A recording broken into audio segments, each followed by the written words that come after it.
Reborn as Wufan, must he resign himself to being a useless existence, lying flat and awaiting death?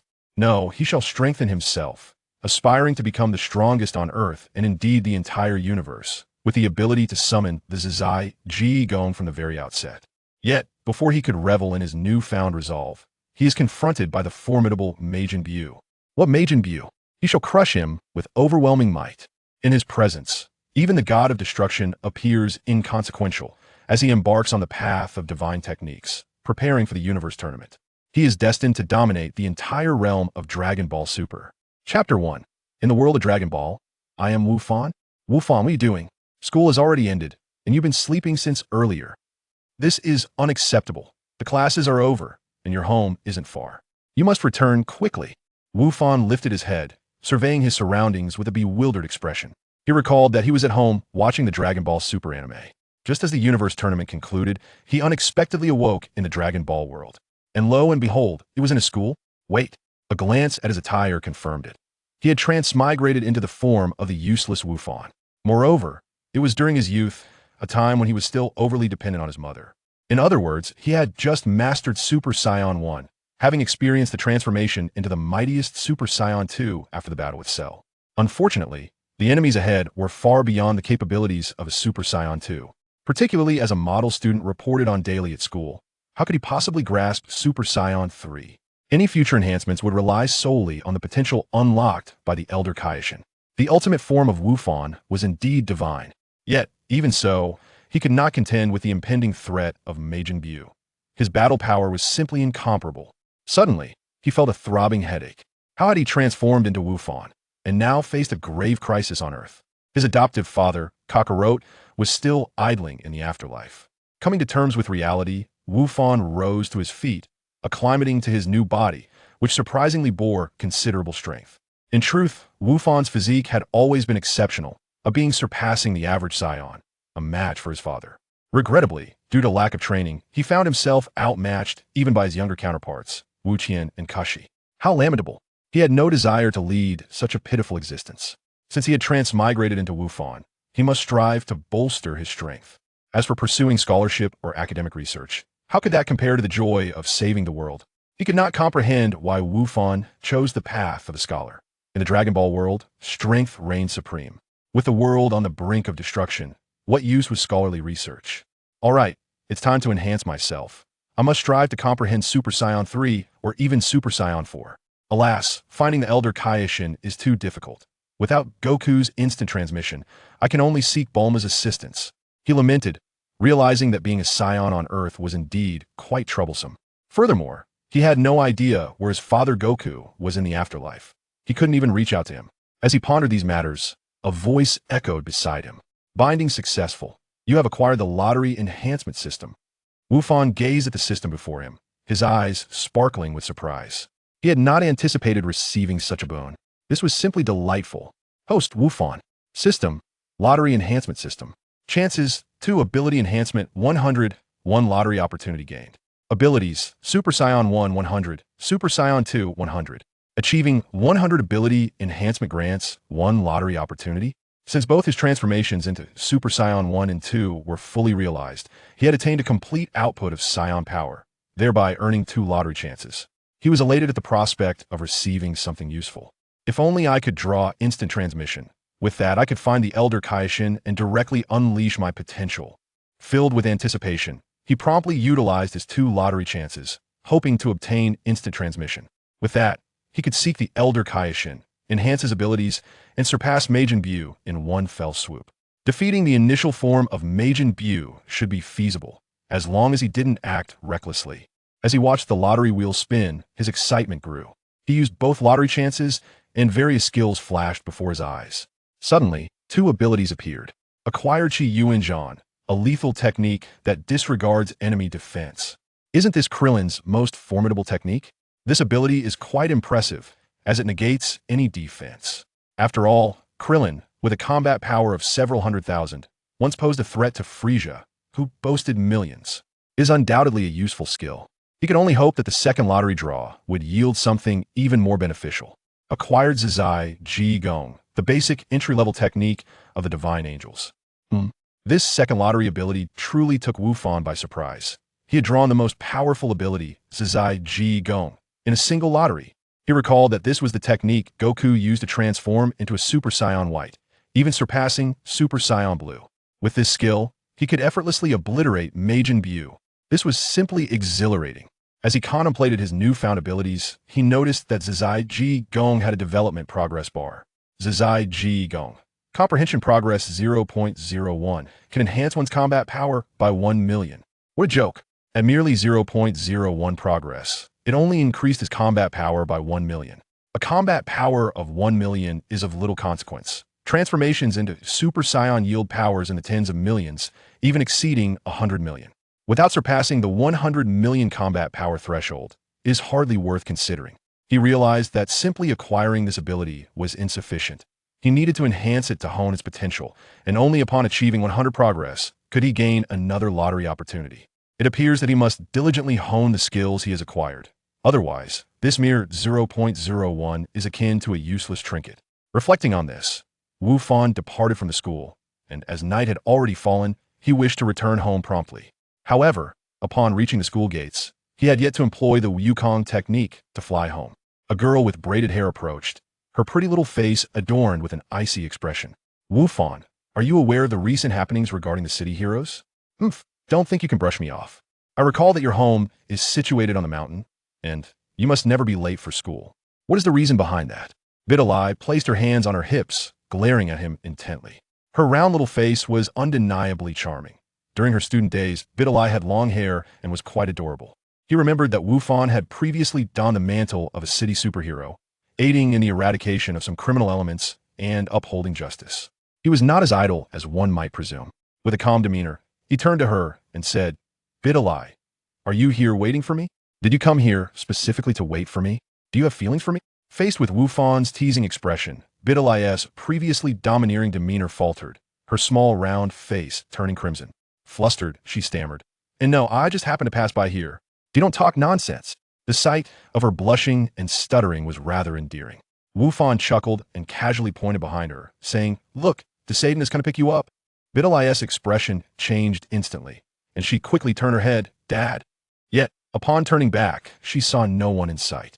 Realizing this, she found that Wu Fan had already vanished. In the blink of an eye, he had disappeared before her, leaving her completely unable to sense his presence. Clenching her fists in frustration, Vidalai exclaimed, Wu Fan, how dare you deceive me? Just you wait. I will definitely expose your true self. At this moment, Wu Fan soared into the sky, preoccupied with other matters, and had little time to spare for Vidalai. Although she was indeed quite charming during their school days, the imminent resurrection of Majin Buu loomed ahead. The priority was to enhance his own abilities. Beyond Majin Buu, there was also Golden Frieza, and his time was limited. His training lagged significantly behind many others, necessitating considerable effort to catch up. Having attained the Zizai Ji Gong, he knew he must practice diligently. This ability had yet to be comprehended by Wukong. I must enhance my Zizai Ji Gong to at least 100. If I can achieve that, then not only Majin Buu, even a god of destruction, would be a worthy opponent. Sensing a surge of energy within him, Wu Fan smirked as he released his energy. In that moment, it was evident that his body was brimming with energy, albeit it was quite feeble. It felt akin to a gentle breeze. If one did not pay careful attention, it would go unnoticed. Furthermore, his hair had not turned white, indicating that the Zizai Ji Gong had yet to be fully developed, thus limiting his enhancement capabilities. After all, a battle power of merely 1 million was hardly sufficient for him. With not even one, it's no wonder my battle power cannot increase. What I need to do now is practice more to allow my body to adapt to this ability. He realized that this energy flow was difficult to control and could only be mastered through training.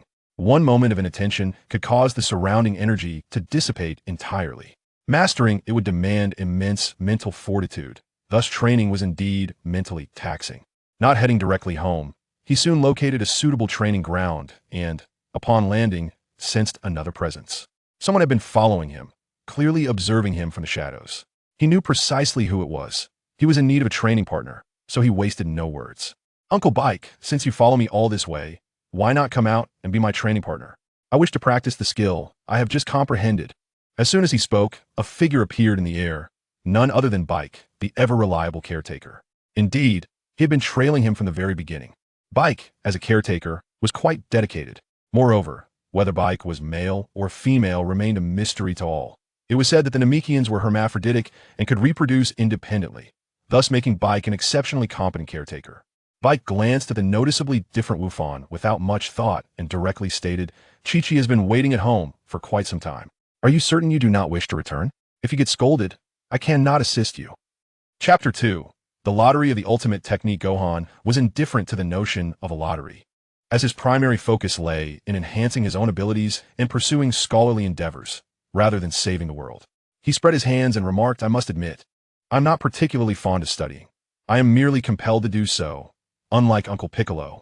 He continued, "I believe the earth remains perilous, and it is imperative that I hone my skills." Upon hearing Gohan's words, Piccolo's eyes lit up and a smile graced his lips. This was the very expression he had longed to witness from Gohan. Seeing him finally attain clarity filled him with satisfaction. Though acknowledging that this perspective might not sit well with Chi-Chi, he believed that it was essential for Gohan to cultivate his abilities. "I would be glad to serve as your sparring partner, but I must warn you, my training methods are quite rigorous." Piccolo's prowess remained formidable, particularly with the techniques of the Namekians, making him an ideal training partner for Gohan.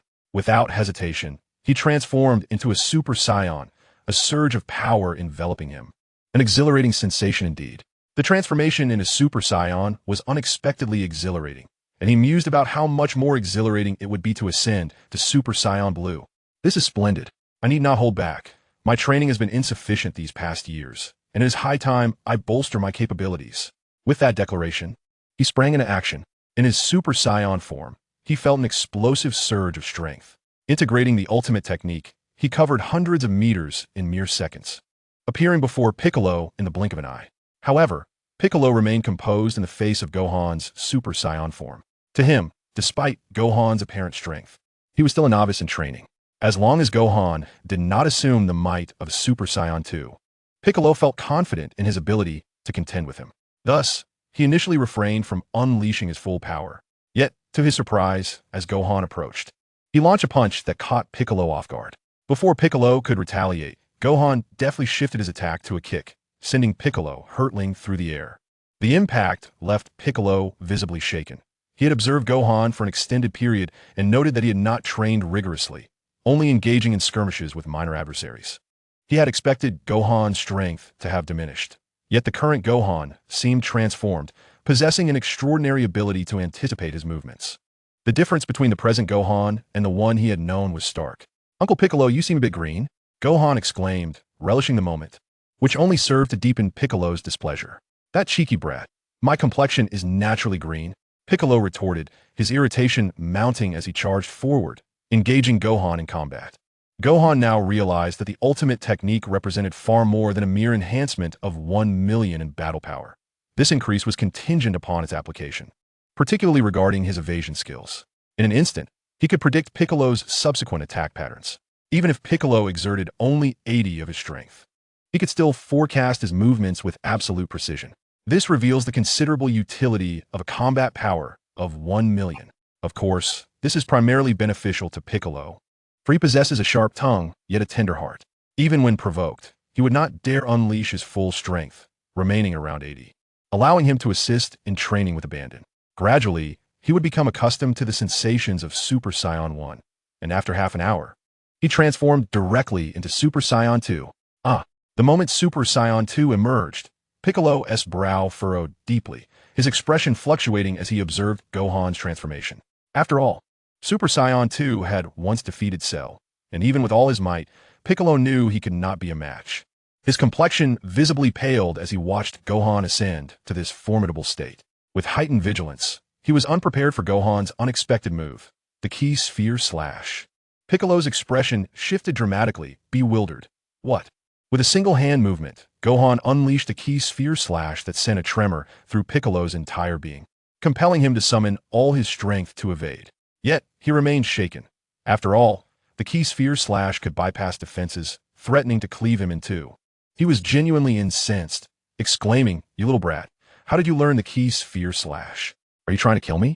Gohan, with a carefree demeanor, chuckled, "Uncle Piccolo, don't you have regenerative abilities? As long as it doesn't hit your head, you can still come back to life. Observing Piccolo's troubled expression, Gohan realized that training with Piccolo meant he could not unleash his full potential. Currently, Piccolo's capabilities were insufficient. He had to revert from Super Saiyan 2 back to Super Saiyan 1, which allowed Piccolo to breathe a sigh of relief. Watching Gohan's fierce determination, Piccolo was puzzled as to why Gohan had suddenly decided to earnestly hone his skills. Was a crisis on Earth truly as serious as he mentioned? Were there even more formidable foes than Cell? Alas, he could not fathom the extent of such threats. After all, Cell had nearly obliterated the Earth and had taken Kakarot away. If there were indeed beings more powerful than Cell, it was beyond his comprehension. After 2 hours of training, Gohan had exhausted all his energy, only to discover that his Ultra Instinct technique had increased to level 0. 1. Not even reaching level 1, this progress felt painfully slow. Following this increase, he gained an additional 10 million in combat power, wholly inadequate. Presently, level 0. 1 had not even scratched the surface of Ultra Instinct, and he felt that only upon reaching level 1 could he truly consider himself initiated. Although his Ultra Instinct had not yet reached level 1, his Ki Sphere Slash, through relentless training, had attained a mastery level of 10. At this rate, he aspired for the comprehension of the Ki Sphere Slash to reach 100. It is undoubtedly far more rapid than the mastery of the Ultra Instinct technique. He truly remains unaware of the length of time required to fully comprehend it. The current pace is indeed exasperatingly slow. At this moment, he accompanies Piccolo back home. They arrive just as the sun sets, and it is evident that Chi-Chi has grown impatiently anxious. Upon Gohan's return, she unleashes a torrent of reproaches, which also extends to Piccolo, who receives his fair share of admonition. Despite Piccolo's formidable combat prowess, he dares not utter a word in Chi-Chi's presence, for she is none other than Goku's wife. After reprimanding the two, Chi-Chi casts a fierce glare at Piccolo, which only deepens his green complexion. It is then that she expresses her concern for Gohan, stating, "I prepared dinner long ago, and you have only now returned to eat. Gohan has already fallen asleep waiting for you." From a short distance, little Goten emerges, rubbing his eyes and appearing quite fatigued. "Brother, where have you been? Why did you return so late?" Upon seeing his younger sibling, Gohan suddenly recalls Goten's potential. Perhaps he could be trained, serving as a worthy training partner. After all, they both share Saiyan blood, and it would be relatively easy for Goten to attain Super Saiyan 2, surpassing Piccolo's current capabilities. Presently, Piccolo can only contend with Gohan's Super Saiyan 1, unable to unleash his full Super Saiyan 2 strength. Gohan recognizes the necessity of seeking stronger training partners. Ideally, he would prefer to train with Vegeta, yet he hesitates. Considering Vegeta's proud nature, a sparring session might escalate into a life-or-death struggle. He dismisses this notion, as he has yet to fully master Ultra Instinct and his own Super Saiyan form, making such an arduous challenge unnecessary at this stage. Having resolved this in his mind, Gohan approaches little Goten and affectionately pats his head. "Goten, how about I take you out to play tomorrow?"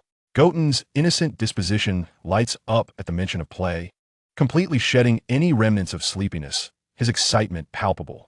"Really, brother? It's a promise. Wow, I haven't gone out to play with you in so long. That's wonderful. I want to accompany you tomorrow." Goten eagerly clings to his brother, his playful nature eliciting a subtle smirk from Gohan, who tries to conceal his amusement. Piccolo, observing the scene, understands Gohan's intentions and feels a tinge of sympathy for Goten.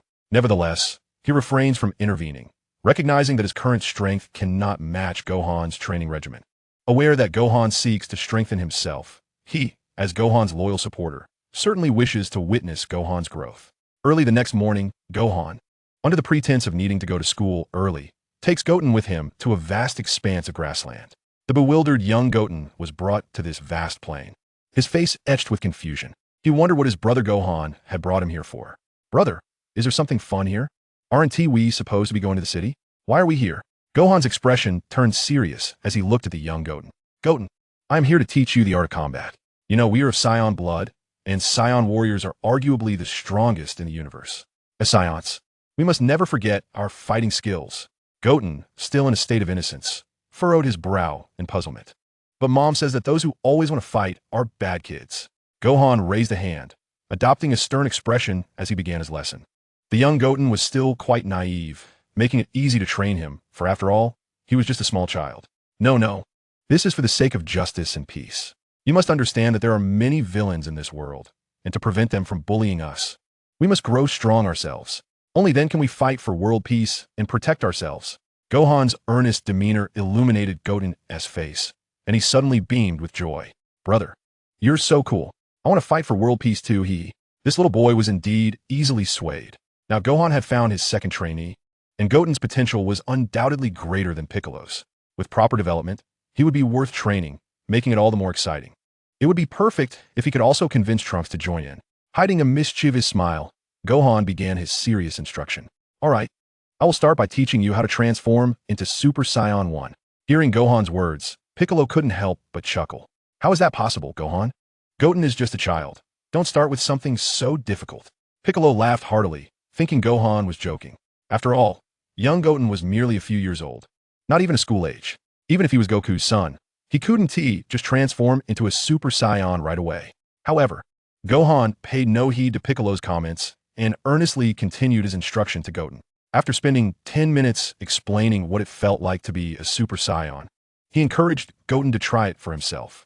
All right, let us see if you can harness your anger as I described. Goten's expression shifted as he focused, his body trembling with energy. The aura surrounding him caused Piccolo to change his expression, his mouth agape in disbelief as Goten instantaneously transformed into Super Saiyan 1. Brother, is this how it's done? Wow, that was so easy. I did it in one go. His hair changed color, signaling the completion of his transformation into Super Saiyan 1. Piccolo was left dumbfounded, completely unable to believe his eyes. How is this possible? Is this really a Super Saiyan? A young child, who, after just a brief instruction, completely shattered Piccolo's worldview. However, Gohan remained serene, fully comprehending the situation as he smiled and nodded. Yes, indeed. Now it's time to transform into Super Saiyan 2. Upon hearing this, Piccolo could not contain himself. His entire perspective was obliterated. The notion of transforming into Super Saiyan 1 was already impressive. Yet now, there was talk of Super Saiyan 2. Was this truly no jest? Wait, Gohan. I believe transforming into Super Saiyan is already remarkable. No matter how exceptional Goten may be, he cannot possibly transform into Super Saiyan 2. Such a matter should be taught gradually. Unfortunately, Gohan lacked the time for extensive instruction, yet Goten's innate talent would allow him to achieve Super Saiyan 2 with relative ease. Even Super Saiyan 3 could be attained with a bit more training. It was merely that Goten himself did not recognize his potential. Furthermore, even if he were to transform into Super Saiyan 2, given young Goten's current strength, he would be unable to fully harness the abilities of that form. Nevertheless, achieving Super Saiyan 2 would significantly enhance Goten's capabilities. As a demonstration, Gohan also showcased the transformation techniques for Super Saiyan 2. Essentially, the power of Super Saiyan 2 is amplified, yet this comes at the cost of speed. Thus, while Super Saiyan 2 represents absolute power, Super Saiyan 1 embodies a more balanced development. It is not necessarily true that Super Saiyan 2 is superior to Super Saiyan 1. Indeed, the combat power of Super Saiyan 2 is heightened, but this enhancement is purely in terms of raw strength, which conversely diminishes speed.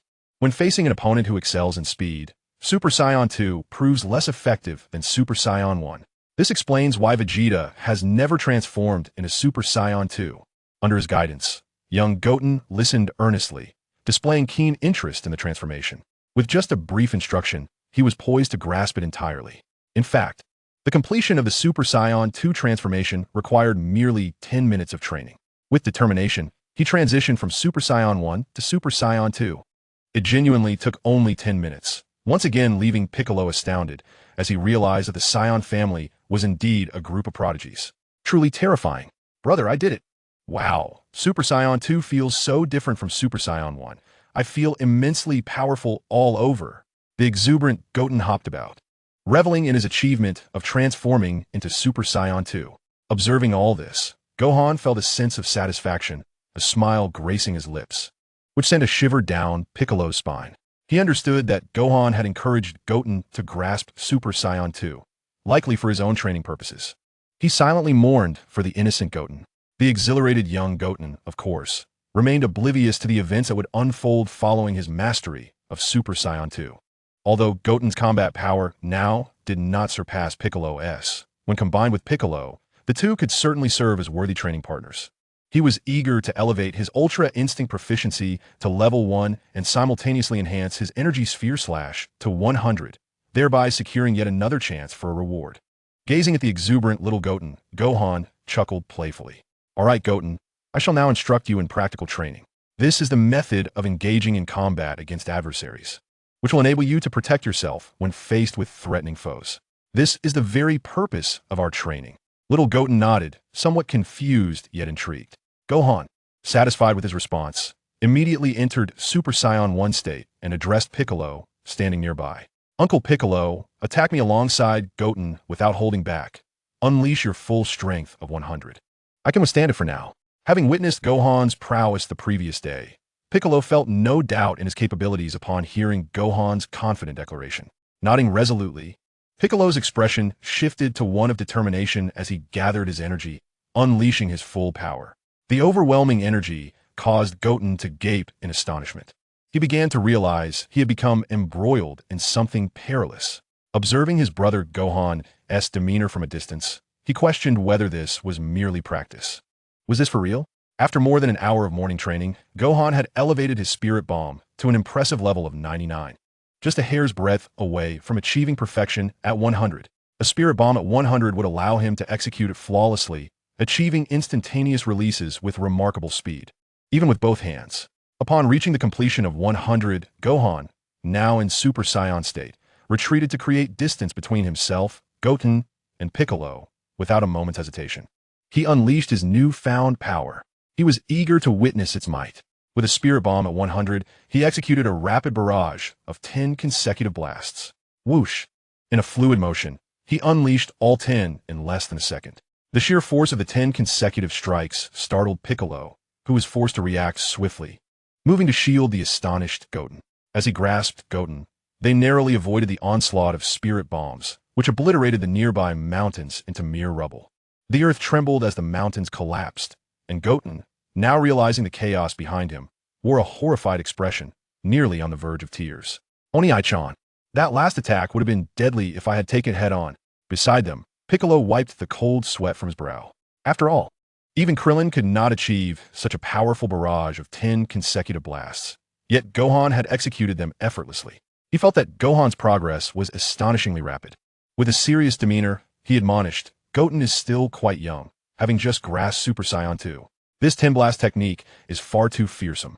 Even Frieza could have been vanquished by such a move. Do not use it recklessly. At the very least, wait until Goten has fully mastered Super Saiyan 2. Little Goten nodded fervently, having narrowly escaped disaster, now realizing just how intimidating it was to train alongside his brother. The recent barrage of 10 consecutive strikes has left him with considerable psychological shadows. Gohan chuckled lightly as he observed the completion of the Chi Yuan slash at the 100 mark, thereby enhancing the system and granting him a chance to draw a prize. He felt a sense of anticipation for the abilities he was about to acquire. Regrettably, although the Chi Yuan slash reached a completion level of 100, achieving 10 consecutive strikes in 0.1 seconds, his mastery of his Zai Ji skill remained at a mere 0.5, still far from 1. The gap was indeed substantial, and the difficulty of mastering this Zai Ji skill was proving to be immense. Currently, he had yet to even surpass the first level, leaving him uncertain about how long it would take to reach 100. Could it be that his training level was still too low? After all, in a sparring match against Piccolo and Little Goten, it would be quite challenging to find himself in a predicament. The Saiyan bloodline's inherent traits make it exceedingly difficult to enhance one's abilities without facing dire challenges or engaging in intense battles to push one's limits. He began contemplating ways to improve himself. With the morning training session concluded, he instructed Piccolo to escort Little Goten home. Noticing the time was getting late, he knew he had to return to school. He executed a swift air dance technique and immediately sped towards the school. To avoid tardiness, he accelerated, his form transforming into a streak of light, vanishing in an instant. Piccolo watched this with relief after these 2 days. He had developed a bit of apprehension about training with Gohan. This kid had completely surpassed him in strength. That Chi Yuan slash was something no one on Earth could withstand. Unless, of course, one considered Vegeta, who might still be able to endure it. Piccolo's mute.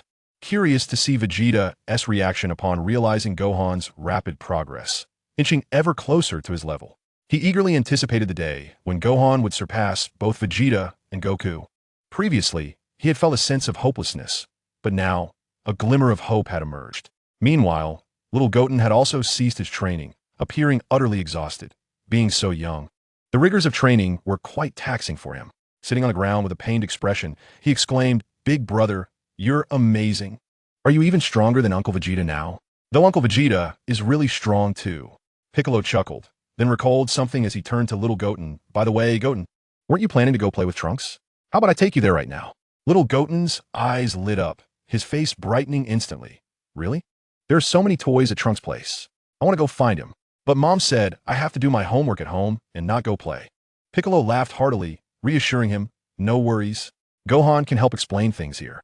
I could take you to Trunks." Little Goten nodded eagerly, blissfully unaware of Piccolo's true intentions. His innocent excitement about the prospect of playing with toys shone through as he readily agreed. "Marvelous.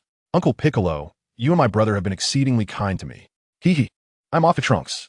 Piccolo, filled with satisfaction, chose not to return Goten home, but instead took him to Bulma's residence.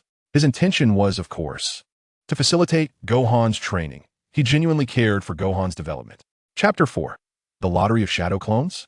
The lottery proved successful, bestowing upon him the technique of shadow clones. It is crucial to note that without reaching a completion of 100, the clones would diminish his combat power. What a peculiar lottery ability. To have drawn the shadow clone technique? Is this some sort of jest? Can it truly be utilized? Nonetheless, while the clone technique does reduce one's combat power, if not perfected, achieving a completion of 100 would allow the creation of clones without any detriment to his strength. This notion is utterly formidable. Of course, the combat power of the clones would still pale in comparison to that of the original. According to the current technique, producing 2 clones with a combined power of 10 would be quite impressive. If he were to create 100 clones, they would possess no combat power at all. In essence, even with a completion of 100, producing 100 clones would only yield a mere 10 or 20 in strength. These clones might suffice for dealing with minor adversaries, but when faced with formidable foes, such inferior clones would merely serve as cannon fodder. Regardless, having acquired this skill, Gohan was determined to enhance it. The technique could yield powerful effects when employed judiciously. The key lies in its proper application to unleash its true potential. At school, Gohan endured a prolonged phase of study, though he sensed someone watching him intently since earlier. Nevertheless, he dismissed the feeling, focusing instead on finding a way to elevate his ultimate technique to level 1. Without such an upgrade, his strength would remain fundamentally unchanged. The morning's classes swiftly concluded. After the bell rang, Gohan was eager to depart, but before he could exit the classroom, a girl intercepted him. Much to the amusement of their classmates who observed the scene, whispering amongst themselves, "How bold of Bidalai to block Gohan's path. Surely she harbors feelings for him. How infuriating. Gohan, my idol, is being pursued by Bidalai, my goddess. What an unexpected turn of events. Has Bidalai truly taken an interest in Gohan?" Bidalai, seemingly unfazed by her peers' gazes, regarded Gohan with utmost seriousness. "You deceived me yesterday. Do not think to mislead me again today. Oof. You left abruptly yesterday, and this time, I shall not allow you to walk away so easily." The onlookers exchanged bewildered glances, but Bidalai appeared undeterred, her resolve unwavering. With a slight smile, Gohan couldn't help but say, "Biddy Lee, even if you desire my company for a date, there's no need to be so eager. I truly had prior engagements yesterday and couldn't accompany you. How about we schedule a time for another day?" Upon uttering these words, his classmates stifled their laughter, exclaiming in astonishment. This statement led to a flurry of wild imaginations among many of them. Could it be that Biddy Lee is pursuing Gohan? But she is Biddy Lee. I recall her father being a world champion. Does she really fancy someone less formidable than him? Is Gohan really superior to a world champion? Impossible. Gohan is too slender to compete with the formidable Mr. Satan. It appeared that Biddy Lee had a penchant for the pretty boys after all. Biddy Lee's face flushed deeply, her embarrassment heightened by the teasing remarks from her classmates, especially Gohan's casual tone. Clenching her fists in a mix of indignation and shyness, she retorted, "You, stop speaking nonsense. I merely want to know if you're the city's superhero. Were those deeds truly yours? Don't think you can evade the truth." Gohan shrugged nonchalantly and replied, "As I mentioned, I have no knowledge of those events. However, if you wish to go on a date, I could spare a day. My free time is indeed quite limited. If you miss this opportunity, it may never arise again." After all, he was currently preoccupied with training, leaving little room for leisure. Upon hearing Gohan's words, Biddy Lee found herself momentarily at a loss for words, observing the teasing expression on his face. Unbeknownst to her, He was deliberately provoking her, hoping she would concede. Yet, she was resolute and would not easily back down. With a serious demeanor, she firmly declared, "All right, I have free time this weekend. Were you available? I will accompany you on this date. I shall see if you reveal your true identity." Many classmates gasped in disbelief at Biddy Lee's agreement, with several boys glaring fiercely at Gohan. Gohan, however, remained unperturbed, stating, "Let us do this, Sunday, which is the day after tomorrow. I have special assignments to attend to in the meantime. So, on Sunday, I'll accompany you for a date. It's settled, Biddy Lee." With a wave, Gohan turned and left, leaving Biddy Lee blushing furiously at the endearing nickname, especially under the scrutinizing gazes of her peers. She was taken aback, having never anticipated that she would agree to accompany him on a date.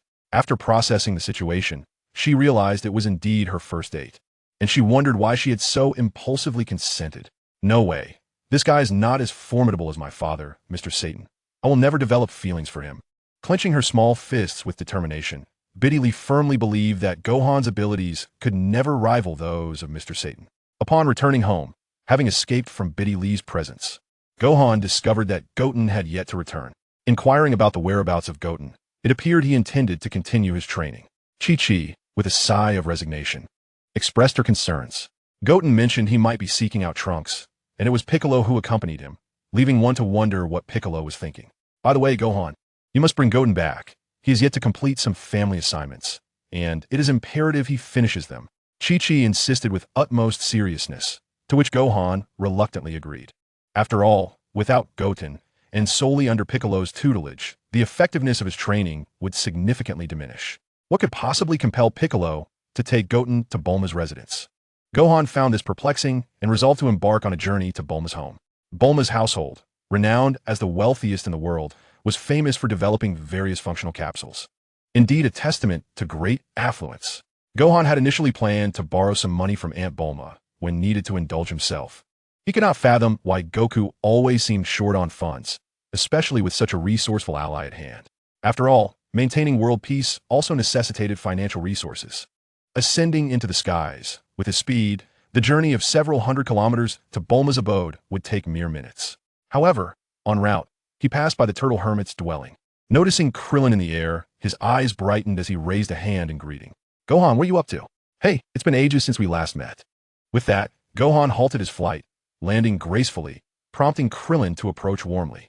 With a beaming smile, he inquired, "I heard you've been sent to university in the city. It must be quite arduous, right?" "Haha, Chi-Chi is something else. Traveling back and forth to the city must be quite a hassle for you. I commend your perseverance."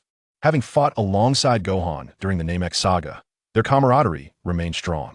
In response to Krillin's teasing, Gohan replied nonchalantly, "University life has its merits. It provides a refreshing change and is beneficial for cultivating mental discipline. By the way, Uncle Krillin, how has your training been progressing?" It was evident that Krillin had lost sight of his training as he scratched his bald head and chuckled. "I've rather neglected my training lately, but I've just started dating someone. I'll introduce you to her soon." Curiosity piqued, Gohan asked, "Is it Android 18? Krillin's expression shifted, revealing a hint of discomfort as he laughed it off. "Just kidding. I wouldn't dare pursue 18. No, she is a girl named Marin. I'll introduce you to her, haha." It was surprising that Krillin had yet to win over Android 18 and was still entangled with his ex-girlfriend. This implied that Android 18 was still single, though her whereabouts remained unknown. After all, 18 was a stunning beauty, possessing qualities that made her an ideal partner, and it seemed a touch wasteful for her to be linked to Krillin. Glancing at Krillin, who appeared elated at the prospect of reconciling with his former girlfriend, one could not help but ponder the improbability of becoming his training partner, given his prowess. As the strongest human, Krillin simply could not rival the Saiyans. With a casual remark, he took his leave. "Uncle Krillin, I must pay a visit to Bulma's house. We shall converse again another time." Krillin nodded and waved goodbye, prompting Gohan to set off. Upon arriving at Bulma's residence, Gohan was immediately enveloped by an overwhelming surge of energy. This was undoubtedly the most formidable energy he had encountered thus far, far surpassing that of Piccolo. The intensity was almost piercing, and, as he approached, the source of this energy became aware of his presence. It cautiously reached out with its mental energy to probe him, but Gohan instinctively activated his ultimate technique, deftly avoiding the probing, much to the surprise of the other party. They had clearly not anticipated that he could evade such a colossal energy test. If one were to consider the strongest force currently on Earth, it would undoubtedly be Vegeta. After all, Goku was still training in the afterlife, and Vegeta's potential was undeniably on par with Goku's, making him an extraordinarily formidable opponent. Furthermore, the cold-hearted Prince Vegeta was known for his ruthless demeanor. As soon as Gohan landed, he felt a piercing gaze upon him. Vegeta had not made an appearance, but was instead using his distant energy to assess Gohan. It was evident that he recognized Gohan, as there was no trace of hostility directed towards him at that moment. Gohan, aware of the premature nature of seeking training from Vegeta, chose to ignore the scrutiny. As Gohan approached, he greeted Bulma's father, Dr. Briefs, who responded with a warm smile. "Ah, Gohan, here to pick up Goten, I see. He is currently with Trunks. Allow me to call his grandmother to bring him here." The amiable doctor invited Gohan to sit down, even arranging for the robots to prepare tea. Gohan, feeling at ease, stepped forward. However, before he could grasp the teacup, an unexpected figure materialized. The sudden appearance nearly went unnoticed, but Gohan was acutely aware of the vast chasm that separated him from Vegeta. Though he could transform into Super Saiyan 2, it paled in comparison to Vegeta's mastery of Super Saiyan 1, which he had pushed to its utmost limits. Vegeta possessed a unique form of Super Saiyan, known as Super Vegeta. Should that transformation be further developed, it could indeed rival the power of Super Saiyan 3. As Vegeta arrived, his chilling voice cut through the air. "Gohan, your training seems to have improved. You managed to evade my energy detection upon your arrival." Vegeta's demeanor was as icy as ever, clearly testing Gohan's abilities. Truly, he was the prince of all Saiyans. Although Gohan desired to test his strength against Vegeta, he understood that the moment was not opportune. Engaging in combat with Vegeta would transcend mere training, morphing into a life-and-death struggle. Such a confrontation would yield little benefit for his current training. Many of his skills required gradual refinement, and he had no inclination to be overpowered. With a tranquil demeanor, he lifted his teacup and took a sip, remarking, "Uncle Vegeta, your strength has grown considerably. I could sense it as I approached. It seems you have perfected the Super Saiyan form." Vegeta, filled with pride, acknowledged this, for he had achieved the transformation into Super Vegeta, which was distinct from the Super Saiyan form and represented his unique transformation. It could be regarded as a special power of Super Saiyan 1, 200. Thus Vegeta, with a haughty air, coldly replied, "Unfortunately, Kakarot is not here at the moment. I initially intended to make you my training partner, but I heard you've been attending school. It appears you haven't trained in years. You're likely out of practice now." With that, he turned to leave. Gohan exhaled in relief, though a trace of dissatisfaction lingered. Indeed, the gap between him and the top-tier fighters was substantial. He could only muster 50 of Vegeta's power. Even with all his might, he felt he could scarcely touch the threshold of 50, while reaching 100 seemed a distant aspiration. He held on to the hope that when he mastered Ultra Instinct at level 1, he might glimpse a glimmer of possibility. Filled with determination, Gohan began to understand Piccolo's intention in bringing Goten to this place. It was to highlight the disparity between him and Vegeta, compelling him to intensify his training. Soon, Goten and Trunks arrived together. Spotting Gohan, Trunks eagerly approached with unbridled enthusiasm. "Gohan, I want to learn how to transform into a Super Saiyan 2. Goten has mastered it. Why can't I? This is so unfair. Goten has been flaunting it right in front of me. I must learn." Noticing Trunks' impatient demeanor, it was clear he envied Gohan's ability to transform into a Super Saiyan. Gohan chuckled softly and couldn't help but respond. "Isn't your father also capable of transforming into a Super Saiyan? Why not seek his guidance? Surely he can teach you." At the mention of his father, Trunks visibly shuddered, revealing his apprehension. He had trained with Vegeta a few times, and the shadow cast by Vegeta loomed large, causing Trunks to express his dismay. "I've approached father, but he insists that I'm not ready yet and won't allow me to learn." Vegeta remained unconvinced of Trunks' potential to transform into a Super Saiyan. Gazing at the young Trunks before him, Gohan conceived an alternate plan, his eyes glimmering with inspiration as he readily agreed. "Allow me to impart the secrets of transformation. Not only can I teach you to become a Super Saiyan Grade 1, but I can also guide you to achieve Super Saiyan Grade 2. The exuberant young Trunks erupted in cheers, his face alight with joy. "Really? That's wonderful. Brother Gohan, you are indeed superior to my father. Hee. I knew seeking you out would yield results." Seeing Trunks so elated, Gohan raised his hand and waggled his finger, saying, "However, I have conditions." Without a moment's hesitation, the young Trunks nodded eagerly. "Whatever the condition, I shall comply.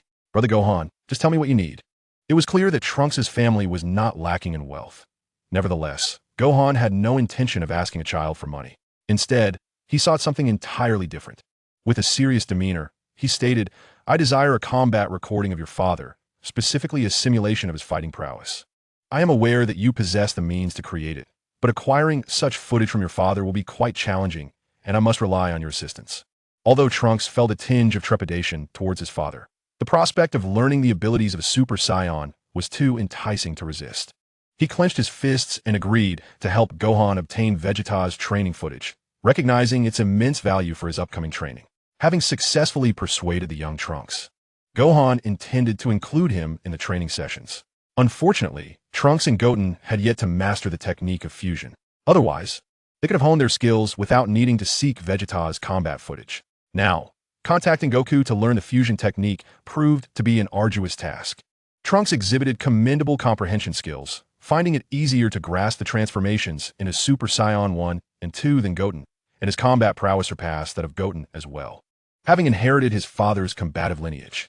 However, all of this paled in comparison to Gohan's capabilities. Regardless of potential or transformation prowess, a mere child remained a mere child. Even a casual energy sphere could leave him sprawled on the ground, unable to rise.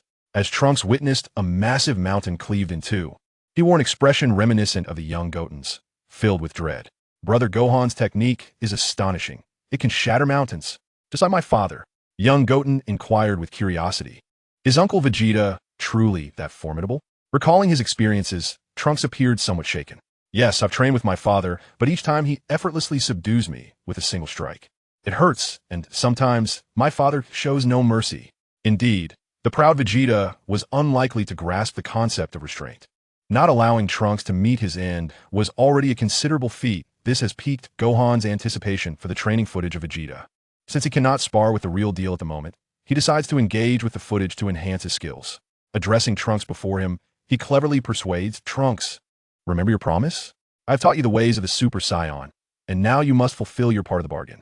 If you succeed, I can impart to you even more formidable techniques." Trunks' eyes lit up, and he readily agreed, his face beaming with joy. "Really? That's wonderful, Gohan. I promise. I will return immediately and procure my father's training footage for you. Await my good news." With that, Trunks hurriedly departed, eager to discover Gohan's unique techniques. After all, Gohan's teachings were far more comprehensible than those of his father, and Trunks possessed a much stronger desire for battle than little Goten. Upon returning home, he set about stealthily acquiring his father's training data. Even if Vegeta were to discover his actions, it would hardly matter. He could not possibly ascertain who was behind the request. Inside Capsule Corporation, young Trunks stealthily emerged from the simulated training room, clutching a chip and a combat simulation machine. These items were specifically designed by Bulma for Vegeta. The fully simulated combat robot mimicked the Saiyan fighting style, allowing for effective training even without other opponents. This was immensely beneficial for Vegeta, as it could even replicate Goku's fighting methods, which accounted for the rapid enhancement of his combat prowess. This must be what Gohan wants. I wonder what he intends to do with it. Is he planning to simulate a battle with my father? Little Trunks pondered, struggling to comprehend why Gohan would desire such a thing, especially considering the formidable nature of facing his father. He knew Gohan was powerful, yet he could not surpass Vegeta. As he contemplated his secretive departure, unbeknownst to him, someone nearby had already locked onto his presence and seized his battle data. To this day, Vegeta had remained silent, not intervening, for he too was curious about his son's motives for pilfering his combat training materials. Trunks had no need for them. He had long since ceased to seek out his own training and would never give them to Piccolo, who certainly had no use for them either. The only possible recipient was Gohan, who he sensed was quite different. Could it be that Gohan aspired to surpass him? What a joke. With a dismissive snort, he disregarded the matter entirely, for a mere training dataset held no significance to him. He would never believe that Gohan could surpass him with such resources. It was simply impossible. His objective remains Kakarot. The mere presence of Gohan cannot impede his pursuit of Kakarot. Chapter 6, Vegeta's Training Method. Young Trunks proves to be quite resourceful, as he has directly acquired the combat training footage of Vegeta. Along with the machinery, Gohan expresses his heartfelt admiration for Trunks' efforts. "Well done, Trunks. Your dedication to mastering your craft has not gone unnoticed." The excited young Trunks beams with pride. "Master," reflecting on the future world, It is indeed amusing that the elder Trunks and Gohan share a master-disciple relationship. Taking on a young apprentice is quite intriguing, especially when that apprentice is the son of Vegeta. Gohan affectionately pats Trunks on the head before delving into the combat footage, which will significantly enhance his fighting capabilities. After all, Goten and Trunks are merely children, and Piccolo's strength is insufficient. On Earth, the only one with formidable combat prowess is Vegeta. Only by mastering Vegeta's combat footage can he cultivate his various abilities and refine two skills. Activating the machine, a protective membrane envelopes the entire space, creating an isolated environment. In this technologically advanced world, such devices are indeed impressive. Soon, a figure materializes before him. An artificial Vegeta, hands on hips, appearing in front of Gohan. Holographic projection technology, combined with high-powered combat robots, rivals even the androids created by Cell. In this holographic representation, Vegeta retains his proud demeanor, gazing at Gohan with a disdainful smirk, remaining motionless. He truly embodies Vegeta's haughty personality. Due to his arrogant nature, even in this simulated battle, the robotic Vegeta is not in a hurry to engage, for he is the Prince of Saiyans. Ordinary foes are beneath him. Gohan observes Vegeta's arrogance and smirks in return. I never imagined this projection would be just as conceited as the real Vegeta. Despite being significantly weaker than the actual warrior, it still relishes in showing off. This combat projection possesses a power level merely equivalent to 50% of the real Vegeta's strength. Of course, it is far superior to that of ordinary beings, particularly Piccolo and others, who would stand no chance against a 50% Vegeta projection. At present, only Gohan dares to confront it head-on, and he is eager to commence. Let me see what a 50% Vegeta is truly capable of. Taking a deep breath, he steps forward, his body brimming with energy as he activates Super Saiyan 1 and charges ahead. The stationary Vegeta senses Gohan's Super Saiyan 1 power level, smirking derisively as he raises one hand, preparing to unleash a powerful energy blast. Unbeknownst to him, Gohan adeptly evaded the attack, causing the projection of Prince Vegeta to momentarily alter his expression, revealing a remarkably human and perplexed demeanor. Gohan chuckled coldly, declaring, "Ordinary physical attacks are futile against me. Behold my perfected Kamehameha." He gathered energy and unleashed another flawless Kamehameha, sending it hurtling forth. The terrifying force of the energy caused a palpable change in the projection of Vegeta, who instantaneously teleported away, narrowly avoiding the onslaught of the perfected Kamehameha. He took refuge to the side, merely witnessing as the attack collided with the ground. A thunderous roar erupted, shaking the earth as if a nuclear explosion had occurred, causing the very skies to shift in hue. Nearby, Goten and Trunks gazed in awe, their mouths agape in disbelief. Incredible, Gohan. This is truly a projection of Dad. I wonder if the real Dad would be even more formidable. Indeed, even as a projection, their battle was terrifying. Had it been the real Vegeta, the surrounding area would undoubtedly have been obliterated. Evading Gohan's perfected Kamehameha, Vegeta moved with purpose, no longer posing but acknowledging Gohan as a legitimate adversary. He charged forward, launching a relentless barrage of strikes with both hands and feet. Unfortunately, Gohan deftly dodged the multitude of attacks, leaving Vegeta furrowing his brow in frustration, unable to comprehend why his close-quarters assault bore no fruit.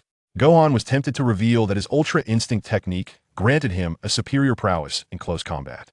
Even without transformation, he could anticipate his opponent's attack patterns with remarkable accuracy, making it effortless to evade Vegeta's untransformed onslaught.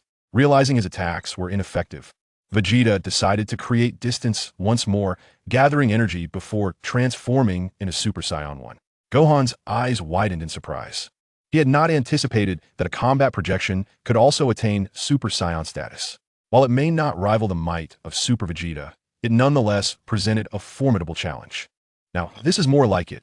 It adds value to my training and skill acquisition, Gohan proclaimed. Utilizing his newly acquired ability, he employed the Shadow clone technique, controlling the number of clones he created. Rather than conjuring numerous clones, he opted for just two. As Gohan suddenly transformed into three figures, Vegeta's projection narrowed his eyes, a look of confusion washing over him at this bizarre technique. However, in the next moment, his pride surged, and he charged forward with renewed vigor. As he attacked Gohan, the two clones intercepted him, momentarily binding him as they inherited Gohan's combat power of 20. They became entangled with the projection of Vegeta, and Gohan realized that the effectiveness of the clones was considerable. Their utility was truly impressive. Detaining the enemy for a moment is entirely feasible. The two Shadow clones managed to entangle themselves with Vegeta's power level of 50, which indeed caught him by surprise. Nodding in agreement, he resolved to elevate this ability to 100. Naturally, this would require extensive training, and the image of Vegeta before him served as an excellent training partner. 97, 98, 99, 100. Perfect. The Shadow clone technique had reached level 100, enabling him to create the most formidable clones. A spark of realization lit up his face, and he laughed heartily, observing the beleaguered Vegeta struggling against the clones. With a shout, he decided not to prolong the torment and summoned all the Shadow clones back. As they reintegrated into his body, the perfected 100-level Shadow clone technique bestowed him with newfound strength. There was no need to deceive the opponent with two clones anymore. Without a moment's hesitation, he unleashed the technique at hand. The Kamehameha. The 100 Shadow clones executed a colossal, perfected Kamehameha, channeling energy into a massive sphere. Before the battling specter of Vegeta could comprehend his actions, he split into 10, which then multiplied into hundreds. Hundreds of Gohans collectively released the perfected Kamehameha, resulting in an enormous energy ball that enveloped the very fabric of the universe. If directed at Earth, it could potentially pierce through the planet itself. Boom! The terrifying hundredfold perfected Kamehameha struck Vegeta's spectral form without eliciting even a scream, evaporating him into a cloud of vapor, leaving behind only shattered earth and a distant disturbance that dispersed the clouds. The sheer force sent shockwaves across the planet, leaving two nearby children utterly astonished. Wow, Gohan, your Kamehameha is terrifying. If it were aimed at Earth, it would surely spell doom. Dad's phantom has vanished without a trace, offering no resistance. This was Dad's training at power level 50. Indeed, the very technique just executed would be something even Vegeta himself would hesitate to withstand. Who would dare to clash with a member of his Sun family? If a contest of energy blasts were to occur, Gohan would undoubtedly reign supreme. Even Goku would think twice. After all, the instantaneous release of the perfected Kamehameha from 100 clones harnessed a power capable of obliterating entire planets. As Gohan reflected on the devastation wrought by this battle, he felt a twinge of concern for the destruction he had caused. It seems that next time, a different location will be required for battle. Just moments ago, the 100-fold perfect Kamehameha nearly obliterated the Earth, even damaging its ozone layer. If I were to unleash an even more potent technique, I might inadvertently cause the planet to explode. Shaking his head, he resolved to tidy up before returning, reluctantly acknowledging the immense value of Vegeta's battle data for his own growth. After successfully creating 100 clones, he was granted yet another opportunity for a lottery draw. Moreover, his mastery of Ultra Instinct progressed rapidly. What was once a mere 0. 5 surged to an impressive 0. 9, just a fraction more, and he would attain a full 1, which brought him immense joy. With another round of training using Vegeta's battle remnants, he was certain he could achieve a perfect mastery of Ultra Instinct. As Gohan prepared to leave, he noticed that many nearby felt the powerful surge of energy. The sudden outburst of the 100-fold perfect Kamehameha made Piccolo, who had been training in a distant location, furrow his brow. Recognizing that familiar aura, a smile soon crept onto his face. Gohan, that kid, managed to release such immense energy. Even Vegeta would struggle to match it. Not only Piccolo, but even Vegeta, who was engaged in gravity training in the training room. Since the massive energy source, his expression one of disbelief and shock. Impossible. This energy belongs to Gohan. How'd that brat suddenly unleash such power? It was unfathomable. What on earth had he done with my battle data? Even now, Vegeta was perplexed and could not comprehend how Gohan could generate such energy, which instilled in him a profound sense of urgency. Could it truly be that Gohan was responsible for this? Chapter 7. Breaking through to 1 in Ultra Instinct. During the weekend, a rare school holiday provided Gohan with the opportunity to seek a more convenient training location. However, having made plans with Videl, she arrived at his home early in the morning, eagerly dragging him out the door, more enthusiastic than he was. Gohan, you promised me. Today, you said you would accompany me. Videl remarked playfully, a bright smile gracing her lips as she had already devised a plan. Since he was unwilling to acknowledge their agreement, she decided to follow him, hoping to uncover something intriguing. Thus, she proactively sought out Gohan to explore the city together. With no choice but to accompany her on this shopping excursion, Gohan found himself enjoying a rare break after days of training. This moment of leisure significantly uplifted his spirits, benefiting his mental state and cultivation. Interestingly, while wandering aimlessly with Videl, his previously attained 0.9 and Ultra Instinct unexpectedly surged to 0.95. It is indeed peculiar that the practice of the ultimate freedom technique involves not merely rigorous training, but also the elevation of one's mental state. Much like Goku's transformation into a Super Saiyan God, the enhancement of power in the later stages transcends mere combat prowess. It necessitates the cultivation of one's spirit and mental fortitude. This unexpected revelation leaves Gohan in a state of gratitude towards Videl, who has been observing him with a skeptical gaze throughout their journey, evidently curious about his true capabilities. Amused by the situation, he feels compelled to express his appreciation for her assistance in refining his ultimate freedom technique. As they stroll along, Gohan spots a vendor and, taking her hand, leads her towards it. "You've accompanied me for a while. Allow me to gift you something as a token of this. Our first date." Upon entering a shop, he diligently selects a beautiful gemstone for Videl. Though modestly priced at under 200 units, it elicits a noticeable blush on her face when he places it around her neck. Videl is taken aback by the gesture, realizing that Gohan genuinely values their date. Reflecting on her earlier doubts, she feels remorseful for not fully embracing the moment and for her unwarranted skepticism towards him. As she gazes at the faux gemstone necklace, she lifts her head and says, "Em sorry, I don't deserve this gift. From the very beginning, I doubted you, and I shouldn't have. I never regarded this as a proper date. That was my mistake." Overwhelmed by regret in the face of Gohan's sincerity, she resolves to cherish the gift. However, a sudden explosion interrupts their moment. Boom! There are robbers. A robbery is underway, and hostages are being taken. Move aside if you wish to live. A gang of thieves brazenly executes a robbery in broad daylight, causing Videl's expression to shift to one of seriousness. "Gohan, wait for me." Her strong sense of justice propels her toward the scene without hesitation. Gohan watches, his brow furrowed with concern. After all, Videl is an ordinary human, and her combat capabilities are far from formidable.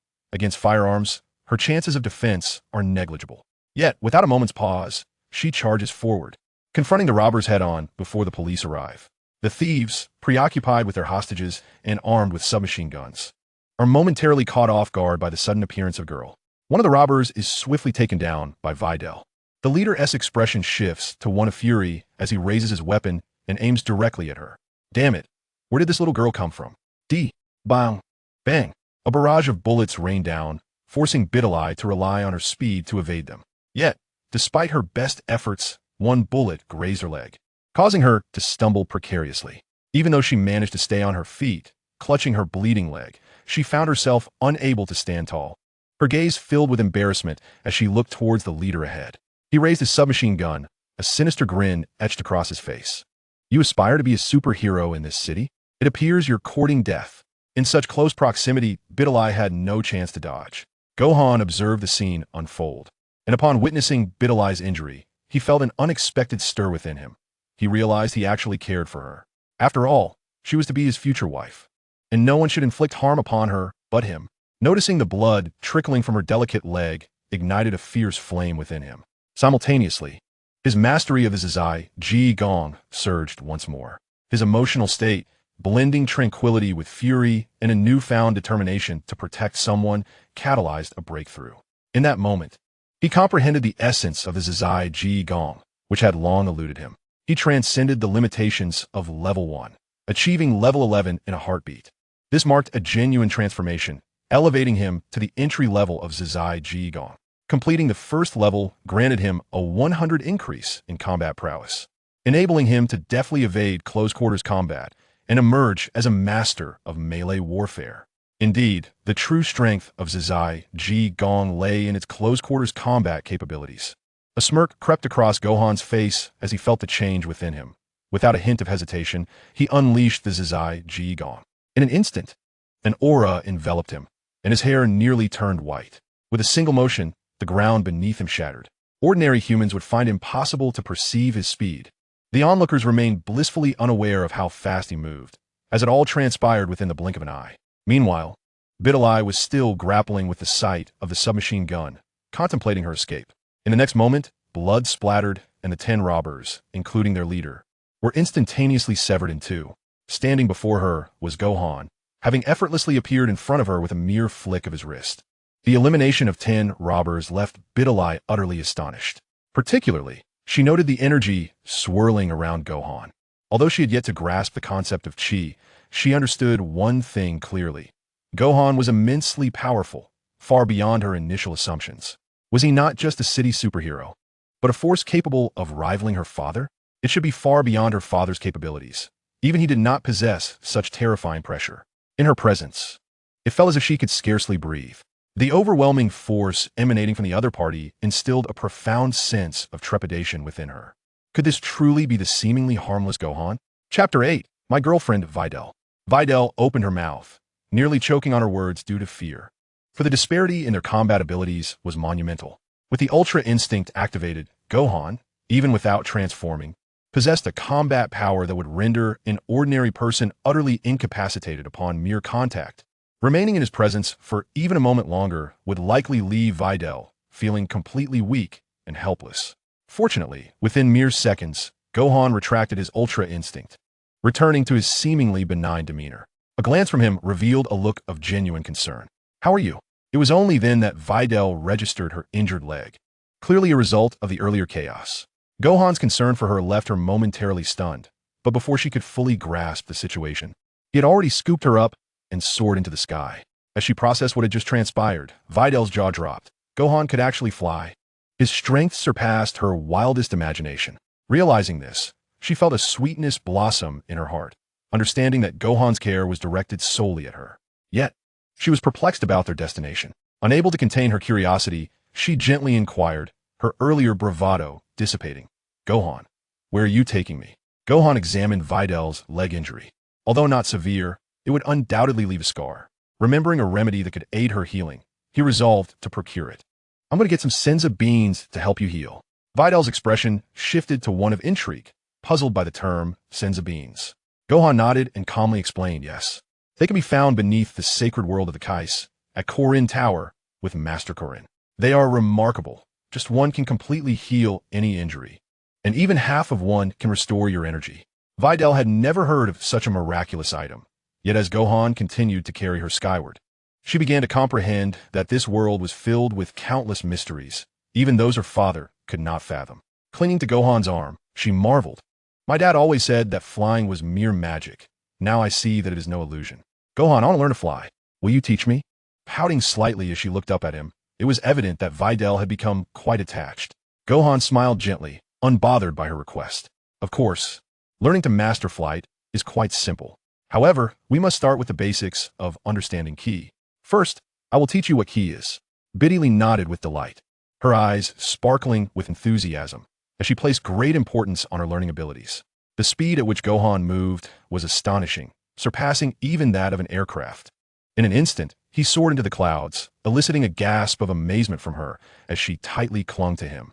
Before long, they arrived at the Korin Tower, which astonishingly floated in the air, piquing her curiosity immensely. Upon Gohan's approach and descent, the wise Korin, the cat's sage, raised his staff and greeted him warmly. Hey, Gohan, what brings you here? It's quite unexpected to see you visiting me. By the way, has Goku descended into the underworld? I haven't seen him around lately. As Gohan gently set Biddy down, she was captivated by the talking Korin. Her mouth agape in astonishment, she exclaimed, this cat can actually talk. Wow, how adorable. She reached out to touch the fluffy Korin, inciting a furious response from him. I'm not a cat. Stop it, you little rascal. He retorted, quite irked. Gohan, your girlfriend is rather impudent. Once Korin regained his composure, he shot a glare at Biddy, who promptly ceased her antics, sticking out her tongue in playful defiance, finding the cat sage rather amusing. Meanwhile, Gohan could not contain himself any longer. Korin, I was wondering how many sins of beans we have left. I came here intending to collect some. We cannot afford to let them all be consumed. Korin had already noticed Biddy Lee's injuries and promptly retrieved a jar filled with prepared senza beans. Without hesitation, he tossed one to Gohan. Fortunately, I have 2 left. I see your girlfriend is injured, but it's quite minor. 1/2 should suffice for her. Let us keep the remaining 1.5 for emergencies. Senza beans are indeed a rare treasure. Otherwise, one could easily indulge in them like candy. With such resources, not even Majin Buu or a god of destruction could withstand their power. Receiving 2 senza beans, Gohan immediately took one, divided it in half, and personally fed it to Biddy Lee. Almost instantly, she felt the miraculous effects take hold. Her leg injury healed rapidly, transforming her from needing assistance to being able to walk and leap with ease. What a marvel! Is this truly a Sensei? My injury has healed in an instant, and I no longer feel fatigued. I feel invigorated, Biddy Lee exclaimed, brimming with excitement. Thank you so much, Gohan.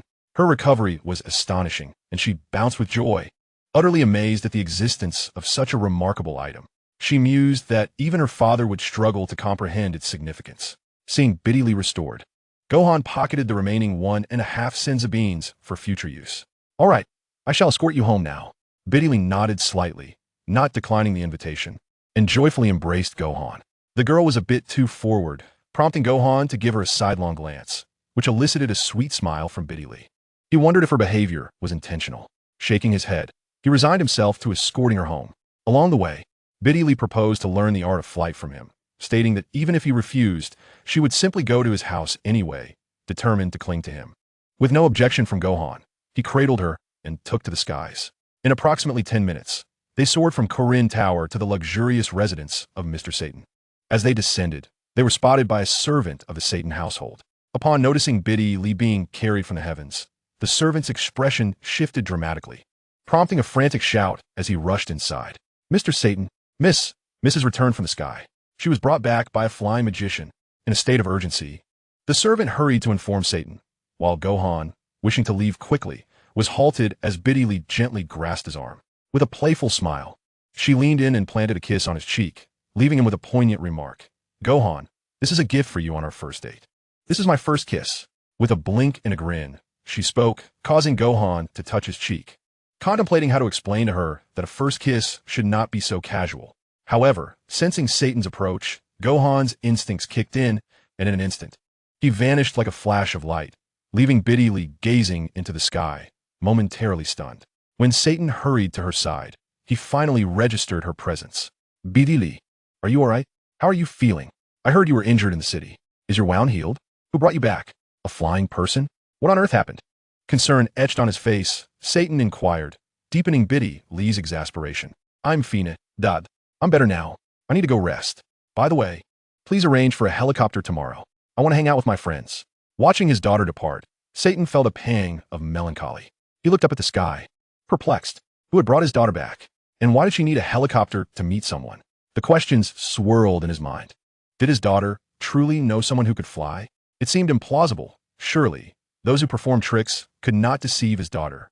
Satan was unwilling to believe it and resolved to inquire further about whether his daughter's friend was male or female.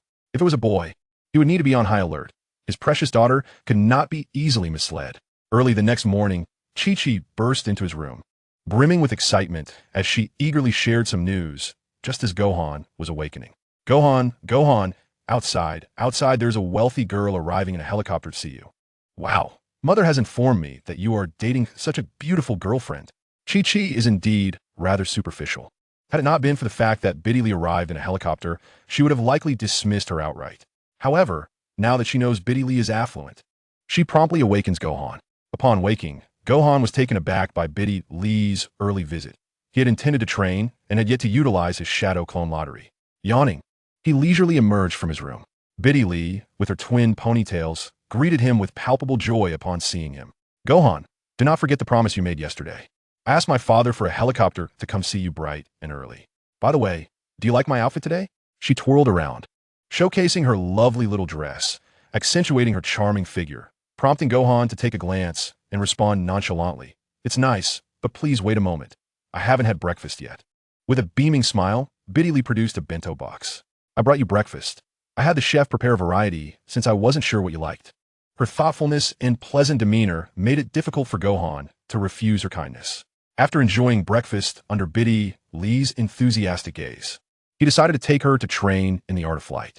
Originally, Goten intended to accompany them, but Chi-Chi intervened, preventing Goten from being a distraction and insisting he remain at home. Chapter 9. Gohan's True Strength. The lottery was successful, granting him the 3-Tomo Sharingan, which could ensnare an opponent in an illusion, effective only against foes possessing half his combat power. Drawing the Sharingan was fortunate, but Gohan pondered its utility within the Dragon Ball universe. It felt somewhat redundant. Perhaps the Mangekyo Sharingan would have been more advantageous. The 3-Tomo version, while capable of confusing an adversary with significantly lesser strength, would not affect those of ordinary power. If only he could acquire the Rinnegan, that would be truly remarkable. He hoped this 3-Tomo Sharingan might evolve into the Rinnegan, which would prove quite useful. Now, armed with his lottery skill, he accompanied Biddy Lee to a training ground, guiding her in energy manipulation and the art of flight. These concepts were foreign to Biddy Lee, the daughter of Satan. She had always believed flight to be impossible. Through Gohan's instruction, she began to comprehend that the art of flight could grant one the ability to soar freely. Alas, it proved challenging to master. With great effort, she managed to hover in the air for a brief 10 seconds, a commendable feat for a human physique. Gohan observed and praised her, saying, "Well done. You've managed to hover at a considerable height. That's quite impressive." A rather unattractive Biddy Lee, after a prolonged moment, finally descended, exhaling deeply. It was evident that the previous 10 seconds had pushed her to her limits, leaving her utterly exhausted. Yet, I felt that I still fell short in comparison. When you previously took me soaring, we ventured far beyond this point. Pouting her small lips, she cast an unwilling glance in my direction. Gohan smiled gently and approached her, offering a comforting word. "My physique differs from yours. As a human, reaching this level is quite commendable. The Saiyans are inherently different. However, now that you have learned to harness your ki, you will surpass Satan." Biddy Lee looked utterly bewildered, struggling to believe Gohan's words. Am I stronger than my father? Indeed, even without mastering ki, Biddy Lee was already far superior to Satan, who possessed a mere battle power of 5. Gohan nodded affirmatively, stating, currently, "The strongest human is a fellow named Krillin, whose battle power nears 1,000,000. For an ordinary human, approaching 1,000,000 is the pinnacle of their capabilities." He pondered that if Biddy Lee sought to grow stronger, perhaps seeking the Dragon Balls to transform her abilities would not be a futile endeavor. Biddy Lee, deep in thought, eventually lifted her head and declared, "I want to understand the gap between my strength and Gohan's." Her serious demeanor indicated her determination to grasp the extent of her own power. For a moment, Gohan was at a loss for how to respond, realizing that the best course would be to let her witness it firsthand. "It's difficult for me to explain, but I must train now, so you shall see for yourself. Please stand back. I am about to commence my training." He had no intention of concealing his strength from Biddy Lee. After all, this designated girlfriend would inevitably uncover his true power. Thus, it was better to allow her a glimpse of it beforehand. He instructed Biddy Lee to keep her distance as he prepared to engage in his training, continuing his battles against the 50 projection of Vegeta, just as he had done the previous day. This would assist him in acclimatizing to the Ultra Instinct technique. The moment the projection of Vegeta manifested, his arrogant demeanor, coupled with his terrifying battle power, would undoubtedly instill a sense of trepidation in Biddy Lee. Vegeta's battle power was unmistakably formidable, even at half strength. He possessed the capability to obliterate the earth. Biddy Lee's expression turned pale, completely taken aback by Gohan's decision to confront such a formidable opponent. A wave of worry washed over her, prompting her to voice her concern. "Gohan, that person, is he incredibly strong? I feel as though I can't breathe. His power is utterly terrifying. Please be careful." At that moment, Gohan had yet to transform into a Super Saiyan and had not activated Ultra Instinct, which was why Biddy Lee could not sense his true strength. With a reassuring smile, he replied nonchalantly, "Don't worry, for me. This battle will likely conclude in about a minute." Biddy Lee was utterly astonished. She could scarcely believe that Gohan had uttered such words. Ultimately, her understanding of Gohan's true strength was rather vague. She merely knew that Gohan was a superhero of the city, soaring through the skies, capable of dispatching ordinary foes with a single blow, truly formidable. However, when compared to the terrifying Vegeta robot ahead, he seemed insufficient. After all, the foe possessed a combat power so fearsome it could obliterate the earth at any moment. Such a frightening machine, and yet Gohan claimed he could defeat it in under a minute? If he could truly accomplish that, just how powerful was Gohan? Soon enough, Biddy Lee grasped the extent of Gohan's true combat prowess. Transforming into Super Saiyan 1, Gohan unveiled his full potential without reservation, intent on achieving a swift victory to surpass his own limits. He had a solid understanding of Vegeta's combat power at level 50. His aim was to decisively crush the 50 Vegeta robot. If he failed, he would remain incapable of catching up to the foremost ranks, let alone surpassing Kakarot, Son Goku, Taking a deep breath, he activated his white god state, a form that consumed considerable mental energy. For him, at this moment, maintaining it for even a minute would be commendable. With a whoosh, the Super Saiyan 1 form was already astonishingly powerful, and when combined with Ultra Instinct, his once yellow hair transformed into shimmering strands of white. Especially with electricity crackling around him, Vidalai found herself entranced by Gohan's appearance. The 50 Vegeta robot, noticing this, sprang into action first, unlike their previous encounter. With a hand, it launched an energy blast directly at Gohan. Boom! The energy blast struck home, causing Vidalai to cover her mouth in shock, nearly rushing forward. Gohan! As the smoke cleared, Gohan stood unscathed, a cold smirk gracing his lips. With a hint of disdain, he remarked, "You are insufficient in my presence. I need not transform into Super Saiyan 2 to obliterate you. Come, test my strength. Sharingan activate." With the Sharingan activated, he enhanced his close-quarter combat skills. In hand-to-hand combat, he was unmatched. Even the true Vegeta would struggle against him without energy. In a flash, Gohan moved, transforming into a streak of light. Before the 50 Vegeta could react, he delivered a powerful punch to its midsection. The 50 Vegeta was sent reeling, blood spewing forth as its body quaked from the impact, launching it into the air. It crashed into a nearby mountain, producing a thunderous sound that shattered the massive structure. Vidalai stood agape, utterly astonished. Gohan's explosive power had decisively overwhelmed the 50 Vegeta. With a single punch, he sent it flying, and Gohan charged forward, unleashing a tempest of attacks upon the 50 Vegeta's form. Rendered powerless by the assault, he found himself ultimately struck down from a great height, crashing to the ground with a thunderous roar. The earth quaked as the impact of 50 Vegetas shattered the terrain, creating a vast chasm. In less than 60 seconds, his body was utterly obliterated under Gohan's close-quarters combat. The explosion erupted into dazzling sparks, damaging the nearby combat simulator as well. This time, Gohan had completely surpassed the 50 Vegetas, revealing a strength that took him by surprise. Drawing a deep breath to regain his composure, he landed amidst the chaos. Surveying the devastation around him, mountains crumbled and the ground fractured, yet it was a marked improvement from the previous encounter. Thankfully, there were no energy attacks. Otherwise, this area would have faced utter ruin. After a moment, Videl came to her senses, truly astonished and beginning to grasp the terrifying extent of Gohan's combat prowess. Her eyes sparkled with admiration as she exclaimed, "Gohan, you are incredible. I now understand that it was not my father who saved the world last time, but you. Wasn't he it?" Observing Gohan's golden hair and his formidable destructive capacity, Videl's realization sparked a hint of anger at her father for appropriating the credit. "Father, how could you be so unfair as to take their glory? I must have a serious talk with him." Her serious demeanor caught Gohan's attention. In a fleeting moment, he appeared before her, leaving Videl momentarily stunned by his incredible speed. Once she regained her composure, Gohan swiftly lifted her into the air, allowing her to experience the exhilaration of flight.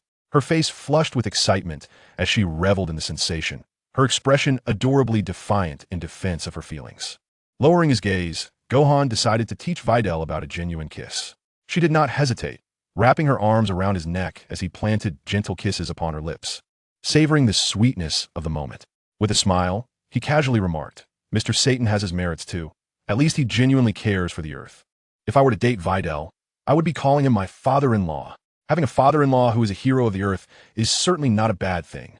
He mused about Kakarot's singular focus on battle, deeming him incapable of considering anything else. It would be impossible for Kakarot to be a hero. Supporting Mr. Satan, who possesses the ability to earn, seems far more practical. Having a father-in-law like him could certainly provide some financial support. Upon hearing Gohan's words, Videl's cheeks flushed, her heart racing. In love, a girl often finds herself with a simple mind, nodding in agreement, hesitant to refute his statements. No matter what Gohan said or did, she was wholly supportive. Such was Videl's fiery personality, fiery yet tender, embodying the essence of an affectionate girlfriend. Most importantly, she was particularly clingy. Chapter 10. The Combat Desire of Vegeta. In recent days, Gohan has been instructing Vidalai in the comprehension of Ki, while simultaneously enhancing his 3-Tomo Sharingan to its maximum potential, in hopes of acquiring the next lottery ability. Furthermore, he has thoroughly deciphered the combat style of Vegeta at level 50, allowing him to become intimately familiar with Vegeta's fighting techniques. Seeking additional combat data, he sought out Trunks and requested assistance in procuring the necessary information. Trunks, easily persuaded, promptly returned to gather the materials. However, this time, the task proved to be more challenging than before. As Trunks secured the data, he was unexpectedly halted by a voice. "Trunks, where do you think you're going?" Vegeta's icy gaze bore down on him, sending a shiver down Trunks' spine. Turning away, unable to confront his father directly, he managed a feeble smile. "Dad, I promised Goten that I would go play with him now." Vegeta, well aware of his son's tendencies, scrutinized the materials in Trunks' hands. With a cold tone, he inquired, "Oh, is that so? But does that little brat, Goten, truly require you to bring my data along?" Last time, Trunks had given his combat data to someone without hesitation, and Vegeta was already aware of Gohan's intentions. Resigned to the truth, Trunks sighed and confessed, "It's Gohan. He wants your combat data for training." While Vegeta understood the nature of the training, a question lingered in his mind. "Gohan took my previous dataset of 50. Has he truly no need for it this time?" Trunks nodded, a spark of excitement illuminating his expression. "Gohan is incredible. He can now defeat your 50 combat projection in just 1 minute." Vegeta's expression shifted slightly. He had not anticipated that Gohan could best his level 50 projection so swiftly. Intrigued, a smirk crept across his lips. "Oh, is that so?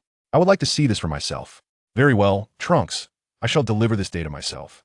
Just leave it to me." Trunks was taken aback. "Dad, you're going to deliver it?" Vegeta nodded firmly, urging Trunks to hand over the combat data. Once in his possession, he dismissed Trunks with a wave. The moment Trunks departed, Vegeta crushed the combat data into oblivion. With a disdainful smirk, he reveled in his arrogance. There was no way he would allow anyone to possess his combat projections. "Gohan desires my combat footage for training, does he? Very well. I shall provide him with something, but it will not be my combat projection. Instead, it will be a special training session for me." Locking on a Gohan's ki, Vegeta, without a moment's hesitation, transformed into a streak of light and surged forward. He intended to grant Gohan a unique training experience while simultaneously assessing the prowess of Kakarot's son. In a remarkable display of self-conquest, he found it hard to believe that he could triumph over 50 battles in just a minute. On the vast plain, Gohan, with his 3-Tomo Sharingan activated, had kept it open for 2 days and nights, even while eating.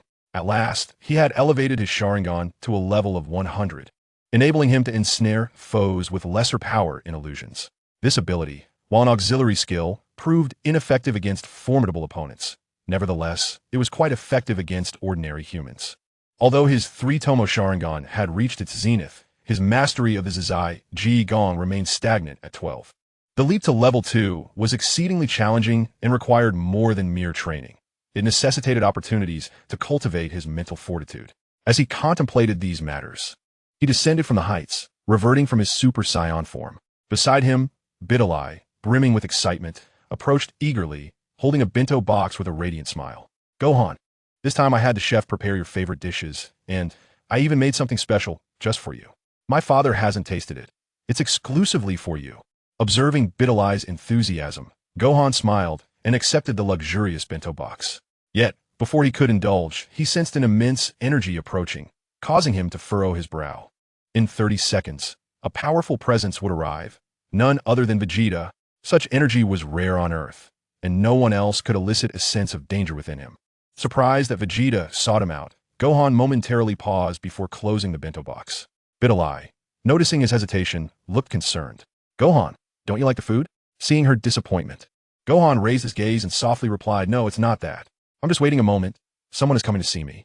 They should arrive in about half a minute." Bidalai, puzzled, noted her own feeble energy and attempted to sense what lay in the skies, a futile endeavor. In the blink of an eye, Vegeta descended with astounding speed, taking less than 25 seconds, akin to a flash of light. The ground trembled as he landed, stirring a fierce gale that swept across the plains and rattled the nearby hills. Vegeta's aura was overwhelmingly potent. He had transformed into a combat fanatic, driven solely by the desire to surpass Kakarot, indifferent to familial bonds. His singular focus on strength and battle rendered him a force of nature. If not for Gohan shielding Bidalai, she would have been swept away by the violent winds upon Vegeta's arrival. Videl distinctly felt the terrifying aura emanating from the other party, her complexion pale and ghastly. The Vegeta before her was far more intimidating than any battle imagery she had previously witnessed. He loomed like a nuclear weapon, poised to unleash devastation at any moment, capable of reducing this place to ashes. Cowering in Gohan's embrace, Videl began to tremble uncontrollably. Gohan, he is not the battle imagery you trained with. His power is far too fearsome. Videl found it impossible to withstand such pressure. Gohan glanced over, lifting his head to cast a cold, scrutinizing gaze at Vegeta in the distance.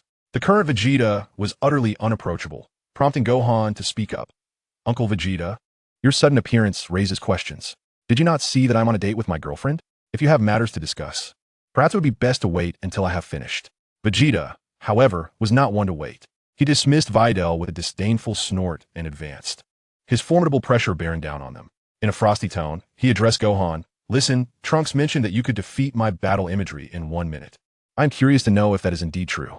It seemed Vegeta was aware of how his own battle imagery had been utilized. Upon learning that Trunks believed Gohan could best his battle imagery in such a brief period, his interest had been piqued, prompting his visit. Understanding there was no escaping this confrontation, Gohan glanced at the distressed Videl in his arms, then raised his head, his expression calm. Indeed, Uncle Vegeta, I understand you wish to test my capabilities. I am willing to engage in this experiment. However, given my girlfriend's presence, it will be more suitable to relocate to that area over there. He gestured towards the high skies nearby. Vegeta curled his lip in response. Although he did not directly acquiesce, he swiftly turned and soared into the air, indicating his willingness to proceed. Observing Vegeta's imposing demeanor and particularly his terrifying energy, Videl's expression was fraught with concern as she clutched Gohan's hand. Gohan, his power is too frightening. Are you truly going to fight him? Please be cautious. Videl understood well the magnitude of the threat Vegeta posed. He could obliterate the Earth if he so desired. If he truly sought to destroy the planet, no one could possibly stop him. Yet, despite this, Gohan did not exhibit fear. In fact, he had long awaited this day. He had sought out training with Vegeta's imagery, endeavoring to adopt his combat style, striving to strengthen himself. However, all this training paled in comparison to an actual battle with a legendary warrior. To a Saiyan, breaking through limits requires genuine combat. Mere training would not suffice. Gohan was determined to enhance his abilities, unwilling to miss this opportunity. If he could not match even Vegeta, he would deem himself unworthy of pursuing Kakarot, unworthy of entering the ranks of formidable fighters, and unworthy of facing the impending threat of Majin Buu, not to mention the gods of destruction. Thus, he gently patted Videl's head and offered her a reassuring smile, uttering a few calming words. Wait for me here for a moment. Rest assured, I shall be fine. This fellow is exceedingly rude, and I shall go teach him a lesson. With a casual remark, Gohan took off, propelling himself forward with remarkable speed. Videl, intending to follow using her flight technique, was abruptly halted by the sudden appearance of another individual. Piccolo materialized before her, momentarily rendering her speechless as she struggled to regain her composure. Calmly, Piccolo instructed her, stay here and do not move. Gohan may not necessarily be defeated. Having observed Gohan's development for quite some time, Piccolo eagerly anticipated this battle, recognizing that Gohan had grown to rival Vegeta. The provocation of Vegeta was indeed tied to him, and he watched the unfolding scene with a knowing smirk, aware that he could not serve as Gohan's training partner. He had deliberately sought to incite Vegeta to act as Gohan's opponent. The outcome was promising. At this moment, Vegeta was indeed the only suitable challenger for Gohan. One could only hope that Vegeta would not unleash his full strength, but ultimately, it would depend on Gohan's capabilities. Chapter 11. Vegeta's Ultimate Flash. Vegeta's proud demeanor remained unchanged, despite having gleaned much from battle footage. However, witnessing Vegeta standing idly, unwilling to transform, was indeed a sign of profound disrespect, especially since, once Vegeta appeared, he challenged Gohan, causing Gohan to miss his meal. With a cold expression, Gohan remarked, Uncle Vegeta, are you truly opting to fight me in your base form, instead of transforming into Super Saiyan? Vegeta scoffed, retorting, to deal with you, my ordinary form suffices. Such arrogance was evident. Gohan, his expression darkening, wasted no time in transforming into Super Saiyan and charging forward. Very well, do not say I did not warn you. Underestimating him, he was determined to make Vegeta regret it. The instantaneous transformation into Super Saiyan boosted his combat power considerably. His body became a streak of light, colliding directly with Vegeta, who observed with a derisive smile. In his eyes, Gohan's Super Saiyan form was riddled with flaws, far from formidable, especially as Gohan rushed in for close combat. This boy had made no discernible progress. Defeating him in close quarters was utterly impossible. As Gohan drew near and threw a punch, Vegeta effortlessly raised a hand to intercept Gohan's strike. Upon catching Gohan's fist, Vegeta could not suppress another laugh, completely oblivious to any unusual circumstances. Not far away, Piccolo also chuckled. Indeed, Vegeta had fallen for Gohan's trick. Videl, however, could not comprehend that Vegeta had merely caught Gohan's attack. Unfortunately, Gohan's technique was anything but easy to handle. With his fist caught by Vegeta, Gohan smirked and activated his ultimate technique with remarkable ease. Once yellowing hair transformed to a stark white, half of it now gleaming in purest alabaster. Vegeta, sensing something amiss, felt his complexion shift, utterly bewildered by this newfound transformation ability. In the blink of an eye, he attempted to react, but it was already too late. He soon realized that Gohan had vanished, leaving only a fleeting afterimage before him. "Nanny!" Vegeta exclaimed in astonishment, completely unaware that his earlier grasp had merely seized the illusion, not Gohan's true form. Gohan, with unparalleled speed in close combat, was invincible.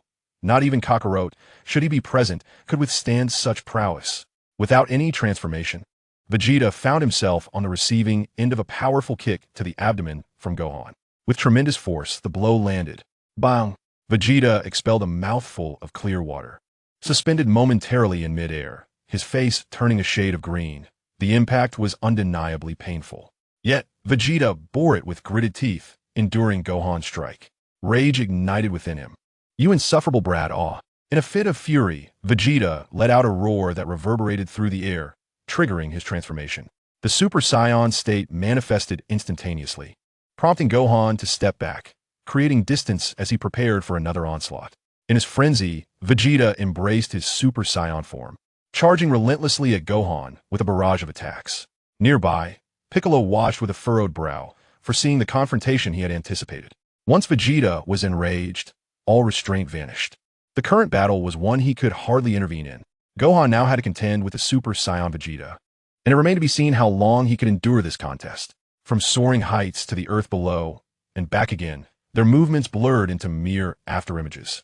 In their fierce close-quarters combat, the struggle appeared evenly matched, though Vegeta found it challenging to land a blow on Gohan, who, in turn, found it equally difficult to land a stealthy strike on Vegeta. The two engaged in a fierce stalemate. After several minutes of aerial acrobatics, Gohan, having become familiar with Vegeta's techniques, executed a significant leap to create distance. Recognizing that continuing their close skirmish would yield no conclusion for days, he resolved to unleash his true potential. With the activation of his Sharingan, he conjured an illusionary technique. The three-tomo Sharingan pulsed with energy as it projected toward Vegeta, causing his entire body to shudder. However, it was evident that the impact merely halted him for a mere 0.5 seconds. After half a second, Vegeta, with a bellowing roar, broke free from the illusion using sheer strength. "You wretched fool, what tricks are you attempting? What gives you the right to bind me with such trivialities?" As he suspected, Gohan's formidable power rendered the three-tomo Sharingan insufficient for effective restraint. Not even half a second could contain him. It was merely a test. Next, he was prepared to execute his intended strategy. Shadow Clone Technique. In a moment of transformation, Gohan did not create 100 clones this time. Instead, he manifested two, as two clones could harness 50% of his strength, proving far more effective than 100 clones, each possessing a mere 5 in combat power. However, before Vegeta, this was hardly sufficient. With a dismissive smirk, he expressed his disdain. "Gohan, is this the extent of your cunning? What purpose does this serve? Even if you split into two, you cannot surpass me." Yet, acknowledging Gohan's commendable performance in their recent close-quarters combat, Vegeta decided to unveil his true power. "Let me demonstrate my 100, the Super Saiyan Vegeta." This time, Vegeta had no intention of holding back. The earlier skirmish had earned him respect for Gohan's abilities. Gohan regarded him as a training partner, and Vegeta reciprocated that sentiment.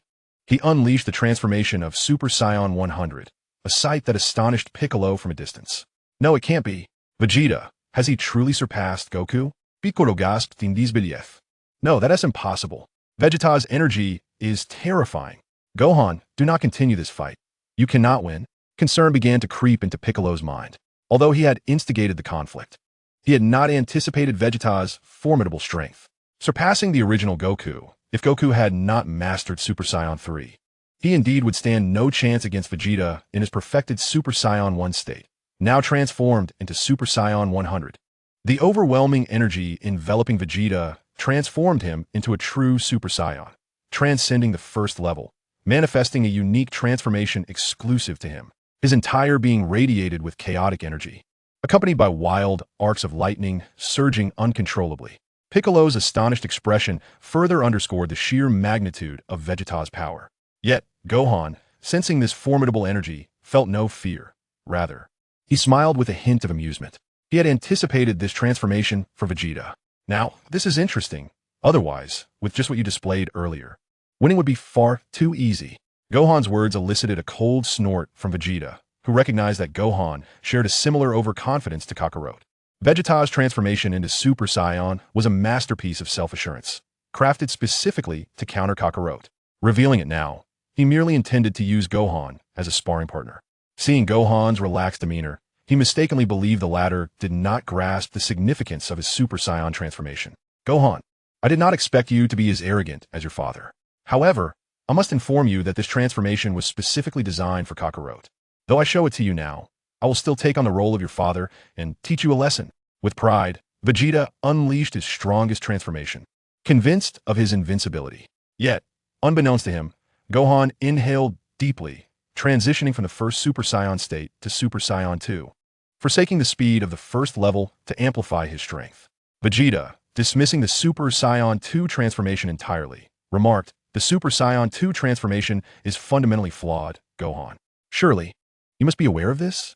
Gohan, upon transforming into Super Saiyan 2, experienced an increase in power but a decrease in speed. Nonetheless, he remained unperturbed, exuding an air of calm confidence. "I am well aware of that, but my white God state compensates for it. I can predict any close-range attacks, even without speed. No one can approach me or engage in close combat." Indeed, the formidable close combat technique of Ultra Instinct meant that even without speed, no one could rival him.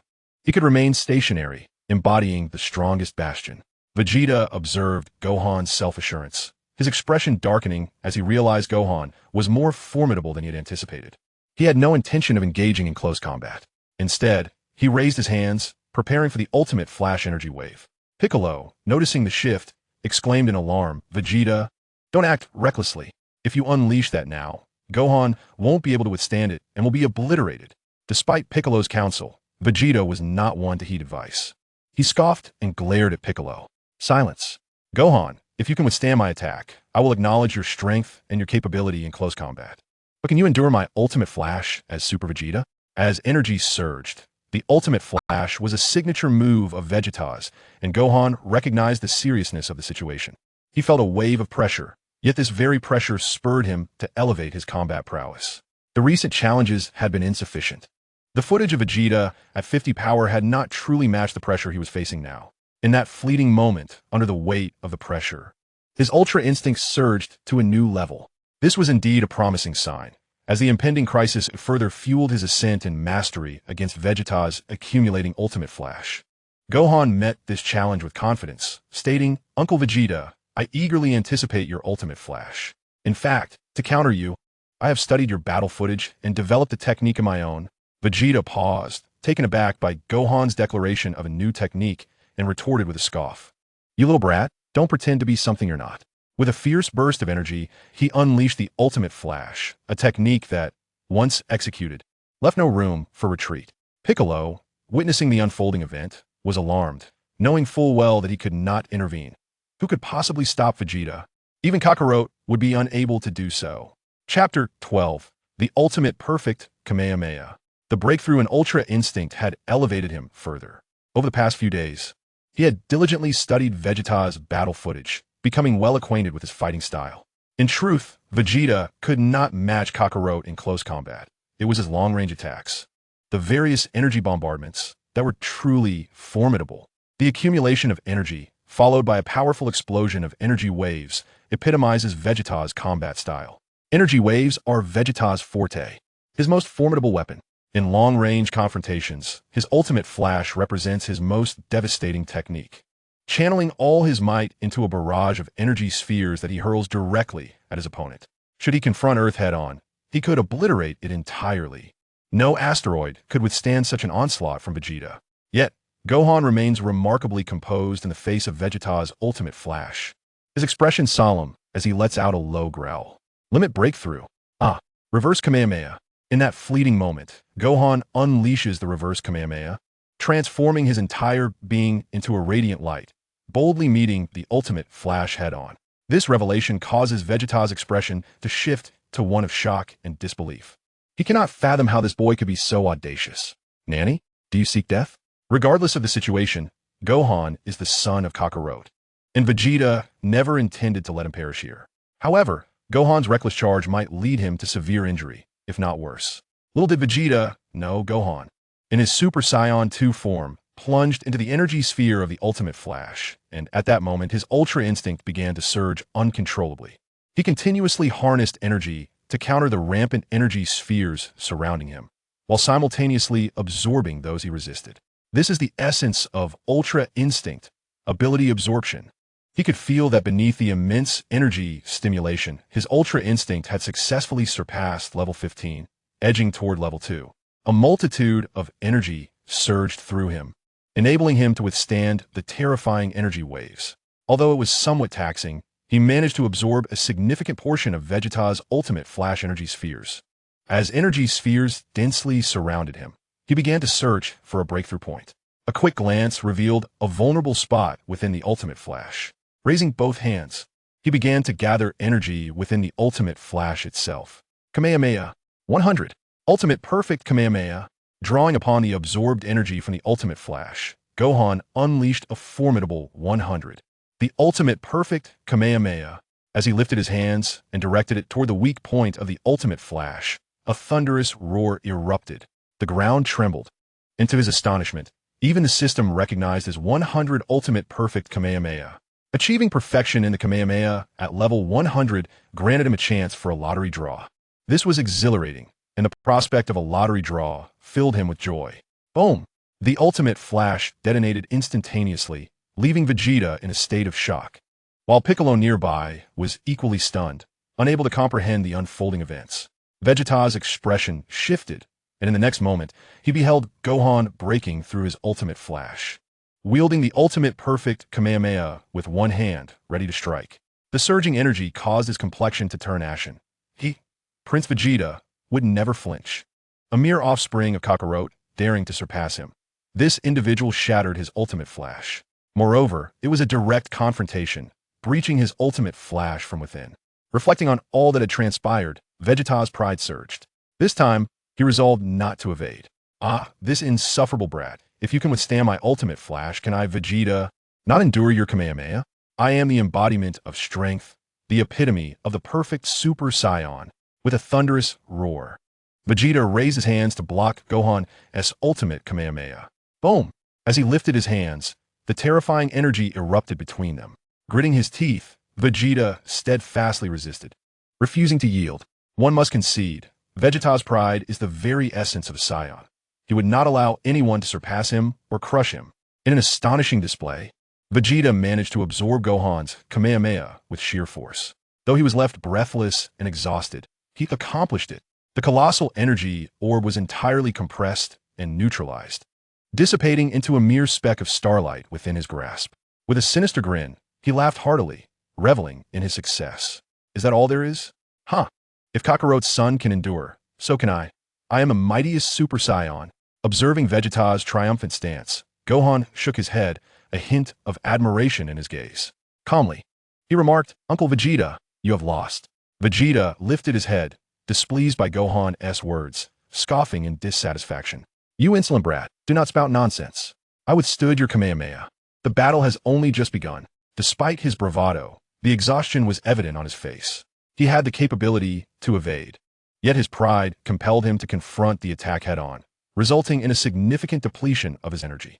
Under such circumstances, victory was beyond his reach. With a smirk, Gohan continued, Uncle Vegeta, had you chosen to evade, perhaps I would not have triumphed over you. Your pride has led to your downfall. I knew you would use your energy to absorb my Kamehameha. Hence, you have lost. Vegeta, still irked, gritted his teeth in response. You insolent brat, what do you mean? Even with my energy diminished, I still possess 50% of my strength.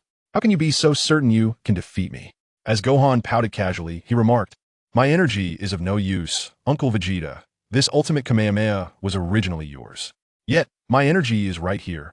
With that, he gestured, and in an instant, two of his clones appeared beside him. Upon their return, what astonished Vegeta was that Gohan directly utilized the two clones to replenish his energy, restoring the 100 units he had previously allocated to them. As the clones vanished, Gohan found himself with an additional 100 units of energy, appearing completely unspent and brimming with vitality. Witnessing this scene, Vegeta, with only 50 units of energy left, felt a surge of frustration. This boy was utterly shameless and infuriating. From the outset, the purpose of summoning two clones was to restore his own energy. How brazen. You little brat, you intentionally schemed against me.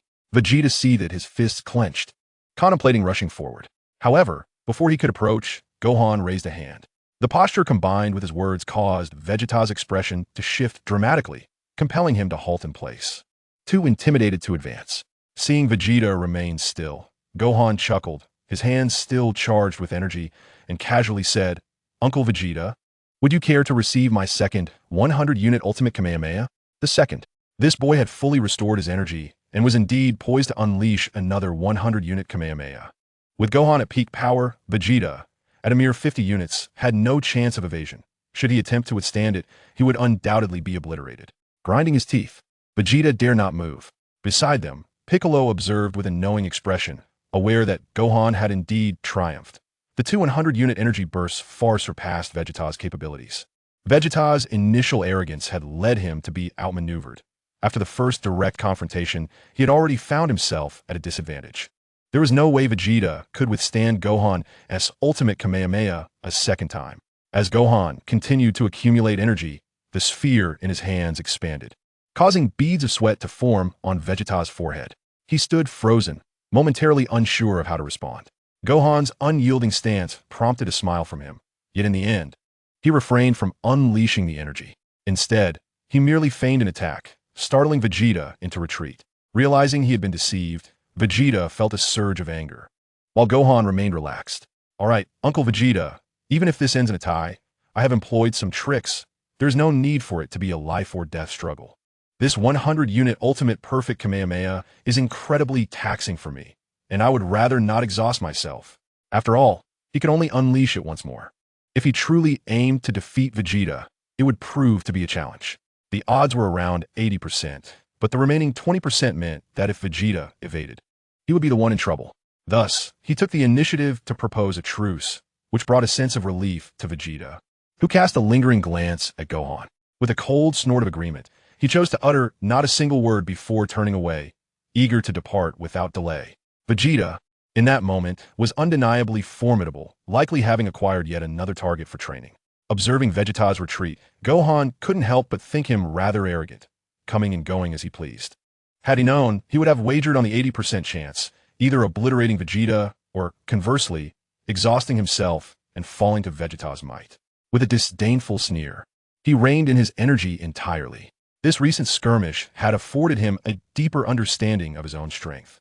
At present, he believed he could contend with Vegeta at 70% capacity, yet he still fell short compared to Vegeta in his prime. While clever tactics might secure a victory, the Dragon Ball world thrived on sheer power, and he was still lacking by approximately 30%. Only by bridging that gap could he hope to surpass and ascend above Vegeta. He resolved to intensify his efforts, aspiring to elevate his mastery of the Ultra Instinct to level 5. Achieving such a feat would quintuple his battle prowess, and that prospect was exhilarating. Chapter 13, An Unexpected Encounter with Android 18. Upon Gohan's return, he found Videl looking utterly astonished. Rushing forward, her expression shifted to one of concern. Gohan, you're amazing. Are you hurt? You frightened me to death just now. I thought you were throwing caution to the wind by charging in like that. Videl's worry was palpable, recalling how Gohan had dashed into that energy sphere, nearly compelling her to cry out. Beside her, Piccolo also wore a worried expression, astonished by Gohan's reckless behavior. After all, he was facing Vegeta's ultimate flash. It was remarkable that Gohan had managed to absorb Vegeta's ultimate flash and unleash the ultimate perfect Kamehameha. With a serious demeanor, Piccolo cautioned, Gohan, that technique was exceedingly perilous. While you possess the ability to absorb energy and utilize it, controlling such power must be quite taxing. Do not act recklessly next time.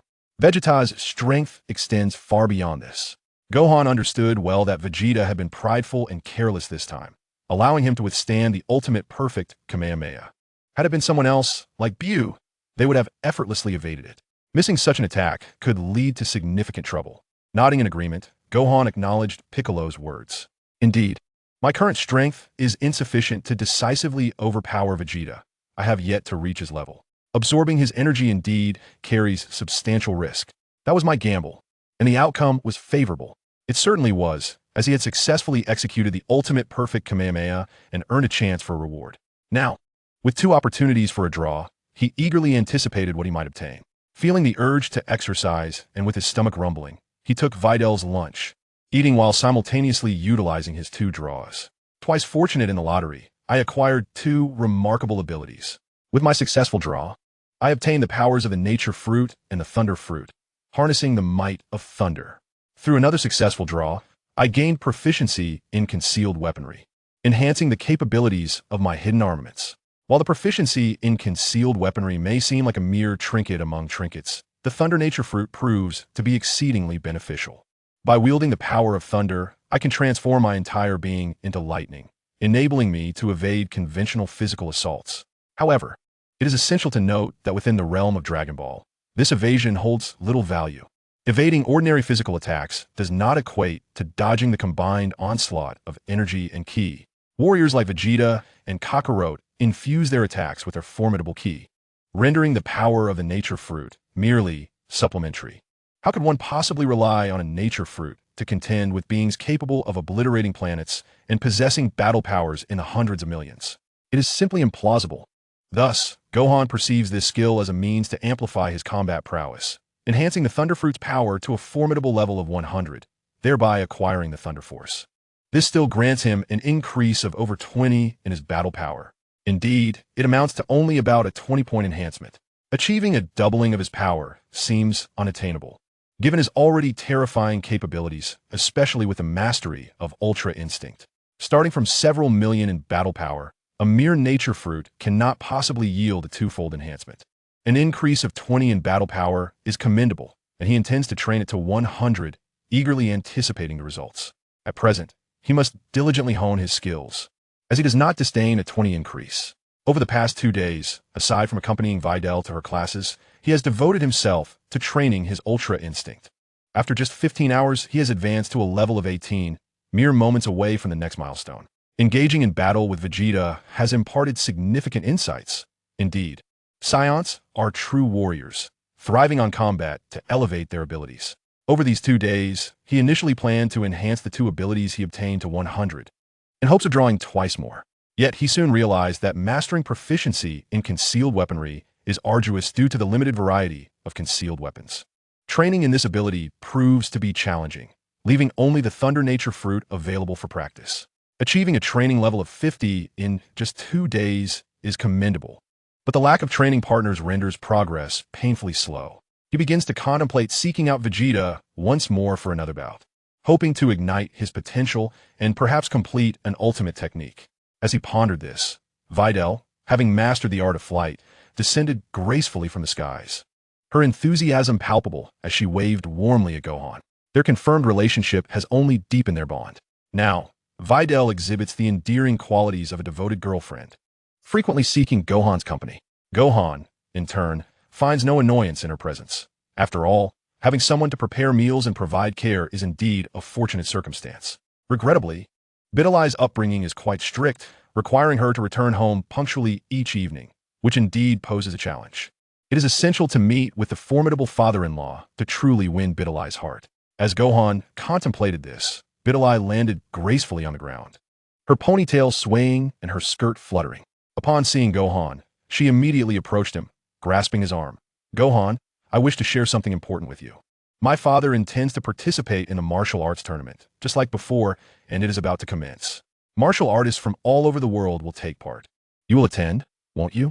To Gohan's surprise, the martial arts tournament was indeed approaching, igniting a spark of excitement within him. His expression brightened as he thought of one thing. If the tournament were to begin, his estranged father, Kakarot, would surely return. There were numerous techniques he yearned to learn from his father, such as instant transmission and the Kaioken. These skills would be invaluable, and Bidelai's news was truly delightful. He smiled and replied, "Is that so? This is splendid news. With the tournament taking place, I can inform my father. He will undoubtedly be interested." Bidelai's face reflected curiosity as she processed Gohan's words, her expression tinged with confusion. "Gohan's father. Isn't he deceased? How can you notify him?" Gohan replied calmly, "Not quite. This world still has a realm of the dead. Although my father is no longer among the living, he is undoubtedly training in the afterlife. By the way, we can seek out the fortune teller to inform him. I recall that she is related to Master Roshi." With this thought in mind, he decided to visit Master Roshi and then connect with the fortune teller to reach his father. Bidelai, intrigued, expressed her desire to accompany him. However, Gohan was reluctant to bring her to meet Master Roshi, fearing the old man might cause trouble if he laid eyes on Bidelai. Therefore, he asked her to wait and set off alone to find Master Roshi and relay the news of the tournament to Kakarot, knowing he would rush back from the underworld. With a swift motion, he soared into the sky. Bidelai waved her hands as Gohan departed, adding, "Gohan, I will be waiting for your return." Rising from the ground, Gohan transformed into a streak of light, flying towards Master Roshi's seaside abode.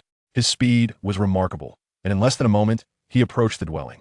Just as he was about to get closer, he noticed a figure moving towards him. Initially, he assumed it was Krillin, but to his astonishment, it was Android 18. It was evident that Android 18 was in a foul mood, likely due to her relationship with Krillin. This time, she had specifically come to see Krillin, curious about the intentions of this human dwarf who sought to pursue her. Contemplating whether to grant him a chance, she unexpectedly discovered Krillin entangled with his ex-girlfriend, which displeased number 18, prompting her to leave without a word. The frosty and alluring number 18 had no intention of competing with others. She would wait until Krillin had severed ties with Marin before making her move. However, just as she was about to depart, she noticed someone. Gohan's sudden appearance momentarily stunned her, particularly due to his aura, which made her furrow her brow in confusion. He seemed different from before. Initially intending to pass him by, she halted unexpectedly, blocking Gohan's path, causing him to stop in bewilderment. "Number 18, what brings you here? Are you looking for Krillin?" Upon mentioning Krillin, a displeased expression crossed number 18's striking features as she gritted her teeth. "Don't be ridiculous. Why would I want to see that little dwarf? He is engrossed in conversation with his ex-girlfriend, and I have no desire to intervene." Krillin's romantic nature still lingered, as evidenced by his choice to name his future daughter after his former love. Yet, this knowledge only served to infuriate number 18. Gohan silently mourned for Krillin, realizing he had missed an opportunity. Number 18 scrutinized Gohan, genuinely intrigued, not by any romantic inclination, but by his impressive skills, which drew a smile to her lips. "Gohan, it's been years since we last met, and I sense your strength has increased significantly. With your current prowess, you can certainly match me now." Initially, she had thought he would weaken from schooling, yet she was surprised to find he had grown considerably stronger. Gohan chuckled. "I've been training rigorously and have indeed gained a significant amount of strength."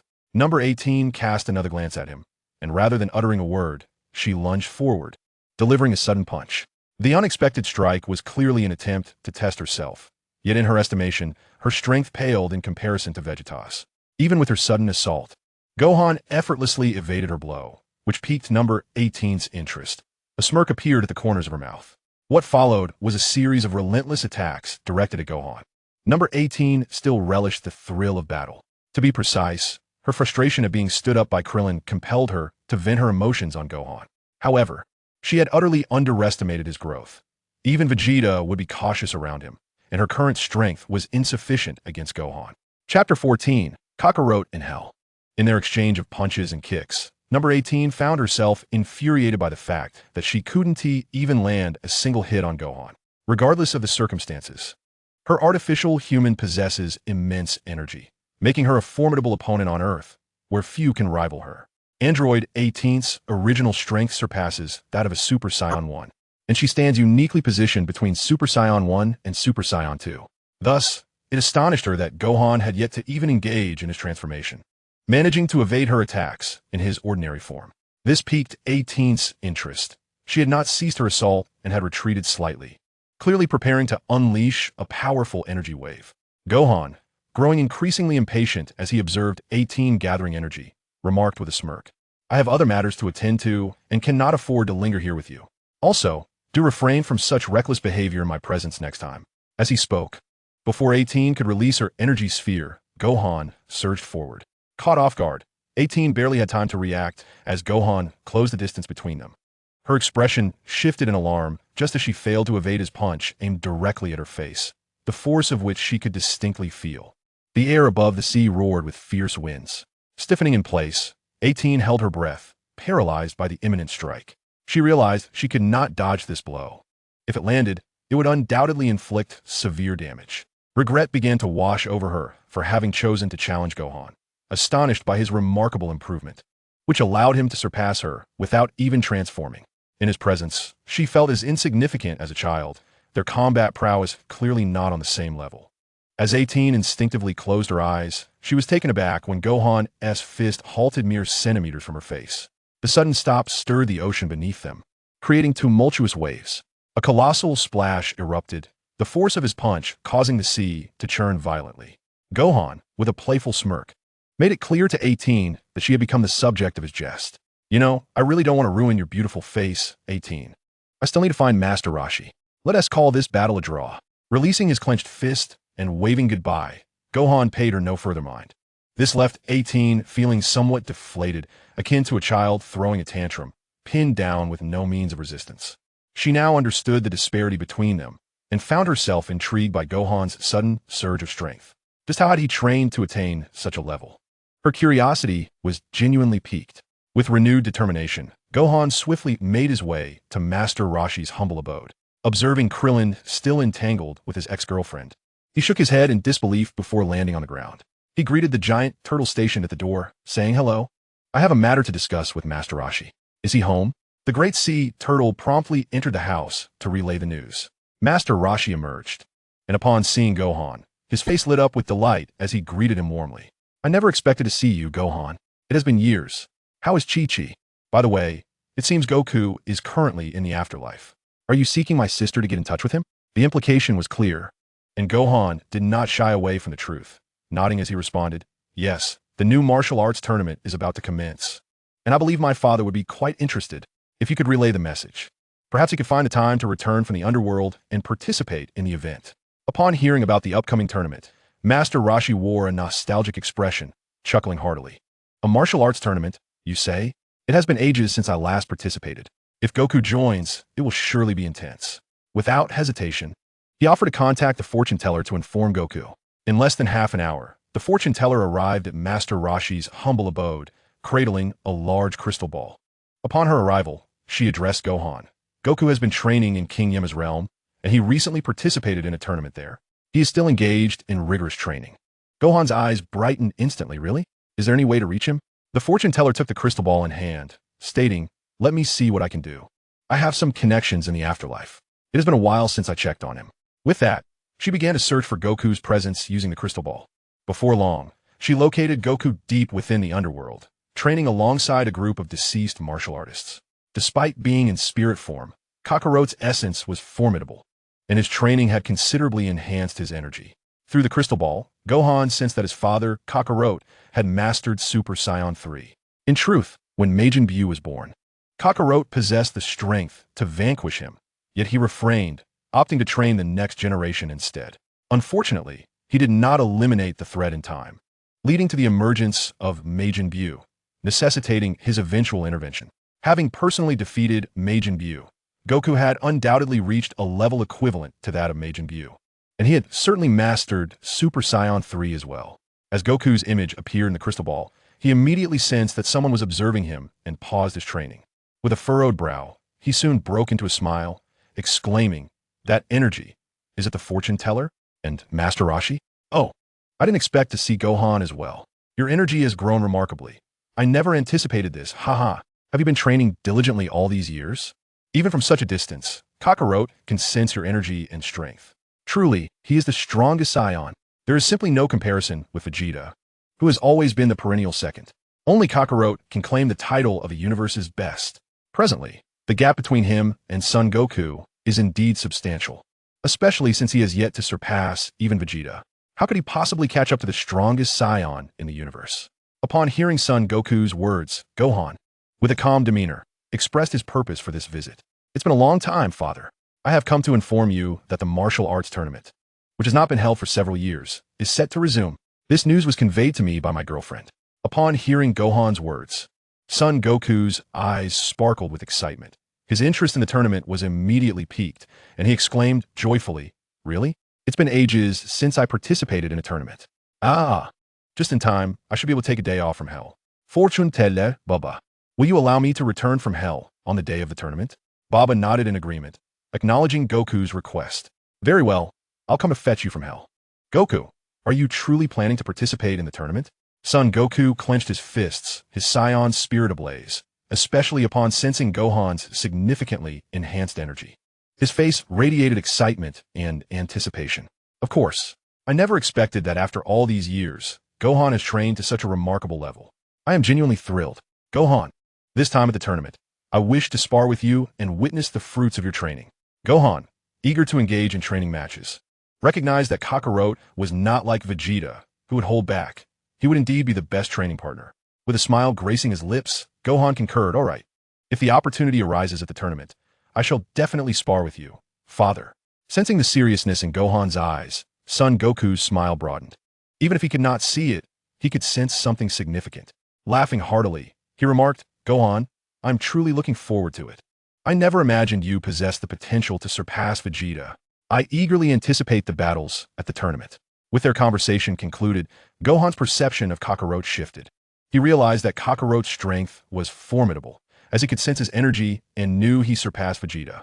Yet, Gohan could not fathom the extent of Kakarot's Super Saiyan 3 power or his battle prowess. Everything remained a mystery to him. Conversely, Kakarot seemed to have an acute understanding of his abilities, highlighting the evident gap between them. To bridge this disparity, Gohan recognized that his first step must be to surpass Vegeta. If he could not even exceed Vegeta, how could he hope to surpass Kakarot? After this conversation, he appeared filled with determination. Before the martial arts tournament commenced, he intended to further hone his skills. He aspired to elevate his mastery of the ultimate freedom technique to level 2 or higher. Furthermore, he needed to harness the power of the Thunder Fruit to reach 100, attaining an additional 20% of strength to effectively contend with Kakarot. With these thoughts in mind, he bid farewell and left the small dwelling of Master Roshi. On his way back, he remained oblivious to the fact that someone was tailing him. He couldn't comprehend why Android 18, who should have been seeking Krillin, was suddenly interested in him.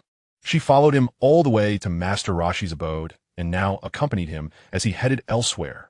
What was Android 18 thinking? Nevertheless, considering her perseverance in following him, Gohan did not mind using her as a training partner. He summoned Goten, Trunks, and Piccolo, inviting them to join him in this endeavor. With 4 of them teaming up against him, it would surely provide him with a rigorous training session. Resolving this, he welcomed Android 18's presence and led her to his training ground. Chapter 15. 1 against 4 is no small feat. Gohan returned with the express purpose of training. He specifically asked Piccolo to bring Goten and Little Trunks along, while also encouraging the hidden Android 18 to emerge. Facing the 4 of them, Gohan's opening words left them exchanging puzzled glances. Exactly, Android 18, Uncle Piccolo, Goten, and Trunks, I need your assistance to train my new abilities. Do not hold back. Just surround me and attack. I will refrain from using the clone technique, so unleash your full might and help me train. They looked at one another, and while Piccolo remained composed, Android 18 frowned. Having followed him all this way, she was now being called upon to assist in his training. What irked her the most was the notion of having to accompany those 2 kids, a green-headed creature and Gohan, while he trained alone. This was truly an affront to her. Piccolo understood Gohan's capabilities, yet he harbored some concern regarding Android 18's involvement. Her powers were formidable. Could Gohan truly prevail? He sensed her discontent, particularly evident in her disdainful expression. It was apparent that Android 18 maintained an air of aloofness, along with a hint of vanity. Being dismissed by Gohan, the Namekian was undoubtedly at a disadvantage. Gohan observed the situation, recognizing that Android 18 would be difficult to engage positively. However, enticing her was a straightforward endeavor. Raising his hand, he smiled and said, "How about this, Android 18? If you can land a hit on me, I will reward you with 1 million zeni. What do you say? Just one touch, and it's yours." Android 18's eyes brightened at the mention of money, and a sly smile crept across her face. She responded, "Oh, you have 1 million zeni? You're not deceiving me, are you?" With a relaxed expression, Gohan pointed towards the nearby Biddy Lee, who was watching the commotion, and said with a smile, "My girlfriend's father is Satan. You must understand that the world's heroes, including Satan, are quite affluent. Do you think I cannot produce 1,000,000? Not all. He can easily procure billions from Satan. 1,000,000 is truly a trivial matter." 18. Glancing at Biddy Lee from a distance, furrowed her brows and coldly remarked, "I never expected you to possess the potential for living off others. I find individuals like you utterly detestable." With that, she launched a direct assault. Gohan chuckled, finding it amusing that 18 despised those who relied on the fortunes of others. After all, Krillin was the epitome of a kept man. Nevertheless, her aggression pleased him, and as she charged forward, he deftly sidestepped her attack. Simultaneously, while Piccolo and Gotenks remained momentarily stunned, he approached them directly. With neither of them engaging, he took it upon himself to instigate the confrontation, creating a 1-against-4 scenario. As Gohan engaged, Piccolo and Gotenks could no longer remain passive, and soon they were all entangled in a chaotic melee. The relentless battle left Biddy Lee astounded. In recent days, her worldview had been completely transformed. After all, she had just learned how to harness energy from Gohan, and had even mastered the technique of flight, allowing her to soar for thousands of kilometers. Unfortunately, her speed was lacking, and prolonged flight would tire her out. That was her limit. Yet, what she witnessed in this confrontation was a terrifying spectacle. 4 figures were wildly darting around while relentlessly attacking Gohan. The 2 young warriors had mastered their flight techniques to the point of fluidity and speed that was beyond Biddy Lee's comprehension. Despite being 1-against-4, Gohan maintained control of the situation, evading their strikes effortlessly. Even 18 could not land a hit on the fully exerted Gohan, who handled the 4 challengers with apparent ease. This was truly an eye-opening experience for Biddy Lee. Thinking of her father, she smiled bitterly, suddenly feeling anxious about his participation in the martial arts tournament. Would he survive a confrontation with any of these individuals? As the day's training concluded, Gohan had gained ample experience in handling 1-against-4 without resorting to the technique of creating clones. If he did employ that technique, he would not fear facing 1-against-100. The clone technique was indeed extraordinary. By the end of the session, he noted with satisfaction that his Thunderfruit power had reached a progress of 50. He smiled at 18, who was somewhat out of breath. Feeling her frustration at not having secured the 1,000,000, unable to land a single blow on him, Gohan waved and said with a grin, "By the way, Sister 18, the bounty of 1,000,000 is still very much valid. Whenever you encounter me, I shall compensate you with 1,000,000. I speak with utmost sincerity." Number 18, gritting her teeth, felt that Gohan was deliberately provoking her. With her pride wounded, she snorted disdainfully and turned to leave. Yet, as she departed, her unwillingness to concede was evident in her parting words. "Just you wait, be cautious." With that, she took flight. Watching her retreat, a hint of dissatisfaction crossed her features. Beside her, Bidilli grew increasingly concerned, sensing that number 18 posed a threat. A worried expression adorned her face. "Gohan, do you think this girl might ambush you?" Gohan shook his head reassuringly. "No, number 18 is fiercely competitive. If she were to confront me, it would be directly." He harbored no fears of an ambush. Given number 18's strength, she could never best him even in a surprise attack. His gaze fell upon Bidilli, and a thought struck him. "By the way, Bidilli, I haven't accompanied you to meet your father yet. With the martial arts tournament approaching, it would be a perfect opportunity to pay him a visit. The tournament would necessitate some assistance from Satan, so an early introduction was prudent." Upon hearing Gohan's willingness to accompany her home to meet her father, Bidilli's eyes lit up with joy. "Really? That's wonderful. My father will surely be delighted to meet you. Gohan, you're even more formidable than my father, and he will be thrilled to see you." Indeed, with such a powerful ally by her side, how could Satan not be pleased? This was also a strategic move to expedite matters with Bidilli. Observing the charming Bidilli, Gohan stepped forward without hesitation, lifting her into his arms, soaring into the sky. As Bidilli wrapped her arms around his neck, he leaned down and gently kissed her lovely cheek. Noticing her bashful demeanor, a smile graced his lips. "In truth, I have another favor to ask of you." Bidilli's curiosity piqued. She was unaware of what Gohan was alluding to. "Gohan, is there something you need my assistance with?" He leaned in closer and whispered, "Help me conceive a Saiyan baby." Instantly, Bidilli's face flushed crimson, and she became shy, momentarily at a loss for words. Gohan erupted into laughter, exclaiming, "This is a matter of great importance. If you become pregnant, I can take the next step." For a moment, Bidilli was unsure if Gohan was jesting. He could not yet reveal that transforming into a Super Saiyan God required the collective effort of several Saiyans. Currently, their numbers were insufficient to achieve such a transformation. Thus, he needed to create more Saiyans, and Baidili was the perfect candidate. Having a child was essential for enhancing his own strength. After teasing Baidili, Gohan soon arrived at Satan's residence. Mr. Satan, Mr. Satan, someone who can fly has returned. Carrying the young lady, he descended from the heavens, accompanied by the young lady. I truly witnessed him soaring through the sky. A butler hastily entered the opulent villa and addressed Satan. Engaged in his boxing training, Satan smirked disdainfully upon hearing the butler's words, exclaiming, "Do not spout such nonsense. How could a person possibly fly in the sky? This is merely a trick of magic. I wonder who has deceived my dear daughter. But if I ever catch that rascal, I shall teach him a lesson." At that moment, Gohan entered, hand in hand with his beloved, and the butler's attention was drawn to them. He was so startled that he fell to the ground, his expression one of utter disbelief as he raised a trembling hand to point at Gohan. "It's him. He is the one who flew in the sky, Mr. Satan. It's this fellow." Satan had already noticed Gohan, especially as he observed Gohan holding his cherished daughter's hand, which ignited a fury within him. Clenching his fists, he charged at Gohan. "How dare you deceive me and take away my beloved daughter, you scoundrel!" The sudden attack took Baidili by surprise. When she saw Satan's fist approaching, she gasped in horror, "Dad, no." But Satan dismissed her concern, declaring, "Baidili, do not worry. I shall teach this brat a lesson." Before Baidili could utter another word, it was too late. Satan's fist struck Gohan's body, yet Gohan remained unharmed, while Satan was instantly sent flying. With a thunderous crash, Satan collided with the wall, shattering it to pieces. The butler, once again in a state of shock, could not comprehend how the world champion, Satan, had been sent reeling backward. Was this truly all an illusion? Seeing Satan being propelled away, Baidili's face filled with concern as she rushed forward to assess her father's injuries. She had initially feared that her father would lose control, and now her fears had come to fruition. How could an ordinary human hope to breach Gohan's defenses? It was only natural for Satan to be sent flying by that punch. With a worried expression, Baidili asked, "Dad, are you all right?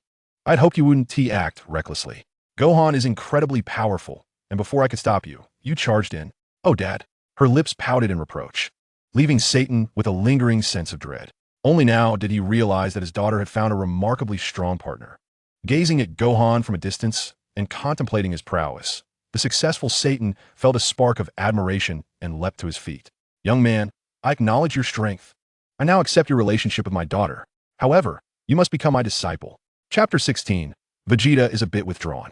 Satan, with a beaming smile, gazed over, envisioning the pride of having such an impressive son-in-law as his disciple. The thought of having a flying disciple with extraordinary prowess was simply exhilarating. As these thoughts crossed his mind, Satan couldn't help but burst into hearty laughter, looking favorably at Gohan before him. Given Gohan's formidable strength, he realized he could not possibly hinder his daughter from associating with him. Now that she had brought him to their doorstep, their relationship was evidently solidified. Knowing Gohan's capabilities, he felt little apprehension, for the fact that his son-in-law surpassed him in strength was more than sufficient. Thus, he readily acknowledged Gohan's status and promptly expressed his sentiments. Gohan smiled calmly, meeting the gaze of his future father-in-law. Although Satan was not inherently malicious, he had indeed appropriated the accolades of many while securing his title as world champion. Nevertheless, he had made significant contributions to the Earth, and Gohan's innate goodness marked him as a worthy hero of the planet. Most importantly, Gohan considered it advantageous to have such a prestigious father-in-law to rely upon. How could he possibly refuse? With a gentle smile, he remarked, "It wouldn't be unreasonable to promote me as your disciple, but Uncle Satan, I have a favor to ask of you." Satan's eyes brightened at Gohan's acquiescence, his joy evident. At that moment, he was willing to agree to anything, nodding enthusiastically. "That's wonderful.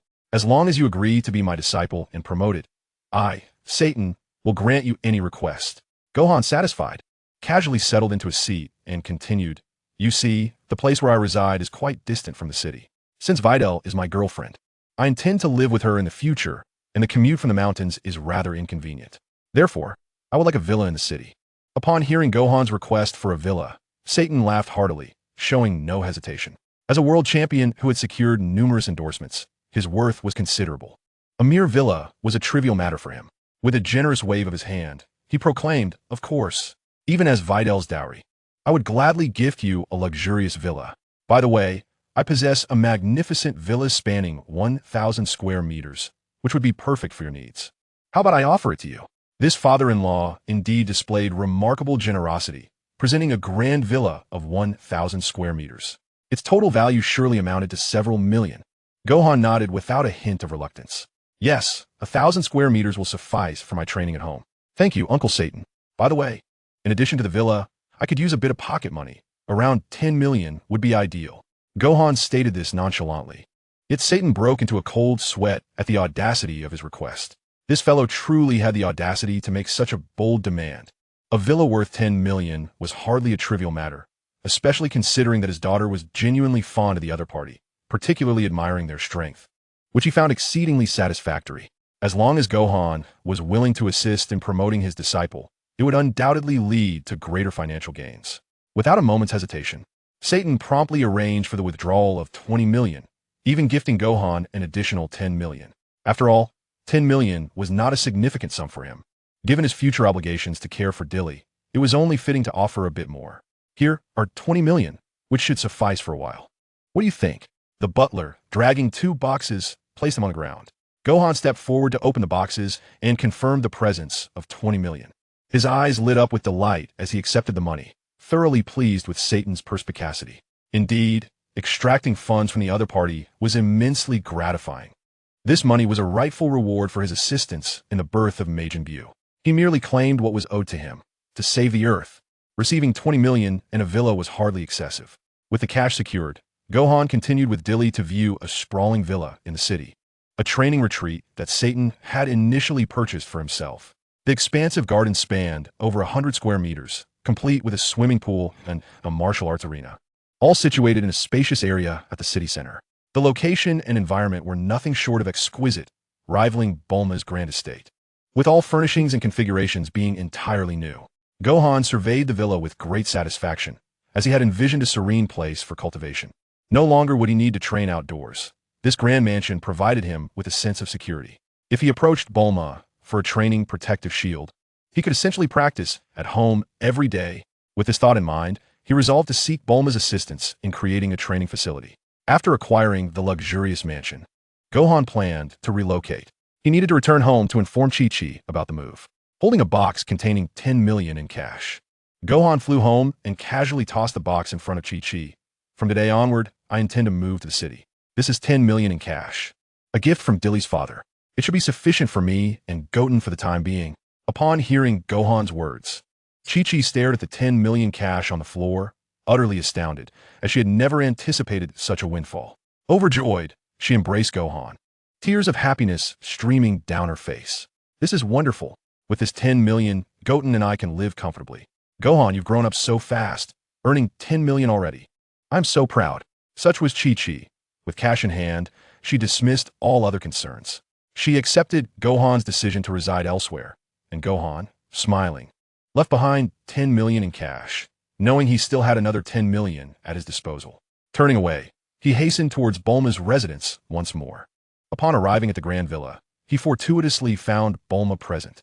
Her eyes lit up upon seeing Gohan, and she eagerly seized him, stealthily leading him to a secluded spot. Her expression animated with urgency.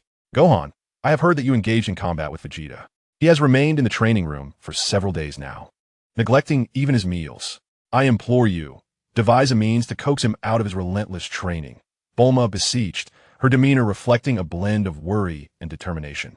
It was evident that following their recent confrontation, Vegeta had withdrawn into himself, immersing in training to the detriment of their relationship. Seeing Gohan, Bulma felt compelled to seek his assistance, for he was, after all, the catalyst for Vegeta's current state. After a moment of contemplation, Gohan nodded and replied, Bulma, I have acquired a villa from my girlfriend's father. However, the training facility there is rather inadequate. I fear I might inadvertently cause damage during training. If you could assist in enhancing it, I would find a way to persuade Vegeta to emerge from his seclusion. To Gohan's surprise, Bulma's face brightened at this seemingly simple request, and without hesitation, she readily agreed. Her curiosity piqued by the mention of Gohan's girlfriend, she playfully pressed him for details. No problem. I shall handle this. By the way, when will you introduce your girlfriend to me? You found a girlfriend so quickly. I am eager to see if she is as beautiful as you suggest. Understanding Bulma's spirited nature, Gohan chuckled, opting to keep further details to himself. He sensed Vegeta's surging energy. Indeed, he was still entrenched in training, having forsaken sustenance for several days, a rare occurrence. This relentless regimen had evidently elevated Vegeta's strength. Yet there were ominous signs of an impending breakdown. Currently, Vegeta's emotional state was precariously unstable, teetering on the brink of eruption. Caught between familial obligations and a relentless desire to surpass Kakarot. Thus, he found himself in a state of profound confusion. As a formidable warrior, Vegeta was vital to Earth's defense, and Gohan believed it necessary to provide guidance, to help him harness his potential effectively. Determined, Gohan unleashed his energy, a fierce surge that exploded forth. Upon sensing this, Vegeta abruptly ceased his training, drawing his attention towards Gohan, who had now stepped out of the training room. Bulma, brimming with joy, moved to approach, only to find that Vegeta had completely disregarded her presence. Vegeta's gaze was fixated solely on Gohan, his eyes glimmering with an unsettling intensity, indicative of the turmoil within him. It was evident that Gohan's emotions were still in flux. Otherwise, during the encounter with Majin Buu, he would not have been so easily manipulated. At this moment, Vegeta's mental fortitude was lacking. He remained silent, his focus unwavering, until Gohan took the initiative to speak. Vegeta, the martial arts tournament is about to commence in a week. My father, Kakarot, will return from the afterlife for a day. I trust this piques your interest? Vegeta's expression brightened momentarily, a flicker of excitement crossing his face as he clenched his fists. With a cold smirk, he replied, "Is that so? Splendid. I shall participate in the tournament. Be sure to inform Kakarot. I will surpass him this time, and with my strength, I will truly defeat him." Gohan couldn't help but chuckle, responding, "Alas, my father has no interest in you, Vegeta. Your training remains insufficient. If you focus solely on power, attaining another breakthrough will be quite challenging. Your disparity compared to my father is far greater than you realize." Vegeta, visibly agitated, clenched his fists, the sound echoing as he glared at Gohan, letting out a disdainful huff. "Wait until you can surpass me before you speak. You lack the standing to address me in such a manner." With that, Vegeta turned and strode back to the training room. Chapter 17. The Arrival of the Thunder God. Bulma watched Vegeta re-enter with a look of contemplation, perhaps unaware of when he would emerge again. With a sigh, she resolved to assist Gohan in organizing the training grounds. Accompanying Gohan back to his villa, they set about enhancing the training area. Much like Vegeta's facility, it could withstand various levels of destruction. As long as one did not unleash enough power to obliterate the Earth, everything would be manageable. After dedicating half a day to these tasks, Bulma, a woman capable of inventing time machines, demonstrated her remarkable abilities. Regrettably, she had no romantic interest in middle-aged Bulma and did not wish to flirt. Bulma, however, wore a bright smile and brought up a topic that piqued her curiosity. "By the way, is Goku really coming back for the tournament?" Upon receiving Gohan's affirmative response, Bulma's face lit up with joy. Observing her expression, Gohan couldn't shake the suspicion that she harbored feelings for Kakarot. A vast expanse of grassland lay above Vegeta's head. Time swiftly passed, and a week had gone by. It marked a week since Gohan had moved into the villa. The entire estate was staffed with a butler and maids, with Videl assisting in the upkeep. Gohan found the grand villa quite comfortable. Each morning, he would luxuriate in the soft embrace of his bed, reluctant to rise until Videl came to rouse him. Today it was no different. Observing Gohan's reluctance to leave his slumber, Videl chuckled softly, approaching without a word.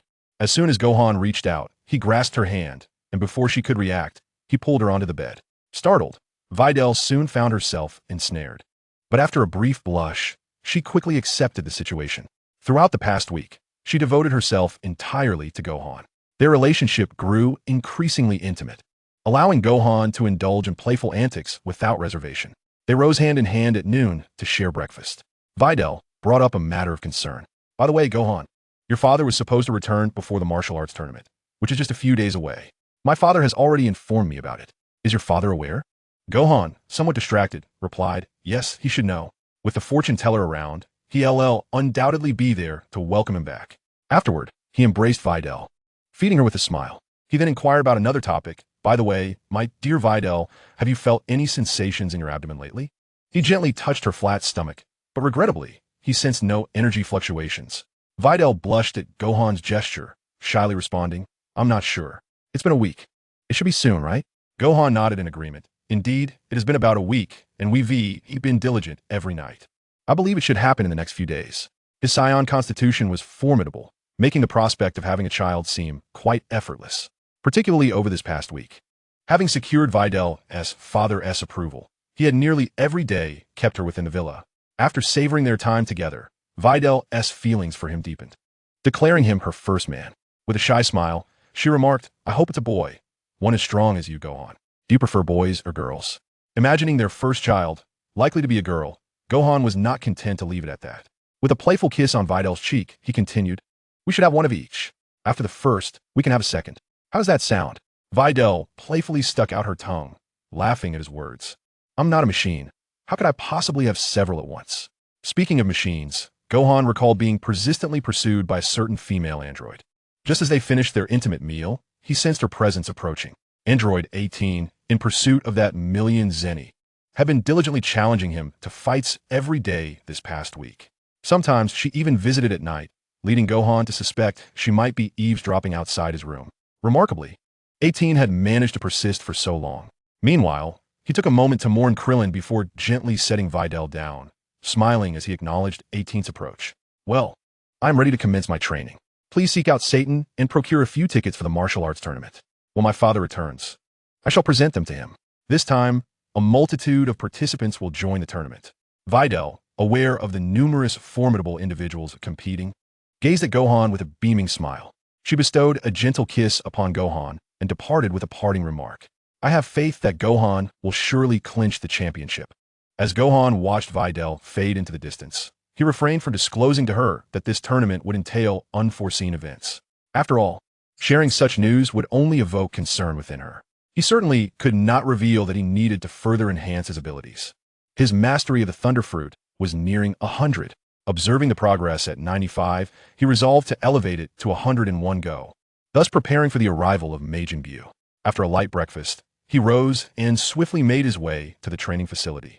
This expanse, akin to the arena of the martial arts tournament, had been specially modified by Bulma, surrounded by protective barriers, making it exceedingly difficult for energy blasts to escape. It was indeed an exceptional venue for training. Upon arrival, Gohan quickly noticed Android 18, who stood with her arms crossed, awaiting him. She exuded a captivating charm, particularly with her striking eyes, which narrowed in an icy elegance that could undoubtedly attract many admirers. Gohan, acknowledging her punctuality, greeted her casually. "I apologize for the wait. I rose a bit late due to my morning workout. I trust you haven't been waiting long?" Upon hearing Gohan's words, 18 let out a scoff, fully aware that she had arrived well before him. A subtle blush graced her cheeks, but she quickly regained her composure. Looking at Gohan, she declared, "Shall we begin now?" Gohan, instead of rushing into action, felt a spark of curiosity. 18, are you truly so fixated on that 1 million? I've noticed you have been coming here every day for the past week, and even Piccolo has had some free time. Do you not have other pursuits? 18's expression darkened, clearly displeased with Gohan's insinuation. Gritting her teeth, she retorted, "I merely wish to find an opportunity to teach you a lesson." With that, 18 lunged at him. Gohan, having become accustomed to her training style over the past week, was prepared. He understood that androids were not entirely robotic. They were enhanced humans. Their most formidable trait was their infinite energy. Though their energy cap was fixed, it was perpetually replenished. It was this very attribute that bestowed 18 with her formidable combat prowess, exceeding Super Saiyan level 1. Regrettably, that level of strength did not intimidate Gohan. He did not even need to transform. As 18's fist came crashing towards him, he was taken by surprise when her fist passed right through his body. With a furrowed brow, Android 18 wore a displeased expression, her face radiating fury. "What peculiar technique do you possess this time?" she inquired. It became evident to her that Gohan's methods were exceedingly strange, despite several training sessions. His various techniques had yielded no advantage for her. The current situation mirrored this, as he appeared impervious to physical attacks, evidently harnessing the power of the Thunder Fruit. With a smile, Gohan reappeared behind Android 18, casually remarking, "I must express my gratitude for your assistance in connecting me with the power of the Thunder Fruit. It has allowed me to achieve a progress rate of 100. A surge of energy coursed through him, and suddenly, dark clouds gathered in the sky, transforming the atmosphere as Android 18 looked up. Indeed, she beheld a colossal bolt of lightning cleaving through the heavens, hurtling towards her. with a thunderous roar. The bolt descended like a massive beam of light aimed directly at her. Android 18's expression shifted as she raised a hand, gathering energy without hesitation to confront the lightning in midair. The two forces collided, producing a cacophony of crackling sounds. Countless currents of electricity surged chaotically. Yet Android 18 gritted her teeth, enduring the onslaught of Gohan's boundless power, which proved formidable. To Gohan's eyes, a smile crept upon his lips as he raised his hand once more. 20 trillion volts, 30 trillion volts, 50 trillion volts, he proclaimed. The explosive lightning cascaded down once again, crashing against Android 18's infinite energy, compelling her to resist with all her might. Unfortunately, as the bolts continued to strike, their intensity escalated, overwhelming her despite her limitless energy. Gohan, with remarkable resolve, surged from 1 trillion volts to 5 trillion, and then to 10 trillion. 10 trillion volts. The awakening of the Thunder God. As the Thunder God descended, the very earth trembled beneath its might. At that moment, Android 18's expression shifted dramatically. It dawned on her that Gohan's command over lightning had grown even more formidable. A single bolt shattered her infinite energy. It pierced through her energy sphere, crashing into the ground and erupting in an explosion. The surrounding protective barrier disintegrated in an instant, rendered utterly ineffective. Android 18's entire body was propelled backward, and Gohan's expression changed as realization struck him. The power of the Thunder God at 10 trillion volts was overwhelming, and he had momentarily forgotten that Android 18's combat strength could not withstand such force. He rushed forward, catching her just as she was about to be flung away, embracing her to prevent a potentially grievous injury. "Are you all right?" he asked with genuine concern, unaware that Android 18, gritting her teeth and catching her breath, seized him in return. Initially expecting her to be furious, he was taken aback by her radiant expression. 1 million, as you said. Chapter 18. Instantaneous movement is the ultimate technique. Gohan found himself at a loss for words, concerned solely for the potential injuries of his companion. Little did he know, he had been swindled out of 1 million by Android 18. Observing her radiant demeanor, he could only shake his head in resignation, admitting that this time he had been rather careless. Now, having incurred a loss of 1 million, it was but a trifling sum for her, especially considering the extensive training she had provided him. At long last, he had successfully awakened the powers of the Thunder Demon Fruit, achieving a strength level of 100. Presenting the 1 million in cash to Android 18, he noticed her eyes light up at the sight of the substantial sum. With a smile gracing her lips, she embraced the box and prepared to depart. As she walked away, Gohan recalled something and couldn't help but inquire, "By the way, are you planning to come tomorrow?" Her response caused her to glance back, a playful smile gracing her lips, accompanied by a frosty expression. "Oh, can you continue to provide me with 1 million? This time?" Gohan reciprocated with a grin, replying, "As long as you continue to train with me, I wouldn't hesitate to offer you 10 million. Without a moment's hesitation, Android 18 agreed, showcasing her decisiveness. "Very well, 10 million it is, but you better keep your word." With that, she turned and left, and Gohan couldn't help but acknowledge how easily she could be persuaded. Securing her companionship for training at the cost of 10 million seemed like a bargain indeed. While he currently lacked the 10 million, the upcoming martial arts tournament promised substantial rewards. Even if he didn't secure first place, the second prize would yield a considerable sum. Additionally, he could expect to gather some funds from Satan, aiming for a goal of over 100 million this time. The martial arts tournament was officially underway, and Gohan had already received notification of the preliminaries. Next, he would head to the training grounds, having also acquired the power of the Thunder Fruit, leading to a new ability. His successful draw granted him the Wood Release bloodline limit. Wood Release? Another unique technique from the Naruto universe, and a rather impressive ability at that. Yet within the Dragon Ball realm, it could only be deemed somewhat superfluous. Missing out on the Rinnegan, he considered most other skills to be less than desirable. The Wood Release offered minimal enhancement at present, and he was not in a rush to elevate it to level 100, with other priorities demanding his attention. Rising early, he accompanied Videl as they traveled to the metropolis, eagerly anticipating a reunion with a certain individual. His rather unconventional father, Kakarot, had returned from the underworld, and Gohan had numerous matters to discuss with him. As he settled into the vehicle, he felt a surge of impatience. Meanwhile, Videl tenderly adjusted his martial arts uniform, her eyes sparkling at the sight of the battle attire she had obtained from Bulma.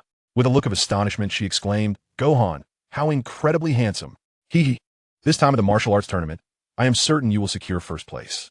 Then, turning to Gohan, she inquired by the way, might I participate in the tournament as well? Videl, harboring a hint of interest, glanced over. She was indeed eager to join the event and practice alongside Gohan.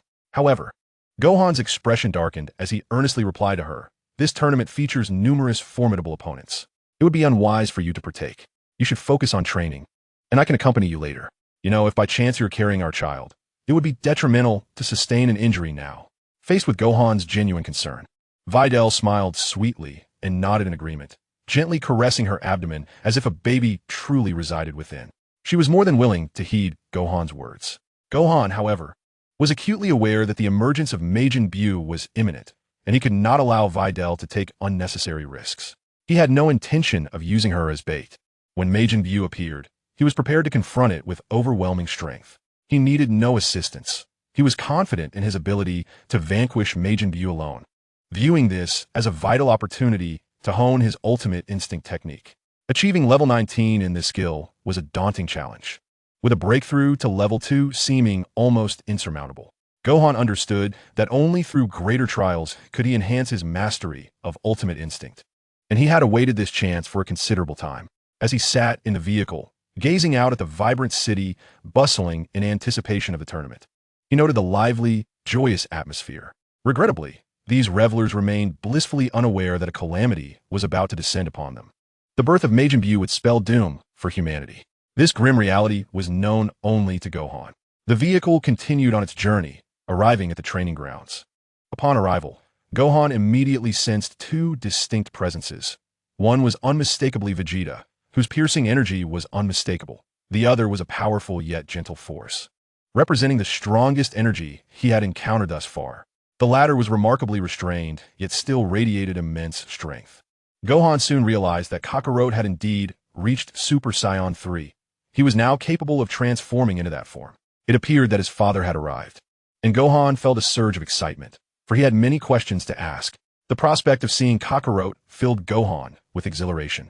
He knew that by learning a few techniques from his father, he would grow stronger. How could he not feel thrilled and joyous? Meanwhile, Videl, listening to Gohan, wore a curious expression, glancing around in confusion. Gohan, where is your father? Why can't I see him?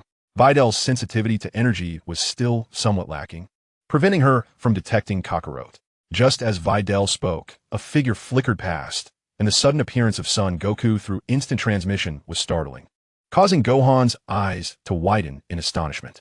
He truly felt that instant transmission was an extraordinary technique, comparable to the divine abilities of angels beside a god of destruction. This extraordinary technique took him by surprise. In that fleeting moment, he realized that had Kakarot chosen to attack directly, defeat would have been inevitable, highlighting the stark disparity in their strengths. Clenching his fists, he resolved to acquire the skill of instantaneous movement at any cost. Gohan, you have indeed changed significantly since the past. Is this your girlfriend? Goku's jovial demeanor greeted Gohan, who was momentarily taken aback, standing before Biddy Lee. Her astonishment was palpable as she had no inkling of how he had arrived, and upon hearing his words, her cheeks flushed as she nestled closer to Gohan. Grasping his arm, the tender display caught Goku's admiration. Taking a deep breath to suppress his understanding of his father's immense power, Gohan smiled and replied, Father, it has been years since we last met, and I have missed you dearly. With that, he reached out to embrace Goku, leaving him momentarily stunned by Gohan's warmth and enthusiasm. After years of absence, witnessing Gohan's growth filled Goku with a sense of nostalgia. Despite Kakarot's low emotional intelligence, he held a profound affection for his lineage. Gohan, I'm truly sorry. I never intended to leave you and Chi-Chi here. That was my fault, Goku expressed. Sensing Gohan's mixed emotions, a smile crept onto Gohan's lips, and he lifted his gaze, his expression earnest. Father, I long to visit you more often in the future. If only I could master the instantaneous movement technique, I could come to see you daily, training and battling alongside you. Alas, I lack the skill. Gohan's wistful reflection sparked a glimmer of excitement in Goku's eyes. Indeed, Gohan, you can learn the technique of instantaneous movement. Once you master it, you could visit me in the afterlife every day. Goku exclaimed, filled with enthusiasm. This is splendid. I shall teach you this skill, and from this moment forth, we need never part again. Goku's hearty laughter filled the air as he began to instruct Gohan in the art of instantaneous movement. Gohan's smile widened. He had not anticipated Kakarote's eagerness to teach. The prospect of easily acquiring the technique thrilled him. Goku held nothing back when it came to his son, adopting a direct approach to his teachings, placing a hand on Gohan's head.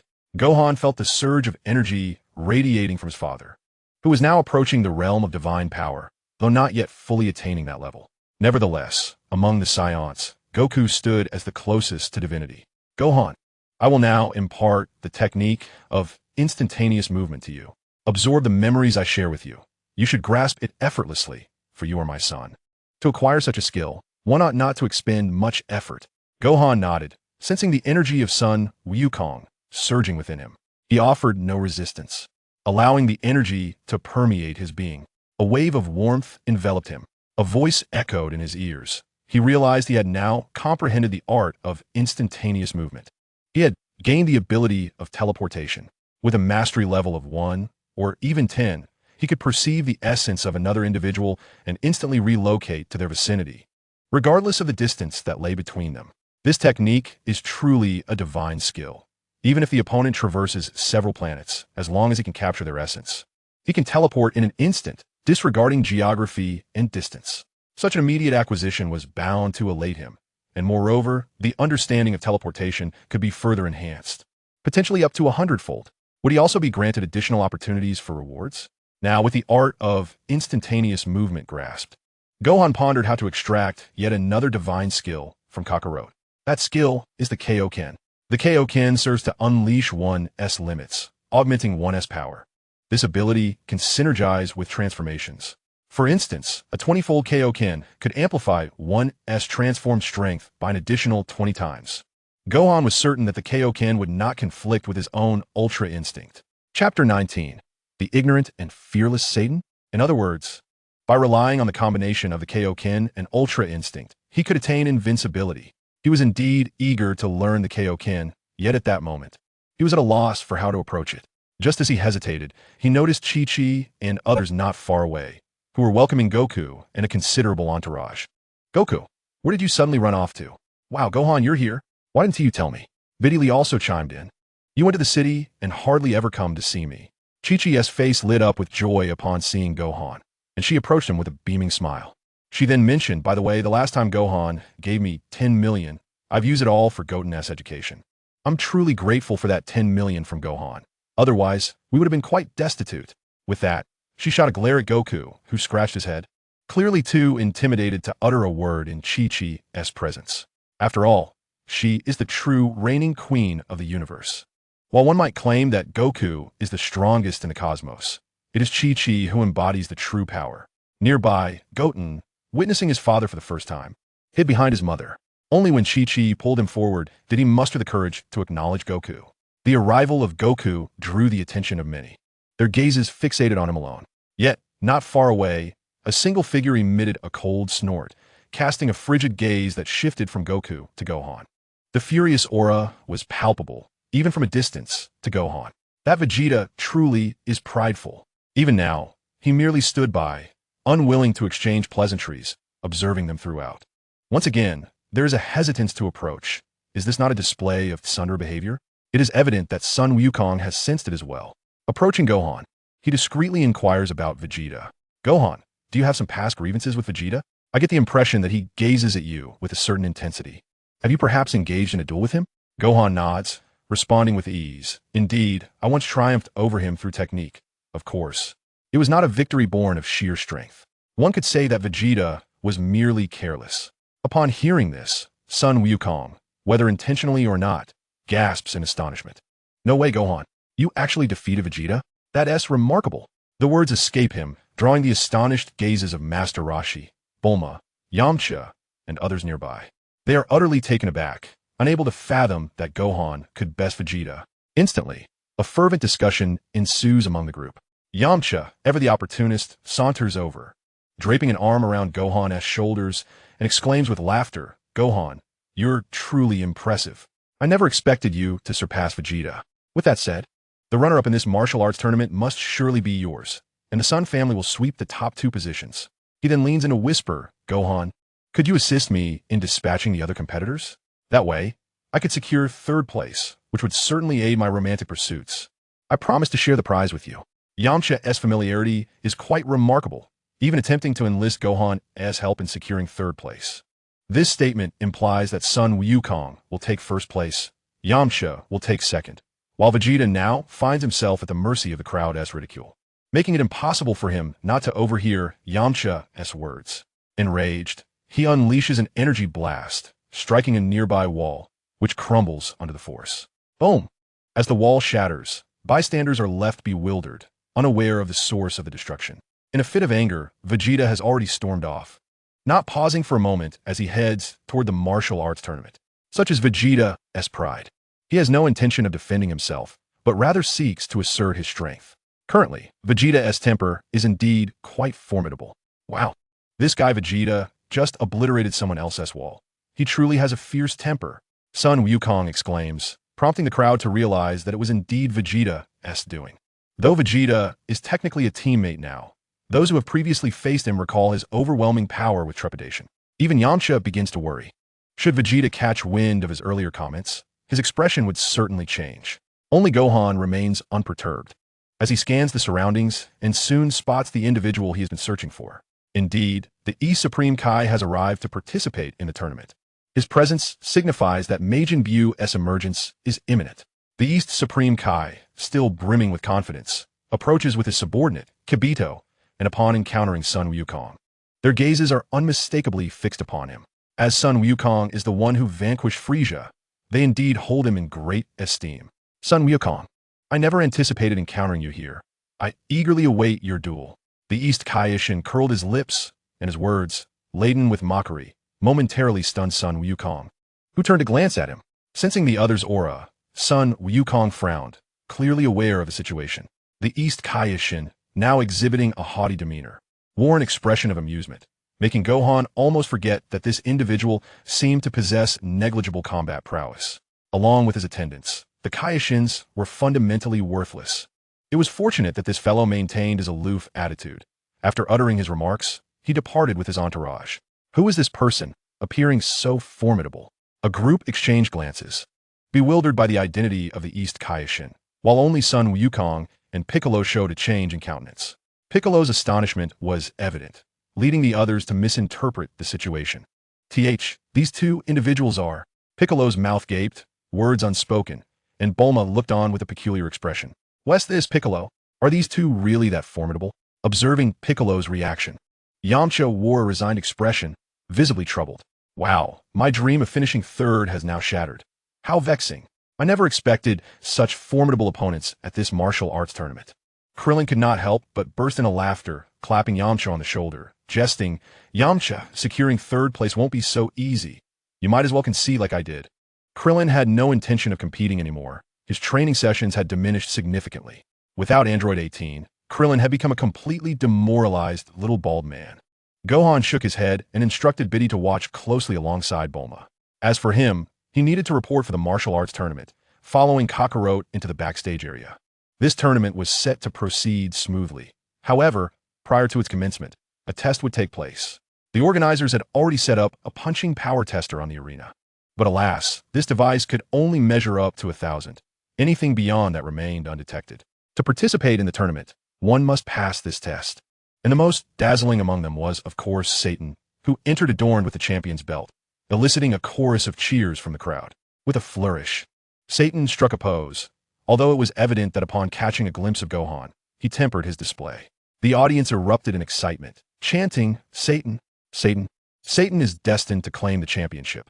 He is indeed a hero. Satan, I support you. Defeat all the competitors. The crowd roared, and after striking his pose, Satan swiftly approached Gohan. Even as Sun Wukong wore a puzzled expression, gently grasping Gohan, he spoke softly, Gohan, wait a moment.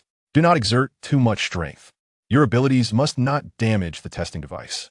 Furthermore, this time, may I secure the first place while you settle for second? This is also to surpass Videl. What do you say? With a pleading expression, Satan's words drew a humorous glance from Gohan towards Goku. Calmly, Gohan replied, Uncle Satan, whether I can achieve second place is contingent upon my father. Satan was taken aback, looking puzzled. Did not your father pass away? Gohan nodded, indeed, but he has returned from the underworld for a day, taking a leave of absence to accompany me for this event. Satan was dumbfounded, utterly unable to comprehend how someone who had passed could return from the afterlife.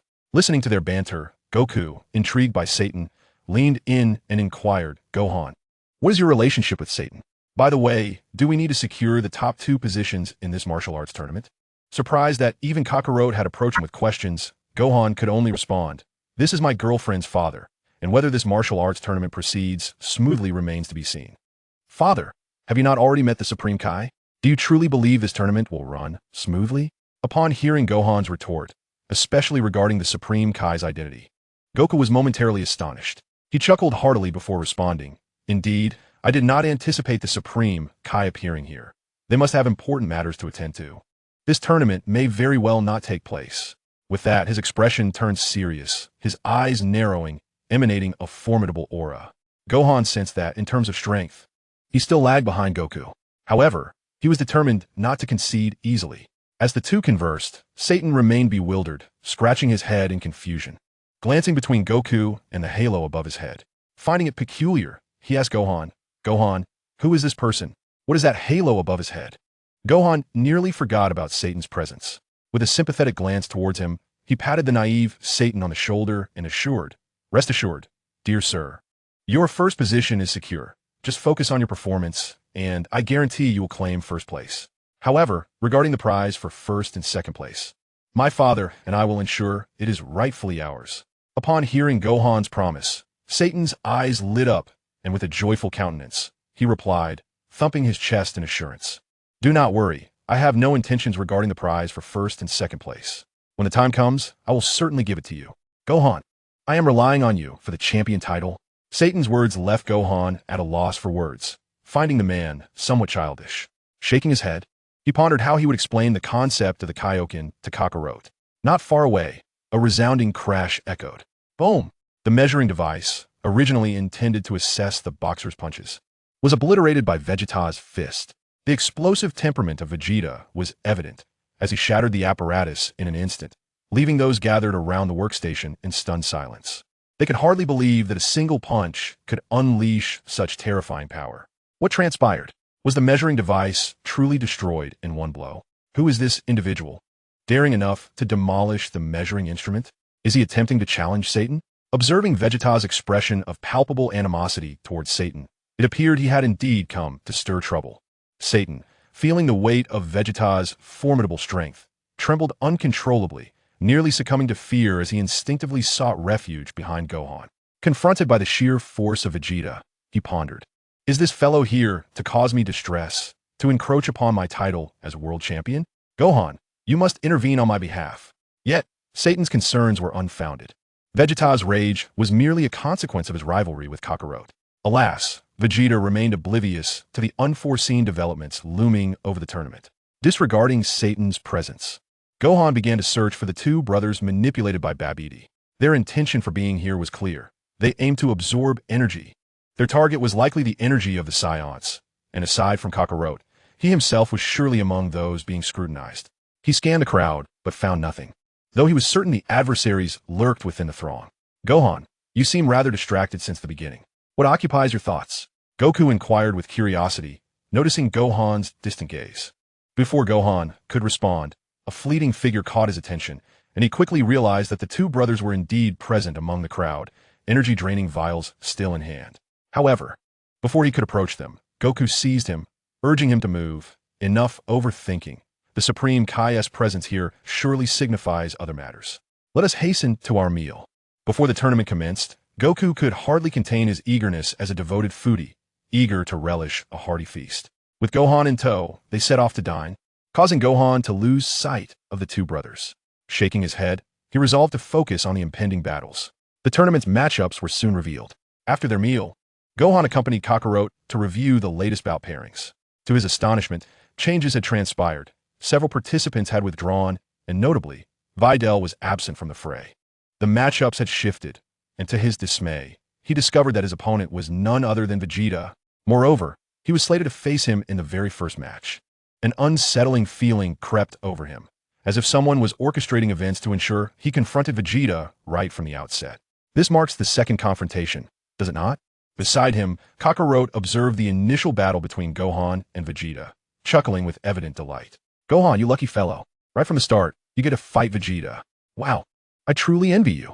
I wish I could take your place. In truth, Goku was quite eager to spar with Vegeta, but due to intervening matters, he had neglected to engage with him, leading to Vegeta's subsequent fury. Now, having secured the opportunity for a first battle against Gohan, a smirk of pride graced Vegeta's lips. This was perhaps the outcome he had longed for, his gaze locking onto Gohan with a serious intensity. Presently, Vegeta's sole focus was the thrill of battle. Meanwhile, Gohan did not believe this fight could progress smoothly, considering the two individuals controlled by Babidi loomed nearby. Should a real conflict ensue, they might very well siphon away energy. However, discussing this with Vegeta would likely yield little regard from him. Vegeta had eagerly awaited this martial arts tournament, longing to fight alongside Kakarot. And his fervent gaze as a battle enthusiast revealed he would disregard any other concerns. Even if the Earth were to perish, he would still seek combat. As the opponents were confirmed, the original host took to the stage to announce the participants of the first battle. This host, having long anticipated the clash, greeted Goku and the others with exuberance. Let us welcome contestant Gohan and Vegeta to the stage. The inaugural battle features these two heavyweight contenders. I have awaited this commentary for far too long, and I believe this first fight will undoubtedly be electrifying. Let us eagerly anticipate the performances of both contestants. With the host's words barely concluded, Vegeta had already ascended the arena, his gaze firmly fixed on Gohan. With a serious demeanor, Gohan could only step onto the stage, regrettably aware that he had yet to master the Kaioken technique. He had intended to train further with Vegeta after acquiring it. Yet it appeared that Vegeta was already too impatient. Noticing Gohan standing before him, Vegeta let out a disdainful huff, coldly stating, "You little brat, this is the second time. Last time, due to my carelessness, I lost to you. However, this time shall be different. I will defeat you and then conquer Kakarot." Gohan could not help but interject. "Vegeta, have you not noticed the presence of several rather special spectators at this martial arts tournament?" He glanced towards the distant East Kaioshin, who wore a mischievous grin, accompanied by his subordinates. Furthermore, the two individuals under Babidi's control lurked nearby, their intentions clear. Vegeta could not possibly be unaware of these forces, yet he remained unconcerned, clenching his fists as his power surged, visibly startling the East Kaioshin, who had not expected Vegeta's energy to be so formidable. The two brothers under Babidi's control were instantly captivated, their eyes gleaming with excitement as they shifted their focus from Gohan to Vegeta. Gohan quickly understood that Babidi had altered his target. This time, he aimed to extract energy from Vegeta. The immense aura that Vegeta was currently emanating was so formidable that it prompted Babidi to redirect his attention. As Vegeta unleashed his full energy, the intense power caused the entire stage to tremble. In the audience, Yamcha and the others were visibly shaken, completely awestruck by Vegeta's overwhelming presence, which was evidently stronger than before. It was clear that this time, Vegeta was serious about his intentions. Would he truly unleash all his might from the very beginning? Bulma's expression reflected her concern. Despite being Vegeta's wife, she was uncertain about his emotional state. "I don't think he would," she reassured herself. "Vegeta does have some sense of restraint." Meanwhile, Oolong trembled uncontrollably, terrified by Vegeta's display. "He's terrifying. One misstep, and he could obliterate the earth." Bulma shot a disapproving glance at Oolong, her own uncertainty about Vegeta's potential recklessness evident. Only Videl looked on with worry directed towards Gohan. Faced with Vegeta's fierce energy, Gohan furrowed his brow but maintained a calm demeanor. Vegeta's complete energy release was markedly different from before. It was clear he regarded Gohan as a worthy opponent deserving of his full strength. When it came to combat, especially against formidable foes, Vegeta would not hold back. The transformation into Super Vegeta was executed without reservation. The arena trembled once more, nearly erupting with energy. As the announcer struggled against the fierce winds, yet continued to commentate on Vegeta's transformation, his mouth agape in astonishment. "Contestant Vegeta has transformed into a golden-haired warrior. I can sense the terrifying energy radiating from him. His power is truly formidable." Gohan frowned as he observed Vegeta's transformation into Super Vegeta, casually remarking, "Uncle Vegeta, you really jumped straight into Super Vegeta without holding back, and there are still plenty of spectators here." Vegeta gritted his teeth in frustration. Who cares about those fools? Damn it. Gohan, I know what you're worried about. Someone is lurking around, spying on our energy. But it doesn't matter. If they dare to approach, I will eliminate them without hesitation. Right now, I only wish to test your strength. Let's fight without concern for anything else. Vegeta had sensed that something was amiss. But he was unfazed. He was determined to prove his princely might.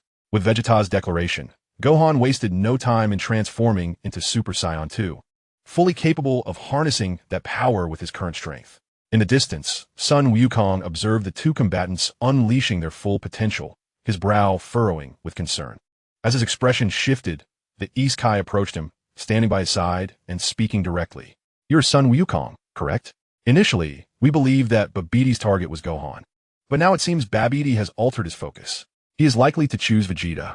Is there any way to prevent Vegeta from recklessly releasing his energy? I fear that Babbidi's minions may act first.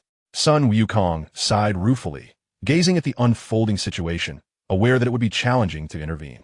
Shaking his head, he replied, I cannot restrain that fellow Vegeta. Moreover, after these days of training, his power has surpassed my expectations. Especially Gohan. His growth has exceeded my imagination. I am afraid that even my current strength would be insufficient to contain Gohan. The East Kai's expression was one of astonishment. He had not anticipated that even the formidable Sun Wukong, who had defeated Frieza, would be powerless to intervene in the clash of these two individuals. Were they truly that extraordinary? Chapter 21. Kakarot was taken aback. As Vegeta transformed into Super Vegeta and charged forward, he exhibited no reservations whatsoever. He had awaited this day for far too long. Regardless of the presence of any Kai or other onlookers, his sole desire was to surpass Kakarot and Gohan, dismissing all else. Thus, upon his arrival, he unleashed his full power, a display that astonished Sun Wukong. Vegeta, fueled by Gohan's battle and rigorous training, had become even stronger than he had anticipated. Vegeta's dedication to training was astonishing enough to leave Sun Wukong in awe, compelling him to concede that Gohan had once again unlocked Vegeta's potential. The battle power of Super Vegeta surged to new heights. This enhancement in Vegeta's strength, spurred by Gohan, made Sun Wukong even more concerned about Gohan's current capabilities. He suddenly understood why Gohan was worthy of motivating Vegeta to elevate himself. Boom! Boom! Boom! The two combatants engaged in close-quarters combat. In his Super Saiyan 2 state, Gohan was a match for Vegeta. The battle escalated from the ground to the sky, their tremendous power causing widespread devastation. The shockwaves affected the audience, leaving some spectators dumbfounded. Nearby, Satan clung to a pillar, trembling all over. He was grateful he hadn't provoked the creature known as Vegeta. Moreover, he now truly comprehended that his son-in-law was also a monster. How could an ordinary person grasp the clash between two titans? Only the announcer, with a face alight with excitement, provided commentary. Vegeta has taken to the skies. Gohan has also soared. This is incredible. The energy from their battle reverberates throughout the arena as they ascend. The terrifying energy emanating from the two combatants has thrown the entire arena into chaos. For them, a battleground is utterly unnecessary. Indeed, the two have ascended into the skies and are engaged in a fierce battle. In this moment, they are locked in an intense struggle, neither party willing to yield. From the very outset, they have spared no effort, unleashing their full power in a spectacular display of strength. Their fists collide, resulting in an astonishingly balanced contest. Observing the spectacle, the East Kaioshin is rendered speechless, unable to maintain his previously composed demeanor as he suddenly recognizes the sheer ferocity of the Saiyans. Could these truly be the Saiyans who were annihilated by Frieza? Either one of them could easily overpower the entire Frieza race.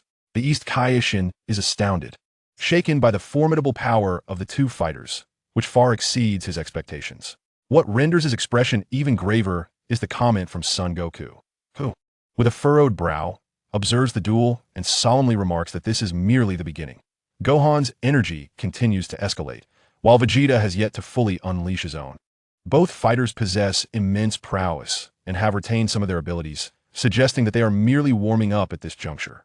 Indeed, their close-range combat serves as a warm-up exercise as they test each other's capabilities while holding back. Vegeta is acutely aware that Gohan has numerous hidden strengths, which is why he refrains from revealing his full power too soon. He is no longer the careless fighter he once was. Instead, he focuses on familiarizing himself with Gohan's techniques. Gohan, too, is eager to discern the nature of Vegeta Gohan's formidable strength. As they descend from the sky back onto the arena, the impact reverberates through the ground, causing the stage to tremble violently. The arena sinks significantly, and, upon landing, the two immediately engage once more. However, this time, they retreat to a distance, allowing the onlookers to hold their breath in suspense. The referee, serious in demeanor, steps onto the stage, acutely aware of the oppressive energy radiating from both fighters. Vegeta and Son Gohan have separated, yet they're both in the process of gathering energy, seemingly opting against close-quarters combat. Are they preparing to compete in other aspects? As if to affirm this notion, Gohan seizes the initiative, launching his attack first. 100 Ultimate Perfect Kamehameha, he exclaims. In an instant, the colossal energy blast is unleashed. The sheer ferocity of Gohan's perfect Kamehameha, executed flawlessly in less than a second, astonishes even Goku, who cannot help but express his admiration. Gohan's technique surpasses even his own. The 100 Ultimate Perfect Kamehameha is truly remarkable. If directed at Earth, it could obliterate the entire planet. The immense Kamehameha left the audience in sheer astonishment. Yamcha and his companions gasped, feeling the formidable energy wave approaching them, their faces blanching in terror. They feared that after Vegeta evaded the attack, it would crash down upon them. Oolong and the others huddled together, pleading, "Oh, we do not wish to perish. Vegeta, please do not evade. If you do, Earth will be doomed. Protect our planet." What is Gohan doing? Such a colossal Kamehameha. Does he intend to obliterate the entire audience? They exclaimed. Vegeta, quickly counter this Kamehameha. Unfortunately, Vegeta had no intention of sacrificing himself for the onlookers. He was acutely aware of Gohan's Kamehameha's potency. With a swift motion, he evaded the attack, narrowly escaping Gohan's energy wave. Unlike the last time, he did not intend to withstand it. As he dodged, Bulma and the others clung to one another, terrified that Gohan might inadvertently involve them in his assault. "We are doomed. What is Gohan doing? Why does he seem more agitated than Vegeta?" They lamented. "Gohan, please be cautious. We are still here. That Kamehameha is far too powerful." Only Videl regarded the situation with a serious demeanor, fully understanding that Gohan would not act recklessly. Clearly, as Vegeta dodged, Gohan's smirk indicated he had anticipated this outcome. With a single hand raised, Gohan instantly teleported in front of his Kamehameha, raising both hands to absorb the energy flawlessly. He then effortlessly redirected the ultimate Kamehameha, altering its trajectory in a sweeping arc of 180 degrees, sending it hurtling towards the unsuspecting Vegeta, who was descending from above. Vegeta's expression shifted in disbelief. He had never expected Gohan to redirect his own energy wave. Gritting his teeth in anger, he shouted, "Damn it, you little brat. Witness my final flash." With a swift motion, Vegeta unleashed all his energy to counter Gohan's ultimate Kamehameha. A tremendous expenditure of power neutralized Gohan's attack, resulting in an explosive display as the two energy spheres vanished, transforming into starlight in the void. Gohan pressed forward, even though he had depleted much of his energy after releasing the ultimate Kamehameha. Yet, Vegeta found himself in a similar predicament. However, he still possessed other capabilities. Awakening the power of the Thunder Fruit, he became the embodiment of the Thunder God, summoning a thunder dragon with trillions of volts of electricity. With a crackling roar, the sky darkened, and a bolt of lightning descended, enveloping Gohan entirely. He became a conduit of electricity, his body crackling with trillions of volts of lightning. Even if Vegeta was unaware of what this phenomenon was, he could clearly see the crackling lightning surrounding Gohan, resonating ominously. It was evident that a mere touch could result in severe injury or even death. This young boy truly possessed hidden prowess. How despicable! Not far away, Son Goku marveled at Gohan's abilities, once again taken aback by his prowess. Gohan, devoid of energy, was still capable of unleashing such a force. What was this? A manifestation of lightning? Observing the tempestuous energy, it seemed lethal. Were it not for his transformation into Super Saiyan 3, Goku would have been reluctant to engage. Even he dared not approach recklessly, let alone Vegeta, who watched as Gohan raised his hand, summoning a colossal lightning dragon that surged toward him. Vegeta, unwilling to confront it head-on, ascended into the air. He unleashed an energy blast towards the dragon, but alas, the attack was utterly ineffective, completely nullified by the might of Gohan's Thunder Fruit. Gohan smirked with arrogance, declaring, "Vegeta, my lightning is a force of nature. If your energy is insufficient, You cannot hope to pierce through my lightning dragon. Unless, of course, you unleash another final flash. Vegeta gritted his teeth. His energy had yet to recover, and the prospect of executing another final flash seemed impossible. Aware that Vegeta required time to regain his strength, Gohan unleashed his lightning dragon, which swiftly struck Vegeta with tremendous force. Boom! In midair, Vegeta was hit by the dragon, enveloped in smoke as he grit his teeth, enduring the overwhelming current. Remarkably, he managed to withstand it, prompting Gohan to acknowledge his resilience. Indeed, Vegeta was formidable, withstanding the immense power of the trillion-volt lightning dragon despite his injuries. As the dragon dissipated, the surrounding electricity gradually waned. Clenching his jaw, Vegeta raised his hands for one final flash, surprising Gohan. It was not due to a lack of capability to resist, but rather, it seemed that Vegeta was teetering on the brink of desperation. Gohan could not help but exclaim, "You have yet to recover your energy. Are you planning to sacrifice your vitality to unleash the final flash? This is reminiscent of your strategy against Majin Buu, but I did not expect you to resort to it now." Vegeta's face contorted with rage, dismissing Gohan's words. "Silence. My target is Kakarot. If I cannot even defeat Kakarot's son, then I am not the Prince of the Saiyans. I am not Vegeta." Chapter 22. Kakarot finally makes his move. With a resounding roar, Vegeta prepared to unleash his energy once more. Witnessing Vegeta's fervor, Kakarot furrowed his brow. Meanwhile, not far off, Babbidi's controlled brothers immediately sprang into action, locking their sights on Vegeta, whose energy explosion was indeed terrifying. The two individuals set forth, clutching the magic bottle, charging forward with astonishing speed, as if in the blink of an eye. However, their ambush on Vegeta was met with a disdainful smirk. He regarded them with utter indifference. "Get out of my way." With a single blast of energy, he repelled them, leaving the two brothers momentarily stunned, unprepared for Vegeta's formidable strength. These Saiyans were far too volatile. As Vegeta pushed the brothers back, the East Kaioshin's expression darkened. His scheme was to locate Majin Buu and eliminate Babidi. Thus, it was imperative for the brothers to extract energy. He had intended to employ his servants to lure Babidi out by using Gohan as bait. But now, with Vegeta as the target, the latter's terrifying combat prowess rendered it impossible for him to confront Vegeta directly. The East Kaioshin's demeanor grew serious as he addressed Goku. "Goku, these two are Babidi's minions, and he is engaged in a sinister plot. I must stop Babidi and ascertain his whereabouts. Vegeta's energy is the key to drawing him out." Goku paused, nodding in understanding of the East Kaioshin's intentions. "All right, I will intervene with Vegeta. If he continues in his frenzy, many innocent lives will be at stake." In his rage, Vegeta would not concern himself with the ordinary humans in the audience, and Goku grimaced at the thought of the potential casualties. Resolute, he sprang into action. After Gohan had severely injured Vegeta, Goku transformed into Super Saiyan 1 and leapt forward. In an instant, he landed directly before Vegeta, causing the latter's eyes to brighten at the prospect of a duel. "Kakarot, your timing is impeccable." Vegeta, fists clenched, was eager for confrontation. But Goku swiftly raised his hand and delivered a powerful punch to Vegeta's abdomen. "My apologies, Vegeta."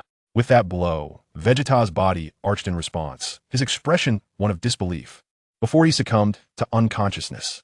Gohan, watching from a distance, felt a jolt of realization.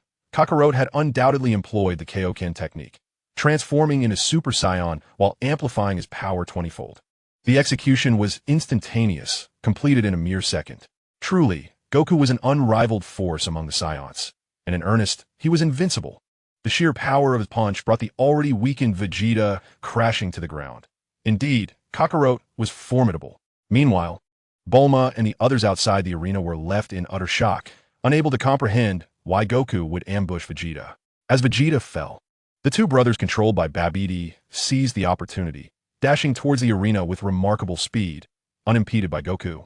They swiftly produced the magic bottle, aiming it directly at Vegeta to siphon away his energy entirely. The sudden turn of events left Bulma and her companions in the audience exchanging bewildered glances, utterly perplexed by the unfolding situation. "Vegeta!" Bulma nearly rushed onto the stage, but Yamcha intervened, sensing that these individuals bore an extraordinary significance. "Bulma, remain calm. Goku must have his reasons for this," he urged. Piccolo nodded in agreement, his furrowed brow reflecting the gravity of the moment. These two possess an unusual aura, emanating a malevolent energy as if they are under some form of control. It appears that there is yet another entity pulling the strings behind them. The two brothers, manipulated by Babidi, siphoned energy for Vegeta. With their filled magical flask, they suddenly soared into the air, leaving the audience in astonished silence, mouths agape. Gohan could hardly fathom that Goku would engage in such foolishness on behalf of the East Kaishin. Indeed, having absorbed Vegeta's formidable energy, the malevolent Majin Buu could be revived in an even shorter span of time than before. This time, the East Kaishin indirectly became the architect of Majin Buu's resurrection. Gohan furrowed his brow and stepped forward, unable to restrain himself. Father, have you considered that the adversaries we face this time may be unlike any we have encountered before? The revival of Majin Buu is particularly troublesome due to his immortal and indestructible nature. It is precisely this quality that renders his combat prowess terrifying. Ultimately, the Earth faced annihilation, and it was only on other planets that we triumphed over Majin Buu. Even so, Kakarot fought with every ounce of strength and nearly faced defeat. Unaware of the gravity of the situation, Goku observed the two departing figures, his expression serious. Gohan, we must pursue them at once, regardless of the adversary. If we can eliminate them, we can avert disaster for Earth. The East Kaishin then stepped forward, accompanied by his attendant. With their assistance, Vegeta's energy was fully restored, akin to the effects of a senzu bean. In less than 10 minutes, Vegeta revived, fully replenished. Awakening, Vegeta made it abundantly clear that he still harbored resentment towards Goku for his earlier ambush. Kakarot, you scoundrel, he exclaimed, throwing a punch that Goku swiftly blocked, raising his hands in a gesture of peace. Now, Vegeta, it was a necessity. You must have noticed that Earth is in grave peril, with formidable foes potentially emerging. That is why I allowed them to absorb your energy. Despite understanding, Vegeta remained obstinate, his teeth clenched in fury. The East Kaishin could no longer contain himself. Gentlemen, let us cease this bickering. That individual has already distanced himself from us. We must hasten to catch up, lest we lose our trail. Babidi must be lurking somewhere. If he truly resurrects Majin Buu, the consequences could be dire. Upon hearing the name Majin Buu, Vegeta and Goku turned their gazes in unison. The two shared a silent understanding, and with a disdainful snort, Vegeta ceased his battle, merely uttering a single remark. I will settle the score with you later. With that, he cast a lingering glance at Gohan before propelling himself into the air, pursuing the threat. Goku scratched his head, expressing his concerns as he addressed Gohan. Gohan, we should hurry and catch up. We can't let that guy Vegeta eliminate the enemy. Gohan, however, was in no rush, for he comprehended that Majin Buu's resurrection was inevitable. Attempting to thwart it would be futile. With Vegeta's immense energy, the emergence of Majin Buu was a certainty, unable to prevent it. He had other matters to attend to. Looking at Goku, he spoke directly. Father, I wish to learn the Kaioken technique. This Majin Buu is unlike any adversary we've faced before. His power surpasses that of Cell, significantly stronger, and I must master the Kaioken. Goku was momentarily taken aback, not merely by Gohan's desire to learn the Kaioken, but by the ominous assessment of Majin Buu. Acknowledging Gohan's formidable strength, it was clear that the enemy posed an extraordinary threat. After contemplating, he replied, I'll teach you the Kaioken along the way. Regardless, we need to see what this Majin Buu is truly like. With Goku's affirmation, Gohan nodded and surged forward, following in Vegeta's wake, while Goku closely trailed behind. The East Kaishin hastily followed as well, though his strength rendered him little more than a bystander in this confrontation. The trio soared into the sky and vanished. Bulma and the others remained in a state of shock, while Piccolo hesitated momentarily before joining Krillin and setting off in pursuit. Seeing this, Videl quickly followed suit, eager to uncover the unfolding events alongside Piccolo and the others. Gohan, what do you mean that this Majin Buu is even more formidable than Cell? Goku couldn't help but express his concern regarding Majin Buu's strength. The prospect of facing a powerful adversary excited him. Yet he was not oblivious to the potential devastation such a being could wreak upon Earth. Gohan remained silent, casting a glance back at the East Kaishin. Sensing the chill of Gohan's icy gaze, the East Kaishin shivered and hesitantly began, Majin Buu is being controlled by Babidi's father. In the past, in his quest for revenge against us Kaishins, he defeated 3 of the 4 of us, leaving only me. Now that Babidi has resurrected Majin Buu, he undoubtedly seeks to confront us Kaishins. In any case, Majin Buu is an exceedingly malevolent creature. Upon contemplation, a look of trepidation crossed one's face as they regarded the expressions of their counterpart. Gohan smirked, finding the situation rather amusing. He truly did not believe that Majin Buu would dare to slay the East Kaishin. After all, if the Kaishin were to perish, the god of destruction would also meet his demise, for their lives are inextricably linked. Paying no heed to the East Kaishin, Gohan turned directly to Goku. Father, your current strength must have surpassed Super Saiyan 2, has it not?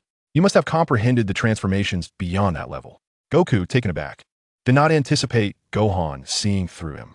Nodding in affirmation, he candidly admitted, indeed, I have grasped Super Saiyan 3, yet regrettably, I cannot employ it recklessly. The transformation consumes an immense amount of energy, and, in my current state, I can maintain Super Saiyan 3 for only a few hours. A mere few hours would not suffice to defeat the Pudgy Buu. Chapter 23. The Equally Matched Kakarot. Goku turned his gaze back, utterly perplexed by Gohan's capabilities, prompting him to inquire further. By the way, Gohan, your power must now exceed Vegeta's, yet I sense there is more to you than meets the eye. Does the Kaioken truly benefit you? In its original form, the Kaioken offered no advantage to Gohan, as his ultimate fighting prowess had always resided in his god Gohan state, a form that required no transformation, merely unleashing his full potential. However, now that he had mastered the Ultra Instinct, the Kaioken proved immensely beneficial. With a playful smirk, he replied, Father, the Kaioken significantly enhances my abilities. If I can master it, I might even rival you.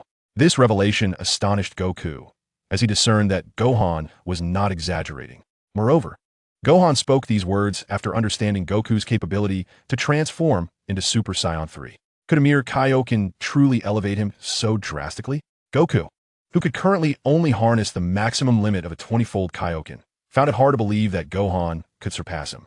The combined power of a 20-fold Kaioken and Super Saiyan 3 would indeed be formidable. Yet, Gohan claimed he could transcend it. Was it truly possible for the Kaioken in Super Saiyan 2 to surpass him? This piqued Goku's interest, a smile creeping upon his lips. Oh, is that so, Gohan? I eagerly anticipate witnessing it. Shortly, I shall teach you the Kaioken. Gohan nodded, casting a glance towards the distance, where he distinctly noticed an alien spacecraft. It was Babbidi's ship, which had already settled on Earth, having located the sealed Majin Buu and commenced the process of unsealing him. Vegeta awaited on the spot for Goku, Gohan, and the East Kaishin's arrival before leading them into the spacecraft. The East Kaishin remained apprehensive, having sensed that the resurrection of Majin Buu would be exceedingly difficult to thwart. Upon entering the spacecraft, one is immediately struck by its vastness, with layers of space descending beneath. Each section is guarded by sentinels. The first level is inhabited by the alien Pu-E, a being reminiscent of Frisia, who thrives in 10 times the normal gravity and awaits the arrival of the crowd. If you wish to impede Lord Babidi, you shall all perish before me, he proclaims with a malicious grin, a mere weakling unworthy of comparison to Frisia. Gohan, bemused, reflects on the insignificance of Babbidi's minions, including the so-called Demon King, deeming them utterly pathetic. Before he could even make a move, Vegeta strides forward, engaging in combat. Goku, with a look of regret, laments, damn it, Vegeta got there first. I want to test my skills. Gohan, uninterested in the trivial skirmish, turns to Goku and inquires, Father, can you teach me the Kaioken now? His eagerness to master the technique is palpable, knowing it requires time to develop even to 100 times its power. Goku, unfazed, responds with a light-hearted laugh. Hold on. Gohan, let us see who our next opponent is before I teach you. Observing Goku's relaxed demeanor, Gohan is somewhat exasperated. Kakarot has a tendency to underestimate his foes, a recurring theme. Meanwhile, the East Kaishin watches their exchange, growing increasingly anxious as Vegeta continues to battle. You two, enough chatter. Vegeta might not stand a chance against that creature alone. We should fight together, he urges, his concern for Vegeta evident. Yet, the thought of Vegeta losing seems implausible. Even if Majin Buu were to emerge, Vegeta possesses the strength to contend with him. Mere minions are no match for him. The battle unfolds with Vegeta dominating from the outset, concluding in less than 5 minutes with brutal efficiency. He dispatches his adversary without a trace of mercy. The East Kaishin watches in awe, while Gohan and Goku casually follow Vegeta into the second layer. As they enter, Goku exhibits an eagerness to engage, clearly itching for fight. Vegeta, you took the first level. I expect to have my turn in this second layer. Gohan responds, wait a moment, and I will teach you the Kaioken. Just observe. With that, Goku prepares himself and steps into the second layer, where they encounter a second monster, an alien warrior capable of consuming various forms of energy. This time, Goku intends to teach Gohan the Kaioken, initiating the attack with a twofold Kaioken. In its base form, the technique emits a faint red glow, enhancing his potential by igniting his energy, thus elevating both his speed and combat prowess. The Kaioken technique, in its basic state, offers a twofold increase in combat power. However, its effectiveness transforms post-transformation. It cannot merely provide a doubling of power. When utilized in its first transformation state, the enhancement approaches a 15-fold increase. Hence, the 20-fold Kaioken, when applied in Super Saiyan 1 form, results in a mere 10-fold enhancement of combat prowess. This application varies significantly in Super Saiyan 3. This technique, uniquely belonging to Son Goku, showcases its potential as he engages in a fierce battle with an alien warrior. The two combatants are locked in an intense struggle, truly embodying the eternal 50-50 matchup characteristic of Kakarot, regardless of his opponent. Kakarot always finds himself in an evenly matched battle. He grows stronger against formidable foes and, conversely, weaker against the less powerful. Even when facing a minor adversary, the confrontation can feel akin to battling a formidable boss. Gohan, observing the back and forth between Kakarot and the lesser foe, shakes his head, choosing instead to focus intently on Kakarot's Kaioken transformation state. Mastery requires time. Having inherited Kakarot's lineage, he is determined to learn the Kaioken, and he too can grasp its essence. Witnessing Kakarot transition from the twofold to the 20-fold Kaioken, Gohan finally captures the key insights. Taking a deep breath, he channels Kakarot's crimson transformation, allowing his own energy to accumulate. With successful comprehension, he acquires the Kaioken, marking his training progress as one. At long last, he has grasped this formidable technique, and now he can directly activate the twofold Kaioken. He senses that mastering the Kaioken is more arduous than enhancing general abilities. This extraordinary skill proves challenging to practice. The two techniques he learned from Kakarot have both been notably difficult to master. After Gohan's acquisition of the Kaioken, Kakarot employs the Super Saiyan 1 transformation coupled with the Kaioken to vanquish the monstrous foe before him. The creature's diminished power leaves Kakarot clearly fatigued. Vegeta, observing from the sidelines, cannot resist a sarcastic remark. Kakarot, you're still just as immature as ever. Kakarot chuckles, scratching his head in an attempt to lighten the mood. Apologies, I didn't anticipate that this opponent would be so formidable. Vegeta, with a huff of annoyance, is evidently displeased with Kakarot's demeanor, recognizing that Kakarot is concealing his true strength. Particularly, the explosive power displayed earlier in the arena had left him momentarily incapacitated. At that moment, Kakarot's energy was nearly depleted. Yet the power he unleashed was astonishing. It far surpassed the earlier display, much to Vegeta's chagrin, as he resents Kakarot's tendency to hold back. This individual possesses the capability to surpass him, yet chooses to remain concealed, a source of palpable frustration. Moreover, Gohan, Kakarot's son, is diligently intensifying his training, and his strength is swiftly catching up to Vegeta's. Following about, Vegeta begins to take Gohan seriously. Casting a glance at Gohan, he smirks and finally decides to speak up. In the forthcoming battle, it seems that Gohan's turn has arrived. I'm quite curious to witness how this young lad fares against others. Kakarot, too, encouraged Gohan with a pat on the shoulder. Gohan, get your all. Gohan cast a glance of disdain at the duo, pondering the naivety of these two, especially with Majin Buu on the verge of resurrection. The three soon descended further, reaching the third level. Sensing something amiss, Babidi summoned his most formidable subordinate, the Demon Realm King Dubra, to confront them. Upon their arrival at the third level, Dubra, having enhanced his energy, stood before them. It was evident that both Vegeta and Kakarot felt a distinct energy emanating from Dubra, causing them to furrow their brows in seriousness. Who would have thought that Gohan's opponent would be the most formidable one? What a stroke of misfortune for him, Vegeta mused, feeling a pang of sympathy for the one before him. Despite Dubra's formidable energy, Vegeta possessed the strength to defeat him, not to mention Gohan, who was even more powerful. Dubra was hardly a challenge. Kakarot, leaning on his head with a disgruntled expression, lamented, "Oh, what a miscalculation. Had I known, I wouldn't have battled that fellow earlier. This opponent is indeed impressive. I wish I could take his place." Gohan, you must truly give it your all. Gohan found Kakarot's remarks amusing and, maintaining a calm demeanor, replied, Father, do you genuinely believe this guy is formidable? The Demon Realm King Dubra is nothing more than a weakling with a power level of 5. How can that be considered impressive? He was effortlessly defeated by Majin Buu. It seemed Kakarot had a penchant for praising others. His assertion of Dubra's strength was absurd. Meanwhile, the East Kaioshin, observing their conversation, wore a troubled expression, his face pale. After all, their adversary was the Demon Realm King. The East Kaioshin, visibly distressed, urged everyone, let's not act recklessly. This is the Demon Realm King, ruler of the entire demon race. Dubra's combat prowess is frightfully potent. Shall we not fight together? Upon hearing the East Kaioshin's suggestion to unite, Gohan waved dismissively, growing impatient. Kaioshin, this guy's fighting ability is utterly pathetic. He's merely a notch above a minor foe. A weakling with a power level exceeding 100 million? I could end this battle in a second. The East Kaioshin's eyes widened in disbelief at Gohan's proclamation of finishing the fight in a mere second. Kakarot's eyes sparkled with curiosity. Eager to see how Gohan would accomplish such a feat, Vegeta, crossing his arms, stood aside with a smirk, remarking, Kid, do not make grandiose claims. Even I would require around a minute. Chapter 24. I can conclude this in 1 second. The banter among them left Dubra feeling utterly diminished.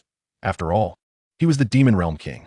To hear this youth claim he could finish the fight in a second was utterly outrageous. The diminutive figure beside him had the audacity to assert he could do it in just 1 minute. That little fellow was truly overstepping. It is incomprehensible. The might of the Demon Realm's King. Dubra's expression fluctuated ominously. Humph. Lord Babidi intends to resurrect Majin Buu to contend with you lot. I see no need for Majin Buu. I alone can vanquish the 3 of you. Dubra's audacity was indeed remarkable. He boldly declared his intent to confront not 1, but 3 opponents. Gohan, observing this with a smirk, found the foe before him utterly unimpressive. Such trash, he thought, was hardly worth his time. He declared that all he required was a mere second, and having just mastered the Kaioken, he intended to utilize this individual as a means to gauge his newfound strength. Taking a deep breath, Gohan began to amplify his energy, essentially augmenting his own state. Patience. I shall first allow you to experience what true fear feels like. At last, when it was his turn to strike, Gohan wore a mocking expression. He was not here to instill fear in his opponent, but rather to showcase his prowess to one particular person, Kakarot. He wanted Kakarot to know that he possessed strength that surpassed his own. First, he would reveal the state of Super Saiyan 2, the peak of his power, capable of unleashing enough destructive force to obliterate several planets. With that, Gohan transformed, bypassing the Super Saiyan 1 stage to ascend directly to Super Saiyan 2. Vegeta scoffed, sensing that this individual was merely putting on a show. Meanwhile, Kakarot watched with keen interest, aware that Gohan had more to offer beyond just Super Saiyan 2. Unlike Vegeta, he was eager to witness Gohan's hidden capabilities. His heart racing with anticipation, the Saiyan blood surged within him as Gohan achieved his second transformation. This was Super Saiyan 2, an eruption of energy perfectly suited for unleashing various energy blasts, albeit at the cost of speed. However, he had a method to maintain his velocity, which was the white god state, the Ultra Instinct. With a tremor coursing through him, Gohan's hair began to transform, half turning to white. A blend of white and yellow enveloping his form. His energy surged, more than doubling. Kakarot furrowed his brow, recognizing that Gohan had harnessed this ability to overcome Vegeta. But he was still unprepared for the magnitude of Gohan's unleashed power. The oppressive energy radiating from Gohan caused Kakarot's expression to shift dramatically. Was this truly the Gohan who had once lagged behind in training? He felt as though Gohan was steadily catching up, surpassing Vegeta, and perhaps next, he would surpass him as well. The Saiyan blood ignited Kakarot's competitive spirit, his expression subtly shifting as he focused on Gohan's forthcoming Kaioken. With the white god state activated, Gohan at this moment completely compensated for the shortcomings of Super Saiyan 2. He aimed to elevate his prowess further, enhancing his speed while accumulating even more energy. Even if he had yet to grasp Super Saiyan 3, his strength had already reached a level equivalent to that of Super Saiyan 3. Then, there is the Kaioken. With my current strength, the 5-fold Kaioken is my limit. However, it will suffice to dispatch you in a mere second. The 5-fold Kaioken. The entire spacecraft trembles as Gohan's energy intertwines, causing the vessel to sway perilously, with the upper level shattering completely. Gohan's energy is terrifying. The Kaioken, which once enveloped him in crackling lightning, now radiates a fierce crimson glow. The red light scorches the ground beneath him. Vegeta's expression shifts dramatically as he realizes that Gohan, having mastered the Kaioken, has ascended to an entirely new level. This young man has completely compensated for his previous shortcomings in ability. Now, should they clash head-on, even without employing any clever tricks, Gohan can easily surpass Vegeta. Vegeta comprehends this, his countenance betraying his unease. Nearby, Kakarot shares a similar sentiment. Gohan, closing the gap with Vegeta, can surpass Super Saiyan 3 merely by utilizing Super Saiyan 2. This is something he never dared to imagine. If he can achieve the prowess of Super Saiyan 3 while in the Super Saiyan 2 state, what then does that make his Super Saiyan 3? In that fleeting moment, Kakarot begins to doubt his own Super Saiyan 3 prowess, unable to tear his gaze away from Gohan. He knows that Gohan's claim to resolve the Demon Realm King in a second is no mere jest. He must seize this fleeting moment to truly comprehend Gohan's formidable strength. 1 second, no more time needed. Watch closely. With a mere lift of his hand, Gohan raises a single finger, pointing at Dabura, who is momentarily taken aback. He vaguely senses the overwhelming energy emanating from Gohan. Before he can fully comprehend, in the span of a single second, Gohan moves. His speed is so astonishing that it momentarily dazzles Dabura, rendering him incapable of perceiving Gohan's figure. Not only him, but Kakarot beside him also wears a look of astonishment, unable to suppress his exclamation. In less than a second, Gohan has darted to Dabura's side, leaving him frozen in place, as if time itself has halted. He requires merely 1 second to close the distance, 1 second to raise his fist, 2 seconds to gather his entire energy, 2 seconds to amass his power, infusing it with the might of the Thunder Fruit. Finally, in the 3rd second, he delivers a crushing blow to Dabura's unsuspecting head. In truth, the entire sequence unfolds in just 9 seconds. Boom! Dabura's head is obliterated, mercilessly annihilated by Gohan's strike. The entire spacecraft is shattered by the ferocious energy wave unleashed by Gohan. Not far away, East Kaioshin sits down in shock, completely overwhelmed by this violent energy. As the Demon Realm King, Dabura could never have fathomed that he would be dispatched in a mere second. Vegeta's brow furrows. He concedes that in terms of reaction time, Gohan has surpassed him. It takes him several minutes to deal with Dabura. Currently, the most astonishing revelation comes from Kakarot, who is utterly taken aback by Gohan's astonishing speed, which exceeds the limits of his imagination. All of Kakarot's focus is directed towards Gohan's prowess, igniting the fervor of his Saiyan blood. At this moment, the strongest adversary and the most formidable training partner he can conceive of is none other than Gohan. There exists no substitute for him. During his time training in the depths of hell, Kakarot encountered numerous foes, many formidable beings, yet in comparison to Gohan, those individuals pale in significance. Gohan consistently astonishes him, and his diverse abilities coalesce, capturing Kakarot's profound interest. In an instant, this fascination eclipses even his curiosity regarding Majin Buu. Inside the spacecraft, through the monitoring system, he witnesses Dabura being obliterated by a single punch, his head crushed in an instant. Babidi gapes in disbelief, unable to comprehend that his strongest subordinate has been vanquished so effortlessly. This individual is truly terrifying. He checks Majin Buu's energy levels, noting that they are now sufficient. Yet Majin Buu remains unrevived, likely requiring a bit more time. However, with all his subordinates gone, where can he find someone to delay the inevitable?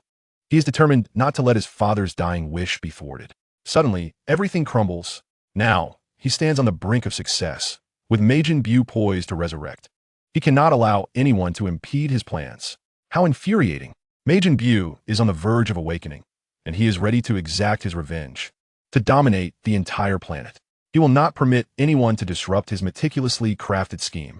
As his expression fluctuates, Babidi's gaze settles upon the 3 Saiyans, and he zeroes in on Vegeta, a spark of interest igniting within him. He senses a hint of malevolence emanating from Vegeta and initially contemplates transforming him into a subordinate to serve as a hindrance. However, before he can act, he detects another aura. The combative Saiyan bloodline awakens. In that moment, Kakarot clearly exhibits a fierce competitive spirit towards his own son. Babidi locks onto this revelation, a smile creeping across his face. He realizes that this unexpected rivalry between Kakarot and his son presents a splendid opportunity. He can exploit this dynamic to manipulate Kakarot, whose energy is unmatched. If he can gain control over him, it will surely buy him the time he needs for Majin Buu's resurrection. Swiftly, he shifts his focus, casting a control spell upon Kakarot. In his original state, Kakarot would undoubtedly have been immune to such an enchantment. Yet now, he is invigorated by his Saiyan heritage and compelled by a desire to surpass Gohan. Babidi seizes this moment, employing a seductive control spell to usurp Kakarot's inherent goodness. Kakarot, he intones, I present you with an opportunity to challenge your son without a care in the world. Do you not wish to ascertain just how formidable son Gohan truly is?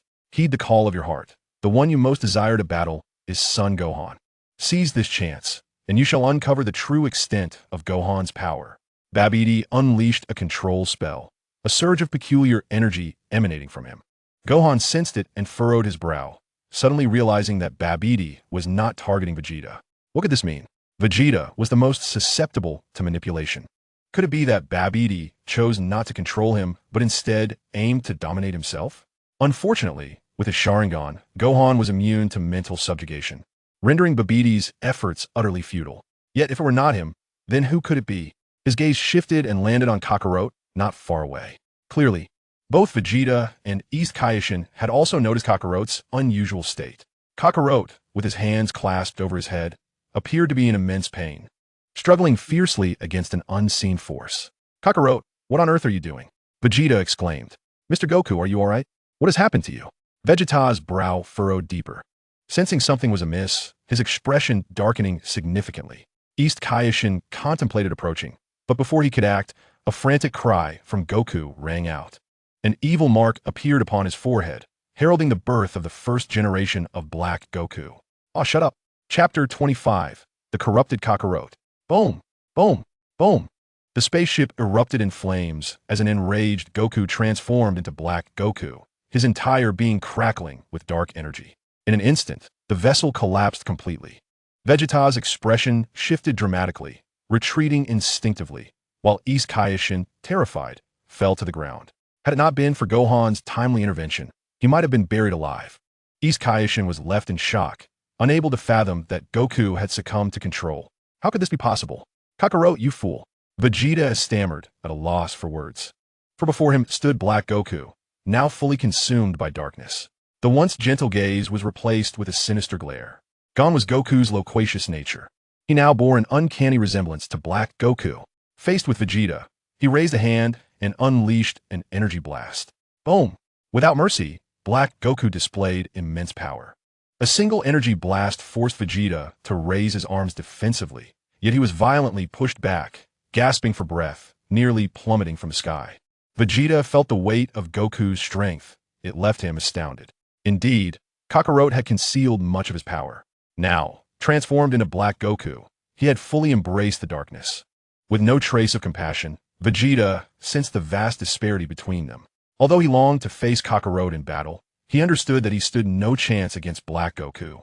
With a disdainful smirk, Black Goku launched his attack just as Vegeta prepared to counter with the Kaioken and transformed into Super Saiyan 1. In a swift motion, Vegeta found himself unable to raise his hand in time. Black Goku struck Vegeta squarely in the abdomen, reminiscent of their previous encounter in the arena. One punch. A slight curl of the lip and a cold, mocking smile from Black Goku. Indeed, there was an air of dominance about him. In the next instant, a tremendous explosion ensued as Vegeta was sent hurtling away, crashing into several mountains with no hope of halting his momentum. Witnessing Vegeta's flight, the East Kai's expression darkened, his face turning pale as he looked at the controlled Goku. He attempted to reason with him, hoping to bring him back to his senses. Mr. Goku, that's Vegeta. What are you doing? Your kindness cannot be so easily exploited. You won't be controlled so effortlessly. What on earth are you doing? Black Goku continued to smirk, his gaze fixed on the East Kai, and with a raised hand, he unleashed a devastating energy blast. His intention was to obliterate both the East Kai and the Earth itself. Gohan furrowed his brow as Goku's energy blast approached. In a split second, he sprang forward, positioning himself in front of the East Kai. To be frank, whether the East Kai lived or died was of little concern to him. However, the impending energy blast would spell disaster for Earth, potentially causing it to erupt. Kakarot was indeed under control. Otherwise, he would not be able to unleash such a formidable blast. With a swift motion, Gohan deflected the blast, sending it flying away. Black Goku, not far off, smirked wider, a grin stretching across his face. Ah, Gohan, I did not misjudge you, huh? My Saiyan blood is stirring with excitement. You must understand why I am being controlled. My desire to compete with you is so strong. You are my son, yet I cannot strike at will, so I must embrace this force of control. Gohan's expression grew serious as he asked, "What about Majin Buu?" Goku, with a defiant smirk, replied, "Majin Buu doesn't require me to defeat him, Gohan. You know I have been in hell. I've only been on Earth for a day, and soon I will return. My victory over Majin Buu will not aid you in the slightest." True to Kakarot's nature, he considered every angle. He clearly possessed the power to defeat Majin Buu, yet chose not to utilize it, aiming instead to cultivate the next generation. Gohan quickly grasped Goku's intentions. As a traveler of worlds, he had seen many episodes of Dragon Ball and understood that Goku's intellect was far from lacking. He was not merely a battle fanatic. Now under control, he genuinely wished to engage in combat with Gohan. Gohan couldn't help but smile, responding, "Father, you truly have a keen mind. You had already considered that if you were to be corrupted, as long as someone could defeat you, there would be no need to fear Majin Buu, correct?" Black Goku laughed heartily, exclaiming, "Gohan, you are impressive. I never expected you to think of that. Indeed, if you can surpass me, you can overcome Majin Buu, and I shall have no worries. Of course, if you cannot triumph, perhaps you should join me in hell." In that moment, Black Goku surged forward. Gohan's body stirred, yet he refrained from engaging directly in battle. Instead, he leaped away. He sensed that Majin Buu was about to be resurrected, and it was already impossible to prevent it. Before him, Kakarot had succumbed to darkness, and he had no desire to fight here. With a swift movement, he soared into the sky, intending to relocate with Black Goku. This clearly aligned with Goku's character, as he radiated dark energy and swiftly pursued him, reaching his side in an instant. The two clashed midair, engaging in a combination of physical combat while shifting their battleground. Observing this scene, the East Kaishin realized he could not keep up. He could not pursue, for Babidi had appeared nearby, forcing him to abandon the two fighters in order to prevent Majin Buu's resurrection. He needed to eliminate Babidi. Boom! Boom! The collision of fists and feet revealed to Gohan the terrifying explosive force behind Goku's punches. With Black Goku fully engulfed in darkness, the unrestrained Goku was indeed formidable. It was no wonder he could send Vegeta flying with just 2 punches. The two engaged in close combat, neither gaining the upper hand, resulting in a fierce stalemate. From the mountainous terrain, they battled into the vast ocean. Each punch they exchanged created massive whirlpools in the water. Boom! The explosive splashes soared to heights of several stories. The ferocity of their battle left a group of onlookers who had just arrived utterly stunned. Piccolo, Krillin, Yamcha, and even Videl. They halted mid-flight, taken aback by the scene unfolding before them, and even Piccolo lost his composure. What was happening? What had happened to Goku? "Gohan, what are you doing?"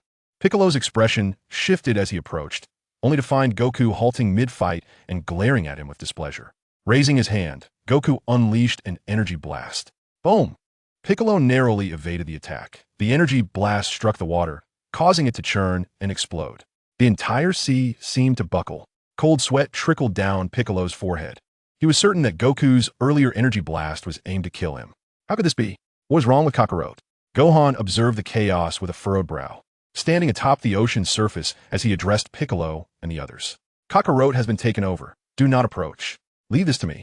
Majin Buu is about to be born. You all need to check on the situation. Vegeta is surely already confronting Majin Buu."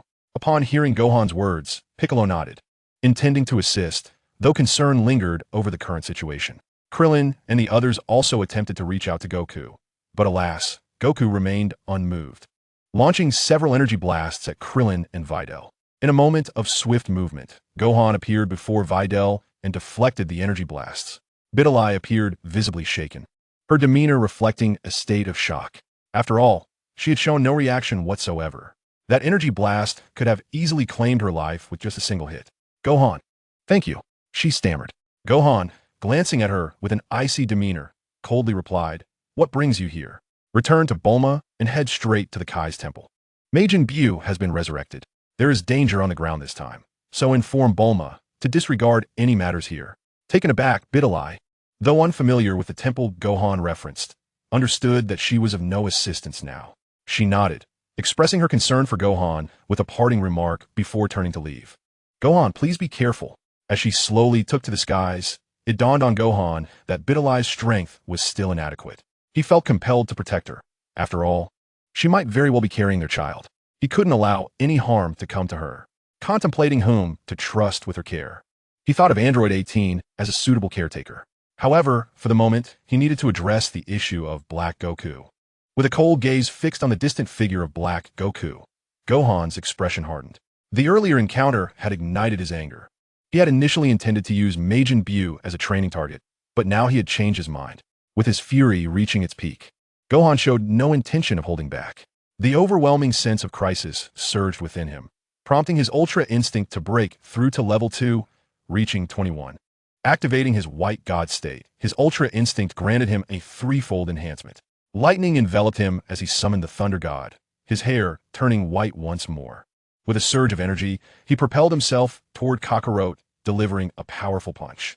Kakarot had intended to meet the strike, but upon contact with Gohan's fist, he was struck as if by lightning. The impact reverberated through him. Gohan, observing the scene with a cold smirk, raised his hand and unleashed a Ki Sphere slash, which disregarded any form of defense. Kakarot's expression shifted dramatically as he barely managed to teleport away in the nick of time. Gasping for breath, he paused momentarily, allowing Gohan to seize the opportunity. In an instant, Gohan unleashed the perfect ultimate Kamehameha, directed at the suddenly reappearing Son Goku. This move was preemptively calculated, exploiting Goku's vulnerability with pinpoint accuracy. Kamehameha, the attack, a flawless execution of the technique, struck with a trailing energy wave, directly hitting its target. Chapter 26, 100x Super Kaioken. With this direct hit, even Kakarot could not contain his cries of agony, echoing in relentless screams. Clearly, Gohan's Kamehameha has inflicted significant damage. All that could be seen was Kakarot's energy surging relentlessly. As he gritted his teeth, the sounds he emitted began to change.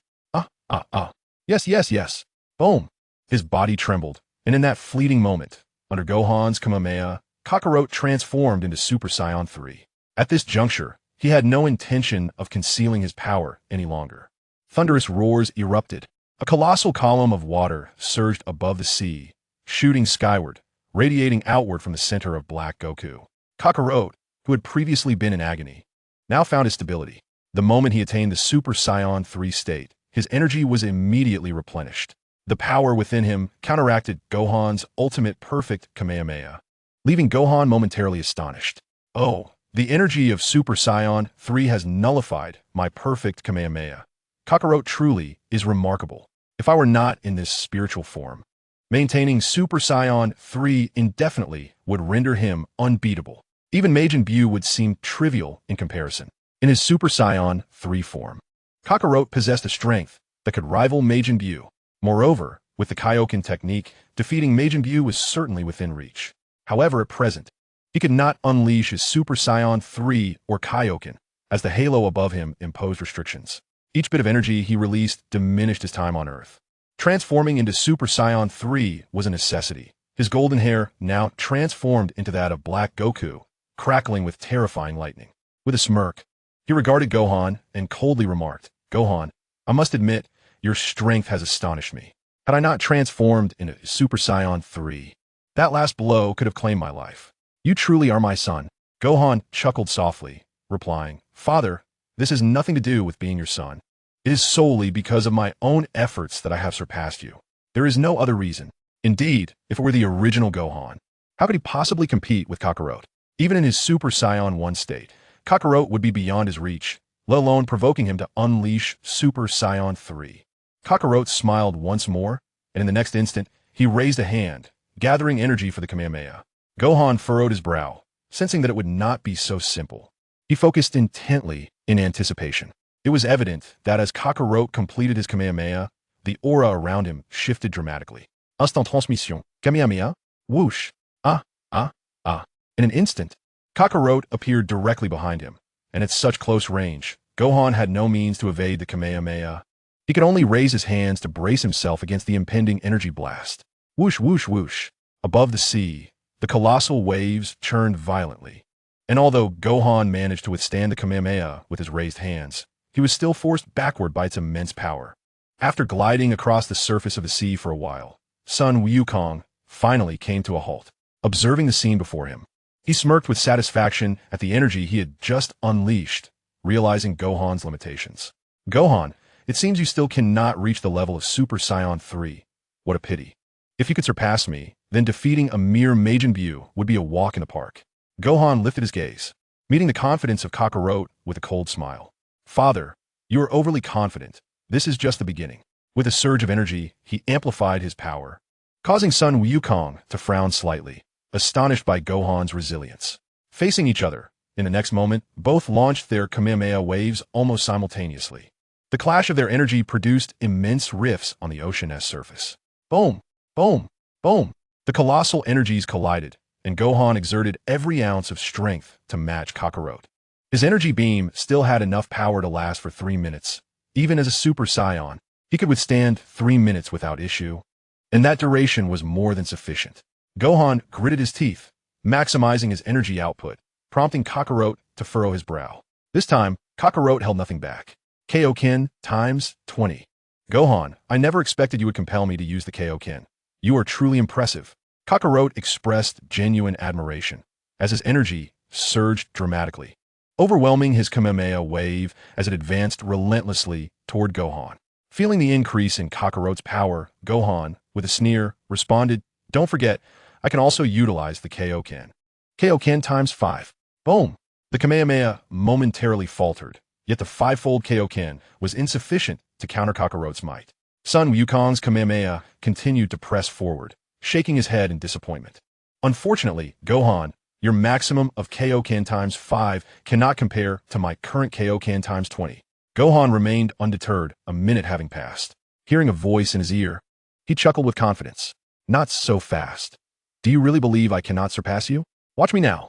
Activating Kaioken times 20, Gohan unleashes full power. The enhancement of the Kaioken surged forward, allowing him to engage in a fierce exchange with Sun Wukong. The 20-fold Kaioken barely managed to withstand the force of Sun Wukong's Kamehameha, momentarily startling him. He couldn't help but acknowledge Gohan's strength in that instant. Laughing heartily, he exclaimed, Gohan, as expected of you, with Kaioken times 20, you can endure for another minute. Enduring for just one more minute, Gohan couldn't help but smile, exclaiming, Indeed, it's only 2 minutes now. If I can hold out for one more minute, victory shall be mine. Upon hearing Gohan's words, Goku's expression shifted dramatically as a realization dawned upon him. His countenance darkened, teeth clenched in frustration. Even in his current state, under Babidi-S control, he was unwilling to concede defeat. Ah, how infuriating! Gohan, you are far more formidable than I anticipated. Yet, I am filled with resentment, deep-seated frustration. I have but a few minutes left. In my Super Saiyan 3 form, my energy depletes rapidly. Soon, I shall be dragged back to hell, and I cannot accept that fate. His unwillingness to leave the contest unresolved surged within him. In that fleeting moment, he intensified his energy, determined to unleash every ounce of power he possessed. I refuse to vanish without a trace. Gohan, you have surpassed Vegeta, igniting a fervor within me. I long to return to Earth, to defeat you, my son. I must triumph. With a resounding explosion of energy, Kakarot staked everything on this final Kamehameha wave.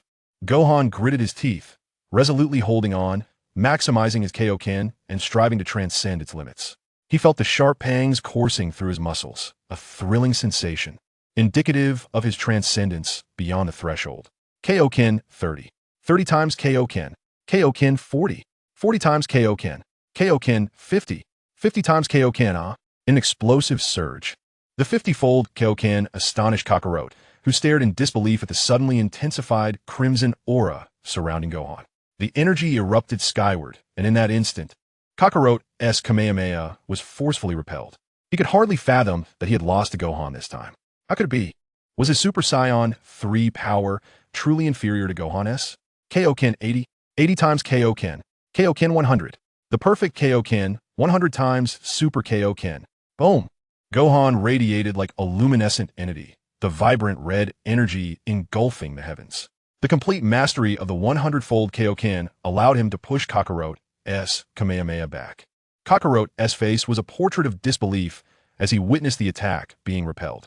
In that fleeting moment, his expression transformed, revealing shades of regret, frustration, and a hint of joy for Gohan's newfound strength. Gohan, you are truly remarkable. Your prowess astounds me. 100 times Kaioken, ha ha ha. Your power exhilarates me. Alas, how unfortunate it is. I have exhausted all my energy. If you ever find yourself in hell, I shall ensure we have a proper battle. As the figure of Sun Wukong faded from sight, Gohan was enveloped by a sense of exhaustion, realizing that Kakarot had been sent back to the depths of hell by his own hand. Alas, the opponent's energy could only be sustained for a fleeting moment.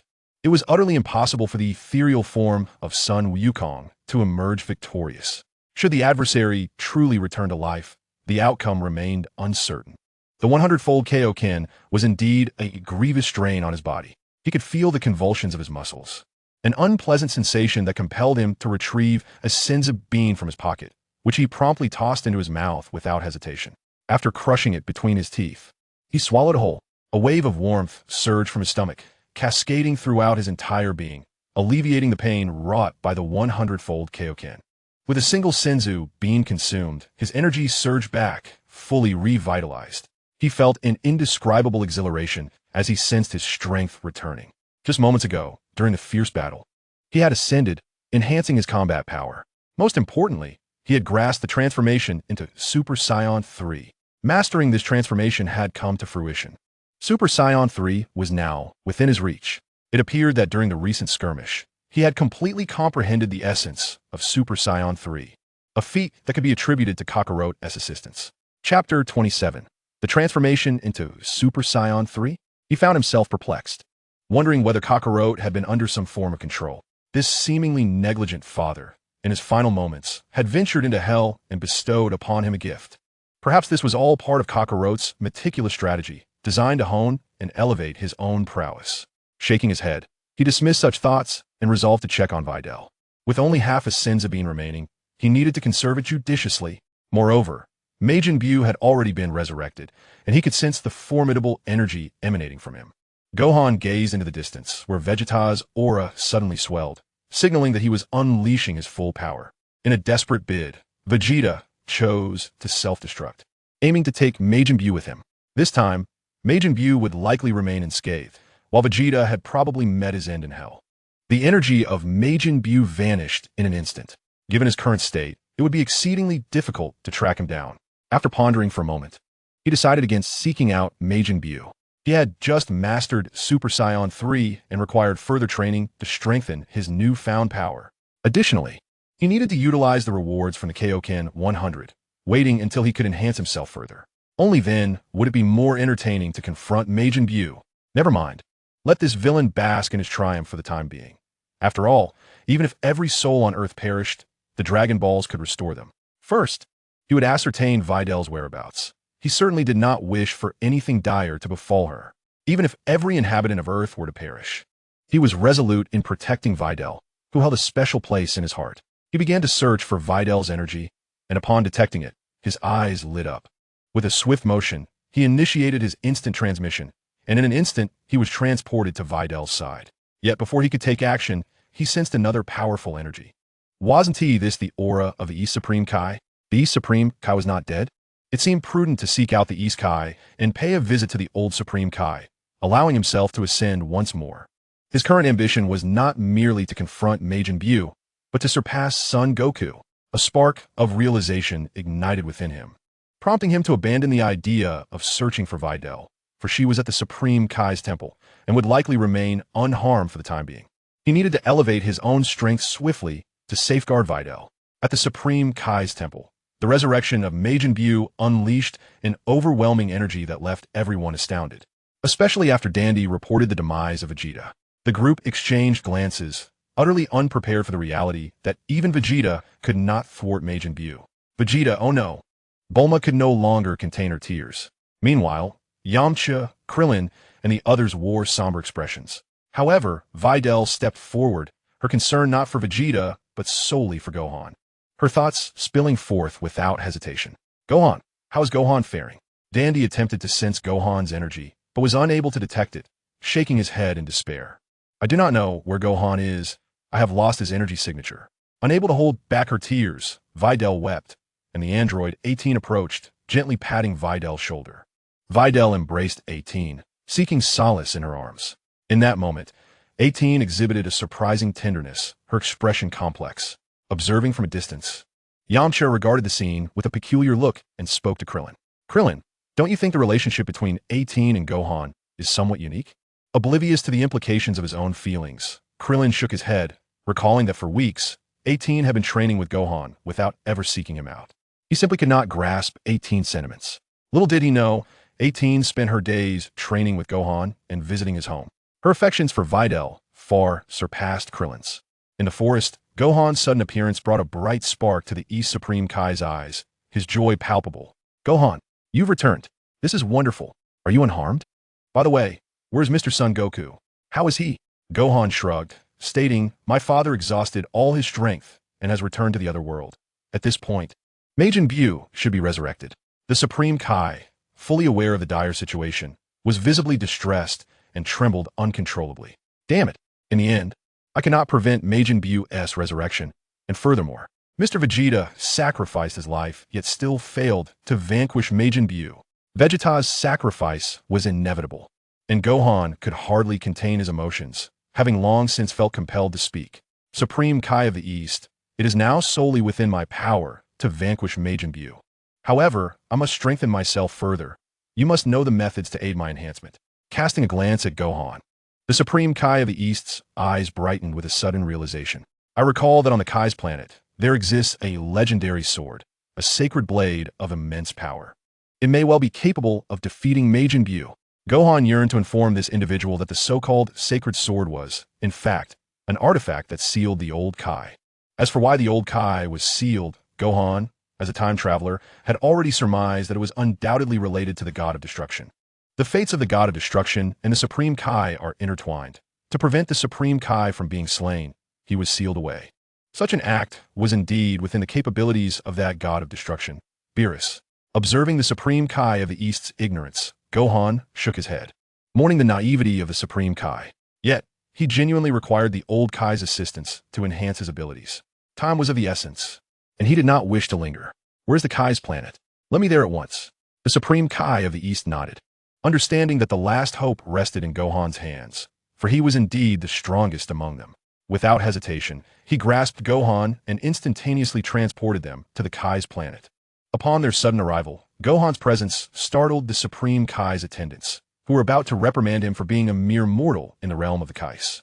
Gohan had no desire for pleasantries. Where is the sacred sword? The Supreme Kai of the East immediately gestured toward a nearby location. There it is, Gohan.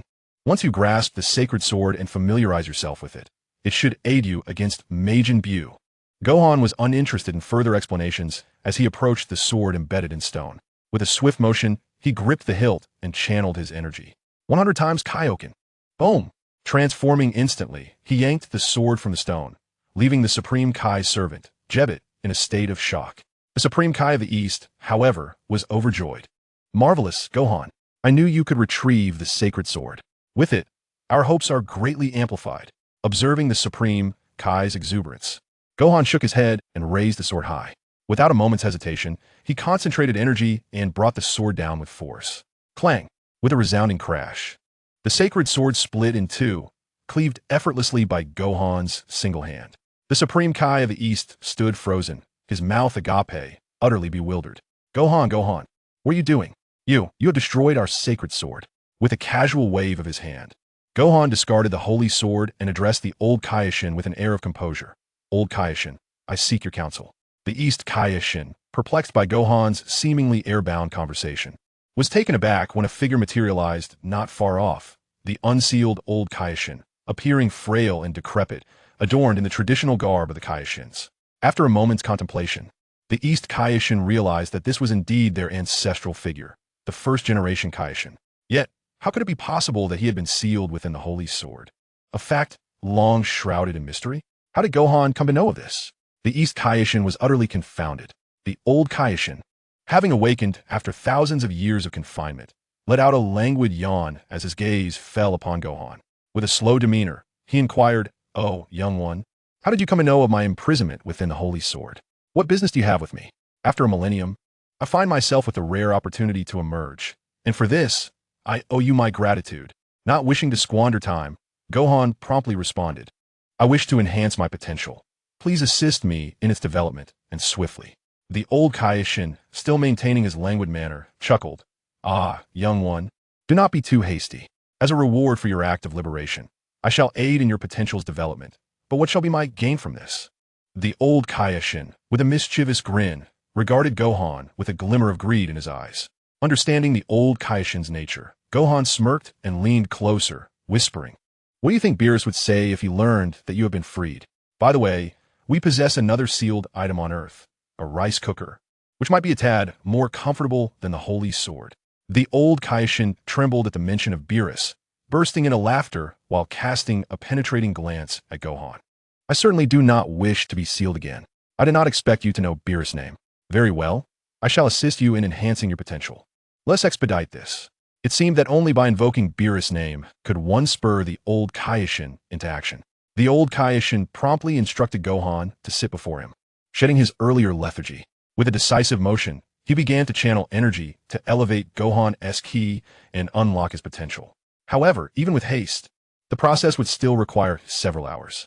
During this time, Gohan remained acutely aware of Biddy's ki. Should she encounter peril, he was prepared to intervene. At present, Biddy was safe, accompanied by Android 18, thus alleviating his concerns. He patiently awaited the old Kaioshin to fully awaken his latent capabilities, enabling him to attain the prowess of an ordinary state of divine Gohan. Chapter 28, the second phase of Majin Buu.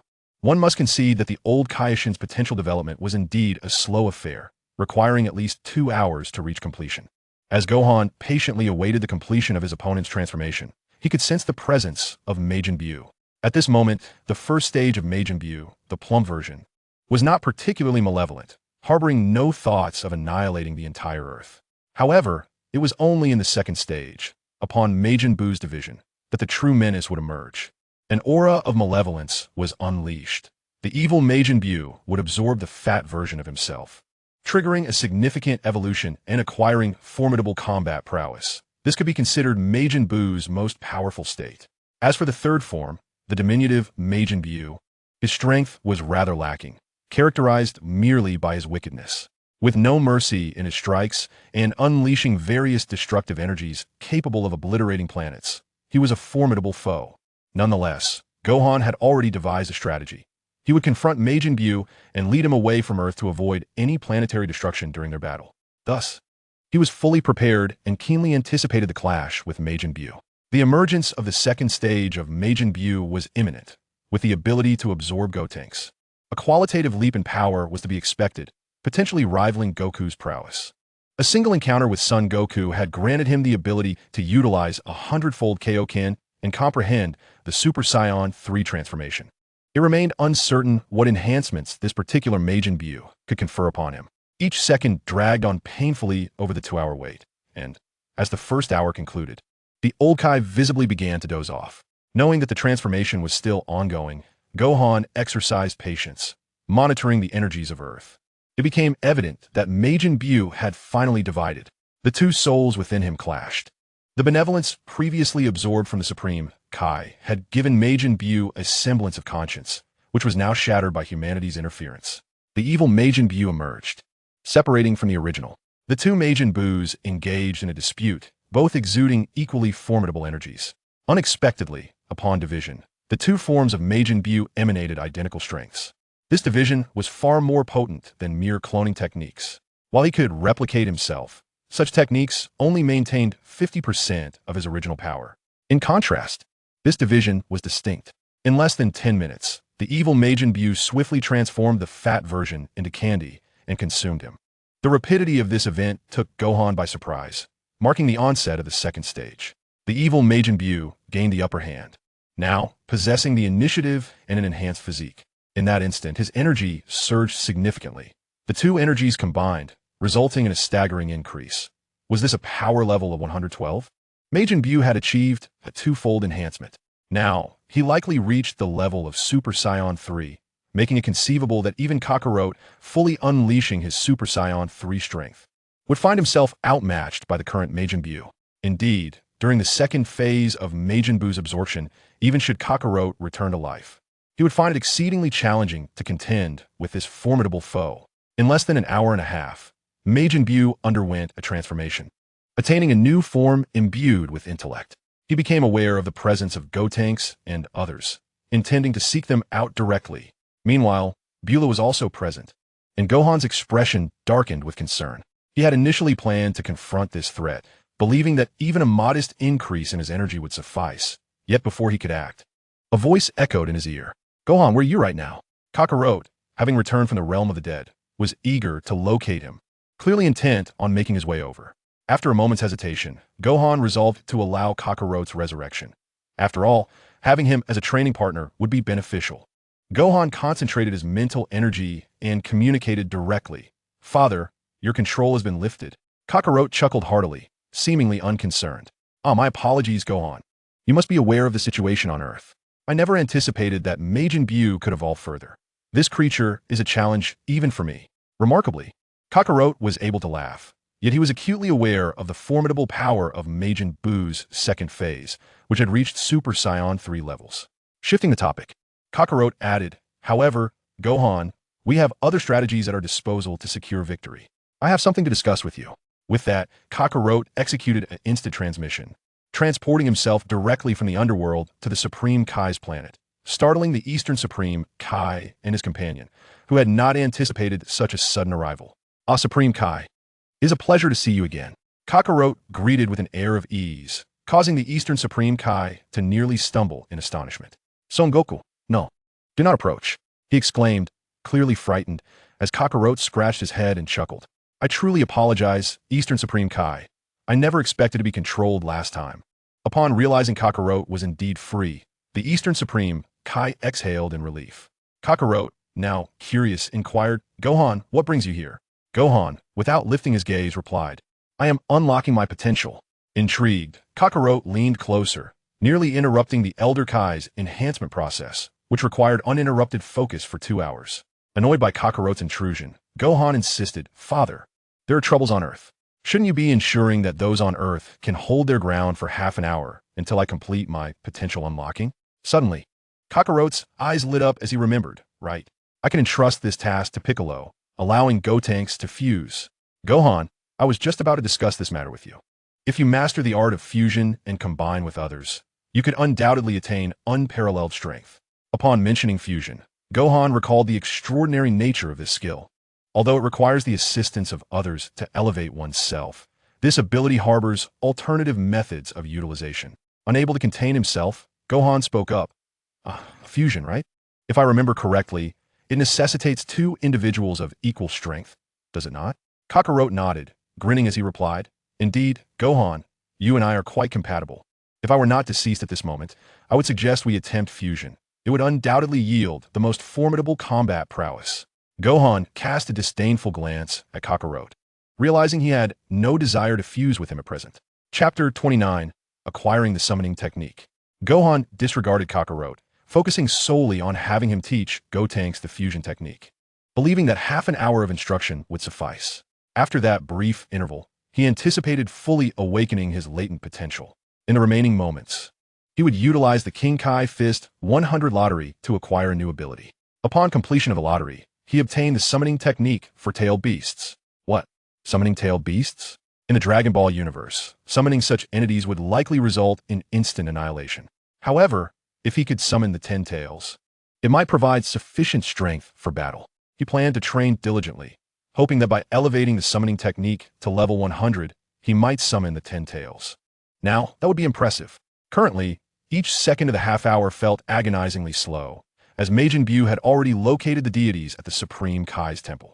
With a burst of acceleration, he charged directly toward the temple. In an instant, he appeared before the assembled deities, startling those whose powers were already feeble. Piccolo struggled to maintain the situation, but he could hardly hold his ground. Majin Buu, now under evil control, sought only to eradicate everyone. There was no one capable of stopping him. Even if Piccolo managed to lure him into the hyperbolic time chamber, Buu could breach the fabric of time and space with his abilities.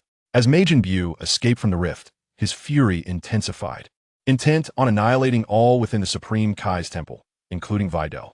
with a determined gaze. Gohan realized he had only 20 minutes remaining and could only resort to utilizing a shadow clone technique. Fusion with Kakarot would not be feasible in time. Thus, he relied on his shadow clone technique at 50 power to sustain him for a while longer. At this moment, Kakarot was indeed incapable of assisting. Shadow clone technique. With a combat power of 50, this clone could also transform into Super Saiyan 3. The moment it emerged, it was akin to Gohan himself. With a tremor, it transformed into Super Saiyan 3. Without a moment's hesitation, Gohan commanded, "Go to Earth and hold out for 20 minutes." The shadow clone of Gohan solidified, raised its hand, and with a flash of instant transmission, soared to Earth. This left Kakarot beside him with an astonished expression, an indescribable curiosity taking hold. "Gohan, what is this ability of yours? Wow, it's incredible. Can your clone transform into Super Saiyan 3 as well? I've never witnessed such a technique. If you had used it last time, perhaps you would have defeated me already." A combat power of 50 renders this clone rather ineffective. Even if it can transform into Super Saiyan 3, its combat prowess is regrettably inadequate. Moreover, it is easily vanquished. It serves little purpose now, merely delaying the inevitable. After all, he still requires 20 minutes to fully unleash his potential to 100. Enough. You all shall perish here. The second stage of Majin Buu was in a foul mood, unwilling to wait any longer, casting a cold glance over the crowd. His gaze fell upon Videl, and without a moment's hesitation, he raised his hand and attacked her. In the next instant, Android 18 dashed forward, surprising everyone with her bravery as she positioned herself before Majin Buu. She kicked him squarely in the head. Unfortunately, Majin Buu barely flinched, swiftly seizing 18's leg and flinging her away. He raised his hand, preparing to unleash an energy blast aimed at obliterating 18. 18. Videl's expression darkened. She attempted to rush forward, but was halted by Piccolo. No one could save 18 now. As they witnessed the imminent destruction of 18, a figure suddenly appeared, moving with great speed to shield her. With a raised hand, he deflected the incoming energy blast. Boom! The energy blast exploded nearby, and the figure caused the crowd's expressions to shift dramatically, their faces filled with excitement. "Gohan! It's truly Son Gohan, you've come." Regrettably, the figure standing before them was not Gohan at all. The aura was entirely different.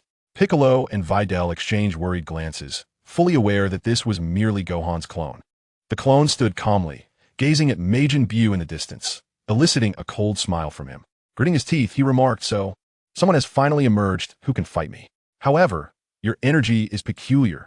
You are not human, merely an illusion. Where's the true person behind you?" The clone of Gohan, brimming with a strong fighting spirit, coldly regarded Majin Buu before transforming into Super Saiyan 3 and initiating the Kaioken technique, charging forward. Despite possessing only a combat power of 50, its strength was formidable. At the very least, it surpassed the combined might of Piccolo and the others. As it soared through the air and delivered a kick, Majin Buu found himself momentarily caught off guard, struck squarely and sent reeling. Seizing the opportunity, the clone of Gohan positioned itself alongside Majin Buu, leaving the crowd in a state of astonishment, unable to fathom the clone's remarkable prowess. Gohan, this fellow, unexpectedly utilized a doppelganger, and what a formidable one it is. Indeed, it remains a mystery where Gohan is at present. Android 18, do you require assistance? Videl stepped forward, aiding Android 18 to her feet, grateful for her recent rescue. She realized that despite her aloof exterior, 18 possesses a genuinely kind heart, significantly increasing her admiration for the android. Android 18 lifted her gaze, observing the scene ahead. The doppelganger Gohan exhibited terrifying prowess, transforming into Super Saiyan 3 while employing the Kaioken technique, managing to suppress Majin Buu. The relentless assaults forced Majin Buu to retreat, unable to withstand the onslaught. In a moment of being struck back, the doppelganger Gohan raised his hands and unleashed a Kamehameha, piercing through Majin Buu with a resounding explosion. A massive hole appeared in Majin Buu's body, a sight that astonished the onlookers, filling them with joy. Truly remarkable, the doppelganger Gohan is formidable. However, Piccolo's expression darkened. He understood Majin Buu's true strength and gritted his teeth, stating, "It's not that simple. This creature possesses an immortal form. Majin Buu's physical structure is unlike any other. Even with a gaping wound in his abdomen, within moments, the hole mended itself." Unperturbed, he shook his head nonchalantly, declaring, "That was merely a warm-up. You are doomed." With a sinister grin, Majin Buu unleashed his full power, elongating his arms and striking toward the doppelganger Gohan. However, the opponent's strength was astonishing, far beyond what the doppelganger could withstand. The blow sent him hurtling away, crashing heavily into the Supreme Kai's temple, causing the entire structure to tremble. A corner of the temple spanning hundreds of square feet was utterly obliterated. The onlookers were left in shock, finally grasping the extent of Majin Buu's prowess. Chapter 30. Ascending to the Realm of the Divine. You are impressive, but still not my match, he laughed, surveying the scene. Once I absorb these fools, my strength will escalate even further. His gaze swept over Piccolo and the others, excitement etched on his face, clearly intent on absorbing them to enhance his combat abilities. The doppelganger Gohan was beyond his reach. Majin Buu sensed the overwhelming power of Gohan, fully aware that his true form was even more astonishing. Recognizing the strength of his adversary, Majin Buu contemplated ways to augment his own power. The second stage of Majin Buu is undoubtedly the most formidable. If he continues to absorb, even Kakarot would stand no chance. The doppelganger Gohan surged forward with unwavering resolve, channeling all his energy to withstand Majin Buu. Although he could never truly match Majin Buu's strength, the clash between them ensured that Majin Buu could not easily dispatch him. Their battle raged from the sky to the ground, and then back up into the heavens above. A group of individuals was left in awe, their astonishment at Gohan's power palpable, their mouths agape. Gohan's doppelganger was remarkably formidable. If his mere projection possessed such strength, how mighty must the true Gohan be? Piccolo nodded in agreement, sensing that Gohan's doppelganger was extraordinarily powerful, implying that his true self would undoubtedly be even more formidable. However, a lingering question remained. Why had Gohan not yet made his appearance? With Piccolo's intellect, it was evident that the doppelganger was merely stalling for time. After an arduous 20-minute battle, Majin Buu grew impatient, his expression darkening as his desire to continue waned. His frustration boiled over. Enough! I shall turn you into candy and devour you. With a swift motion, he attempted to cast a transformation spell on Gohan's doppelganger, only for it to vanish in an instant. The failure of his spell left Majin Buu perplexed. A cold voice echoed, casting magic on a doppelganger is futile. It is merely energy devoid of substance.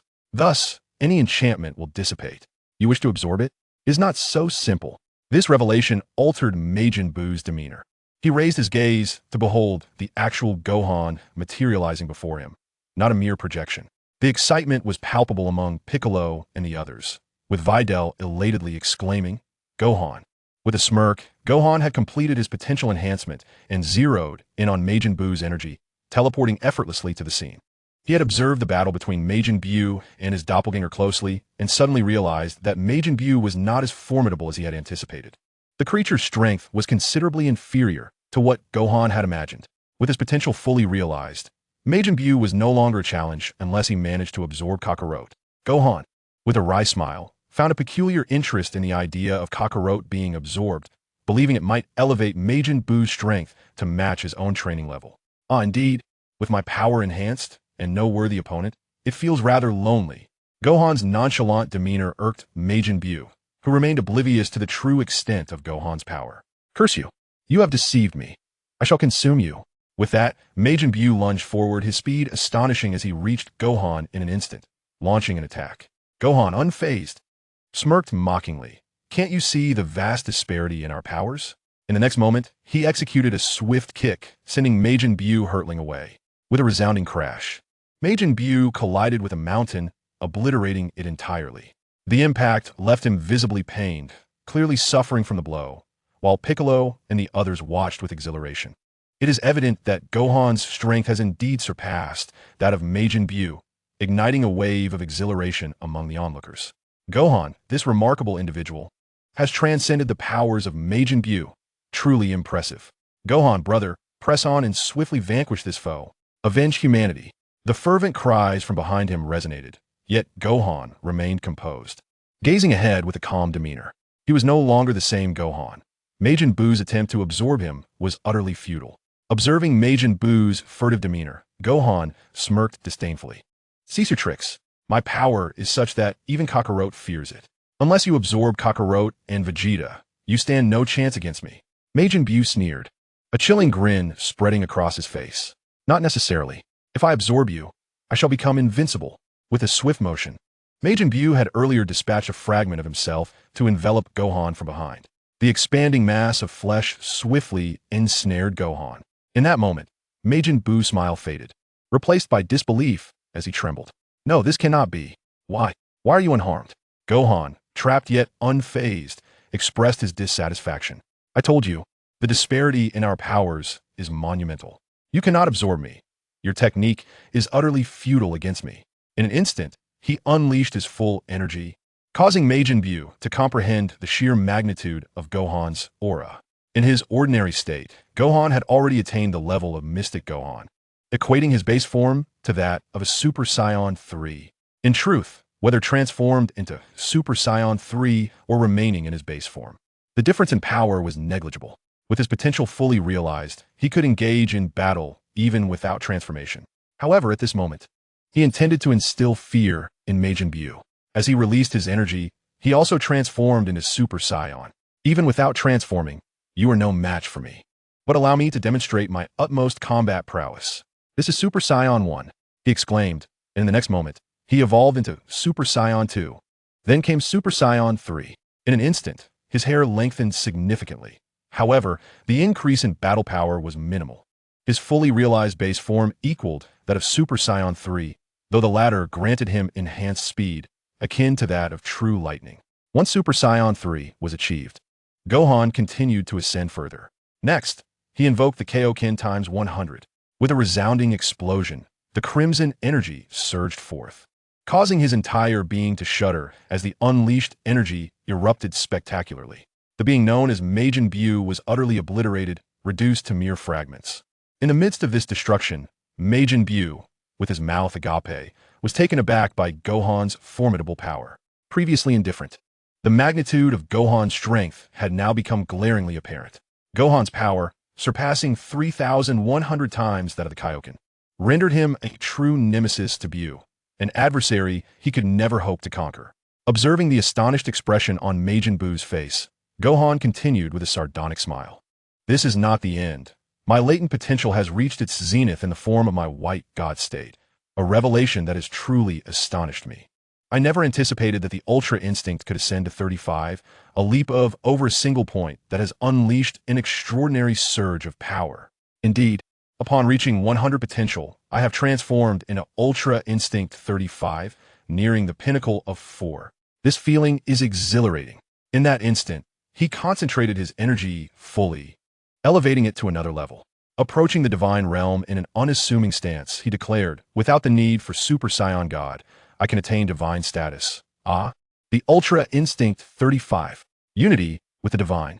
With a swift motion, an explosive surge erupted in the sky, unleashing a torrent of energy in that fleeting moment, only for Gohan's energy to vanish entirely. In its place emerged a form with white hair, suspended in the heavens. Majin Buu, witnessing this transformation, felt a profound shift, bewildered and unable to sense Gohan's energy. What have you done? Why can I no longer feel your presence? He stammered, astonished. Have you completely released your energy? Gohan, amused by Buu's naivety, reveled in his newfound divine essence, teasing, I possess no energy now. Would you care to test that?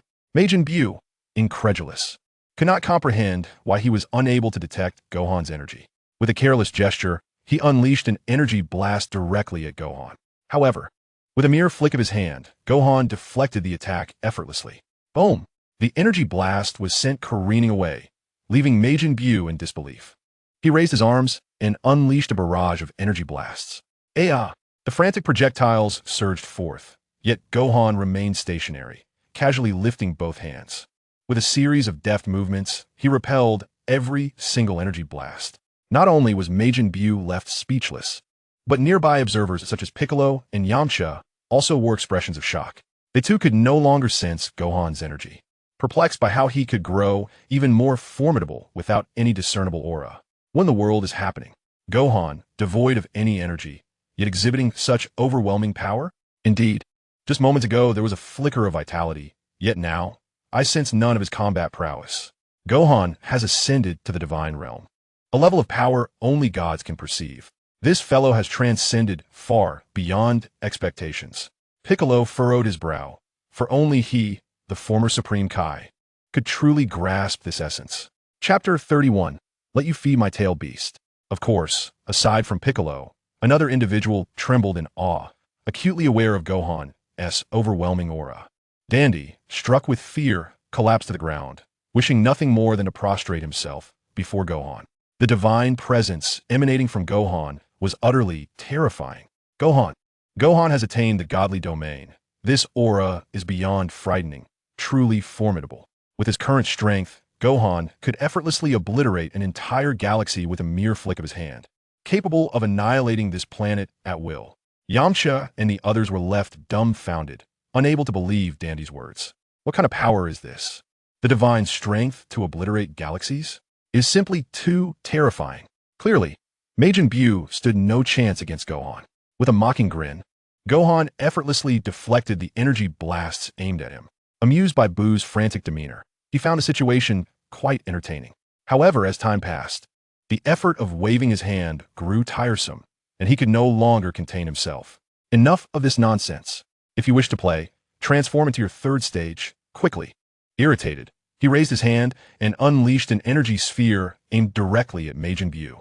Buu's expression changed dramatically. He attempted to evade, only for the energy sphere to alter its trajectory, striking his body with incredible speed. The impact caused Majin Buu to tremble and emit a pain scream. Collapsing to the ground, blood spewing forth uncontrollably. With a single move, Majin Buu was brought to his knees.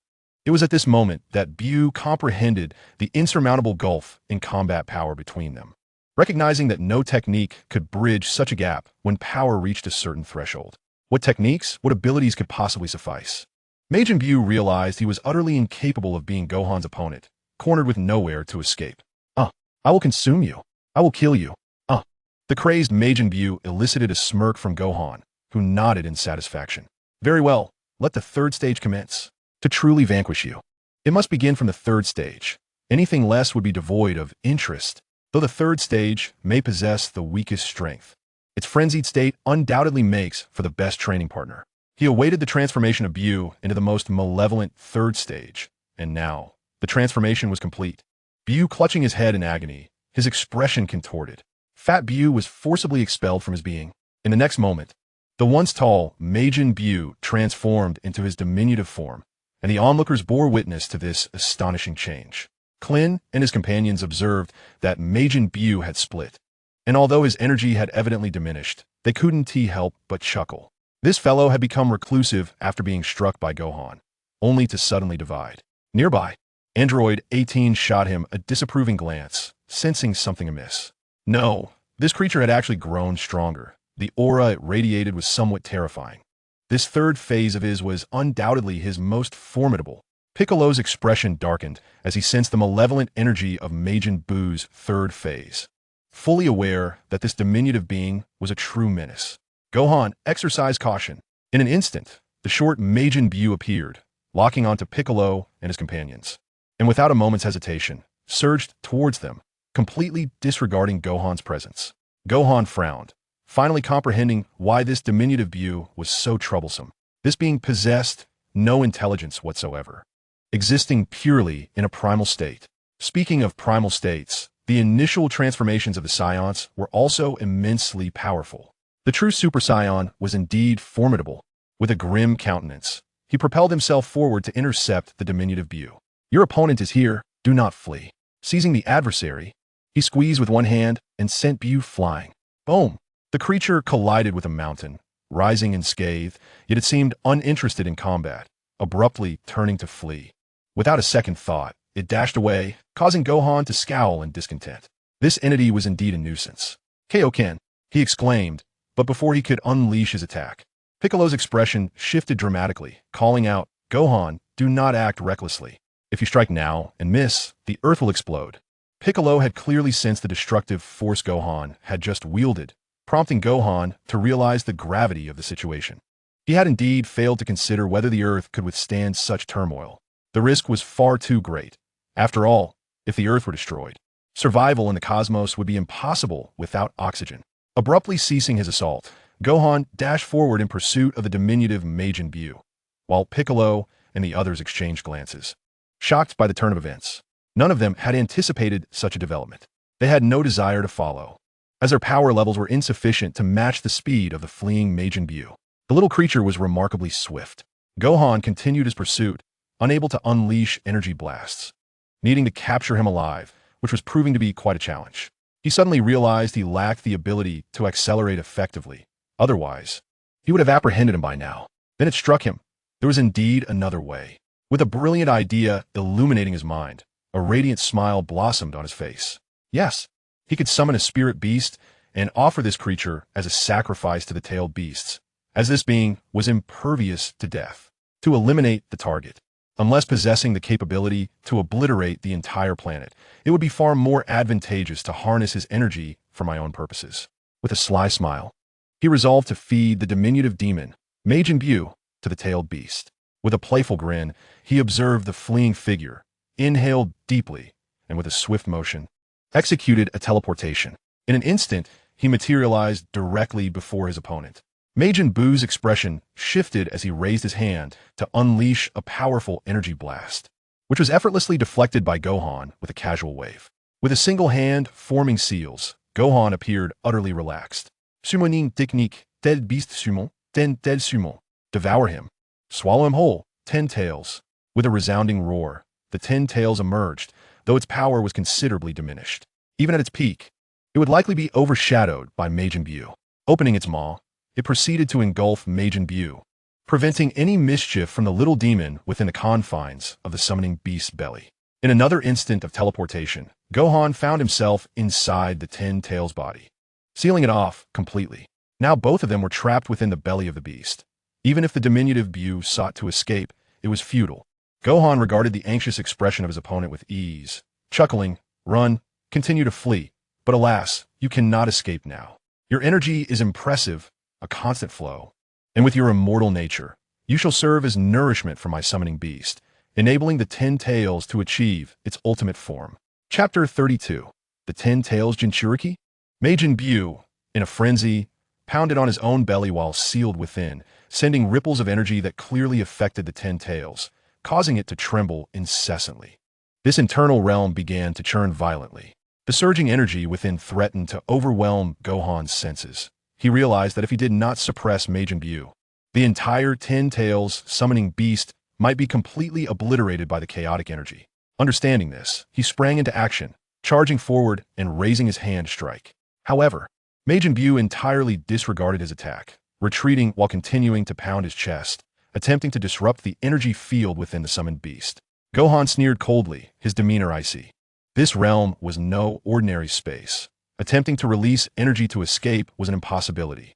The 10 tails would absorb all of its energy, and I shall lower the protective barrier, ensuring that it cannot cease its energy release. If the opponent wished to unleash energy, let it flow continuously. With a swift gesture, chains materialized within the belly of the 10 tails, ensnaring the distant Majin Buu. His expression shifted dramatically as he sought to flee, but Gohan teleported right before him, delivering a kick that sent him flying. Boom! The chaotic entity Majin Buu was ensnared by countless chains that entwined its form, voraciously siphoning the energy within. The energy within the diminutive Majin Buu was formidable, for this creature was inherently immortal. Even when pierced by iron chains, it remained unscathed. This peculiar resilience rendered it incapable of succumbing to death. Every ounce of its energy served as sustenance for the 10 tails, continuously enhancing its corporeal form. Gohan observed this spectacle with satisfaction, recognizing that his summoning technique had ascended in rank. The 10 tails, having absorbed vast amounts of energy, had fully awakened to 100-fold of its potential. Yet this power did not cease there. It transcended limits, achieving a strength of 200, known as the Moon's Doomsday Force. With his summoning technique reaching 100, the 10 tails awakened lunar abilities, allowing the Jinchuriki of the 10 tails to merge with its master. This transformation granted Gohan the formidable power of the 10 tails Jinchuriki. He was elated as the 10 tails' might surpassed all boundaries, bestowing upon him the Jinchuriki transformation. All of this was made possible by the presence of Majin Buu, which brought a continuous smile to Gohan's face.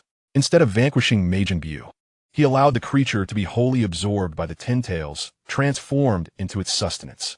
In a final act of defiance, The diminutive Majin Buu emitted a tragic wail as its entire being was obliterated, its energy entirely converted into that of the Ten Tails. Nothing remained of it, not even a trace of its form. As everything came to an end, Gohan took a deep breath, his body tensing. He instantaneously teleported out from within the Ten Tails, feeling the immense power of his summoned beast coursing through him. The Ten Tails Jinchuriki transformation granted him command over the mightiest of tailed beasts. With a mere gesture, he infused that power into himself. The Ten Tails entered his being, further augmenting his strength. With a swift motion, he unleashed a devastating strike. The Tailed Beast Bomb, a supercharged energy projectile, thundered forth. The colossal Tailed Beast Bomb, trailing an expansive stream of energy, obliterated an entire mountain, cleaving the earth asunder. Most impressively, this did not deplete his own chakra. Instead, it drew upon the energy of the Ten Tails, a most gratifying sensation. He could unleash devastating attacks without exhausting his own reserves, wielding unparalleled power. Following the conclusion of one Tailed Beast Bomb, Tailed Beast Balls manifested behind him, autonomously seeking out enemies. Upon collision, they would detonate. And even after their explosion, they would regenerate without consuming his energy, entirely fueled by the Ten Tails' abilities.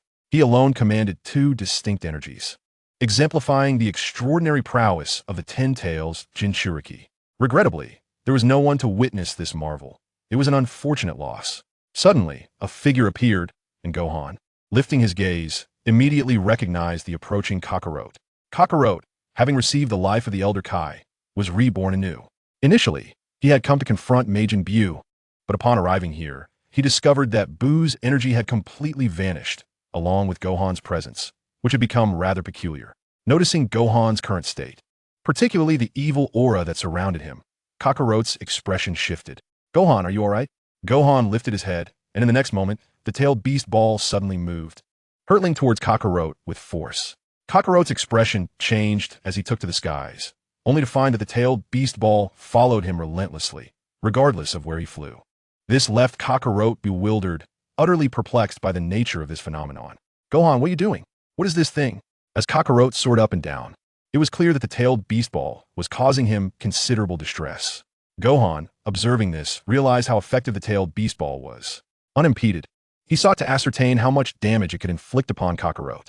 Fully revived, Kakarot should have been impervious to the tailed beast ball's assault. Boom! The tailed beast ball caught up with Kakarot, crashing into him with all 5 balls striking simultaneously. The ensuing explosion caused the very earth to tremble, unleashing a cloud of smoke. Within the haze, a flickering yellow light emerged, indicating Kakarot had transformed into Super Saiyan 3, a state in which he could withstand the onslaught of the tailed beast balls. Coughing, he bore a grim expression, acknowledging the damage from this is terrifying. Had I not transformed into Super Saiyan 3, I would have been injured. What? It can generate itself? Gohan, don't act recklessly. As Kakarot noticed 5 more tailed beast balls materializing behind Gohan, his expression darkened with concern, prompting him to speak to Gohan. With the tailed beast balls continuing their assault, Gohan waved his hand, halting their automatic attack mode. He began to comprehend that the tailed beast balls could attack autonomously, akin to homing missiles, relentlessly pursuing their target. Certainly, their explosive power far surpassed that of conventional missiles. The simultaneous detonation of 5 balls compelling Kakarot to utilize Super Saiyan 3 was a testament to their formidable strength. Moreover, following an explosion, within less than a second, 5 more would emerge, continuing to track their adversary, functioning like an infinite barrage of bullets. Indeed, Gohan found great pleasure in this newfound ability. Chapter 33. The Power of 200 Tailed Beasts. Kakarot observed as Gohan retracted the tailed beast balls, exiting the form of the 10 Tails Jinchuriki. In that instant, the malevolent aura dissipated once more, restoring Gohan to his original state. Kakarot, filled with curiosity, surveyed his surroundings, still perplexed regarding the whereabouts of Majin Buu. "Gohan, where has Majin Buu gone? Have you eradicated him?" That doesn't seem plausible. Majin Buu possesses the ability to resurrect indefinitely. It is not so easily vanquished. Kakarot fully comprehends the terror of Majin Buu, the most formidable aspect being his relentless ability to revive. As long as even a fragment of him remains, he can return. This is the essence of Majin Buu's might. Little Majin Buu has reached his utmost potential. Therefore, Kakarot is deeply concerned. The absence of any detectable energy from Majin Buu leaves him puzzled regarding how Gohan managed to resolve the situation. With a casual wave of his hand, Gohan nonchalantly stated, "I have drained all of his powers. Devoid of combat prowess and energy, he simply vanished." Kakarot stood in stunned silence, disbelief etched on his face. "What? You absorbed all of Majin Buu's energy?" "Wait, that demeanor. Yes, it was indeed Majin Buu's energy." "Gohan, you must be cautious. Do not allow Majin Buu to control you." Kakarot's concern for Gohan was palpable. He feared that if Gohan were to lose control, even he would struggle to manage the situation. Upon his arrival, he sensed the overwhelming energy emanating from Gohan. After unlocking his potential and harnessing the power of the 100-fold Kaioken, Gohan had surpassed even Kakarot. He never anticipated that Gohan could outdo him. Gohan, however, was untroubled by the prospect of being dominated by Majin Buu's energy. If control were to be exerted, it would be over the Ten Tails, which had now perfectly absorbed energy, achieving a power level of 200. The previous attack on Kakarot was merely the guardian instinct of the tailed beast. With a smile, he reverted from Super Saiyan 3. His white hair dissipating as Gohan returned to his original form. "No need to worry, father. It's all taken care of. Majin Buu has been dealt with. Let us return and consider whether we should seek out the Dragon Balls to resurrect everyone on Earth." This thought ignited a spark of hope in Kakarot. He nodded, concerned for the safety of humanity on Earth, and accompanied Gohan back. They needed to locate the Dragon Balls to restore all the inhabitants of Earth. After all, Vegeta had also fallen, currently existing in a spirit form. This time, the Dragon Balls were essential for reviving Vegeta. Simultaneously, Gohan wished to utilize the Dragon Balls for his own purposes, as the Earth-S Dragon Balls had been enhanced by Dandy, allowing for the granting of 2 wishes. The first wish would be to resurrect all of humanity on Earth. The second wish he intended to use for himself, as he sought to explore the enhancement of his Ultra Instinct. Alternatively, he could request Shenron to bolster his minor abilities. In truth, the dragon on Earth has limitations in granting wishes, falling short compared to the power of the Super Dragon Balls. The Super Dragon Balls, akin to the vastness of the universe, can fulfill any desire. The Earth-S Shenron can only grant ordinary wishes. For instance, achieving immortality is a mere illusion. Even if one were to attain such an impossible state, they would still succumb to divine attacks. Thus, Gohan currently refrains from considering the enhancement of Shenron's extraordinary powers and instead focuses on augmenting his own abilities, which would suffice. Returning to the present, Kakarot informed everyone of Majin Buu's defeat, eliciting a collective sigh of relief. The gazes directed towards Gohan transformed. After all, it was he alone who vanquished Majin Buu. Yamcha, Krillin, and Tien shared their astonishment, while even Piccolo was visibly excited, reveling in Gohan's formidable strength. Soon, another topic arose. "By the way, we wish to locate the Dragon Balls to resurrect everyone. Dandy, can you confirm their whereabouts?" With a nod, Dandy indicated the location of the Dragon Balls. Although Kakarot had yet to set out, Gohan spoke up first. "Father, I will take on the quest for the Dragon Balls. They can fulfill 2 wishes. The first wish will be to revive the people of Earth, and for the second, I have my own desires."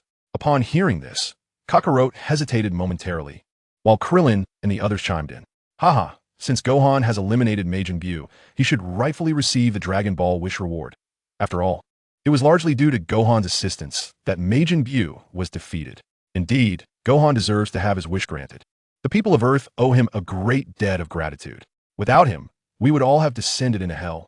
Their words prompted Kakarot to nod in agreement.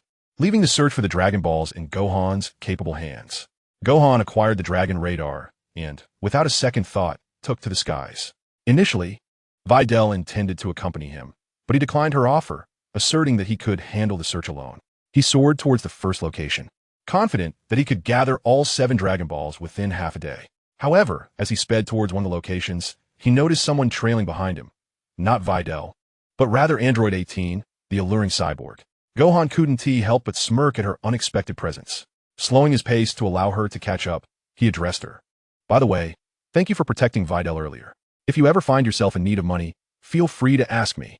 Android 18 regarded him with an indifferent expression and replied, her pride evident, "I merely wish to prevent that man from causing chaos." Gohan chuckled inwardly at her feisty demeanor.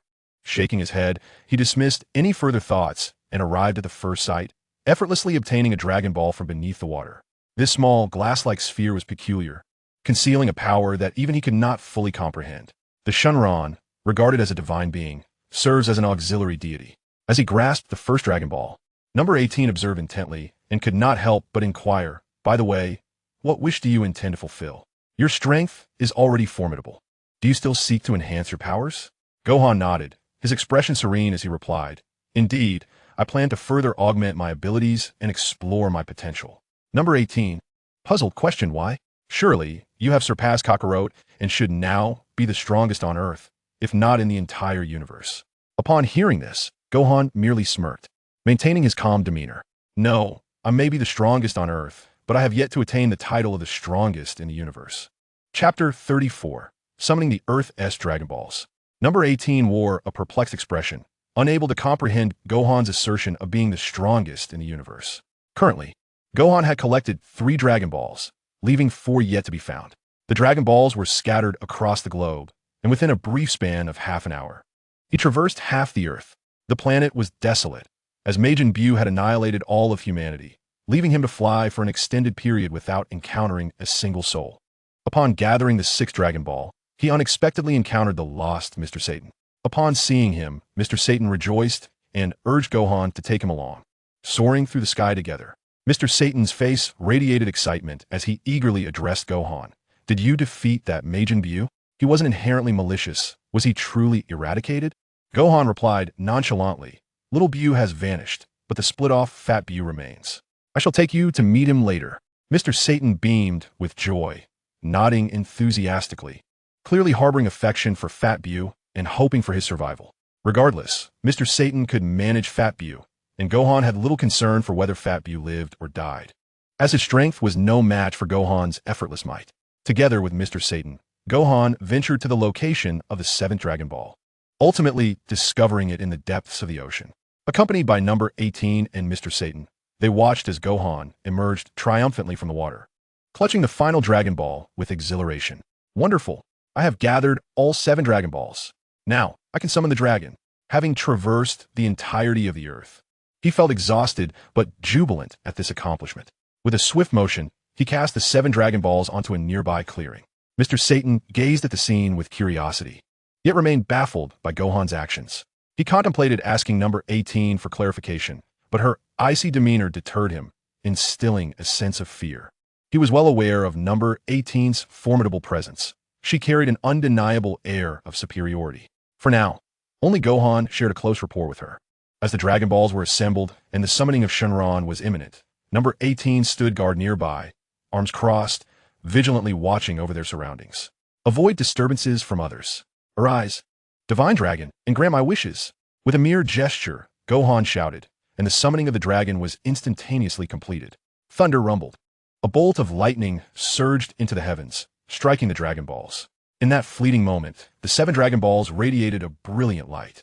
A cascade of multicolored brilliance shot up into the sky, connecting this realm.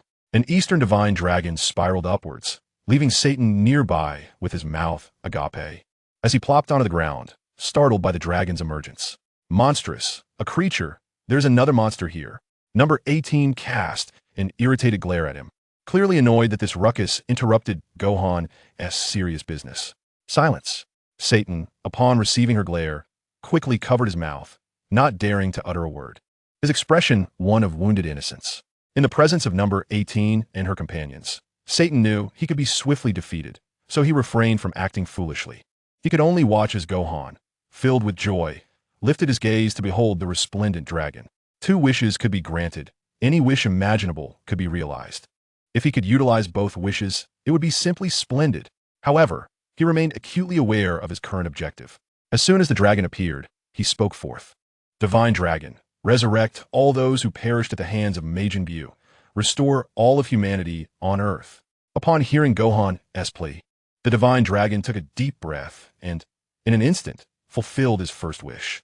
"Your wish has been granted." In that moment, countless beams of light ascended from the Earth. The souls of the people returned, and all of humanity was revived. Perhaps those individuals were left bewildered, unsure of what had transpired. With the first wish granted, Gohan began to hesitate. After all, how should he best realize the second wish? Should he dare to seek immortality? Yet, he pondered, the immortality conferred by the Earth's dragon might prove futile in the face of Beerus, the god of destruction. Even the immortality bestowed by the Earth's dragon would be inadequate against such divine power. If immortality was unattainable, what of wealth? Countless riches? Gohan glanced over at Satan nearby, but quickly dismissed that notion. With Satan around, he could borrow any amount of money he desired. He truly had no need for wealth. Ultimately, he raised his hand and decided to proceed as he initially intended. Divine Dragon, I wish for you to enhance my Ultra Instinct to a capacity of 100. The Divine Dragon paused momentarily upon hearing Gohan's request, then promptly shook its head. Your Ultra Instinct is a technique beyond the divine, a true celestial art. I can only be considered an ordinary deity. I cannot elevate your Ultra Instinct. It appears that even the dragon cannot accomplish such feats. Gohan, with a look of contemplation, pondered another matter. He spoke again. Can you enable me to transform directly into a Super Saiyan God? The dragon shook its head and replied. The transformation into a Super Saiyan God requires the combined strength of 5 Super Saiyans. It is a matter concerning your own kind. Gohan was well aware of this. It seemed the dragon was unable to facilitate a direct transformation. He would need to seek out 5 Super Saiyans to amalgamate their powers. However, with little Pan yet to be born, he doubted that Vegeta would cooperate even if he were aware of the transformation method. Thus, he needed to enlist another individual. As he contemplated this, his gaze drifted towards Android 18, recalling that she, being a human cyborg, was not a mere machine and was capable of bearing children. A playful smile crept onto Gohan's lips as he turned to address the dragon. In that case, can you help me unlock the full power of my Super Saiyan transformation? Bringing it to 100? If you cannot achieve this, then you truly are of little use. The dragon, taken aback, acknowledged its limited capabilities concerning the Saiyans. I can certainly try. With that, the dragon focused its energy, and in the next moment, an array of radiant light surged into Gohan's body. His Super Saiyan transformation level soared from below 10 to an astounding 100, culminating in the ultimate power of Super Saiyan 3. Gohan felt the completion of his transformation to 100 and was granted another opportunity for a reward. Satisfied, he waved his hand towards the dragon, saying, "All right, this time you've done reasonably well, fulfilling my wish to some extent. I shall return again for further enhancement." Chapter 35. Preparing for the transformation into the Super Saiyan God. The dragon, wearing a look of exasperation, took a deep breath and, unable to sustain its energy, transformed into 7 stones that scattered across the globe. It would take nearly a year before the dragon could regain its strength and be summoned again. With the newfound capability of transforming into Super Saiyan 3 at full power, Gohan felt confident enough to challenge Kakarot, though surpassing Goku was not his ultimate goal. He aspired to transcend the god of destruction. Before that could happen, he needed to achieve the transformation into Super Saiyan God, requiring the combined strength of 5 Super Saiyans to attain that divine power. Only by attaining this red transformation could he draw closer to true divinity. With these thoughts in mind, Gohan descended back to the ground and addressed Android 18 and Mr. Satan calmly. "All right, we can return now. The people on Earth have mostly been revived." The two nodded, and Mr. Satan, still in Gohan's grasp, was led back to the heavenly temple. Upon their return, they discovered that Vegeta had already been resurrected. It is evident that Vegeta gazes at him with a notably different expression. It is clear he has learned of his triumph over Majin Buu, and it seems that Vegeta is quite concerned about his abilities.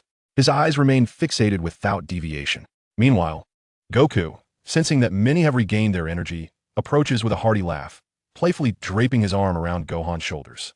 "Gohan, you did splendidly. By the way, what wish did you make to the dragon?" He inquires. "Surely you didn't wish for endless wealth, did you?" Hearing Goku's whisper, Gohan rolls his eyes and responds, "I'm not so trivial, especially with Mr. Satan around. As long as he remains the world's hero, we will have limitless riches without needing to wish for them." Goku pauses for a moment, realizing Gohan had a valid point that had not crossed his mind. With a chuckle, he nods in agreement. "Very well then, let Mr. Satan claim the credit for defeating Majin Buu this time. We shall broadcast that Mr. Satan vanquished Majin Buu." Many cast their gazes upon Mr. Satan, their expressions shifting as he trembles under their scrutiny, seeking refuge beside Gohan, genuinely fearful of this crowd. Here, any one of them could easily overpower him. Mr. Satan now comprehends his own limitations, yet he is pleased to once again be recognized as a world hero. Originally Gohan's father-in-law, it is only natural that Gohan attributes the credit to him, and no one else raises an objection. The world gradually returns to normalcy. As the group engages in light conversation, they prepare to depart. When Gohan and Videl are about to leave, he glances at Android 18, smiling as he casually states, "By the way, 18, I sought the dragon's assistance to enhance my strength earlier. I wonder what the outcome will be. Perhaps you could help me train." Android 18 hesitates for a moment, but ultimately nods in agreement. Goku, who had intended to accompany Gohan for training, is abruptly halted by Chi-Chi, who firmly restrains him. Clearly displeased, she insists, "Goku, there are numerous tasks awaiting your attention at home. Now that you have been revived, you must dedicate yourself to your responsibilities. Do not disturb Gohan." Caught in Chi-Chi's grasp, Goku finds escape impossible, displaying a comically frustrated expression. "Oh, Chi-Chi, please don't be like this. Had I known, I wouldn't have chosen to be revived. Just give me some time to train." But Chi-Chi remains unyielding, pulling Goku away, determined to prevent him from interrupting Gohan. It is evident that the bond between Gohan and Android 18 is far from ordinary, and Goku's eagerness to meddle shows a lack of discernment. Lottery draw successful. Acquired Conqueror's Haki. Lottery draw successful. Acquired Kaleidoscope Sharingan. Conqueror's Haki can unleash a powerful presence, directly intimidating weaker opponents, sending those with inferior strength flying away. Kaleidoscope Sharingan, an evolution of the three-tomo Sharingan. Upon reaching level 100, one can summon the Susanoo. The first form of Conqueror's Haki can be considered a blend of passive and active ability, which cannot be enhanced. However, the Kaleidoscope Sharingan, once elevated to level 100, enables the summoning of Susanoo, proving to be an exceptionally practical skill. This serves to augment the capabilities of the Kaleidoscope Sharingan. One can only hope to eventually ascend to the Rinnegan. After the lottery concluded, Gohan found himself facing Android 18, who had already assumed a stance in anticipation of his attack. Gohan lifted his gaze and, with a smile, proposed, "How about we engage in a wager? This time, the stakes will be 10 million. If you can touch me, I shall grant you 10 million. However, should you manage to injure me, I will give you 100 million. Rest assured, if it comes to that, Satan will provide me with the prize money from the tournament." Calculating the odds, it seemed likely that he would emerge victorious in this martial arts contest. Acquiring a few billion from Satan would indeed be quite effortless. Android 18 scoffed, understanding that obtaining such money was far from simple, and regarded the smiling individual before her with keen insight. She sensed he had ulterior motives and, without hesitation, inquired, "What is it that you require?" Gohan raised a hand and replied calmly, "If I win, I need your assistance in accomplishing a task." 18's expression shifted to one of curiosity. "What task requires my help?" Gohan maintained a serene demeanor. "Of course, this task cannot be completed by me alone. You must have heard the dragon mention the conditions for transforming into a Super Saiyan God." Upon hearing this, 18's curiosity piqued. What is a Super Saiyan God? She was aware of Super Saiyan 3, but had no knowledge of this transformation. Observing 18's astonishment, Gohan, as a time traveler, began to elucidate. The Super Saiyan God, also known as the Super Saiyan Rose transformation, possesses power that surpasses Super Saiyan 3 and represents the initial step into the divine realm. Only after achieving this form can one progress further. Super Saiyan 3 is the pinnacle, and attaining Super Saiyan 4 or 5 does not match the prowess of the Rose form. 18 nodded, somewhat understanding yet still baffled. "What does that have to do with me?" Gohan chuckled playfully. "It is of great significance. As you know, the transformation into a Super Saiyan God requires the gathering of 5 individuals to channel their energy into one. Thus, a total of 6 is necessary. Consider this: my father, Kakarot, myself, and Goten makes 4, and with Vegeta, that brings us to 5. 18 had not contemplated this aspect, realizing that indeed, there were only 5, rendering the transformation impossible. Gohan sighed, reflecting, "Furthermore, if I were to seek Vegeta as cooperation, he would undoubtedly refuse, leaving us with only 4. We are still short by 2 Saiyan bloodlines." 18 looked perplexed. "So how do you plan to fill these 2 vacancies?" The other party inquired about the destination, and Gohan raised his hand and said, "Since Bidily now has my child, that counts as 1, and then there's another vacancy. Haha, you should understand clearly. What is the fastest way to produce a Saiyan?" In an instant, Android 18's face flushed slightly, and the next moment, she clenched her fists and charged forward in a fit of rage. "You want me to bear you a Saiyan?" The speed was so swift that Gohan was momentarily caught off guard. Upon seeing Android 18 in front of him, he casually raised his hand and grasped one of hers, smiling as he said, "After all, I have protected you, so consider it fulfilling one of my wishes." The transformation into a Majin is crucial for me. Rest assured. I won't harm you. Android 18 continued to blush, her face reddening as she relentlessly attacked Gohan. He adeptly dodged her strikes, evading all her assaults with ease. While observing her increasingly exasperated demeanor, it was particularly amusing. If Android 18 were genuinely angry, she would have turned and walked away. However, her constant onslaught indicated her prideful nature. She would not verbally concede, which meant a degree of coercion was necessary. In that fleeting moment, Gohan made a swift motion, teleporting behind Android 18 before she could react, and seized the opportunity to embrace her effortlessly. With a swift strike, Android 18 was rendered unconscious. Cradling her exquisite form, Gohan landed on the ground and glanced at her serene, slumbering face, a satisfied smile gracing his features. Don't blame me. This is all for my Super Saiyan transformation. To achieve his plan, he needed to subdue her. Before long, Android 18 awakened, glaring at him with fury. What have you done? Gohan replied calmly. I stated that if you won, I would give you 10 million. If you lost, you would assist me in achieving the Super Saiyan God. Android 18 glared at him, her expression a mix of shame and anger. I never agreed to that. Gohan chuckled, but you accepted my 100,000. Do you not remember? Android 18 had not anticipated his audacity. Yet, she knew she was no match for Gohan. Even without transforming, he could easily subdue her. Thereafter, everything unfolded naturally. Even if it was somewhat coercive, Android 18 was still unable to resist. Once it was all over, Gohan looked up casually and remarked, by the way, to ensure that there are no difficulties in conception, I'll do this every few days. Android 18's expression darkened. After all, she had been injured. A first for her as an android. Shooting a glare at Gohan, she initially intended to leave, but was stopped by him. Gohan, still concerned, said, "You've just been injured. Don't rush off. I'll have the maid prepare some food for you. I will discuss this matter with Biddy Lee." With a serious expression, Gohan inadvertently instilled in Android 18 a fleeting illusion that he might actually be a good man. How infuriating! Was he attempting to straddle two boats? Yet, who could blame him? As a time traveler, he understood Android 18's personality well. She was undoubtedly the type to endure and embrace the role of a devoted wife, making her an apt match for him. With a frosty demeanor, 18 remained unmoved, icily stating, 100 million. You promised me this. Oomph. I expect to see it by tomorrow.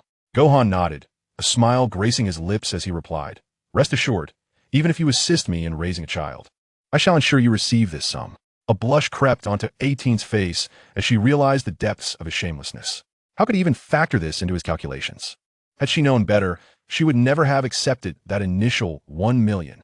With that 1 million, paired with the now promised 100 million, she felt as though she had offered herself up. Yet, she felt no resistance within her. She was confident that if she were to truly bear a child, that offspring would undoubtedly become the strongest warrior. If it were a boy, perhaps the genetic strength would be unparalleled. Contemplating these thoughts, 18 found herself secretly pleased. It is an inevitable truth that women seek powerful partners. Her feelings for Gohan had blossomed during their training together, following the heartbreak inflicted by Krillin. Now, her only hope was that Gohan would not grow too cold towards her in the future. She sought no formal recognition. For her, it sufficed to have someone treat her well. Her expectations were, indeed, that simple. Chapter 36. Thus is Kakarot. Time swiftly passed, and, about a week later, Gohan had been training with 18, practicing both morning and night, as he needed to rest after Vidal's pregnancy announcement. He found this lifestyle rather enjoyable, nearly forgetting his goal of transforming into a Super Saiyan God, as the wait felt interminable. Seizing a moment of respite, he decided to visit Kakarot. Commanded by Chi-Chi to tend to the fields, Kakarot was currently operating an excavator cultivating the land. Upon Gohan's arrival, Kakarot's eyes lit up, and he immediately greeted him. Gohan, hey, I haven't seen you around lately. I wanted to train with you, but Chi-Chi wouldn't let me leave. By the way, I heard you've gotten married. Congratulations. With a broad smile, Kakarot acknowledged Gohan, having already heard about his relationship with Videl. Their status as a couple was now widely recognized. However, Kakarot still found himself puzzled by the presence of Android 18 beside Gohan. Approaching him, he directly inquired, Gohan, what's going on? Why is 18 with you too? How'd you end up with two girls so close to you? No wonder Chi-Chi wouldn't let me come train with you. Kakarot's astonishment was palpable. He never anticipated his son's prowess, and an overwhelming sense of admiration surged within him. After all, if he cannot even handle Chi-Chi, It is truly perplexing to understand how Gohan manages to win over two girls. Not far away, number 18 let out a cold snort. Aside from Gohan, her demeanor remained icy towards everyone else. Kakarote's expression shifted as he pondered how Gohan could possibly charm the frigid number 18. Gohan had no intention of speaking frivolously. He approached Kakarote solely for a specific purpose. By the way, Father, Bulma's birthday celebration should be commencing soon. Prior to that, how about serving as my training partner? I have a feeling that something noteworthy might occur at Bulma's birthday party. Kakarote initially considered agreeing, but then sighed, realizing that Chi-Chi wouldn't allow him to train. And the fields here were yet to be sown, leaving him unable to leave. Lately, he had merely managed to carve out some time to train on King Kai's planet. Kakarote, filled with lamentation, felt a surge of restlessness, prompting a smile from Gohan. It's quite simple. I could just ask Satan for another 100 million, and that should suffice. Chi-Chi won't object. Kakarote's face brightened. Really? That's splendid, Gohan. With 100 million, Chi-Chi will surely keep quiet. However, upon hearing the mention of giving Kakarote 100 million, number 18 furrowed her brow, clearly sensitive to financial matters. As she approached, she whispered in Gohan's ear last time. You took 100 million from Satan. Asking for another might prove challenging. Although she had previously agreed to 100 million in alimony, Gohan had already received it from Satan. To ask for another 100 million now would surely leave Satan in distress.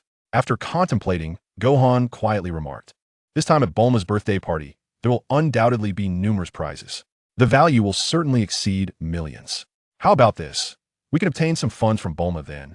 A smirk appeared on number 18's lips. The two exchanged glances, instantly reaching an understanding. Gohan lifted his gaze towards the oblivious Kakarote and declared, leave the 100 million matter to me. Train with me for a while, and I assure you, I will deliver the money. Kakarote could hardly contest this. He nodded eagerly, already yearning for a chance to train and battle with Gohan once more. Transforming into Super Saiyan 1, he felt an electrifying anticipation. Gohan, the last time we fought was against Majin Buu when I was under control. This time will be different. Let me test your strength.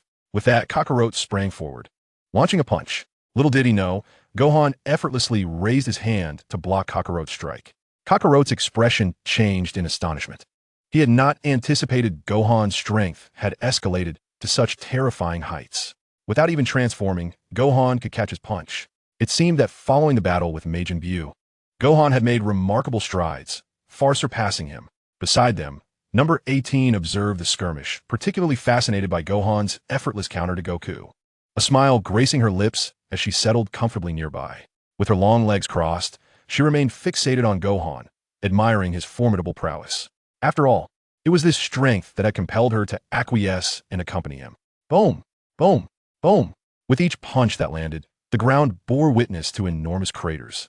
Yet Gohan remained unfazed. He casually glanced over, his expression serene as he spoke. Father, this will not secure your victory. You should unleash your full power. Are you aware of the level I have attained? Upon hearing Gohan's words, Kakarote chuckled heartily, his body vibrating with intensity as he gritted his teeth, gathering his energy. Super Saiyan 3. 20-fold Kaioken.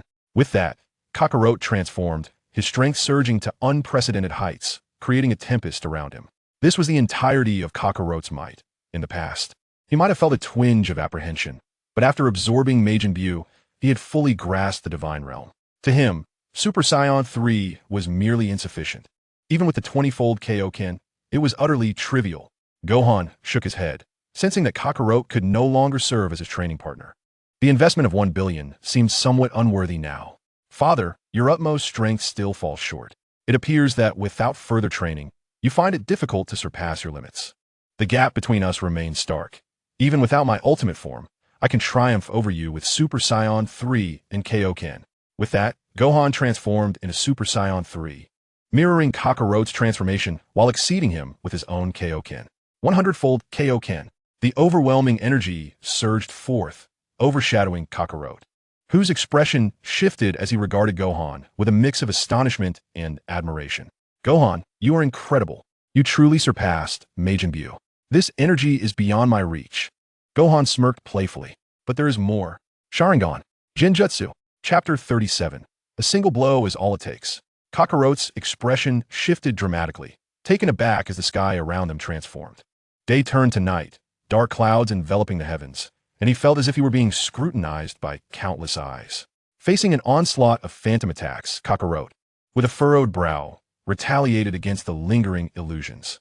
In the chaos, it became evident that he had fallen prey to Gohan's Genjutsu, although it lasted merely 10 seconds. That duration was more than sufficient. As Kakarot finally broke free from the illusion, he found Gohan before him, poised in a stance to unleash the Super Kamehameha. Haim! The tremendous energy wave surged forth, compelling Kakarot to raise his hands in desperation, summoning all his strength to withstand Gohan's formidable attack. The sheer magnitude of Gohan's power was overwhelming. Ultimately, even if he managed to block it completely, he would deplete all his energy from the Super Saiyan 3 transformation, reverting to his original form. Exhausted and panting heavily, beads of sweat trickled down his forehead. In stark contrast, Gohan wore a relaxed expression, highlighting the vast disparity in their abilities. I never imagined, Gohan, that I would be unable to surpass you. The gap between us remains too great. However, you have unveiled new possibilities for me. All right, this time, I shall surpass you. Grant me one day, and we shall compete again. Kakarot, though clearly fatigued, brimmed with determination.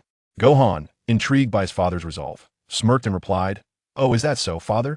If that is the case, I can indeed give you a day to attempt to surpass me. Otherwise, this wouldn't count as training, and I wouldn't be able to improve myself. Don't let me down." With that, he departed alongside Android 18. In this moment, Gohan understood the extent of the gap between himself and Kakarot, without transforming into Super Saiyan Red. Kakarot was no match for him. He was curious how Kakarot planned to surpass him. As he and Android 18 returned home, he couldn't help but chuckle. Son Goku's Super Saiyan 3 is merely that. Gohan, your Super Saiyan 3 easily surpasses him. I dare say, even if Vegeta joined him, they could not prevail against you. Upon hearing Android 18's words, Gohan's eyes brightened with a newfound realization. The fusion technique. I see now. Kakarot intends to team up with Vegeta to utilize it. Fascinating. Following the fusion, they would become Vegeto, potentially the strongest warrior in existence. Their combined strength would undoubtedly amplify. Yet, I wonder if Vegeta will obediently follow Kakarot's lead and undergo the fusion. I sincerely hope Kakarot can persuade Vegeta. Otherwise, training alone holds little allure for me. Without a formidable opponent, my growth becomes exceedingly difficult. It might be better to stay home and train with 18. As Bulma's pregnancy progressed, he felt the urge to remain at home, cherishing the time with his wife and child. Little Pan would surely arrive ahead of schedule. The thought of having a child with his own genes filled Gohan with immense pride. Just as he envisioned, Kakarot realized that he could not possibly rival Gohan, as the disparity in their strengths was insurmountable, far beyond what he could surpass with mere training. To attain a level of power capable of contending with Gohan within a single day, he would undoubtedly need to merge with Vegeta. The fusion of the two strongest warriors would elevate their prowess to a realm surpassing level 11, transcending level 2. Such strength would indeed allow him to challenge Gohan, especially since Vegeto embodies the epitome of combat prowess, having even surpassed Black Goku. At that moment, Kakarot suddenly soared to Bulma's residence, having yet to greet Vegeta. Before he could utter a word, Bulma seized him with a bright smile and exclaimed, "Goku, in a few days, it will be my birthday celebration, and I plan to prepare some birthday gifts. Initially, I intended to gather the Dragon Balls, but it seems they are currently unavailable. What do you think will be the best prize for the first place?" With a wry smile, Goku replied, "Bulma, does it really matter what gift you give for your birthday celebration at over 40? Bulma's expression darkened, her frustration palpable. "Goku, do you not understand that women despise having their age mentioned? I'll tell you this. For the first place prize, you better give it some serious thought. Otherwise, you will regret it." Goku, feeling helpless, pondered her words and suddenly recalled Gohan. Bulma, I think Gohan has been quite impressive lately. Perhaps he has some good ideas. How about I ask Gohan to help you prepare?" Hearing Gohan's name, Bulma's face lit up with joy. "Gohan? That sounds wonderful. After all, Gohan was the one who defeated Majin Buu. Yes, you should definitely speak to him." Having inadvertently sold out Gohan, Goku waved goodbye and entered Vegeta's training chamber. Vegeta's expression shifted dramatically upon Goku's unexpected arrival, nearly prompting him to throw a punch. Caught off guard, Goku could only block Vegeta's incoming fist. Without hesitation, Vegeta charged at him, unleashing a flurry of relentless attacks. The two engaged in a rapid exchange of hundreds of blows, neither yielding nor emerging victorious. Particularly as Goku's energy had significantly waned, Vegeta, stepping back with a smirk, observed Kakarote's current state and scoffed, "Kakarote, it seems you truly have lost your edge. Gohan, having eliminated Majin Buu, has overshadowed you entirely." With a rueful expression, Kakarote rubbed his head and sighed, "Vegeta, your words inflict great pain. You don't understand. Gohan has reached a divine realm. Without his power, even in my prime, I wouldn't be able to withstand a single blow." Intrigued, Vegeta leaned in. "Oh, so he is that formidable? You cannot endure even one strike in your strongest form?" Sun Wukong nodded repeatedly and remarked, "Indeed, Vegeta, if it were you, I feel you wouldn't even be able to withstand a single move." This provoked Vegeta greatly. Kakarote had a knack for belittling others. How could he claim that he could endure one attack, while Vegeta could not even handle half of one? Was he insinuating that Vegeta possessed less than half of Kakarote's strength? Gritting his teeth, Vegeta glared over. "Kakarote, are you attempting to humiliate me?" Chapter 38. Has Vegeta been persuaded? This fellow has a venomous tongue. Why is it that he can endure one strike, while for him, it is as if he cannot withstand even half? Vegeta cast an irritable glare in his direction. Noticing Vegeta's anger, Kakarote could only chuckle and offer an apology. "Well, Vegeta, I was merely stating facts. All right. The reason I sought you out today is due to an important matter." Vegeta huffed coldly. "I'm too busy." Kakarote looked perplexed. "Really? Haven't you been training incessantly lately? How could you possibly be too busy?" Vegeta shot him an exasperated look. "Bulma's birthday party is about to commence. Do you think I would be running around aimlessly?" Kakarote regarded him with a strange expression. "Vegeta, I never expected you to care so much for Bulma." Vegeta's face flushed, and with an air of pride, he retorted, "Mind your own business. Now, let me continue my training in peace." As Kakarote shook his head and turned to leave, he couldn't help but mutter a parting remark. "Ah, it seems I can't tell you how to deal with Gohan. He might surpass Gohan's techniques within a day." This remark immediately furrowed Vegeta's brow, and he shot a glance back. With a scowl, he inquired, "Come back, Kakarote. What do you mean by surpassing Gohan in a single day? Do you realize he defeated Majin Buu? The second stage of Majin Buu was utterly overwhelming. Do you comprehend the terror of the second stage, Majin Buu? Even in hell, he could sense Majin Buu's aura, and he was capable of overpowering him. Gohan undoubtedly possesses the strength. Surpassing him in a day is utterly impossible." However, Kakarote smiled, turned around, and, raising a finger with utmost seriousness, stated, "Vegeta, you must understand. One-on-one, neither of us would prevail. However, if it were 2 against 1, before he could finish, the proud Prince Vegeta expressed his dissatisfaction. I would never team up with another to confront a single opponent. That is not the way of the Saiyans." Kakarote chuckled and continued, "Let me finish, Vegeta. Do you know about fusion? It is what I taught Gotenks. As long as we fuse, the two of us can become one being, and at that time, our powers will be combined." Upon hearing Kakarote's words, Vegeta's eyes lit up, clearly intrigued. "Oh, fusion. I recall that it is a technique of the Supreme Kai. I have heard Piccolo mention that fusion can merge 2 individuals with similar strengths, transforming into another formidable being. Kakarote, you truly live up to your name. Haha, our strengths are indeed comparable, and if combined, we stand a fair chance of surpassing that rascal." Recently, Gohan has been rather audacious, and Vegeta cannot bear it any longer. Observing Vegeta's keen interest, Kakarote immediately approached him, chuckling heartily. "Very well, Vegeta, let us train in fusion. I am certain that once we merge, we will undoubtedly be the mightiest Saiyan warriors. I have even thought of a name, Gogeta." Upon hearing this, Vegeta's expression soured, and he gritted his teeth, retorting, "Aren't we called Vegeto?" Kakarote, with a hint of resignation, suggested, "How about we call ourselves Gokita instead?" With the name settled, the two began to practice the fusion techniques. Unfortunately, Vegeta neglected to inquire about the specifics of Piccolo's fusion method, and as he watched Kakarote demonstrate before him, regret washed over him. "Kakarote, you scoundrel, you dare to make me use such an embarrassing technique? No way, I refuse to comply." Vegeta's anguished cries echoed throughout the Capsule Corporation. In the heart of the city, within a luxurious villa, the seldom free Satan had brought Majin Buu over to visit Videl. After all, the child Videl was expecting would be his future granddaughter, and Satan was quite invested in the well-being of his unborn grandchild. He had even purchased numerous toys for the child. Videl, upon seeing the items, wore an exasperated expression. "Dad, I'm not even a month along. Why on earth are you buying a crib?" Satan chuckled. "Videl, it's always better to be prepared. By the way, I plan to hire a few nannies as well. We can't manage with so few people in the villa." I've been earning quite a bit from recent ads, so if you and Gohan need any financial assistance, just let me know. Videl smiled sweetly, replying, with Android 18 to help me, I don't really need any nannies. Even if trouble arises, 18 can handle it. Satan paused, bewildered by the relationship between Gohan and 18, yet he dared not inquire further.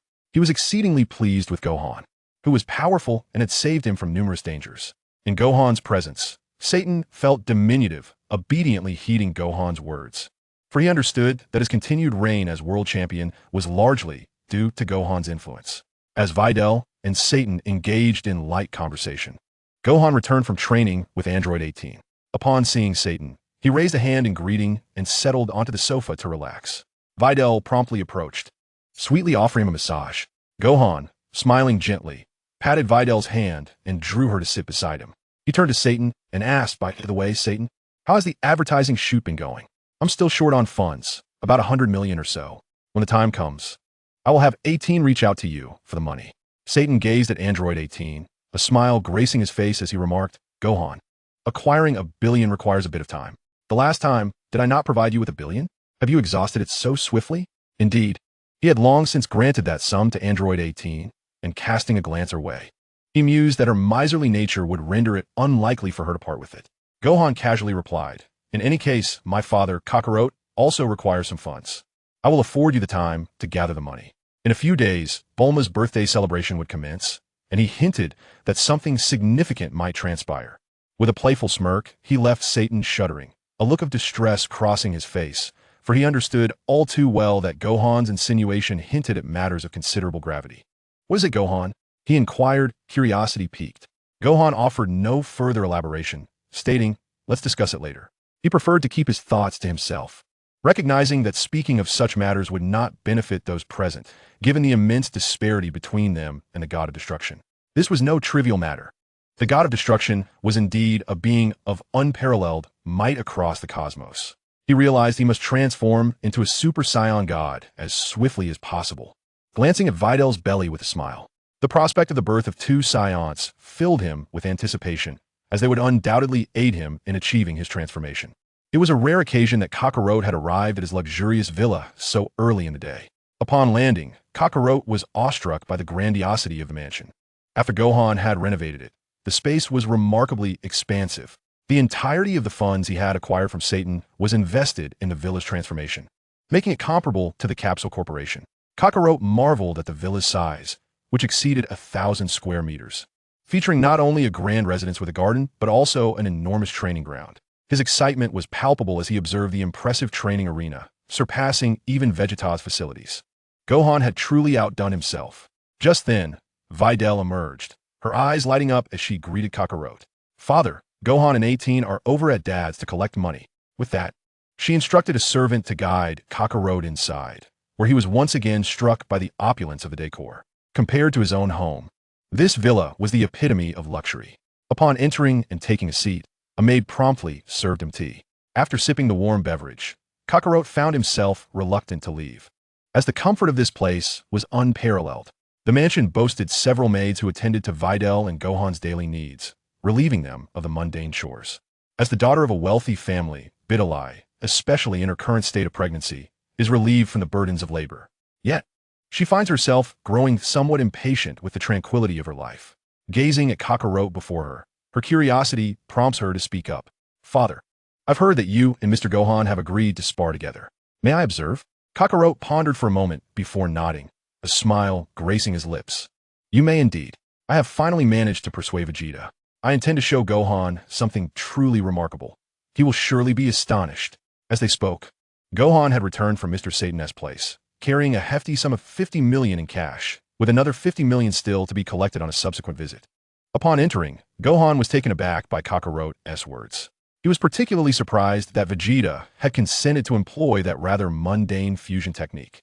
Oh, Vegeta actually agreed to fuse with you? That is indeed quite astonishing. Kakarot had not anticipated that Gohan was already aware of this. Covering his head in mock dismay, he replied, "Ah, you guessed it. I worked hard to convince Vegeta. I even promised to help him prepare a birthday gift for Bulma. Oh dear, I suppose that is something I shouldn't have revealed." Having embraced a tranquil life, Vegeta evidently cherishes his wife and child, a stark contrast to Kakarot's personality. It was unexpected that Kakarot had agreed to such conditions to sway Vegeta. Gohan, looking satisfied, set down the box containing the 50 million in cash and stated, "By the way, here's 50 million. Take it back to Chi-Chi for now. I will gather the remaining 50 million as soon as possible." Chapter 39. The Birth of Gogeta. Kakarot, surprised by the weight of the box, hadn't anticipated that 50 million would be so heavy. He gazed at the stack of bills, astonished. Mr. Satan truly can earn money. He actually gave you a few million. By the way, Gohan, the first prize for Bulma was originally the Dragon Balls. However, since they require a year to recharge, I wanted to ask if you have any other good ideas? Upon hearing this, Gohan's eyes brightened. He planned to take Bulma to seek out the Super Dragon Balls, knowing she was acquainted with someone who could assist in locating them. This was a splendid opportunity. He was determined to find the Super Dragon Balls and fulfill several of his wishes, perhaps to elevate his Ultra Instinct to 100 or to acquire immortality. Nodding in agreement, he replied, "Yes, I will approach Bulma about the first prize. I have some excellent ideas." Kakarot was pleased to hear this. After all, contemplating such matters had been rather taxing for him, and now he simply wished to train with Gohan as quickly as possible. "I am determined to keep my promise to you. Within a day, I will devise a method to defeat you. What do you say? Are you interested in testing it out?" Gohan, unable to contain his anticipation, yearned to witness whether the fusion of Kakarot and Vegeta could rival him. Waiting idly for the god of destruction was far too tedious. Contemplating a certain matter, Gohan proposed, "In that case, let us engage in a wager. Father, should I emerge victorious in this duel, I would request your and Vegeta's assistance in a particular endeavor." Kakarot, intrigued, inquired what endeavor. With a mysterious smile, Gohan replied, "That shall remain a secret. However, consider it the stakes of our contest. Please inform Vegeta." Without a hint of hesitation, Kakarot readily acquiesced, inadvertently securing Vegeta's agreement as well. "Very well, I shall handle this matter. Just mention it to Vegeta, and he will undoubtedly agree." Indeed, Kakarot was a formidable force against Vegeta, who could not resist his influence. With Kakarot at the helm, the task would be effortless. Soon, he would unleash his transformation into Super Saiyan God. His excitement was palpable. He uttered a brief remark and led Kakarot to the training ground for their wager. As they made their way, Videl eagerly followed suit, her curiosity piqued. "Gohan, I'm utterly bored at home. May I join you to witness the spectacle, please?" Videl, though fond of combat, found herself constrained due to her pregnancy, leading to her restlessness. Gohan glanced at Videl, then at Android 18 nearby, and with a smile, nodded in agreement. "Very well, with 18 accompanying you, there will be no cause for concern." Videl cheered in delight, turning to Android 18. "18, I appreciate your support this time." Android 18, maintaining her calm demeanor, nodded in affirmation. The amiable rapport between the two women stemmed from the previous battle against Majin Buu, during which 18 had protected Videl. Harmony between them was most desirable. And indeed, there was little to contest since neither could rival Gohan's prowess. Gohan's overwhelming strength allowed him to navigate both relationships effortlessly. Meanwhile, Kakarot watched with envy, pondering why Gohan's emotional intelligence far surpassed his own. Despite both being Saiyans, the disparity was astonishing.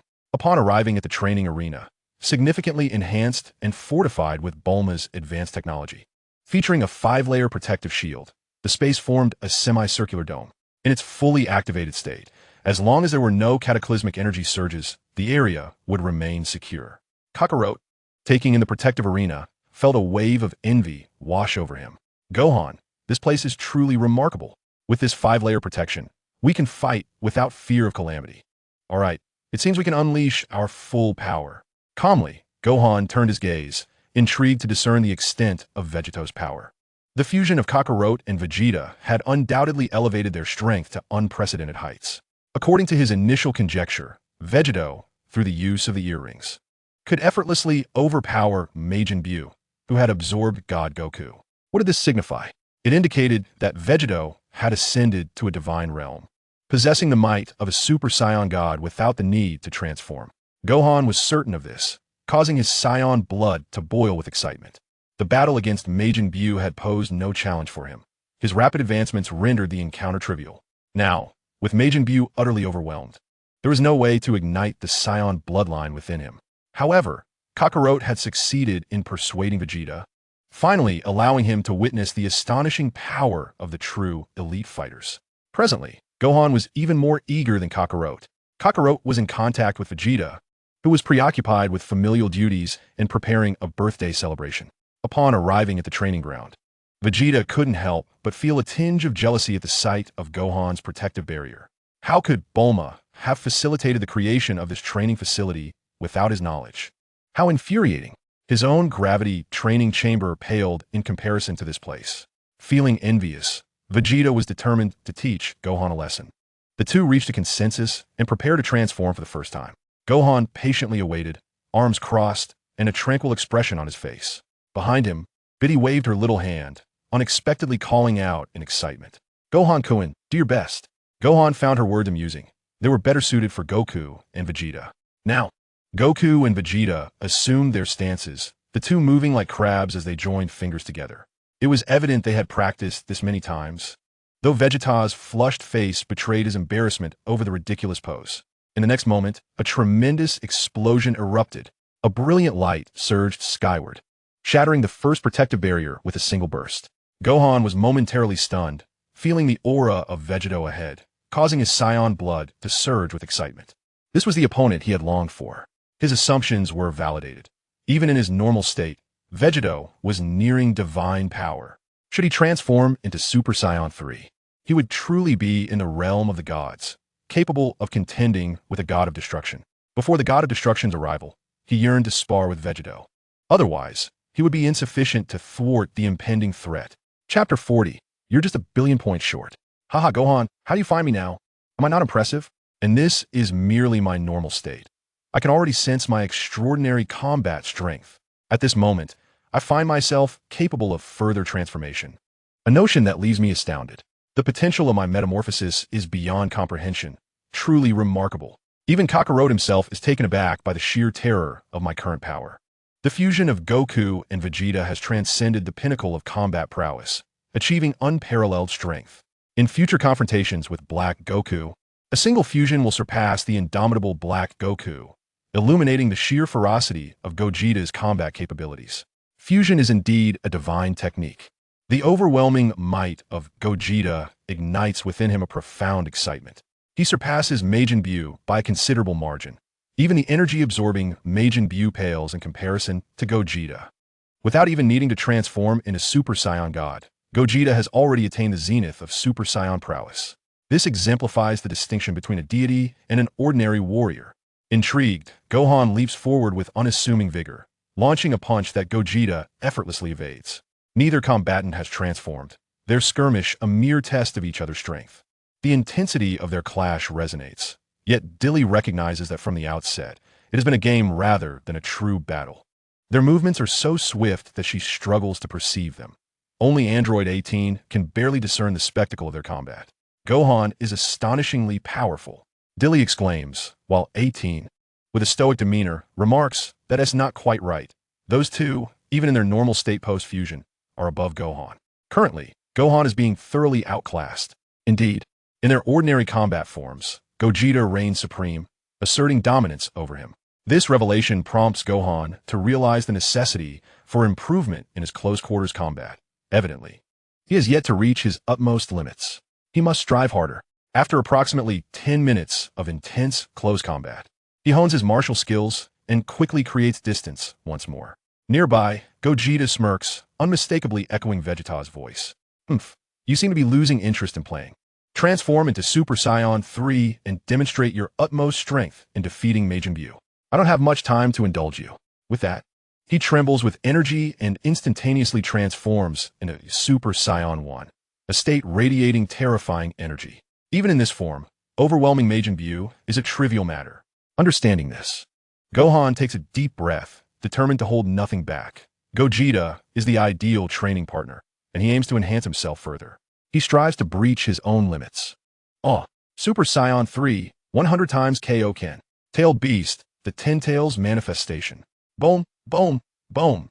Once again, the energy enveloping Gohan ascends into the heavens, soaring skyward, parting the clouds. All while harnessing the power of the Ten Tails. Gohan floated effortlessly in the air without employing the Kaioken technique. The moment the tailed beast ball manifested, Vegeta, who stood not far away, furrowed his brow. Kakarot was well aware of the formidable nature of this tailed beastball. Vegeta, those orbs behind Gohan will pursue. Exercise caution. However, the Vegeta within him disregarded this warning, gritting his teeth and charging forward. Who cares about that? Vegeta propelled himself with incredible speed and without a moment's hesitation.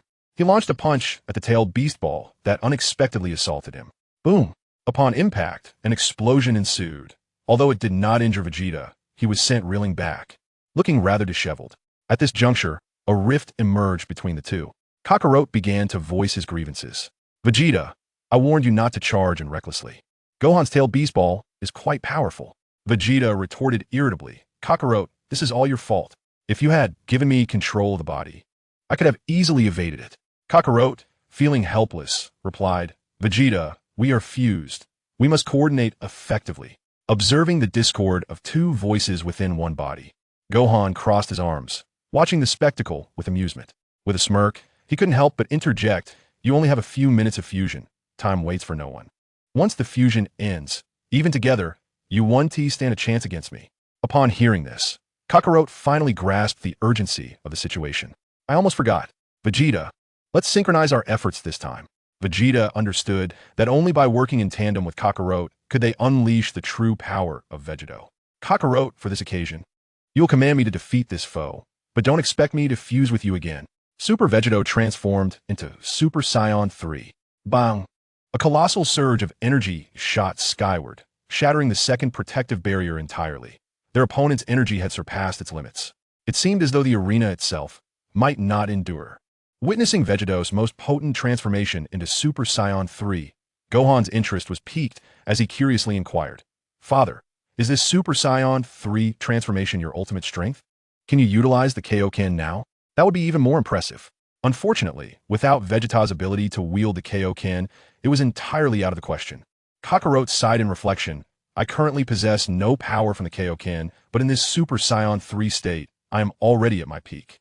Gohan acknowledged this, conceding that Vegeto's Super Saiyan 3 transformation had indeed surpassed his own prowess. However, he was aware that he was not yet at his strongest. As the Super Saiyan 3 state faded, Gohan returned to his original form. Father, I assure you I haven't been slacking in my training. I've reached a 45 in my white god state, and I'm close to attaining 5. In other words, I can directly enhance my combat power 5-fold. And with the addition of a 100-fold Kaioken, I shall truly enter the realm of divinity. Vegeta furrowed his brow, his expression turning earnest as he gazed over. Knowing that Gohan was on the brink of godhood, he had not witnessed the last encounter with Majin Buu firsthand, and now, an overwhelming desire to witness it surged within him. Vegeta, not rushing into action, stood by, awaiting Gohan to maximize his energy. Gohan was acutely aware that Vegeta's Super Saiyan 3 was extraordinarily formidable, rivaling the strength of Buu. He was infinitely close to divine power. Alas, Vegeta still fell slightly short of reaching that divine threshold, merely a minuscule fraction. Meanwhile, Gohan, having attained a mastery of Ultra Instinct at level 45, had already grazed the realm of the gods, a domain that approached that of angels and destroyers. He maximized his combat power, a process that demanded considerable time for him to gather his energy. This endeavor took him a full 10 minutes. In the first minute, starlight erupted from his body, gradually radiating energy. By the second minute, his hair began to change color amidst the myriad of starlight, elevating his energy further. By the 5th minute, his hair had turned half white, and his gaze underwent a transformation. By the 7th minute, his hair was entirely white, and a torrent of starlight surged into his being. At the 10th minute, his energy erupted explosively, only to vanish entirely within him. Then, his energy was completely gone. Bang, bang, bang. The explosive energy left no trace. No lingering aura, leaving Vegeta, not far away, utterly astonished. He had not witnessed the last battle with Majin Buu, but now he was witnessing something extraordinary. It was truly miraculous, undeniably powerful. Gohan, why is it that I suddenly cannot sense your energy? Is this what you refer to as the divine realm? Gohan, you are simply remarkable. You have reached the divine level, your aura completely vanishing. This is your white god at level 5? Gohan smirked, feeling the Ultra Instinct surge once more from their recent clash. He replied casually, no, it's merely at level 49, not yet at 5. I've only made a slight improvement. I have yet to break through to 5. Once this battle concludes, I will reach level 5. Vegeta burst into laughter, exclaiming, "Very well. Let me witness the true might of your five-fold combat power." With that, in his Super Saiyan 3 state, Vegeta lunged forward, delivering a punch. However, unexpectedly, Gohan vanished as the punch neared him. In an instant, he disappeared like a flash of teleportation, reappearing behind Vegeta, lifting his leg for a kick. Boom! Vegeta's reflexes were quicker. He turned his head and raised both hands to counter Gohan's kick. Yet his entire body was sent crashing backward, colliding against the protective shield behind him. Crack! The third protective shield was shattered, and Goku felt a sharp pain as he was struck. How infuriating! He had been careless, underestimating the sudden surge of power. The force unleashed during the attack was indeed terrifying. Gohan's energy could only be felt at the moment of the strike. While in his usual suspended state, he seemed to be riddled with vulnerabilities. This perception led Goku to lower his guard, convinced that Gohan was brimming with weaknesses. However, upon approaching, he discovered that his opponent was utterly invulnerable. Goku was truly unwilling to accept this. How could it be that you possess no weaknesses at all? Kakarot, relinquish control to me. With that, Vegeta seized control and charged at Gohan with relentless fury. Yet, every frenzied assault was deftly evaded by Gohan. Without needing to engage in physical contact, Gohan merely shifted his body to avoid the attacks entirely. With a casual demeanor, he observed Vegeta's futile efforts and chuckled. "Uncle Vegeta, you won't lay a finger on me. In my Super Saiyan 49 state, my evasive maneuvers are flawless. You are but a hair's breadth away from landing a hit." Chapter 41. Vegeta's Psychological Shadow. Goku felt an urge to spit blood from sheer frustration. This was a clear humiliation intended for him, igniting an explosive fury within the merged Vegeta. So much so that even Goku could no longer maintain control. Vegeta had completely usurped the reins. "Vegeta, don't be reckless. Are you trying to deplete all our energy?" Vegeta's impulsiveness was truly maddening. Unable to triumph, he resorted to expending all their energy in a desperate barrage against his opponent. Goku was the cautious type, always preserving a portion of his strength. Conversely, Vegeta was the embodiment of recklessness, unleashing every ounce of power without reservation. When faced with defeat, he opted to expend all energy, even if it meant mutual destruction. In this chaotic scenario, upon seizing control of Goku, Vegeta unleashed a relentless energy barrage. In mere moments, the fourth protective shield was obliterated. Gohan frowned, observing the rampaging Goku, concerned about inadvertently harming Videl, who was now pregnant with his child, a matter of utmost importance. He did not wish for the fifth protective shield to crumble, nor for his arena to be destroyed by Goku's reckless onslaught. 18. Keep an eye on Videl. Kaleidoscope Sharingan. Activate 80-100 Susanoo. With a resounding roar, 18 raised her hand, shielding Videl from an energy blast. Pulling Videl back, she barely managed to utter a word of thanks before noticing Gohan in the sky, unleashing all his energy. The aura surged forth from his body, coalescing into a colossal figure formed entirely of energy. Gohan, channeling all of his energy, manifests the kaleidoscopic Sharingan's Susanoo, a colossal figure towering hundreds of meters above the ground. As Goku and Vegeta unleash a relentless barrage of attacks, the energy emanating from the Susanoo completely nullifies their onslaught, leaving not a trace of their power behind. Goku's expression shifts to one of astonishment. He is utterly perplexed by the sheer magnitude of this phenomenon. What in the world is this? It's enormous. What trickery is this? I can't sense any of your energy from before, and now you've unleashed it all to summon this monstrous entity. What are you truly thinking? Gohan, with a sardonic smile, replies, "The energy of Susanoo is an amplification of my total power. The only way to inflict harm upon me is to breach its defenses. Unfortunately for you, my energy is overwhelming. Even if you exhaust yourselves entirely, you cannot damage it. Hence, this time you have lost." Indeed, once Susanoo absorbs all of his energy, it transforms into an invincible super armor. Furthermore, this armor possesses the ability to fight autonomously, wielding an energy sword with one hand. With a mere flick of its wrist, the energy sword lashes out, forcing Goku to dodge, only to be grazed by the fierce wind it generates. As Goku is propelled backward, Gohan commands Susanoo once more, raising the energy sword and aiming a decisive strike at Goku. This blow threatens to shatter him completely. Stunned, Goku realizes that Gohan is deadly serious. "Wait, Gohan. Don't do anything rash. Vegeta, this is your fault. Are we really headed to hell together? Vegeta, rendered speechless, had not anticipated Gohan's terrifying wrath. It seems he intends to send them straight to the underworld. Who knows if they can even be resurrected afterward. With a thunderous crash, the massive energy sword swings down, striking the ground and cleaving a tremendous chasm into the earth.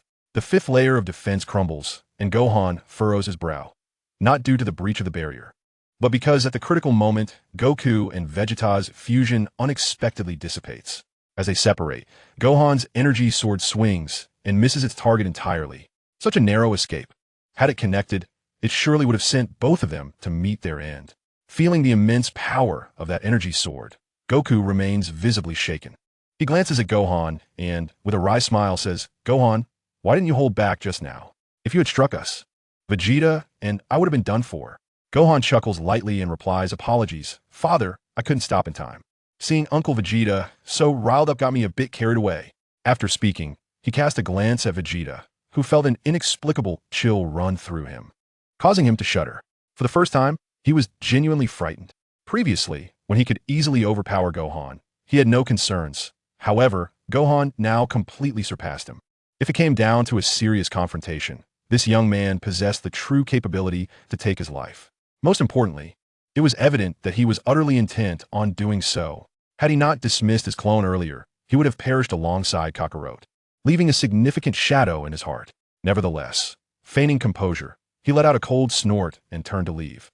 Just as he was about to depart, Gohan's icy voice reached him. "Uncle Vegeta, you haven't forgotten the promise you made to me, have you? I won this bout, and I require your assistance with something." Vegeta's expression darkened as he looked back, uttering a terse, "What is it?" Gohan, of course, could not attain the power of Super Saiyan God at this moment. He glanced at Biddy Lee, noting that her baby had not yet formed. It would undoubtedly take a few more days. After some contemplation, he stated, "Let's do this. Once I accompany Aunt Bulma out, I will reveal to you what I need." Vegeta gritted his teeth, begrudgingly agreeing, as this was part of a wager he had lost, and thus was obliged to fulfill his promise. However, he remained puzzled about Gohan's request. At that moment, Kakarot approached as well, his curiosity piqued. "Gohan, what exactly do you want us to do? Why wait until after you go out with Bulma to tell us?" Gohan smiled mysteriously. "You'll find out in due time, Father. At Bulma's birthday party, we will encounter a very special guest. This time, even if we all join forces, it may not suffice. Hence, in order to protect Earth from destruction, I must grow stronger." Kakarot was taken aback, unable to fathom that Gohan suggested there was an even more formidable enemy. The notion that all of them combined would be insufficient was alarming, implying that fusion would be of no use. What sort of adversary could possibly warrant such concern from Gohan? It was a mystery he could not unravel. Chapter 42, Elite Galactic Patrolman Jocko. Within Capsule Corporation, upon seeing Gohan, Bulma's face lit up, her smile radiant as she approached with enthusiasm. She had long anticipated Gohan's assistance in preparing her birthday gift, which only heightened her excitement. After all, Bulma was always warm towards those of great strength. "Gohan, wow. I never expected you to help prepare the top birthday gift. Hee, do you have any good suggestions? I heard you defeated both Vegeta and Goku. That's incredible. Gohan can now truly be called the strongest," Bulma exclaimed joyfully, stepping closer, her smile widening. "By the way, Gohan, if I ever need assistance in the future, do help me out, and of course, I will cover the costs." Using money to win someone over, Gohan truly fell for this tactic and promptly agreed with a smile. "Bulma, if I have some spare time, I can assist you with a small favor." Bulma chuckled, her gaze sharp as she replied, "Gohan, there's no need to call me any. You may refer to me as sister." Gohan, however, recalled that Bulma had already surpassed 40 and found it rather unsettling that she wished to be addressed as sister. Feeling a chill, he quickly concocted an excuse. "By the way, I'm looking for Jocko, the Galactic Patrolman, who has a good rapport with you. Finding him would help me prepare a birthday gift for you." Bulma's eyes lit up as she almost forgot that she had known Jocko since childhood. As a Galactic Patrolman, he was privy to a wealth of information. If anyone could aid in sourcing a gift from across the universe, it would be Jocko. Her expression brightened, and without a second thought, she nodded to contact him. "Oh, I nearly forgot. Jocko is well-versed in matters of the galaxy and understand a lot. I'll call him and have him come to Earth." With that, she sought out her cosmic communication device. After rummaging through her belongings for half an hour, she finally retrieved it and pressed the switch. A brilliant flash illuminated the sky as a spaceship descended rapidly from a distance. However, the speed indicated it was clearly not a conventional summons. What kind of peculiar device had Bulma installed on Jaco's spaceship? With a resounding boom, the spacecraft crashed onto the Earth, shattering the land beneath it. It nearly exploded upon impact. Emerging from the ship in a disheveled state was Jaco, who, upon seeing Bulma, began to cough and shouted, "Bulma, are you trying to kill me? How dare you? When did you install such a device in my elite patrol ship?" I was on a mission when the ship suddenly lost control and teleported directly toward Earth. "This is all you're doing." Fuming, Jaco was well aware that this debacle was undoubtedly related to Bulma. She laughed heartily, seeing Jaco approach in a huff, and immediately pulled Gohan closer. "Jaco, it's not me who is looking for you. It's Gohan who has something to discuss." The Galactic Elite, with an air of arrogance, frowned upon seeing Gohan. With hands on his hips, he declared pompously, "Hey, what do you want from me? I'm quite busy, you know. I've recently captured several super fugitives who pose a threat to the entire universe." With a calm demeanor, Gohan quietly expressed his desire to meet the omniscient and omnipotent Zuno. Jaco, finding this notion utterly laughable, responded with evident dissatisfaction, stating, "Typically, one must queue for inquiries to Zuno, and the wait extends thousands of years. It is hardly feasible for you to simply request an audience." Gohan, unfazed, replied nonchalantly, "Just take me there." He understood the necessity of the queue, yet he believed such rules applied only to those who adhered to them. For rule breakers like Zamasu, a forceful reprimand had sufficed to elicit answers. His power now towered over the entire universe, as long as the god of destruction remained dormant. He alone was the most formidable being within the seventh universe. What question could he pose that would go unanswered? Jaco erupted into laughter at Gohan's words, unable to contain himself. As a galactic elite, how could I possibly engage in such a trifling endeavor? My time is of great value, Bulma. Do not summon me for such frivolities in the future. With a haughty demeanor, Jaco intended to turn away, believing himself to be Bulma's subordinate. Just another ordinary earthling? Gohan raised his hand casually, and as Jaco attempted to depart, he unleashed an energy blast that struck the ground nearby. The resounding boom created a crater far larger than that of spaceship crash, leaving Jaco in stunned disbelief as he gazed at the enormous hole. Turning back, he began to reconsider Gohan's presence. Could it be that he possessed formidable strength? Bulma stifled a laugh, leaning closer to Jaco and whispering, "You're in trouble. Do you know where Gohan ranks in terms of power on Earth?" Jaco, puzzled, replied, "When did this happen?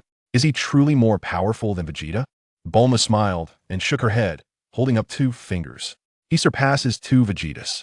Goku, the Saiyan who defeated Frieza, and my husband Vegeta, together they cannot match his strength." Jaco's jaw dropped, disbelief etched on his face. Gohan's power was indeed terrifying. The combined might of those 2 formidable fighters fell short against him. Had that energy blast struck him, he would have surely met his demise. Trembling, he quickly plastered on a smile, realizing Gohan's swift change in demeanor. Approaching Gohan with a newfound demeanor, he said, Lord Gohan, I didn't mean it that way. I suddenly remembered that I'm on vacation. I have plenty of time to accompany you to meet Lord Zuno. Shall we depart at once?" Gohan, unimpressed, thought to himself that this fellow was truly averse to accepting initial refusals. Maintaining a composed expression, he replied, "Take me there." With that, he boarded the spaceship without hesitation. As Gohan entered the spaceship, Jaco let out a sigh of relief, his expression a mix of exasperation and a wry smile as he turned to Bulma. "Bulma, you nearly got me killed. Why didn't you tell me sooner that this guy is so formidable, even more so than Vegeta? I almost met my end at his hands." Bulma erupted into laughter. "Just wait until you see if you dare to ignore my advice again. Gohan is now my assistant, helping me gather gifts for the birthday party." "Gohan, wait for me. I want to accompany you." Bulma chimed in, eagerly following him. Jaco shook his head. He dared not provoke Gohan at this moment. His gaze filled with trepidation. This individual, even more powerful than Vegeta, could easily obliterate him with a single move. Seated at the controls, he frequently cast sidelong glances at Gohan, yearning to inquire about his business with Lord Zuno. Yet the words caught in his throat, and he lacked the courage to voice them. Despite his imposing demeanor, he was quite timid, and in the presence of Saiyan like Gohan, he felt like an obedient child, afraid to make a fuss. Bulma, observing this, couldn't help but chuckle. She leaned closer, teasingly addressing Jaco. "What's wrong, Jaco? Suddenly a loss for words? Are you intimidated by Gohan? By the way, Gohan, What exactly are you seeking from that fellow? Only then did Bulma realize she was unaware of Gohan's intentions with Lord Zuno. Gohan replied calmly, to discover the whereabouts of the Super Dragon Balls. I need to consult him. I recall that there are several Super Dragon Balls in both Universe 6 and Universe 7. Collecting all 7 can grant any wish, even those beyond the capabilities of the Eternal Dragon. Bulma's eyes lit up with excitement, her face beaming with joy. Super Dragon Balls. Yes, this is fantastic. Now we have a goal. For the birthday party, my grand prize will be the Super Dragon Balls. Jocko, hurry up and navigate us to Lord Zuno to inquire about the Super Dragon Balls. Bulma seized Jaco's head, leaving him feeling exasperated and speechless. Bulma, my spaceship is already fast enough. Please stop squeezing my head. Why must I endure such tragic circumstances? Jocko, feeling increasingly frustrated as Bulma playfully rubbed his face, piloted the spaceship towards another planet. His spacecraft was remarkably swift, embarking on a temporal journey between 2 planets. In the blink of an eye, even distances spanning thousands of light years were traversed in mere minutes. With Jocko's knowledge of the galaxy, reaching the planet where Lord Zuno resided took only half an hour. As the spaceship landed, he cast a wary glance at Gohan and couldn't help but utter, "It seems we might have to wait in line to see Lord Zuno. I fear we may not even gain entry." As Gohan disembarked from the spacecraft, he gazed at the planet before him, a smirk curling at the corners of his mouth as he coldly declared, "I shall compel it to reveal the whereabouts of the Super Dragon Balls." With that, he strode forward, undeterred. Bulma, ever the thrill-seeker, was eager to join the fray, feeling secure in Gohan's presence. She hurriedly followed, her face alight with a cheerful grin. Chapter 43. The quest for the Super Dragon Balls begins. Bulma did not forget to beckon Jocko. She was anything but docile, especially with Gohan backing her. "Jocko, hurry up. What are you afraid of? With Gohan here, who would dare to harm us? He is the strongest on Earth." Leading the way, she was even more audacious than Gohan himself.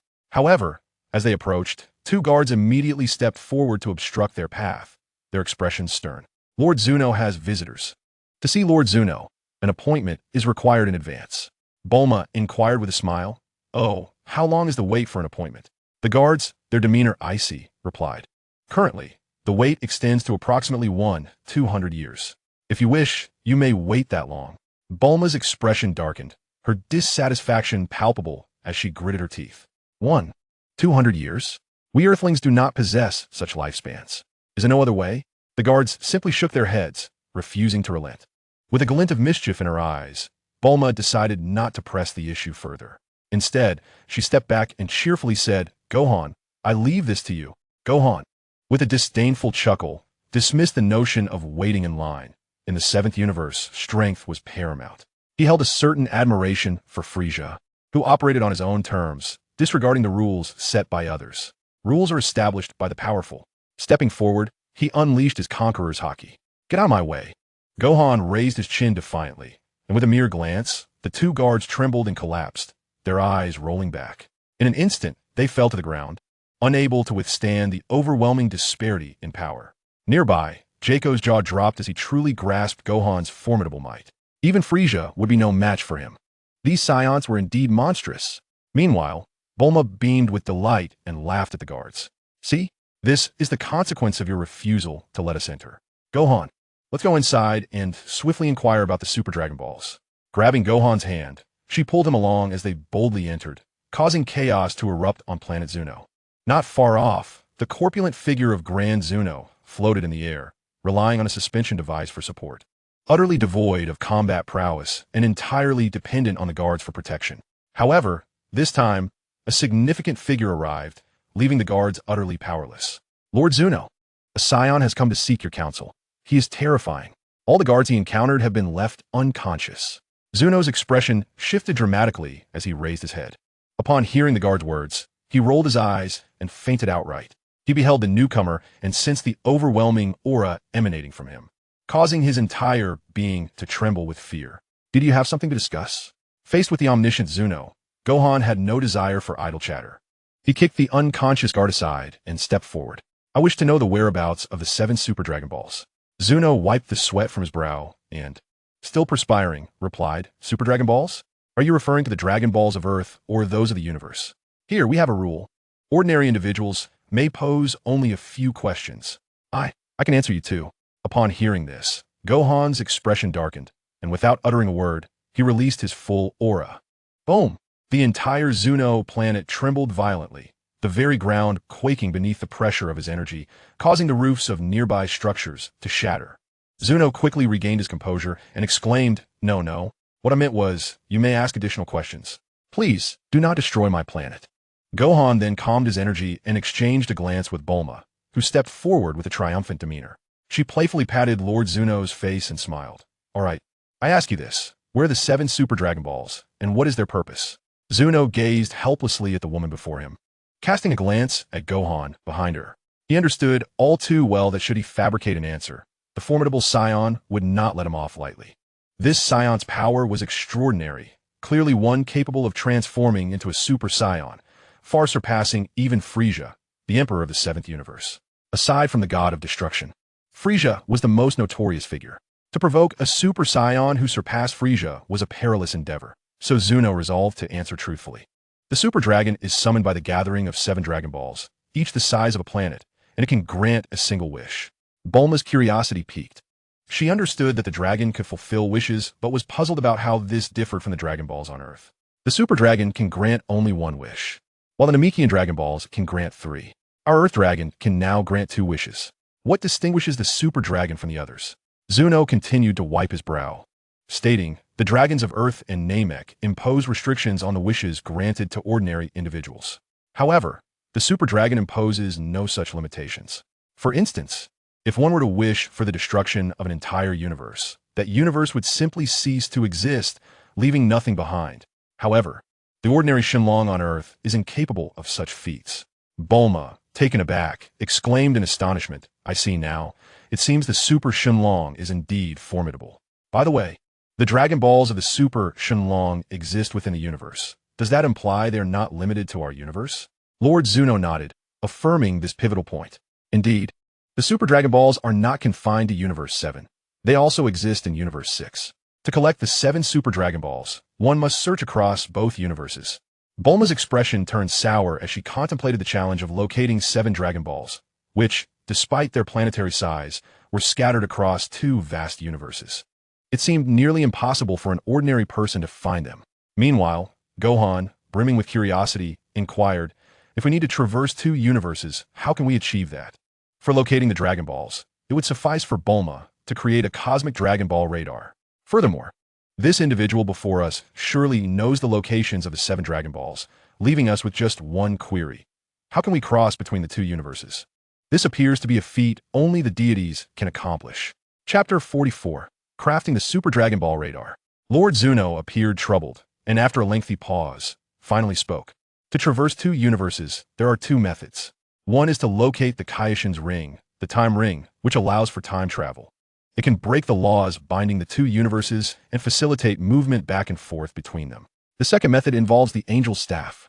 Clearly, only angels possess the means to cross between 2 universes. The Angel's Staff can accelerate movement and even suspend time, enabling passage. However, its use is limited.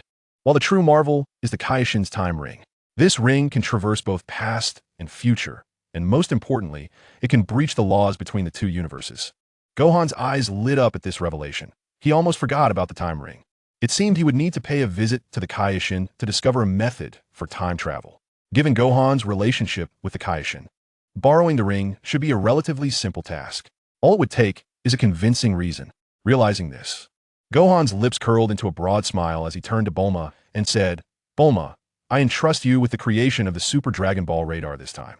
Once that's ready, I'll visit the old Kaioshin to obtain the time ring, and then we can gather all the Super Dragon Balls." However, before all this, he needed to complete his transformation into a Saiyan god. Otherwise, even if he acquired the Kaioshin's ring and traversed time and space, he would surely attract the attention of the destroyers. Lacking the strength to confront a destroyer, he risked having the Super Dragon Balls snatched away, despite his efforts to collect them. In the world of Dragon Balls, strength reigns supreme. Without the power to possess such treasures, one merely aids others in their pursuits. He certainly did not wish to gather the Super Dragon Balls only to have them seized by the destroyers of Universe 6 or Universe 7. With a serious expression, he became increasingly resolute in his intention to transform into the Super Saiyan God, with Bulma assisting him in completing the Dragon Ball radar. He was determined to achieve the transformation of the Saiyan god. Departing from the Zuno planet, he returned once more to Earth. Jocko, visibly disgruntled, feared the trouble he might encounter. As a galactic hero, he found himself threatening others. He was genuinely apprehensive about lingering with Gohan, whose formidable strength instilled a deep sense of reverence within him. Just as he was about to turn and leave, Gohan's words struck him hard, leaving him visibly perturbed. Next time, I plan to venture to another universe, and I may require your spaceship. Please provide me with your contact information. Reluctantly, Jocko handed over a communicator, his expression shifting as he remarked, "Press this communicator, and I shall arrive. However, I am generally quite busy and have little free time." Gohan, unfazed, grasped the device firmly, disregarding Jocko's concerns. "All right then, next time I summon you, you must arrive within a few minutes, no matter where you are. Do you understand?" Trembling, Jocko nodded, nearly on the verge of tears, understanding that Gohan was entirely indifferent to his feelings. Gohan's overwhelming power left him no choice but to comply, and he hastily departed in his spaceship, unwilling to linger on Earth. Upon learning of the existence of Super Dragon Balls in the universe, Bulma was elated and set to work designing a Super Dragon Ball radar for Gohan. Having successfully created a radar for ordinary Dragon Balls, she was confident in her ability to develop one for the Super Dragon Balls as well. With a newfound direction, she playfully told Gohan, "Hey Gohan, give me 2 days, and I will show you something incredible. I plan to integrate the Dragon Ball radar into the spaceship." Since the Super Dragon Balls were of a cosmic scale, designing a spaceship would enable them to search for the Super Dragon Balls. Gohan acknowledged Bulma's excellent suggestion, even with his divine physique. Traversing the oxygen-deprived expanse of space was an impossible feat. A spaceship was absolutely necessary, for without it, locating the Super Dragon Balls would be exceedingly difficult. He eagerly anticipated Bulma's creation of the Dragon Ball radar spaceship. Additionally, he had another matter at hand, calling upon Vegeta to fulfill his promise, along with Kakarot and the 2 young ones, Goten and Trunks. This time, he was set to complete the Dragon Ball Saiyan God transformation, gathering several Saiyans at his home. Vegeta, having lost the previous bet, had no grounds to refuse, though he was taken aback to see Gohan had also invited Trunks. Confused, he asked, "Hey, what exactly are you planning, bringing Trunks here?" Sensing Goku's energy, Gohan aimed to make his presence known, urging Goku to bring Goten over swiftly. Upon hearing Vegeta's words, Goku, somewhat absent-mindedly, replied, "Just wait, and you will soon know, Vegeta." In that moment, Goku sensed a powerful aura and, with Goten in tow, teleported to the arena within his opulent villa. Upon seeing Gohan, Goten joyfully rushed over, exclaiming, "Brother, it has been a long time." After which, with excitement, he opened his arms and embraced Gohan. Gohan laughed heartily, affectionately ruffling Goten's hair as they exchanged greetings. Now that the group had gathered, including the child nestled in Vidal's arms, it seemed they were on the verge of forming the legendary Super Saiyan God. However, as he began his preparations, the very fabric of space suddenly shattered. Emerging from a rift in time was future Trunks, catching him by surprise as he had not anticipated a visit from Trunks. With a thunderous crash, the time capsule descended, and Trunks stepped out of the time machine, his eyes brightening upon seeing Gohan. "Gohan, long time no see. Father, by the way, what brings you here?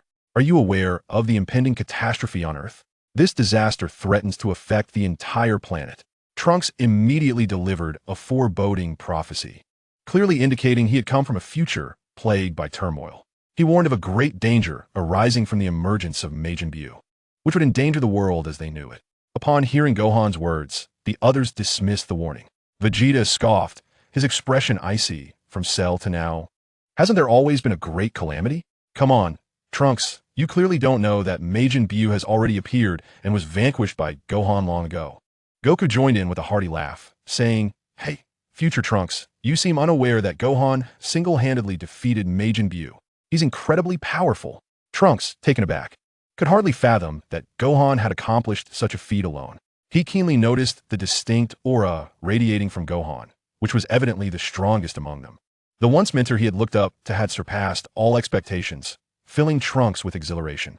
"Gohan Master, how remarkable! I never imagined your power had ascended to such heights that you could defeat Majin Buu on your own. With this strength, surely you can address the impending crisis on Earth, right?" It seemed Trunks was only aware of the crisis in this timeline, without knowledge of its specifics. Gohan, maintaining a calm demeanor, replied, "Not quite, Trunks. You are correct. Earth is indeed facing a grave threat. Even though I have reached the realm of the gods, I am not yet capable of resolving this dilemma. Therefore, I must take one more step to transform into the true god, seek the Super Dragon Balls, and further enhance my strength. Trunks was taken aback, his gaze fixed sharply on Gohan, acutely aware of the disparity between them. However, witnessing Gohan's formidable strength filled him with elation. After all, his mentor Gohan had returned, and the bond he shared with him was particularly special, stemming from his desire to learn the transformation into a Super Saiyan. Seeing Gohan align with his expectations brought him immense joy, and he exclaimed with excitement, "Gohan, if you require anything, please do not hesitate to let me know. I will certainly assist you." Gohan, observing Trunks' earnest emotions, glanced at the time machine not far away and recognized Trunks' undeniable usefulness. As his nominal disciple, Trunks was undoubtedly a devoted admirer. Seizing the moment with everyone present, Gohan smiled and began, "By the way, Trunks, I have a task for you. I need your help to achieve the transformation into a Super Saiyan God." Upon hearing this, not only Trunks, but also Vegeta and Goku changed their expressions, astonished and bewildered. "Gohan, what is a Super Saiyan God?" Trunks was the first to inquire, while Vegeta furrowed his brow, his eyes sharp with interest. "A Super Saiyan God? You must be joking. Is there a way to continue evolving beyond Super Saiyan 3? Goku's excitement surged. "Gohan, this Super Saiyan God you speak of, is it possible for me to attain it? I'm thrilled. It seems there's a method to further enhance beyond Super Saiyan 3. This time, Gohan decided against withholding information, for he needed the assistance of these Saiyans.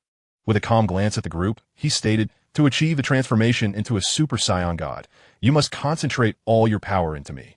The combined strength of 5 individuals will enable me to complete the transformation, bringing me closer to the divine. However, this merely grazes the surface of divinity. A Super Saiyan God cannot contend with a god of destruction. To be frank, the Super Saiyan Rose transformation lacks the power of even the first god of destruction, merely serving to entertain them. Thus, even if Kakarot transforms into a Super Saiyan Rose, he remains a mere plaything for the god of destruction. But my transformation will be different. I do not wish to be subdued by a god of destruction." Chapter 45, Achieving Super Saiyan God. The 6 of them stood together, with Gohan at the center. Although Vegeta was quite displeased at having to allow this individual to transform ahead of time, he grumbled his discontent before obediently channeling all his energy into Gohan. There was no need for Biddy to assist this time. Trunks' presence would indeed aid Gohan significantly. After all, Biddy had not been pregnant for long, and the outcome was uncertain. However, with Trunks' involvement, the success rate was assuredly at 100%. In an instant, Gohan ascended into the air, his entire power contained within his being. He could distinctly feel the transformation coursing through him.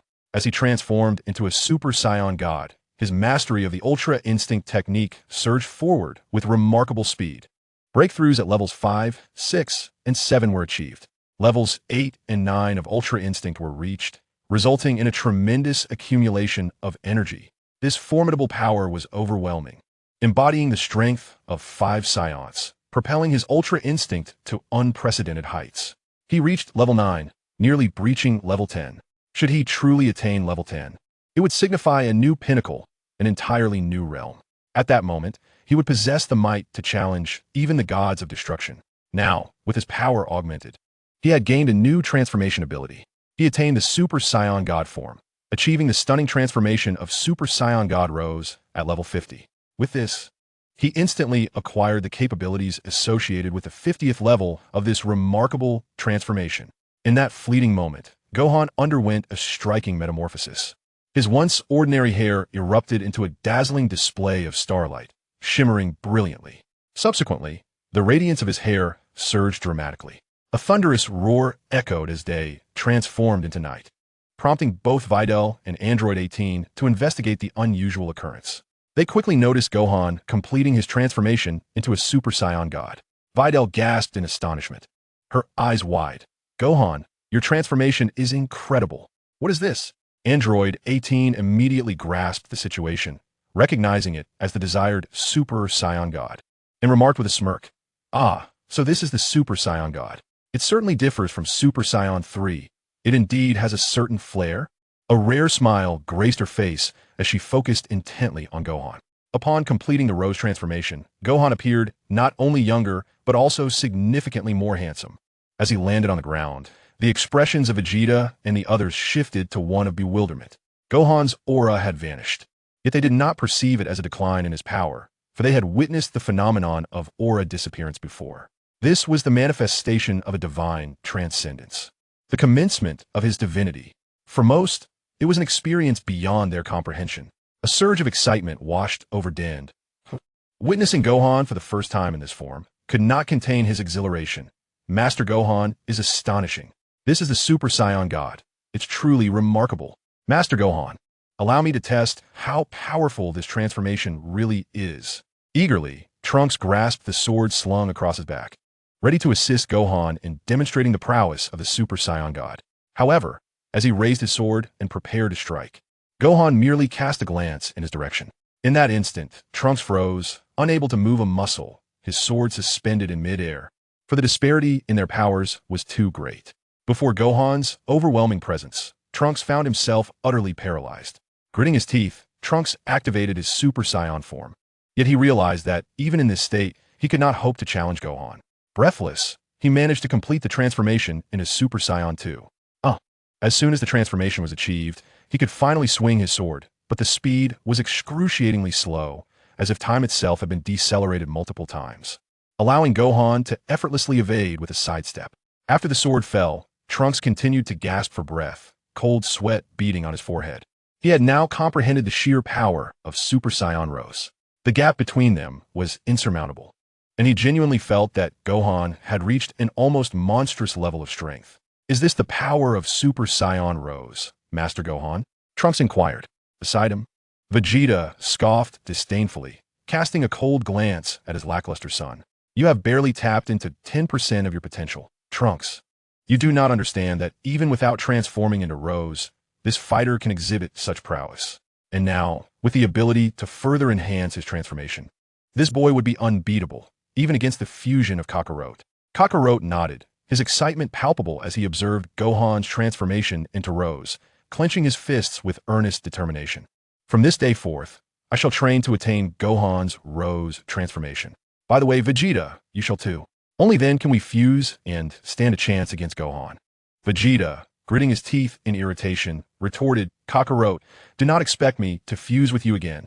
With that, he turned sharply and walked away, casting one last lingering glance at Gohan's Rose form. Gohan understood Vegeta's feelings, despite the latter's pride. He would undoubtedly intensify his training upon returning home to catch up to Gohan's transformation. Vegeta possessed considerable talent, akin to Kakarot's, and with dedicated training and insight into the Rose transformation, they would surely close the gap and achieve the transformation into Super Saiyan God. Gohan eagerly anticipated this prospect. Now, having briefly released his Rose transformation, he exhaled deeply, realizing the complexity of mastering it entirely. It was evident that he needed to practice more, as achieving the transformation independently posed significant challenges. With Trunks joining him, their cooperation in mastering the Super Saiyan God transformation would be greatly facilitated. Gohan looked up, offering Trunks a gentle smile. Trunks, has everything in your timeline been alright? Trunks nodded, clarifying that in his world, the threat of Majin Buu had been eradicated before its emergence. However, he had come to this timeline due to a grave, new peril facing Earth. Master Gohan, Majin Buu has long been dealt with, but this timeline is facing a looming danger. It appears Earth is once again in trouble, and this enemy is unlike any before. Indeed, it was a different matter altogether. The God of Destruction had come to Earth for a visit, representing the most formidable combat power in the 7th universe. All the Saiyans together cannot prevail. Yet Gohan now senses his own power. With a serious expression, he declares, I am aware that it won't be long before the God of Destruction comes knocking at our door. Before that happens, I must intensify my training in the mystic transformation. Simultaneously, he seeks to locate the Super Dragon Balls to enhance his overall attributes. Chapter 46. The Great Trunks is a fanboy. The others, of course, do not comprehend who the God of Destruction mentioned by Gohan is, though it sounds quite formidable. However, having encountered several deities, such as the Kaioshin and the Supreme Kai, they genuinely feel that the power of the gods is not as extraordinary as it is made out to be. Regrettably, they fail to grasp that the God of Destruction wields the mightiest force in the universe. How could it possibly be comparable to ordinary deities? This being is responsible for maintaining the ecological balance of the universe, possessing a power that far surpasses that of Frisia, since he has been in slumber. Awakening is a rare occurrence, once every 1,000 years, while the lifespan of Earthlings is but fleeting. Without delving into further explanations, Gohan begins to prepare for matters concerning other universes, initially seeking a time-traveling ring. The time ring can be obtained from a Kaioshin, and he intends to pay a visit to the Kaioshin's planet. Afterwards, he will retrieve Bulma's Super Dragon Ball radar, the key to embarking on the quest for the Super Dragon Balls. Meanwhile, Android 18 wishes to accompany him, and Trunks, too, follows suit, for he has come to understand his own strength. Having realized the potential of the Saiyan God transformation, he aspires to master the Saiyan God form, thus choosing to remain by Gohan's side, instead of returning to the future world. This fellow clearly desires to be his disciple. Trunks, filled with genuine joy at Gohan's formidable prowess, remarks, "Master Gohan, when I last visited, you hadn't attained your current strength. I never anticipated such growth in just a few days. I had assumed you had ceased training, which caused me some concern. Indeed, had it been the former Gohan, he would have long given up on training. The once docile Gohan would have left Trunks disappointed, but now, witnessing the bond between him and Gohan in the future world, Trunks feels exhilarated. His feelings for future Gohan run deeper than even those for Vegeta. In the future world, where Vegeta has long since perished, only Master Gohan stands beside him in battle, thus intensifying his emotional connection to Gohan beyond that of Vegeta. It is no wonder that Trunks exhibits such fervor towards him. Android 18 observes this with amusement, leaning towards Gohan and teasingly remarks, "It's evident that this guy is your little fanboy. These past few days, he has neglected even his father Vegeta to be with you." With a playful expression, she elicits an eye roll from Gohan towards the mischievous Android 18, then turns to Trunks and inquires, "Trunks, has anything troubling occurred in your future?" As of now, Black Goku has yet to appear. Trunks shakes his head, his expression curious as he responds, "No, why do you ask, Master Gohan? Are we to expect some trouble?" Gohan pondered for a moment before offering a reminder. "In any case, be cautious in the future, especially around individuals like Sun Wukong, who is my father." Trunks, puzzled by Gohan's admonition, merely nodded in agreement. Speaking of the future, his expression brightened with joy. "Master Gohan, in the future I inhabit, humanity has united after several crises. The emergence of Majin Buu resulted in the annihilation of our entire planet. It's a pity that future Master Gohan did not witness it. I truly wish you could see it with your own eyes." The thought of visiting the future world, another dimension, piqued Gohan's interest, and he responded with a smile. "Very well, when I have the time, I shall accompany you to see it." Trunks nodded enthusiastically, his delight palpable. He regarded Gohan as his idol and felt the need to impart some guidance to bolster Trunks' strength in resisting Black Goku. It was imperative not to allow Black Goku to devastate the future world. Gohan, sensing the importance of preserving the future for his own cultivation, spoke earnestly, "Trunks, during your stay here, I shall teach you how to transform into Super Saiyan 3, and you will also serve as my training partner." Trunks' eyes lit up with excitement, and without hesitation, he exclaimed, "Really? That's fantastic, Master Gohan. I am eager to continue training with you. Indeed, I shall remain here for a few days, and I must master the Super Saiyan 3 transformation. If only I could achieve the form of Super Saiyan God like you." Gohan chuckled, not believing that Trunks would succeed, as the energy required for Super Saiyan God was immense. Without mastering Super Saiyan 3, advancing further would be exceedingly challenging.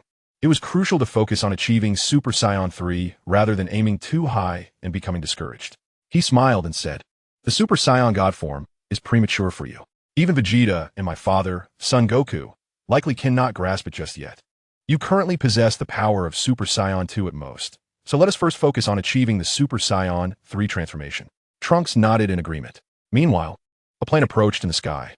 With a thunderous roar, it landed, revealing Bulma, who had long been aware of Trunks' whereabouts. Eager to present Gohan with the Super Dragon Ball radar, she joyfully embraced Trunks upon disembarking. "Hey Trunks, it's been ages. Have you found a girlfriend in the future world? You little rascal, don't train all day long. Look at Gohan, he has 2 girlfriends. When will you bring one home for me?" Bulma teased, prompting Trunks to scratch his head, uncertain of how to respond to his youthful mother. Bulma did not tease Dajwa much. Instead, she turned to Gohan and spoke. "Gohan, the Dragon Radar spaceship you asked me to help you with is complete. Here it is. What do you think? I have upgraded all its equipment. It rivals Jaco's spaceship. Gohan lifted his gaze and was astonished to discover that the craft was indeed the Dragon Radar spaceship. It appeared somewhat familiar. It was unmistakably the spacecraft used by Pan in Dragon Ball GT. To his surprise, Bulma had actually constructed it, which explained its familiarity. The spaceship was quite large, capable of accommodating several passengers without any issues. Its interior was fully equipped, and Bulma's prowess in creating such high-tech marvels was truly commendable. She had already arranged everything meticulously. I have also prepared a year's worth of provisions for you, sufficient for your travels, so you need not worry about food and water. Oh, and there's a gravity training room akin to Vegeta's. I've amplified its capacity several times. But do not mention this to Vegeta. He might get jealous. Bulma winked, her face adorned with a cheerful smile. Upon hearing this, Gohan felt overwhelmed by the abundance of resources. He couldn't help but voice, a year is far too long. And if I truly embark on such a journey, won't that mean I can't attend your birthday party, Bulma? Bulma laughed heartily, her joy evident at Gohan's remembrance of her special day. Yes, my birthday celebration will commence in about a week. Gohan, you must assist in locating the Super Dragon Balls. It seems the God of Destruction will arrive on Earth in less than a week. The time is indeed pressing. We must gather all the Super Dragon Balls and fulfill a wish within this week. With a serious expression, he contemplated the spaceship and then remembered something else. Right? I need to borrow the time ring from East Kaishin. Trunks, please wait for me. With that, he raised his hand and in an instant vanished before their eyes, leaving Dajua astonished and bewildered. Turning to Bulma, he asked, Mother, is Gohan truly much stronger than Father now? What is Father doing? Bulma sighed, expressing a hint of helplessness. It seems he has been motivated by Gohan. He has been in the training room for days, showing no intention of coming out. He keeps muttering about mastering that Saiyan God transformation. Understanding his father's nature, Trunks said nothing further. He glanced at Android 18, admiring Gohan for maintaining 2 girlfriends. Unfortunately, in their future world, he had no time for dating. Even if there was a promising girl, their relationship had not progressed much. As a defender of Earth, Mai had not had much opportunity to connect with him. Upon arriving at the planet of the East Kaishin, Gohan's sudden appearance startled the deity. In the next moment, the East Kaishin's expression transformed into one of joy as he eagerly welcomed Gohan, brimming with excitement. Gohan, your previous triumph over Majin Buu was indeed commendable. We owe you our gratitude. This has avenged the grievances of several Kaishins. The peril facing Earth has been resolved, and it is truly splendid. The East Kaishin beamed with delight, seemingly oblivious to the lurking crises beyond. With a solemn demeanor, Gohan sighed and stated, East Kaishin, there exists a far graver threat looming over the entire Earth. The planet may still face annihilation. The East Kaishin's expression shifted to one of shock. His face etched with tension as he inquired, What do you mean? Is it possible that Majin Buu was not entirely vanquished? Or is there an even more terrifying entity than Buu? Gohan uttered a single name, Beerus. The God of Destruction is about to awaken. This revelation sent a shiver down the East Kaishin's spine, and even the old Kaishin nearby changed countenance. After all, this was a name that instilled fear throughout the entirety of the 7th universe. The East Kaishin's expression turned grave, while the old Kaishin appeared troubled. To speak of it, we are nearing the sleep cycle of Beerus. Every 1,000 years, he tends to awaken. The East Kaishin, having merely heard of this name, remained perplexed. Old Kaishin, is Beerus truly as formidable as they say? The old Kaishin offered a metaphor. Beerus represents death across the cosmos. Should he set his sights on a planet, a mere sneeze from him could obliterate it. If his sneeze is powerful enough, an entire solar system, like our own, could be utterly annihilated. The magnitude of such terrifying power rendered the East Kaishin speechless. Majin Buu paled in comparison. In the presence of Beerus, Majin Buu was but a mere child, overshadowed entirely. The destructive power of Beerus was unparalleled in the universe. Unless the Omni King, the ultimate eraser, intervened directly, Beerus was invincible. Gohan understood that within these numerous universes, Beerus' strength was among the foremost. Even Jiren could not rival Beerus. Among the 12 gods of destruction, Beerus was indeed exceptionally powerful. This looming threat was significant, and Gohan did not believe he possessed the same fortune as Goku in persuading Beerus. Furthermore, he had no intention of appeasing Beerus, akin to Vegeta's servitude. His ambition was to surpass Beerus, and should the latter seek to destroy Earth, Gohan resolved to thwart him through sheer force. With a serious expression, Gohan turned to the Elder Kaishin and stated without hesitation, Elder Kaishin, I wish to utilize the time ring. It is the only means to alter Earth's fate from destruction. With Beerus awakening, his target is undoubtedly Earth, and if that happens, the entire solar system will face annihilation, plunging the universe into chaos. The elder Kaioshin began to ponder deeply, recalling Beerus's temperament. Given his nature, it was indeed plausible that he could commit such an act. Hesitating, he remarked, "The time ring is a precious artifact of the Kaioshins. If it falls into the wrong hands, it poses a significant threat to the entire universe." This time, Gohan remained silent, but the East Kaioshin interjected on his behalf. "Elder Kaioshin, Gohan is entirely trustworthy. He helped us vanquish the Majin Buu, and it is fair to say he is not a villain. For the sake of Earth's peace, we should consider allowing him to use the ring. It is possible he may find a way to stop Beerus." Upon hearing the East Kaioshin's words, the elder Kaioshin no longer hesitated. He nodded and spoke directly. "Young man, you make a valid point. Although I feel a sense of hopelessness, it is worth attempting. Please wait here while I retrieve the ring for you." Gohan was pleasantly surprised at how easily he obtained it and smiled. In less than 10 minutes, the elder Kaioshin emerged from his storeroom, holding the sole time ring in existence within the universe. This ring was indeed invaluable, possessing abilities akin to that of angels. Once used, it could traverse time and space, albeit with numerous restrictions. The elder Kaioshin solemnly placed the ring in Gohan's hands, providing several warnings. The time ring could alter timelines and traverse between two realms, with time limitations in place. Furthermore, even when traveling to the future or the past, one could not recklessly change events. For doing so would fracture time and create excessive temporal rifts, leading to significant consequences. This artifact was undeniably complex. Gohan, upon receiving it, did not contemplate altering the past or future. In this timeline, modifying events would merely generate superfluous time frames without impacting the current world. It was akin to the time travel of Dieter.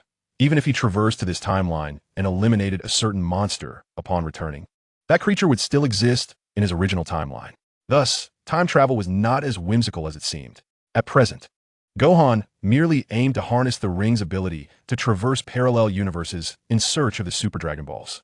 Once the ring was in his possession, he had no intention of returning it. With a commitment to safeguarding Earth, he took the ring and, after exchanging brief farewells, vanished from the Kaioshin's planet. Left behind were the two Kaioshins, engaged in discussions regarding Beerus's resurrection. Even with their limited abilities, they sought to prevent Beerus from wreaking havoc. Upon returning, Gohan found himself in the company of Android 18, Dieter, and Bulma, with a remarkable ring now in his possession. Bulma's eyes sparkled with curiosity as she was the first to notice the additional time-space ring. "Gohan, this is the time-space ring. Is it not more useful than Trunks' time machine?"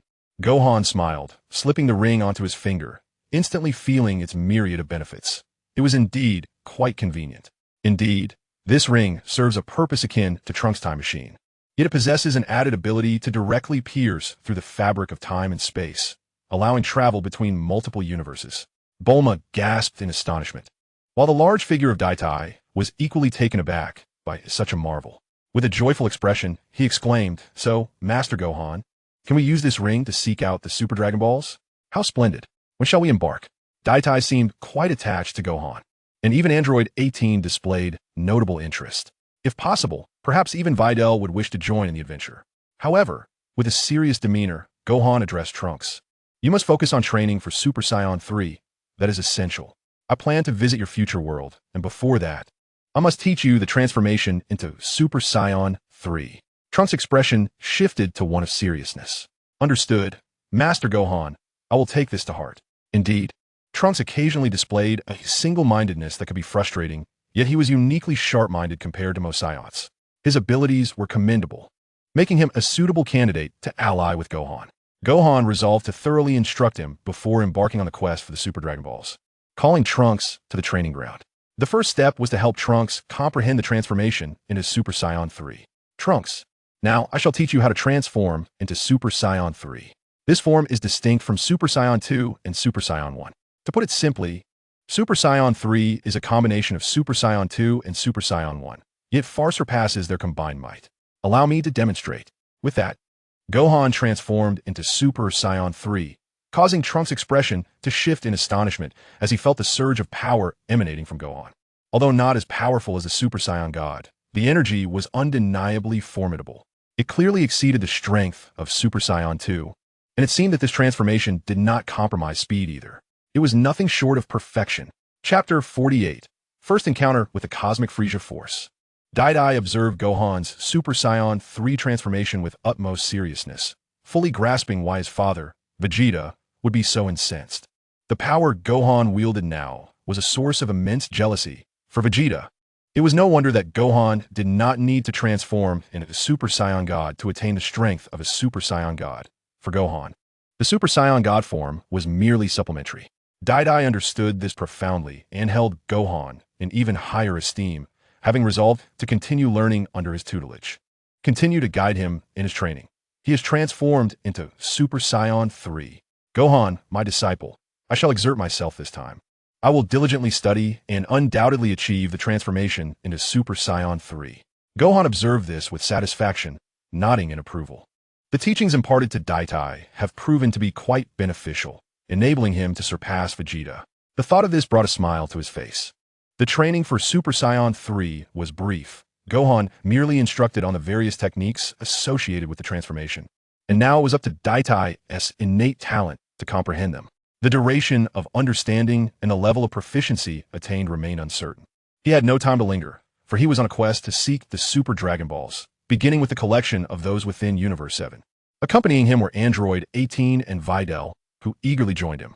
Upon boarding the spaceship, Videl clung to him with delight, exclaiming, "Gohan, this is like a date. Isn't it? How splendid. It has been ages since I last ventured out. Exploring the universe together sounds wonderful." With a smile, Gohan activated the spaceship, glancing at the curious Android 18 before setting the vessel in motion. As the spaceship ascended, Bulma remained on the ground, waving and calling out to Gohan, "Gohan, remember to find the Super Dragon Balls. And don't forget, my birthday party is in a week." Gohan raised his hand in acknowledgement and swiftly activated the spaceship, which soared into the cosmos. Bulma's spacecraft was remarkable, boasting impressive speed that clearly exceeded light speed, allowing them to traverse the universe in no time. For instance, exiting the solar system would take merely 10 minutes. In the blink of an eye, they departed the solar system and entered the Milky Way galaxy. Beside him, Videl, clearly experiencing the cosmos for the first time, nestled in his arms, gazed out the window with excitement. Is this the universe? How incredible! Bulma's spaceship is truly amazing. By the way, Gohan, where are we headed now? While cradling Videl, Gohan monitored the spaceship's controls and activated the Dragon Ball radar to locate the Super Dragon Balls. Currently, there were about 4 Super Dragon Balls within Universe 7, with 2 situated just a few thousand light years away. Finding them would take less than a day. However, the other 2 were much farther, and based on the distance, it would be difficult to locate them in less than 2 to 3 days. This journey would be lengthy indeed. He examined the routes and planned accordingly, then entrusted the spaceship to navigate autonomously. The first 2 Super Dragon Balls were located near 2 small stars. Observing the geographical positions, Gohan felt a sense of intrigue. The first 2 Super Dragon Balls should be beyond the original Saiyan planet. I recall that the Saiyans had previously dispatched many inhabitants from various planets to other worlds. Perhaps these planets still harbor remnants of the Saiyans. As soon as I spoke, Android 18 frowned and pointed towards a distant starship. It was evident that there were other spacecraft within this universe. "Gohan, someone is approaching. Other ships are closing in on us. In this 7th universe, there are indeed many others present. Powerful beings are not exclusive to Earth." Raising his head, Gohan spotted a reconnaissance ship approaching from afar. To his surprise, the insignia revealed that it belonged to Frieza's army. His eyes brightened, and a playful smile graced Gohan's lips. "Oh, I never expected to encounter Frieza's army here. I recall that Frieza is about to be resurrected. This fellow, upon his revival, will likely strive to transform into Golden Frieza." Just then, a ship from Frieza's army drew near, and several individuals emerged. They raised their hands, effectively blocking Gohan's vessel. "Halt! You are in the territory of Frieza's army. Where do you hail from? Advance any further, and you shall regret it." Observing the peculiar ship, Gohan noted that the reconnaissance crew consisted of 5 members, including an unusual pairing of an elder and a youth. One of them, a female alien, unmistakably donned the attire of a Galactic Patrol officer. Zilai, a thief who had pilfered from the Galactic Patrol, was now pursued and had reluctantly joined Frieza's army. As a force of destruction in the universe, Frieza's army maintained considerable strength. She had come to execute a mission, seizing resources from minor planets, accompanied by an older member of Frisia's cadre, Remo. Remo, a junior officer within Frisia's ranks, had been with the army for quite some time and was astutely aware of various matters. Upon noticing the ship, he immediately approached for an inspection, though he sensed something was amiss, particularly regarding the audacity of the pilot to intrude upon Frisia's territory. The lack of response was indeed peculiar. "Hey, ship ahead, do you copy? You've encountered Frisia's army, and instead of fleeing, you dare to remain? Now, surrender all the resources aboard your vessel." A youthful voice emanated from the ship ahead. "Oh, this is no longer the domain of the original Saiyans. When did it become Frisia's domain? Frisia has just been resurrected, and yet he is still engaged in such petty thievery. Truly, he has not changed at all." The fact that they were aware of Frisia's resurrection caused Remo's expression to shift, sensing something was amiss. He intended to halt the conversation and further engage the individuals. But it was evident that his companions were a rather inept lot. "How dare you insult Lord Frisia? Open fire immediately. Blast the ship down. To disrespect Frisia is to court death. Bring that vessel crashing down." Remo wanted to intervene, but it was too late. "Wait, don't act recklessly, you fools. This individual is aware of the Saiyans, indicating their extraordinary identity. Do not act rashly." Remo's anxious expression caught the curious eyes of Tsalai, who stepped forward and gently inquired, "Remo, what is a Saiyan?" It seems that the Frisia force fears even uttering that name. Remo could only manage a bitter smile, at a loss for words. As the ship unleashed its firepower, the attack struck the nearby protective shield, yet it was futile. It could not breach the vessel's defenses. Bulma's shield was designed to withstand the power of Vegeta. No ordinary ship's weaponry could penetrate it. This attack clearly provoked a member aboard the distant ship. Clad in a spacesuit, he emerged from the hatch and stood atop the vessel, exuding an overwhelming presence. Suddenly, a surge of energy erupted, illuminating the cosmos as if a new sun had arisen, dispelling the surrounding darkness.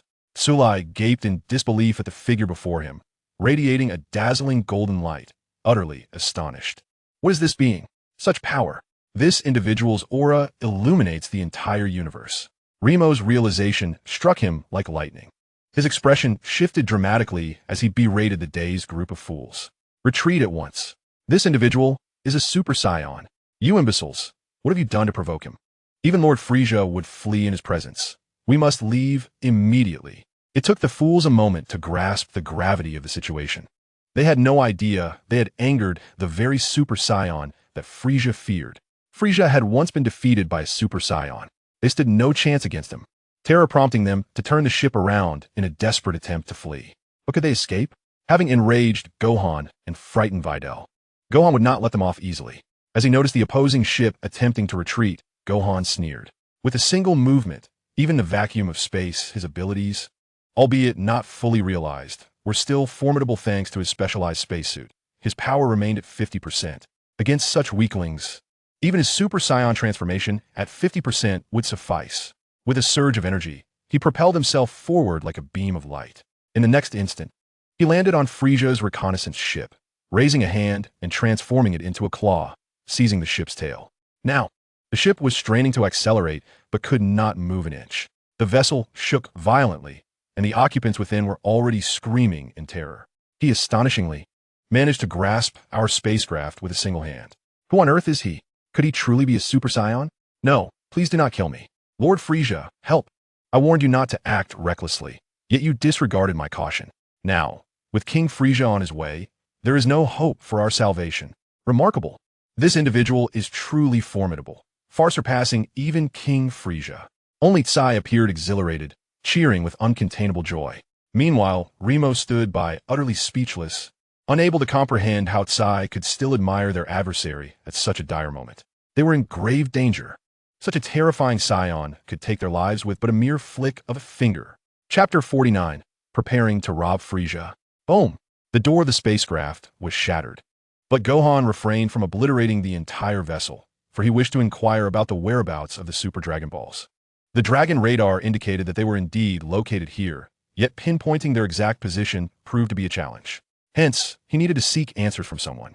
Encountering these individuals presented the perfect opportunity to gather information before dispatching them entirely. Upon entering the spacecraft, he beheld a group of aliens huddled together, with one female alien standing nearby. Sai approached without fear, her expression brimming with admiration as she gazed at him. You are the Super Saiyan who defeated Lord Frieza. How incredible! You can control the spacecraft with just one hand. Are you not significantly stronger than King Frieza? Gohan regarded her with a hint of familiarity, suddenly recalling that she was the female alien who accompanied Broly. He had not anticipated encountering her here. Not far away, an elderly alien stepped forward, exclaiming, "My lord, I did not intend to offend you. I beseech you to spare us. I apologize for what transpired earlier. If you let us go, we promise to depart without causing any trouble, ensuring the Frieza force stays away from you." Gohan calmly surveyed him and inquired, "What is your name?" Remo trembled as he replied, "Remo." Gohan nodded, satisfied with his demeanor, and with a composed expression stated, "Very well, you and her shall lead me aboard your spacecraft, for I have matters to discuss with you." He glanced at the nearby Frieza Force soldiers, curled up in a heap. These were the same ones who had previously launched an attack. They were oblivious to their own identities, yet still dared to assault his ship. With a mere flick of his hand, Gohan unleashed an energy blast. Boom! The terrifying energy beam surged forth, striking the Frieza Force soldiers, who gaped in shock, unable to utter a single cry of despair. In the next instant, they were utterly reduced to ashes by Gohan's devastating blast. Alongside the spaceship, which was on the verge of catastrophic explosion, Gohan raised his hand. The first to approach was Zilai, the alien woman, who eagerly seized him with an effusive smile, her admiration for him evident. Nearby, Remo wore a wry smile, fully aware of his lack of options. It seemed that once he boarded the spaceship, returning to the Frieza Force would no longer be an option. Nevertheless, survival was paramount. With a resigned sigh, he grasped Gohan's hand. In the next moment, Gohan teleported inside the spaceship. Upon his return, he called for Bai Dilly, who approached him with a joyful expression. "Gohan, are you all right?" she asked. Gohan, appearing relaxed and nonchalant, replied, "Yes, I encountered a few minor adversaries and took care of them. By the way, these two are quite familiar with the surrounding area, so I've asked them to assist us in locating the Super Dragon Balls." Zilai and Remo, forcibly brought along, realized they had little choice but to comply. However, Zilai's curiosity about Gohan's spaceship was piqued, especially upon hearing about the Super Dragon Balls, which sparked a gleam in her eyes. Wow, what is this Super Dragon Ball? It must be an extraordinary treasure if even you Super Saiyans are in search of it. Surely, it's something formidable that even Lord Frieza cannot find. Remo's expression shifted rapidly as he quickly deduced the nature of the Super Dragon Balls. After all, Lord Frieza had been resurrected using Dragon Balls. Thus, the Super Dragon Balls seemed to possess even greater power. But how exactly are we supposed to assist? He inquired, maintaining his composure. This Remo had some utility. He could be utilized as a subordinate. Gohan casually pointed at the spaceship's radar, stating, "The radar indicates it is located here. The Super Dragon Ball is the size of a star, akin to a small planet. Have you encountered any peculiar planets?" When planets were mentioned, Remo recalled a few strange ones they had indeed discovered, ones that were remarkably hard and devoid of any life. Nodding, he responded, "Yes, I know of two unusual planets nearby. I can lead you there." Gohan was taken aback, impressed by Remo's willingness to cooperate. He couldn't help but remark, "Oh, by helping me, you are betraying the Frieza Force. Are you truly considering breaking away from them?" With a sigh, Remo responded, "You've eliminated all my companions. If I were to return unscathed, Frieza would undoubtedly suspect me. In that case, I would meet the same fate. It's better to assist you in completing your mission. Perhaps you might protect me in return." Gohan smiled broadly, nodding in satisfaction. "Excellent. If you help me find the Super Dragon Balls, I will ensure your safety. You can join me as my subordinate." Zilai, eager and enthusiastic, chimed in, "Then I want to join as well. I have no fondness for Frieza either. Allow me to join your Super Saiyan Legion." Gohan remarked with a hint of amusement towards the female alien, "I am a member of the Super Saiyan Legion, and my name is Gohan. I have come in search of 4 Dragon Balls, and my priority is to gather the Dragon Balls of this universe." Suri, intrigued by the Dragon Balls, readily agreed to join in the excitement. With the addition of 2 extraterrestrial beings, the ever-curious Videl, along with Android 18, approached with a hint of skepticism. "Gohan, can we truly trust these two?" Gohan cast a glance at Remo, a seasoned veteran of the Frieza Force, whose familiarity with the universe would greatly aid in locating a spaceship.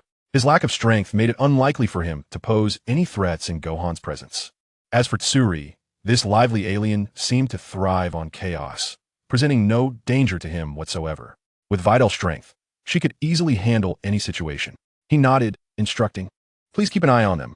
and ensure they do not cause any trouble. Android 18 readily agreed, casting a watchful glance at Suri, indicating her intent to keep a close watch on her. The spaceship traversed the cosmos, heading towards a designated location. Remo piloted the craft steadily, proving to be a competent guide. Otherwise, navigating through countless planets and stars would have been an overwhelming task. With Remo's extensive knowledge of the universe, Suri's boisterous nature led Android 18 to assign her the role of a maid aboard the spaceship. Initially reluctant, Suri soon complied after witnessing 18's formidable power. With an impressive display, 18 unleashed her energy, obliterating a nearby small planet, which promptly convinced Suri to obediently serve tea and refreshments. Wearing a forced smile, she dutifully poured tea for both Android 18 and Videl, embracing her role as a maid, albeit with a pained expression. I feel as though I have been captured. Am I now a slave? Videl, amused by the situation, reassured her, do not worry. As long as you are with us, you have nothing to fear. Sister 18 will not be too harsh on you. Elated by Videl's kindness, Suri gleefully leaped into Videl's embrace, displaying her knack for seeking out a protector. True to her cunning nature, she understood that Videl, despite being the weakest among them, held a position of significance. By winning Videl's favor, she ensured her safety and potential gains. The spaceship was filled with delectable foods brought from Earth, and upon tasting them, Suri instantly fell in love, finding herself reluctant to leave. Indeed, she was quite the little foodie. In the world of Dragon Ball, it is predominantly inhabited by a multitude of gluttons. Gohan observes this with a shake of his head and a sigh. Upon seeing two individuals, he is suddenly reminded of Broly. At this moment, Broly is likely training on some distant planet, possessing strength that surpasses even that of Super Saiyan Blue. If he could make Broly his training partner, it would undoubtedly be advantageous. Moreover, Gohan wishes to recruit him as a subordinate to assist in expanding his own influence throughout the universe. The prospect of acquiring more allies is certainly appealing. With this thought in mind, Gohan turns to Remo and inquires about the current status of Saiyans within Frieza's army. He asks if there are any remaining Saiyans or means to contact some lost ones. After a moment's consideration, Remo responds that they might be able to find information at Frieza's main base. Gohan's eyes gleam with inspiration, and he declares, once we locate the two Super Dragon Balls, we shall embark on an audacious raid on Frieza's headquarters to procure some valuable items. Remo gasps in disbelief, struggling to comprehend Gohan's audacity. This individual intends to plunder Frieza's flagship. Beside them, Saiyan exuberantly cheers, fantastic. I relish such heists. Count me in. Let us seize all that we can from Frieza's main ship. Remo is at a loss for words, realizing that they have indeed ventured into perilous territory. Gohan shows no fear of Frieza. Even if Frieza were to transform into Golden Frieza, it would pose no threat to him. This is no longer Frieza's era. In comparison to Super Saiyan Blue, he is insignificant. Having confidence in his strength, Gohan feels compelled to take action while in the universe. It would be absurd not to raid their adversary at least once. Frieza's flagship undoubtedly holds numerous treasures, and it would be a travesty to allow Frieza to keep such valuable items. They rightfully belong to him. Chapter 50. Acquiring two Super Dragon Balls. Aside from Gohan, no one else would dare to raid Frieza's army, for it is known that within Universe 7, Frieza's forces are omnipresent, having obliterated numerous planets, including the strongest Saiyan planet. He can be regarded as the true cosmic overlord, second only to the god of destruction. Typically, it is he who plunders others. It is rare for him to be raided himself.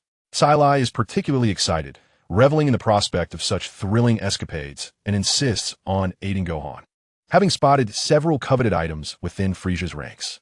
Meanwhile, Remo is resigned to the situation.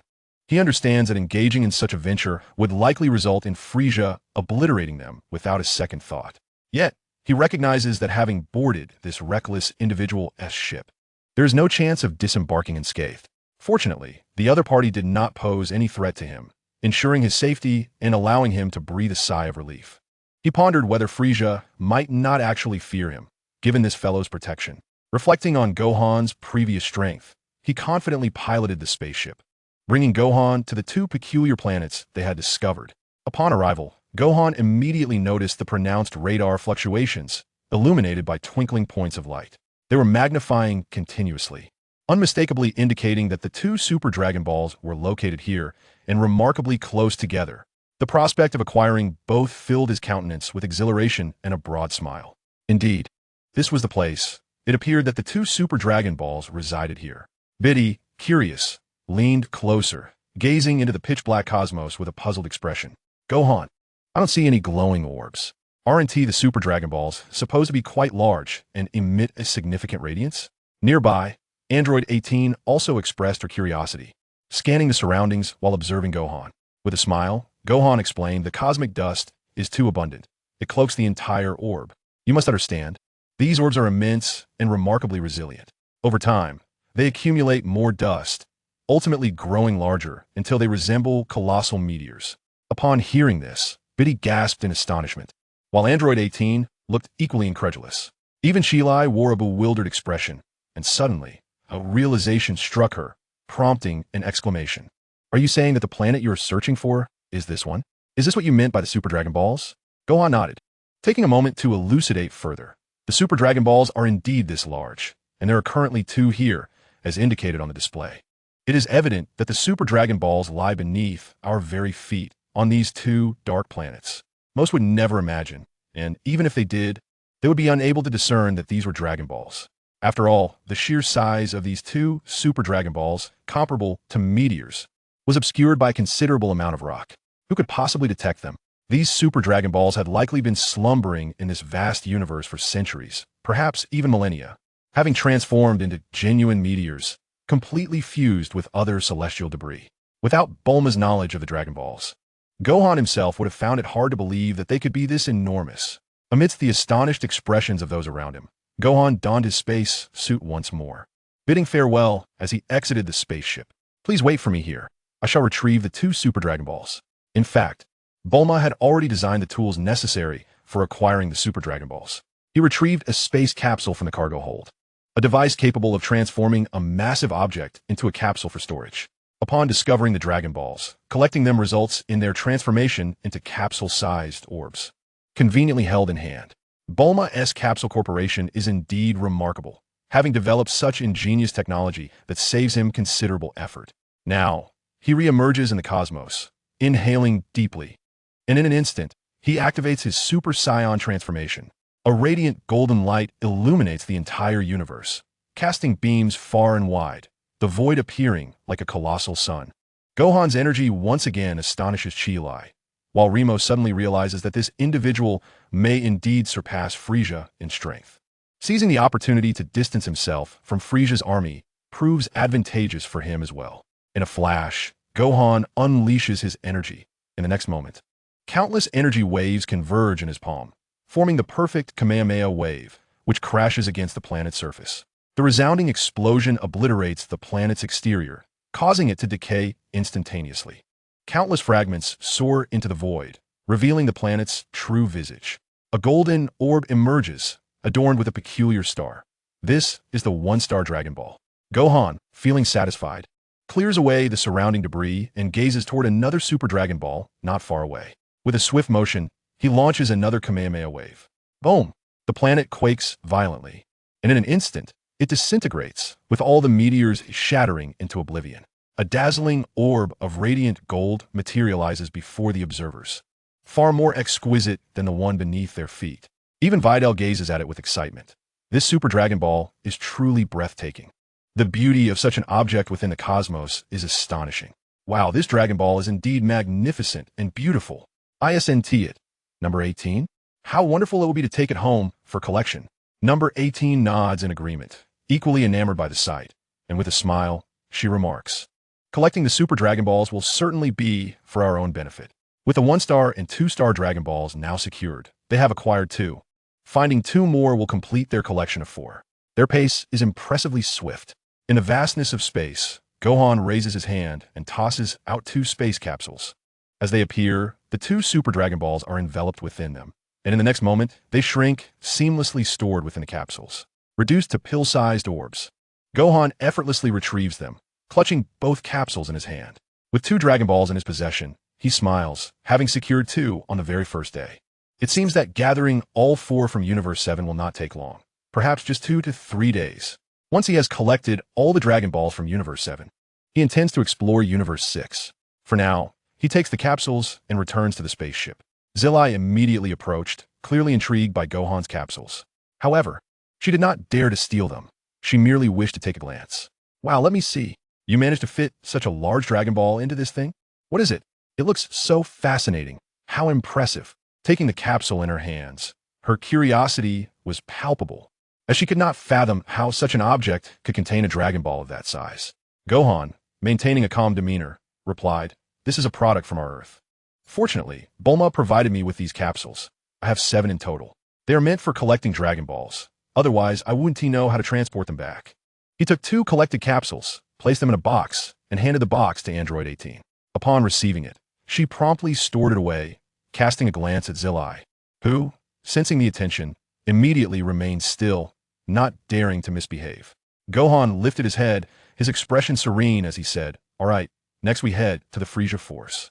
"Frieza isn't around, is he?" Remo nodded and then spoke. "Lord Frieza is still in training, intending to seclude himself for a month to prepare for a visit to Earth to confront you Saiyans." Gohan felt a tinge of disappointment. They could not encounter Frieza now. However, this was perhaps for the best, as it would save them from unnecessary conflict and allow him to focus on finding the remaining Dragon Balls. He was determined to reach the Frieza Force and locate Broly, hoping to recruit him as an ally. Only the Frieza Force's records would contain such information. Gohan smiled and reassured, "No need to fear. Even if Frieza does appear and truly becomes Golden Frieza, I have my ways to overcome him. Now, let us head straight to the headquarters.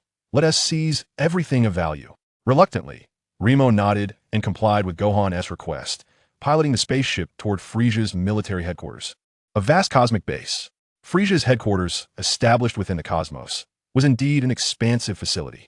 The scale was astonishing. This individual had managed to construct such a colossal military base within a single star system. The magnificent architecture left Gohan in awe, contemplating how many planets Frieza had plundered and how many treasures he had amassed to establish such a stellar base.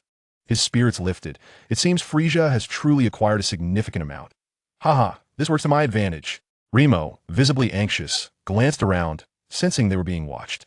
With a serious expression, he said, "We might be under surveillance. Frieza's soldiers are about to approach, and we still need to make our way inside." Gohan, unfazed, nodded calmly, crossing his arms. "No need to worry. Just continue forward, heading toward their storage area. By the way, your name is Zilai, right? You should know where Frieza hides his valuable items. Let us retrieve them together." With a swift gesture, Zilai exclaimed jubilantly, "As you command, my lord." Filled with anticipation, she eagerly prepared herself, ready to embark on a grand venture alongside Gohan. Gohan glanced at Android 18, instructing her, "Please keep an eye on Bai Dilly. Although I doubt there will be any trouble. This spacecraft boasts formidable defenses, and should any formidable foe appear, I shall deal with them directly." Android 18 nodded in acknowledgement. Initially, she had intended to join them, but it was evident that Bai Dilly required protection. Thus, she remained aboard the spacecraft. As they delved deeper into the unfamiliar territory, this vessel, which did not bear the insignia of the Frieza Force, soon attracted attention. A patrol unit from Frieza's base activated their communicator, directly inquiring, "Where do you hail from? Answer me. Are you affiliated with the Frieza Force?" Upon the activation of the communicator, Remo feigned calmness, donning a cheerful facade as he greeted them. "Hello, Camus. Do you not remember me? I just returned from a mission, and by the way, this is a ship we commandeered. We intend to store it in the Frieza Force's warehouse." Upon hearing this, the opposing faction readily accepted his claim, as they could scarcely believe that anyone would dare infiltrate Frieza's base to seize valuables. The audacity of this individual was astounding. How could someone be so brazen? The opposing team quickly assumed that the ship was indeed seized by Remo and chuckled heartily. "Remo, you have done splendidly. Lord Frieza will surely reward you. Allow me to open the warehouse doors for you. By the way, the person behind you, did you capture him? What planet does he hail from?" Remo glanced at Gohan, swallowing hard as he stammered, He is a Saiyan." The others were taken aback, their excitement palpable. "We did not anticipate that any Saiyans remained. This is fortuitous. If he joins the Frieza Force, Lord Frieza will be most pleased." "Hey, Saiyan, are you here to serve Lord Frieza?" Gohan smirked, a playful glint in his eye as he replied, "Indeed, I shall ensure that King Frieza remembers me forever." The other party appeared quite pleased, seemingly satisfied with Gohan's statement. "Excellent. Lord Frieza desires powerful warriors. I shall recommend you to him." With that, they promptly permitted Gohan's spacecraft to enter the warehouse base, where it soon came to rest at the headquarters of Frieza. The vessel landed in a spacious area, surrounded by protective shields with breathable oxygen present, eliminating the need for spacesuits. Disembarking from the spacecraft were Gohan, Remo, and Saiyan, who immediately positioned herself closely beside Gohan. She was acutely aware that he would soon take action. She merely awaited the opportune moment to strike. When the time came for battle, she hoped Gohan would safeguard her well. Remo descended from the spacecraft, accompanied by several members of the patrol, who were also warriors of Frisia's army. Although Frisia's forces were not as formidable as in the past, they still possessed considerable strength, with combat power nearing 80,000. Among them was Camus, a creature reminiscent of a praying mantis. Upon Remo's arrival, Camus raised a hand in greeting, clearly familiar with him. Remo, you have truly accomplished a great feat this time. This ship looks promising. Haha, it must contain a wealth of resources. By the way, is this the Saiyan? What is his combat power? After asking, he took a device from one of his subordinates to assess Gohan's strength. Let me see this fellow's combat power. He activated the latest Frisia Force combat power scanner to examine Gohan. The numbers surged rapidly. Starting from 10,000, it escalated to 100,000, then 200,000, 300,000, and finally reaching 1 million. The machine then displayed a flurry of codes, leaving Camus utterly bewildered, unable to comprehend the readings. Remo, could it be that this guy's combat power exceeds 1 million? No way. Is it possible he can transform into a Super Saiyan? Gohan found this notion laughable. To him, a combat power of 1 million was as trivial as that of a cockroach. With a dismissive smirk, he replied, my base combat power is over 10 billion. 1 million? Are you joking? The group exchanged glances, and Camus was equally stunned, struggling to believe Gohan's claim. Soon, laughter erupted among them. What a joke. Even King Frisia does not possess 10 billion in combat power. You must be kidding. I reckon you barely exceed 1 million. Just fit to be Frisia's top warrior. We have fighters with combat power of 500,000.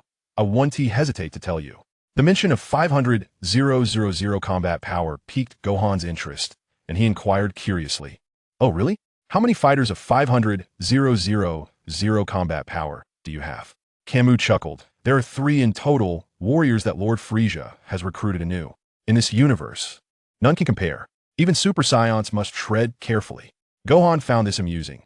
3 warriors with 500,000 combat power, claiming to rival Super Saiyans, was quite the boast. Growing impatient with the banter, he decided to cut the conversation short, as he was there to raid Frisia's base. Then let me see what your pitiful 500,000 combat power warriors are capable of. I suggest you bring them out now. As he gathered energy in his hand, he aimed at the protective shield above. In that instant, Gohan unleashed his energy blast. Boom! The layers of protective shields in the sky were shattered in an instant. Not to mention the devastating impact on a colossal spaceship not far away. The vessel was pierced through, erupting in a cataclysmic explosion. Smoke billowed, and in that fleeting moment, Gohan unleashed his fury, eliminating countless warriors of the Frisia Force. The onlooking Karma was left dumbfounded, unable to comprehend that this individual had arrived only to unleash an energy blast that not only breached their defenses, but also pierced through a massive spaceship nearby. This being's combat prowess undoubtedly exceeded 1 million. What on earth are you doing? Karma exclaimed. Remo, what does this mean? Is this individual here to stir up trouble? It finally dawned on them that Gohan could not possibly be joining the Frisia Force. Gohan smirked, glancing at the few adversaries before him, and coldly declared, I am here to seize treasures. Zilai, you and Remo go collect the goods, while I keep watch here. For every foe that approaches, I shall eliminate them. No one shall impede me. Super Pink Transformation activat. Boom, boom, boom. With that, Gohan transformed into his super pink form, and in an instant, every detector around them exploded. They were left astonished, realizing that the detonations indicated a power level exceeding 10 million. This being was utterly terrifying. This transformation was even more formidable than that of a Super Saiyan. Chapter 52, A Hall of Treasures. With a flick of his wrist, Gohan wore a mischievous smile as he unleashed an energy blast towards Frisia's base. Akin to fireworks lighting up the night sky, the violent energy surged upward before crashing down, unleashing a barrage of terrifying energy blasts that ravaged the entire Frisia base. Boom! Boom! Boom! The Frisia fortress was decimated, countless structures crumbling in that singular moment. The explosion's flames sent Frisia's soldiers fleeing in panic. utterly bewildered by the chaos unfolding around them. What is happening? Who is responsible for this? They cried out in fear. Karma, what is going on? What is that individual doing? Who is he? Has he lost his mind? A group of individuals stood in shock, gazing at Gohan, soaring high above. Their expressions shifting as they realized the sheer magnitude of his power. Within the Frieza force, who could possibly stand against him? Karmu, overwhelmed by Gohan's imposing presence, dared not intervene. Meanwhile, Zillai was brimming with excitement, laughing heartily and commanding the others with pride. This is the Super Saiyan, the one who defeated King Frieza. Did you not hear? Kneel and beg for mercy at once. The group of Kamo exchanged glances, utterly at a loss regarding their next move. Due to Gohan's reckless energy blast, they had inadvertently drawn the attention of the strongest warriors of Frieza's army. A few warriors, each boasting a battle power of 500,000, swiftly approached, clearly intent on intercepting Gohan. This sight sparked a glimmer of hope in Kamo, who exclaimed with delight. The arrival of the new Jinyu Force warriors was fortuitous. With their presence, they need not fear this young man. This fellow was wreaking havoc on their spaceship, and he must be stopped. The three warriors had already taken notice of Gohan, and upon their arrival, they locked onto him with fierce determination. Clenching their fists, they glared menacingly. What are you doing in the Frieza army, you despicable scoundrel? Do you not regard us Jinyu warriors? Halt your actions, you fool. Are you seeking death? You dare to cause destruction within our ranks. You shall not leave here unscathed. Gohan glanced dismissively at the three warriors with a smirk, utterly unimpressed by their bravado. How laughable that these weaklings dared to provoke him.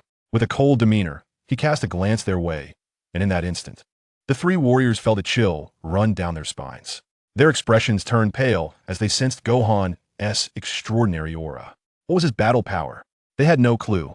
Their earlier detector had exploded. The latest model, which should withstand up to 10 million, suggested that perhaps this young man surpassed that threshold. How could that be? Was he truly on par with Lord Frieza? Listening to their conversation, Gohan could not help but scoff, his expression icy. What is Frieza to me? Even if he were to transform into Golden Frieza, he would still be no match for my pinky finger. Begone, you trash. Bring Frieza here, even in his presence. I could raid his base. The three warriors exchanged incredulous glances, unable to fathom such audacity. Did this fool truly believe he could rob their base in front of Lord Frieza? Incensed by his arrogance, they charged at Gohan in a fit of rage. You scoundrel! You need not Frieza's aid. We can handle you ourselves. Prepare to die. As they closed in, one of them threw a punch, but to their shock, their fists halted a mere 10 meters from Gohan.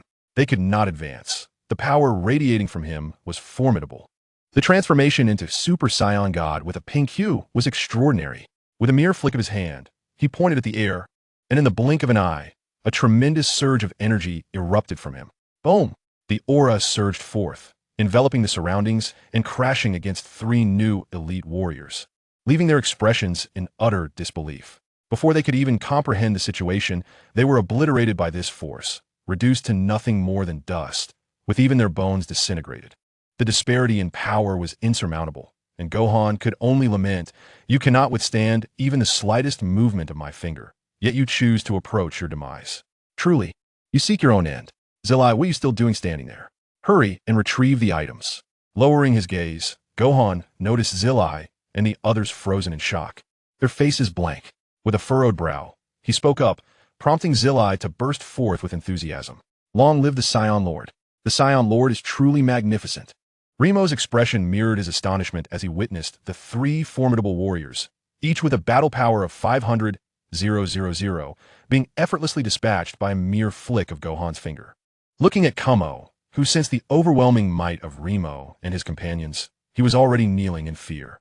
With battle powers below 100,000, how could they possibly contend with the prior trio of 500,000 Frieza soldiers?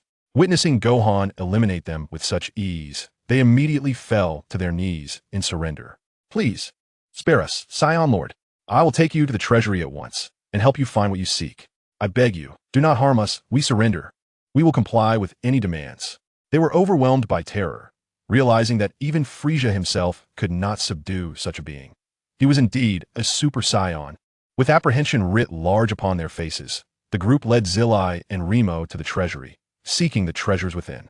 Zillai, with an air of authority, guided them into Frieza's vault, a repository of numerous spoils seized by his army.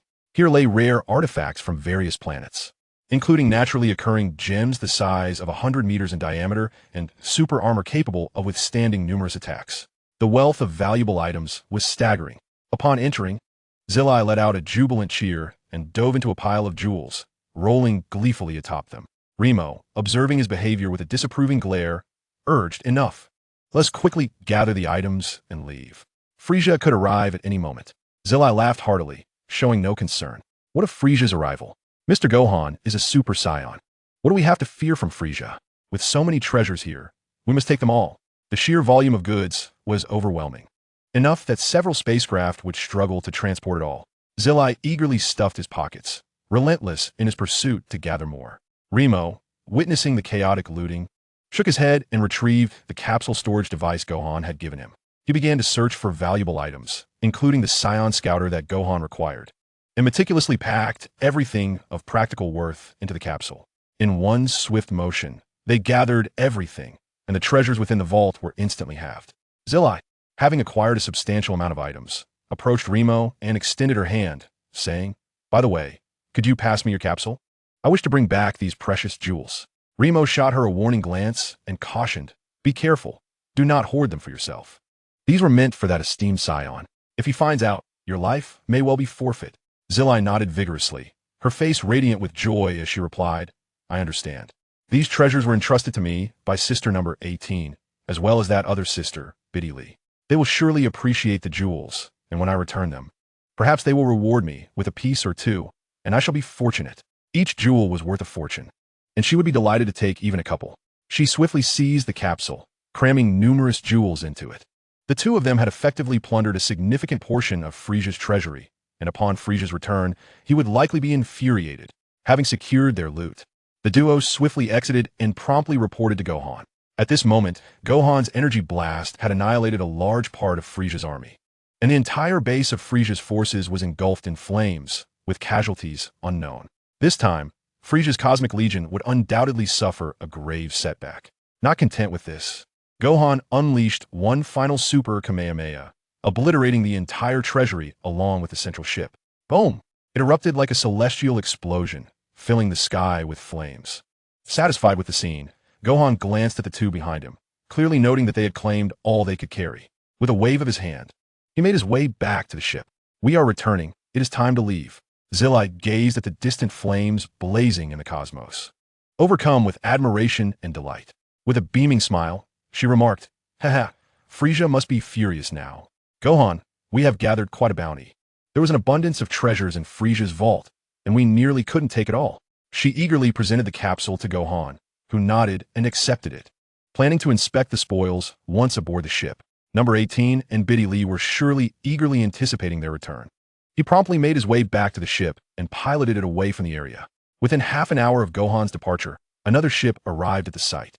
Upon receiving the news, Frisia returned to the base aboard his flagship, only to be met with a scene of utter devastation. Sitting on his cosmic throne, Frisia's expression darkened, and in that instant, the veins on his forehead throbbed with fury. What is the meaning of this, Barabulu? Chapter 53. The Search for Broly's Whereabouts. Barabulu appeared visibly shaken, trembling as he stammered, "Lord Frisia, we were ambushed by the Saiyans. He plundered our base, seizing numerous possessions and leaving many of our warriors slain in his wake." Frisia's expression darkened, his demeanor growing increasingly menacing. The Saiyans. How could they possibly have found this place? How infuriating! How utterly detestable! Those wretched Saiyans dared to raid my base. I shall never forgive them. In a fit of rage, Frisia transformed into his golden form. This development was enough to terrify Beelzebub, who knelt in fear beside him.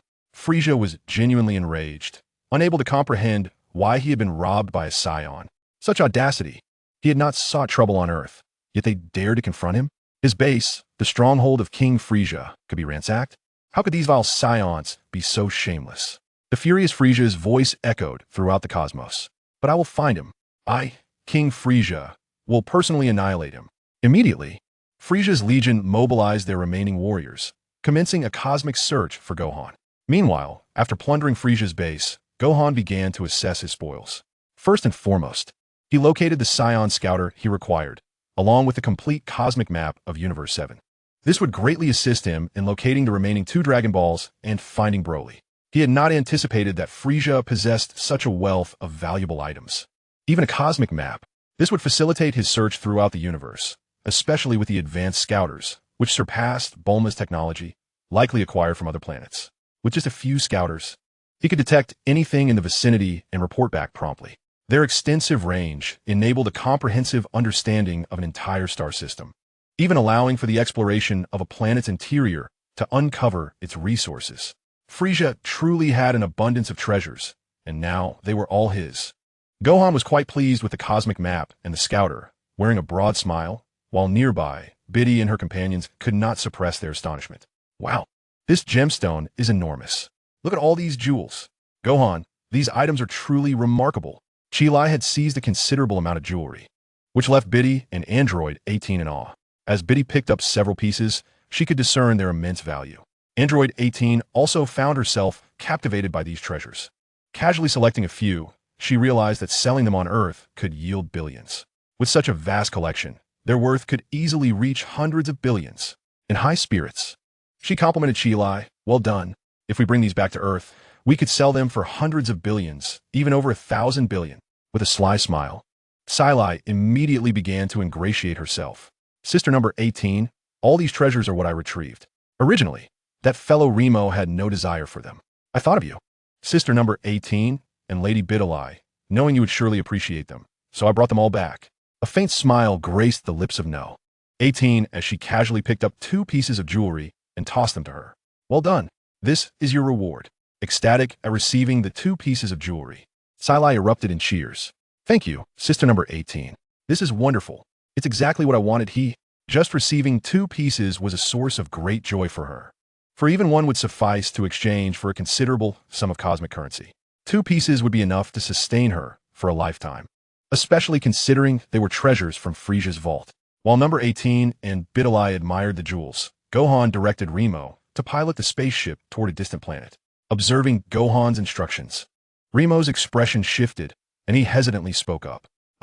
Saiyan Lord, are we really going to seek out someone named Broly?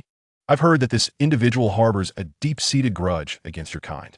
His father was a follower of Frieza and played a part in the destruction of the Saiyan homeworld. Broly is entangled in the tragedy of our planet's demise. His father has a notoriously vile temperament. However, Broly himself possesses remarkable strength. His formidable combat prowess could serve well as a training target for me to enhance my own abilities. With renewed determination, Gohan asserted, "Do not fear. I merely wish to measure my strength against his. He is said to be the mightiest among Super Saiyans. I am curious to witness the true extent of this primal transformation." Gohan's confidence rendered Remo speechless, aware of Gohan's prowess as he piloted the ship. Following the navigation, they set a direct course for Broly's planet. The vessel's speed ensured they would arrive within half a day. Upon reaching a desolate planet, characterized by harsh conditions and devoid of life, they encountered colossal monsters roaming the terrain. One creature resembled a dinosaur, illustrating the perilous nature of this world where an ordinary person would struggle to survive. Only the Saiyans possessed the strength to endure such adversity. Broly had been raised on this planet, training under the stringent guidance of his father, who sought to mold him into a rival for Prince Vegeta, disregarding his son's safety in relentless pursuit of strength. Gohan considered himself a potential savior for Broly, believing that if properly trained, he could evolve into the mightiest warrior among his ranks. Even Frieza, in his golden form, would stand no chance against Broly's formidable might. This only served to underscore Broly's exceptional power. As the spaceship landed, swirling sands enveloped them, and the door of the ship swung open. The first to emerge was Gohan, followed closely by Chi-Lai, who was stealthy and clearly terrified of the monstrous inhabitants of this planet. As they descended, it became evident that this world was extraordinary, teeming with terrifying creatures. "Gohan, Master Gohan, the person we're searching for, is he truly here? I cannot fathom how anyone could survive in such a place. What manner of being could endure here?" Beside them, Remo nodded gravely and remarked, "This can genuinely be deemed a death planet, rife with horrifying entities. If someone has managed to survive, their combat prowess must be formidable." "Indeed, Broly has been raised here since childhood," Gohan replied, lifting his gaze and surveying the surroundings. Soon, he sensed an overwhelming aura. This was precisely the individual he sought. Chapter 54. The original Super Saiyan Broly, a creature from the planet, lay on the ground. Its body utterly mangled, evidently having endured a fierce battle before its demise. Its massive form resembled a small mountain. Broly, raising his hand, was in the process of disassembling the monster's carcass to procure sustenance, when he felt an intense gaze upon him. Someone seemed to be watching him from afar, and the intensity of this scrutiny compelled him to abruptly look up in the direction of the presence. Paragus, observing the scene, wore a puzzled expression and asked, "What is it, Broly?" Broly's brow furrowed, his demeanor shifting as he replied, "There, a powerful creature lurks. It feels distinctly different from any I have encountered before." Paragus was skeptical. They had honed their skills on this planet for quite some time, and it was inconceivable that any being could surpass them. With a dismissive smirk, he replied calmly, "The monsters on this planet cannot possibly match the strength of us Saiyans. Now, gather your things. Let's investigate." Broly retrieved a few pieces of meat. Although the flavor was unpalatable, sustenance was a rare commodity on this planet. He would consume anything to survive. Furthermore, he was now but a puppet of his father, Paragus, who wielded a remote control to administer shocks through Broly's collar, training his own son to become the mightiest Saiyan warrior. Paragus exerted complete control over him, commanding Broly to feel pain at his whim, treating the nurturing of his son as one might train a dog. With a wave of his hand, Paragus instructed Broly to carry the meager food they had acquired toward the nearby location. He was eager to discover what creature could warrant Broly's concern. Surely, no being on this planet could rival the two of them. As they walked for a short while, they soon noticed a spaceship not far off. Paragus's expression changed. Bewilderment etched across his face. What is happening? How could there be a spaceship here? Has someone arrived? Could they be Saiyans, or perhaps servants of Lord Frieza? He truly could not fathom who would venture to this remote planet. Observing the size of the spacecraft, it seemed quite extraordinary. As the spaceship descended, it appeared the occupants had already disembarked. Yet, he was unaware of their whereabouts. Paragus turned to Broly and inquired, "Are they nearby?" Broly scanned the surroundings. He could not yet perfectly control his energy and simply shook his head.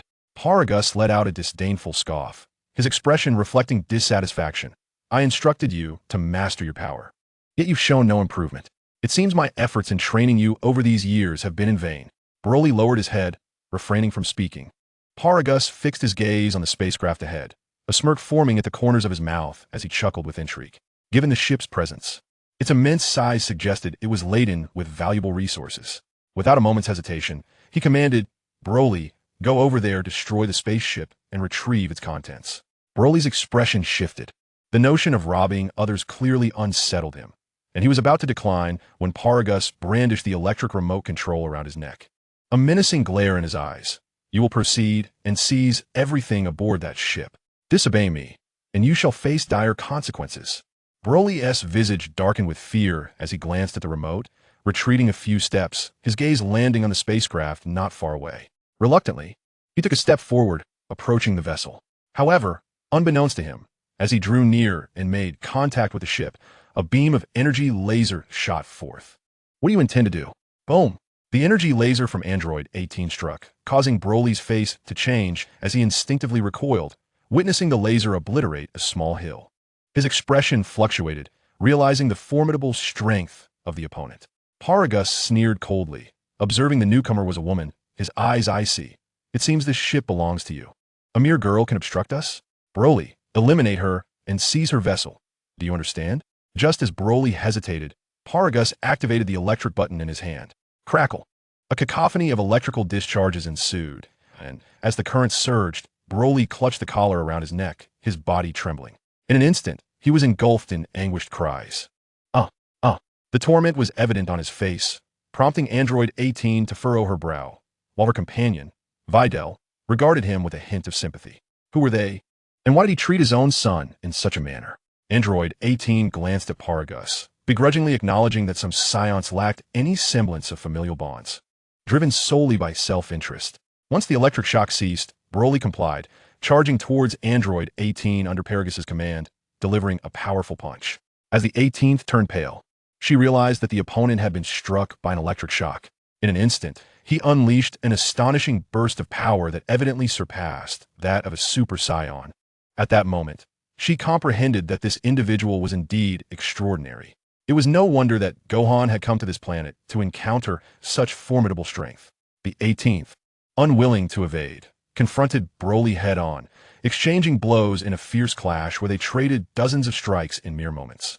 The ground shook as their battle ascended into the sky, the explosive energy waves creating numerous craters around them. Sensing the 18th's prowess, Broly continuously tapped into his latent potential, his strength skyrocketing. This caused the 18th to furrow her brow. Realizing that she could not afford to continue the fight, she swiftly retreated. Casting a peculiar glance at this remarkable Saiyan, he was exceptionally strange, possessing the strength of a Super Saiyan without undergoing transformation.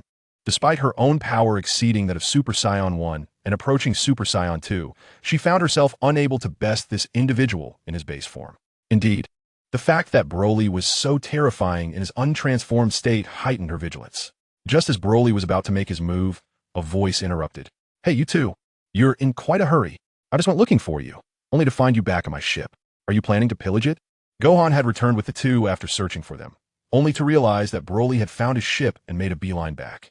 Upon Gohan's appearance, Paragus' expression shifted dramatically. Seeing Gohan, he immediately recognized him, his face reflecting sheer astonishment. You're a Saiyan. No, wait, your bloodline is mixed. Hold on. Who is your father? Did all Saiyans not perish? How is it that a descendant still exists? Do you know Vegeta? Paragus quickly deduced Vegeta's involvement, observing Gohan's lineage and understanding that he was indeed a half-Saiyan. The revelation of Gohan's heritage implied that Vegeta might still be alive. Gohan smirked, casting a calm glance at Paragus and replied, "I have no connection to Vegeta, but you must be Broly's father. It is unfortunate for him to have you as a father. Perhaps I should teach him better." Paragus's expression darkened, unable to discern the meaning behind Gohan's words.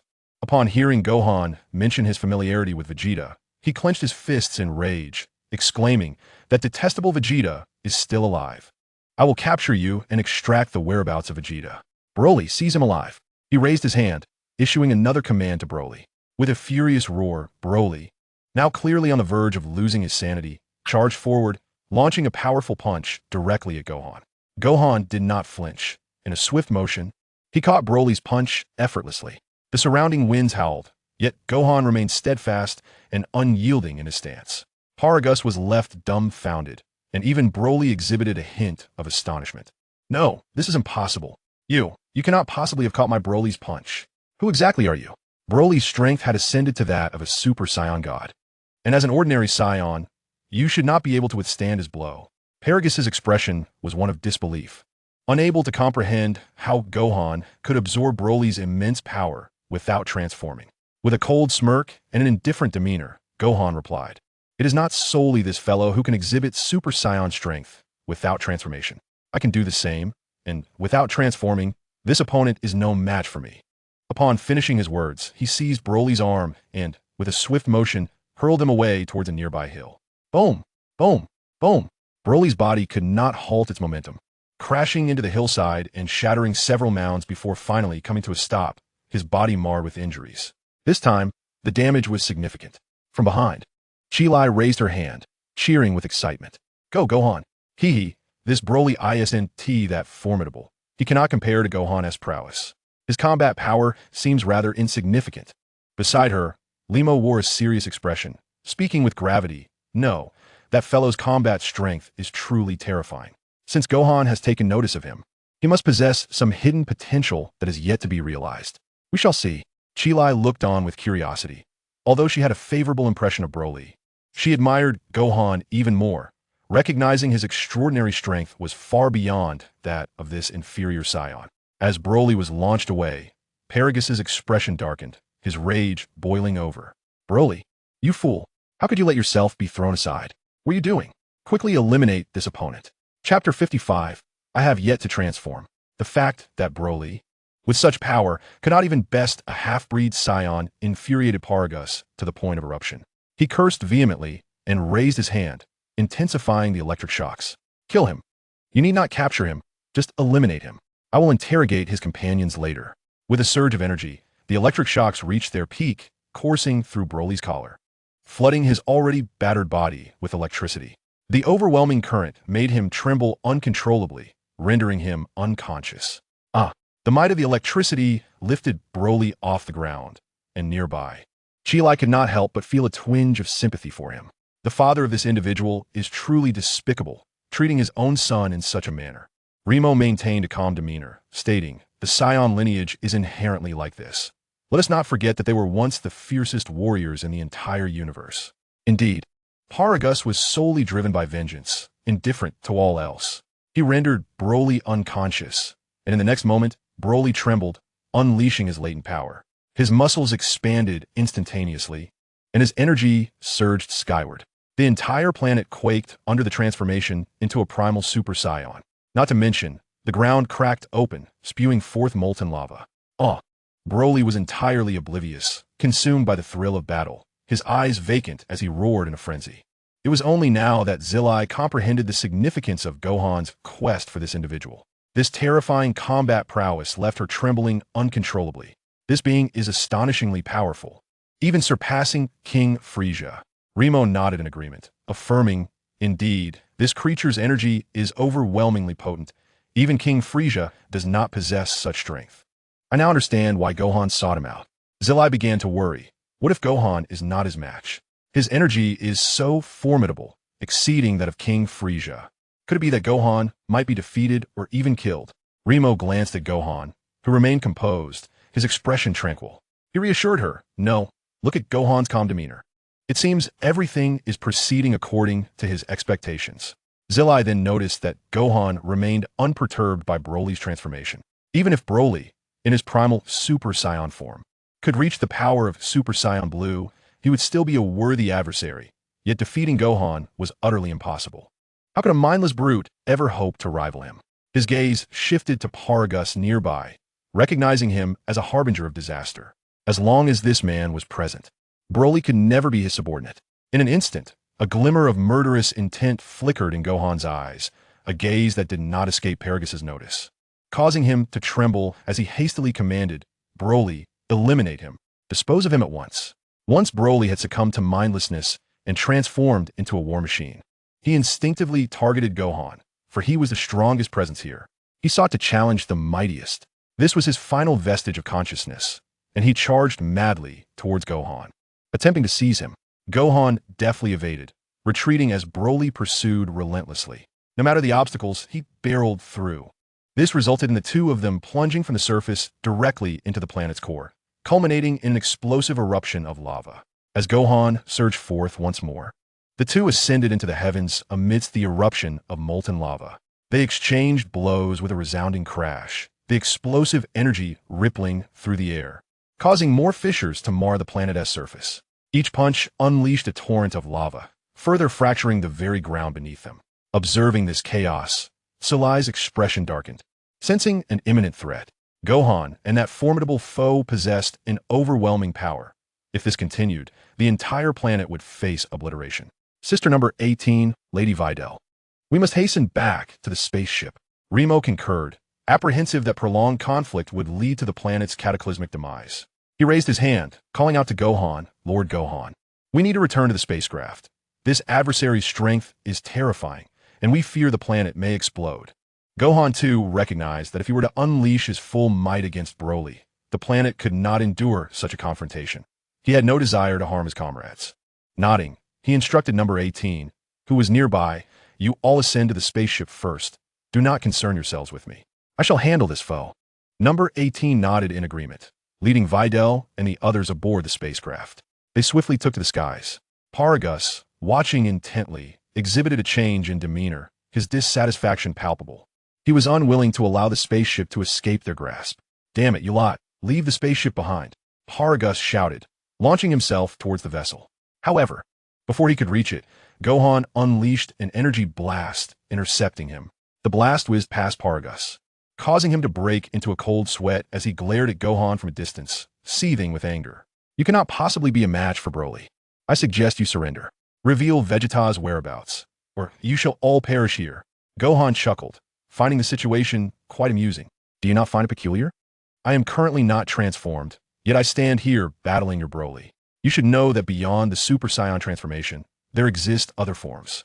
At present, I have not even utilized any transformations." Paragus, jolted back to reality, realized he had almost forgotten that Gohan had been fighting in his base form all along. even during their exchange of blows with Broly. His expression shifted to one of sheer astonishment, grappling with the incredulity of the situation. No, this cannot be. You possess such formidable strength without transformation. If you could transform, you would surpass my Broly. This is impossible. Unfazed by Paragus' disbelief, Gohan took a deep breath, ready to demonstrate his true power.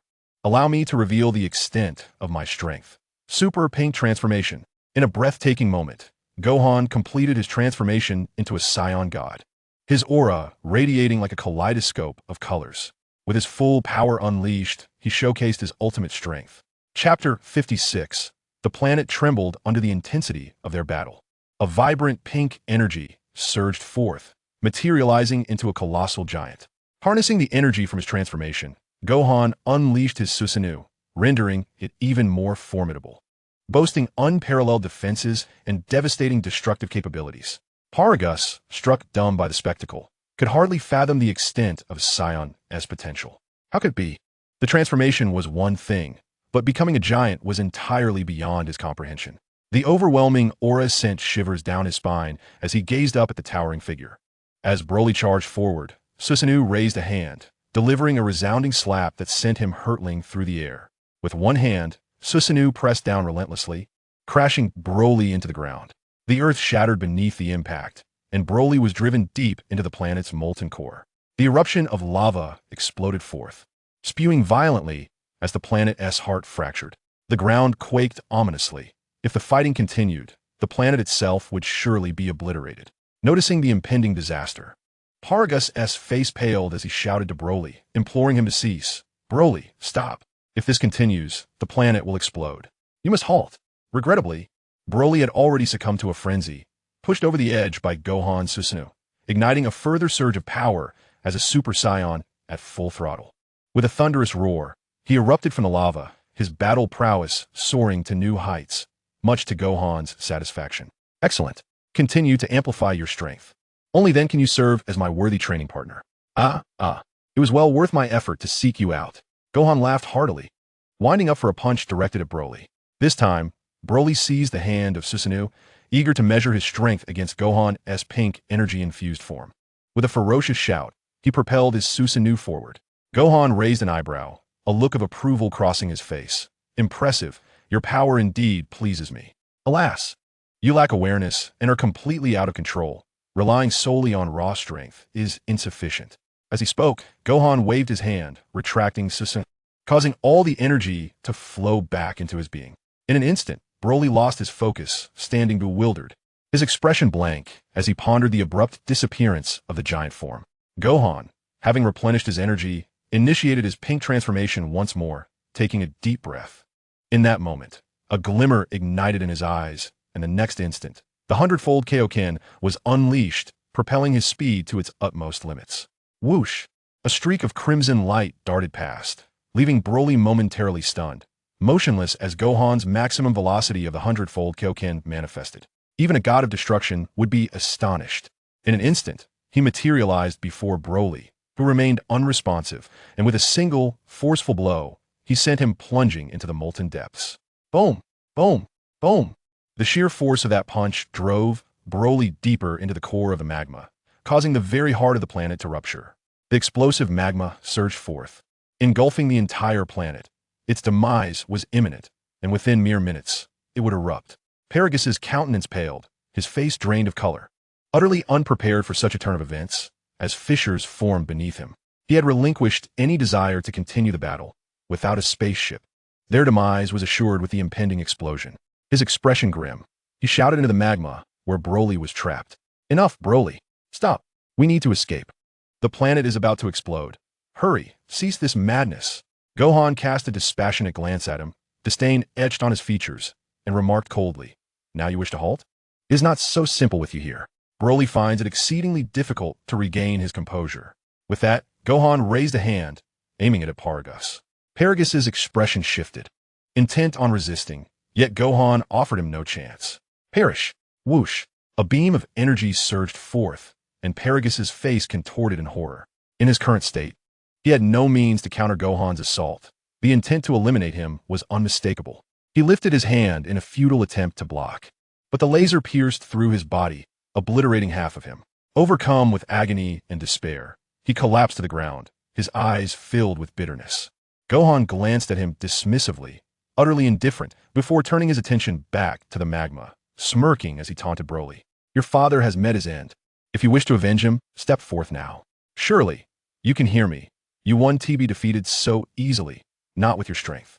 This molten lava cannot possibly claim your life on this planet. A surge of magma erupted forth.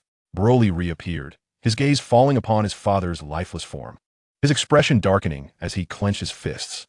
Overcome with rage, he erupted once more. Father! Father! He bellowed, his emotions surging. Despite his father viewing him merely as a tool and not as a son, Broly remained deeply affected by the loss. Witnessing his father's destruction ignited a complete frenzy within him. The only thought that consumed him was the desire to fight, and without a moment's hesitation, he charged forward, oblivious to the planet's impending destruction, engaging Gohan in battle once again. In the heights of the cosmos, two figures engaged in a fierce battle, plummeting directly into the molten core of a planet. Their clashing fists unleashed a tempestuous energy, shattering the very fabric of the celestial body. Meanwhile, the group led by Android 18 had long since departed in their spacecraft, and as they hovered in the vastness of space, they cast their gaze downward. To their astonishment, the planet was gradually disintegrating. Zillai's expression was one of awe. This confrontation was the most formidable she had ever witnessed, surpassing even the previous invasion of Frisia's army. It's utterly terrifying. The planet is on the verge of exploding. I hope Gohan is safe, she exclaimed. Android 18, her countenance grave yet steadfast, replied, If it's him, he will find a way to escape. Soon, Remo noticed two figures ascending from the planet's surface into the void of space. Look, that's my Lord Gohan, and the one called Broly. The group turned their attention, witnessing the moment the two ascended as the planet erupted. Although space lacked air, the immense power of the two warriors allowed them to endure for several minutes without difficulty. Chapter 57. The might of my strength, the combatants soared into the cosmos, engaging in a fierce struggle amidst the stars. Even the meteors in their vicinity were caught in the chaos, shattering under the force of their conflict. Boom! Boom! Boom! The explosive destruction of meteors sent tremors through the expanse of space. From one planet to another they traversed, with Broly relentlessly pursuing Gohan, who maintained a leisurely distance, luring his adversary onward. This spectacle left the crew of the spacecraft utterly astounded. Their formidable power rendered the very environment and terrain inconsequential, obliterating a planet and reducing countless meteors to fragments. As they landed on another desolate planet, Gohan stood firm, watching as Broly charged towards him. At the last moment, he deftly evaded the onslaught, causing Broly to crash headlong into the barren surface. With a resounding thud, Broly penetrated the planet's crust, momentarily losing the ability to redirect his trajectory. Seizing this opportunity, Gohan raised his hand, preparing to conclude the battle. Enough! The final Kamehameha, the perfect 100 Kamehameha, shattered this planet. As he lifted his hands, the Kamehameha surged with a brilliant crimson glow. Just as Broly attempted to flee, Gohan unleashed the full force of the attack. The colossal Kamehameha enveloped the entire planet, forcing Broly back before he could escape. This time, Broly was utterly defenseless against the onslaught, crashing into the planet's core. The barren planet erupted, a tremendous wave emanating from its center, sweeping through the cosmos. Boom! The spaceship occupied by number 18 and her companions began to tremble violently. The individuals inside clung desperately to the handrails, preventing themselves from being thrown into the abyss. The entire vessel swayed under the force of a powerful energy shock, only stabilizing after several minutes. Once the shaking ceased, a collective sigh of relief escaped the crew, who were astonished that Gohan had single-handedly obliterated a planet. Ahead, Gohan floated in the air, sensing a reduction in Broly's aura. With a slight grimace, he ascended and promptly returned to the confines of the spaceship. Number 18 opened the hatch, and Gohan plunged inside, inhaling the oxygen-laden atmosphere with gratitude. After taking a deep breath, he remarked, "That fellow is indeed a formidable opponent. I nearly suffocated." It is evident that combat in space, devoid of oxygen, makes prolonged engagements exceedingly difficult. Nearby, Chi-Lai, glancing anxiously at the distant remnants of the exploded planet, addressed Gohan. Lord Gohan, is that guy dead?" Gohan waved dismissively, his expression casual. "No, that guy's body is quite resilient. He is far from dead. However, he should be unconscious for now. Let us navigate the ship over there and retrieve him. Chilai's face reflected concern as she heard Gohan's words. Lord Gohan, do we really have to save him? I fear that when he awakens, he might go berserk again. His father is no longer present, right? Will he not seek vengeance against us? Gohan exhibited no apprehension whatsoever, dismissing the notion of Broly's father as a mere nuisance whose demise was inconsequential. Broly is still quite valuable. I am certain he is now a target for Frisia's forces, and I would like to recruit a capable ally to counter Frisia and ensure the safety of our ship. With a wave of his hand, he asserted, do not fear. If he awakens, I possess the means to subdue him. We must retrieve him immediately.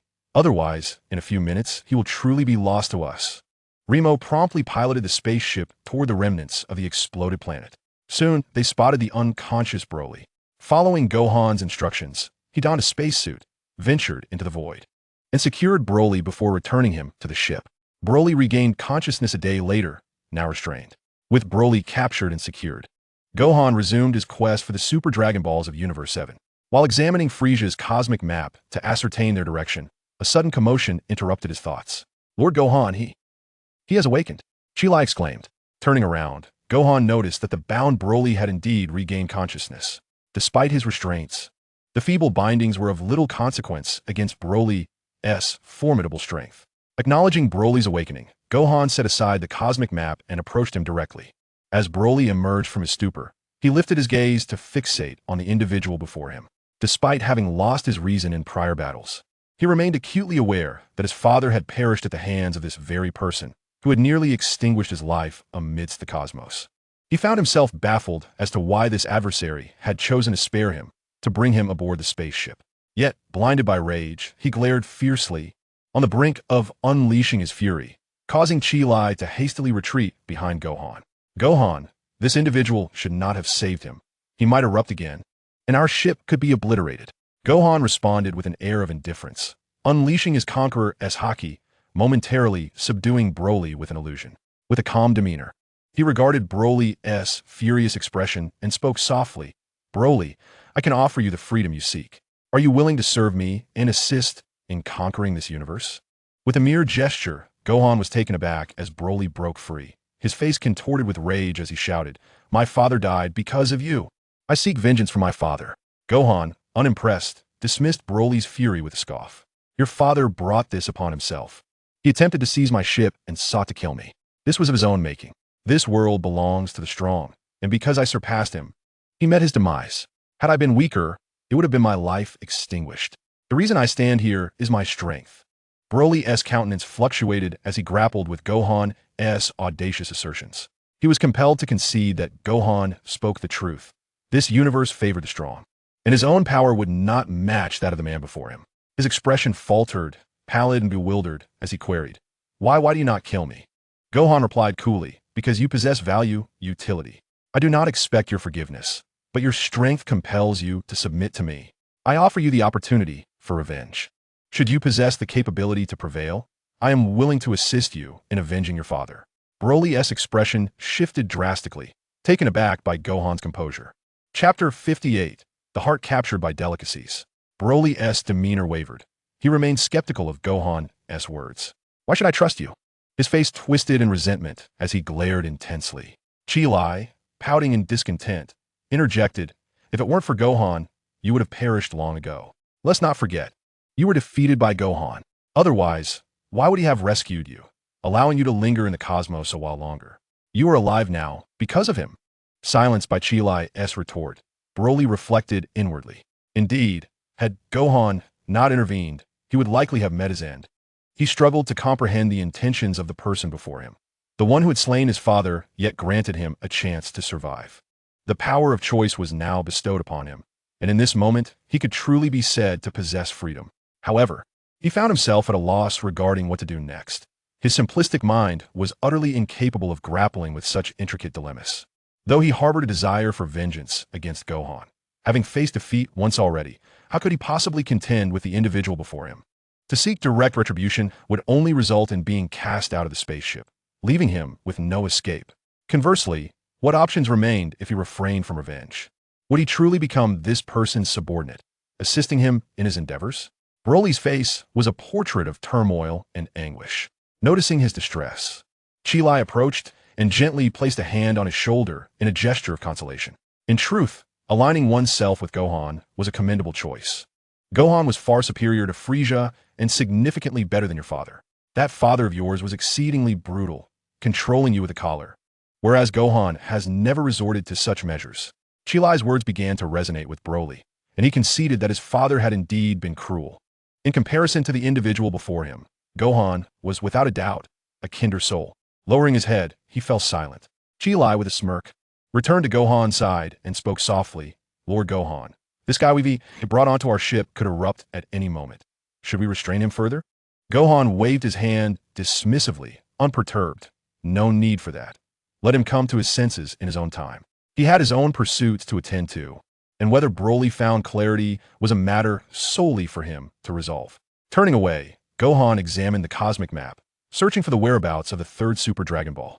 The spaceship soon locked onto a planet, guided by the Dragon Ball radar, and set its course toward a specific celestial body. As they traversed the vastness of space, engulfed in darkness, they encountered numerous peculiar planets, their stunning vistas eliciting gasps of wonder from the crew aboard the ship.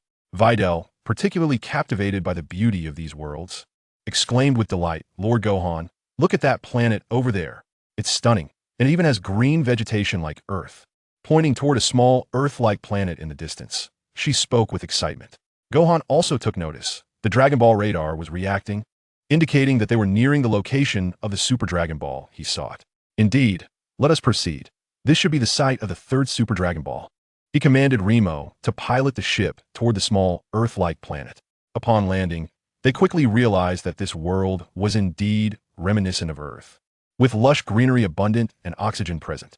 Numerous animals thrived in this environment. However, there were no humans, just a variety of creatures. As they disembarked from the spaceship, Broly followed closely behind, this being his first journey beyond the confines of his former hellish existence. Upon arriving on this new planet, he surveyed his surroundings, astonished to discover such a safe haven. No monster or threatening creature existed to jeopardize their very existence. He began to question why his father had subjected him to such a hellish environment.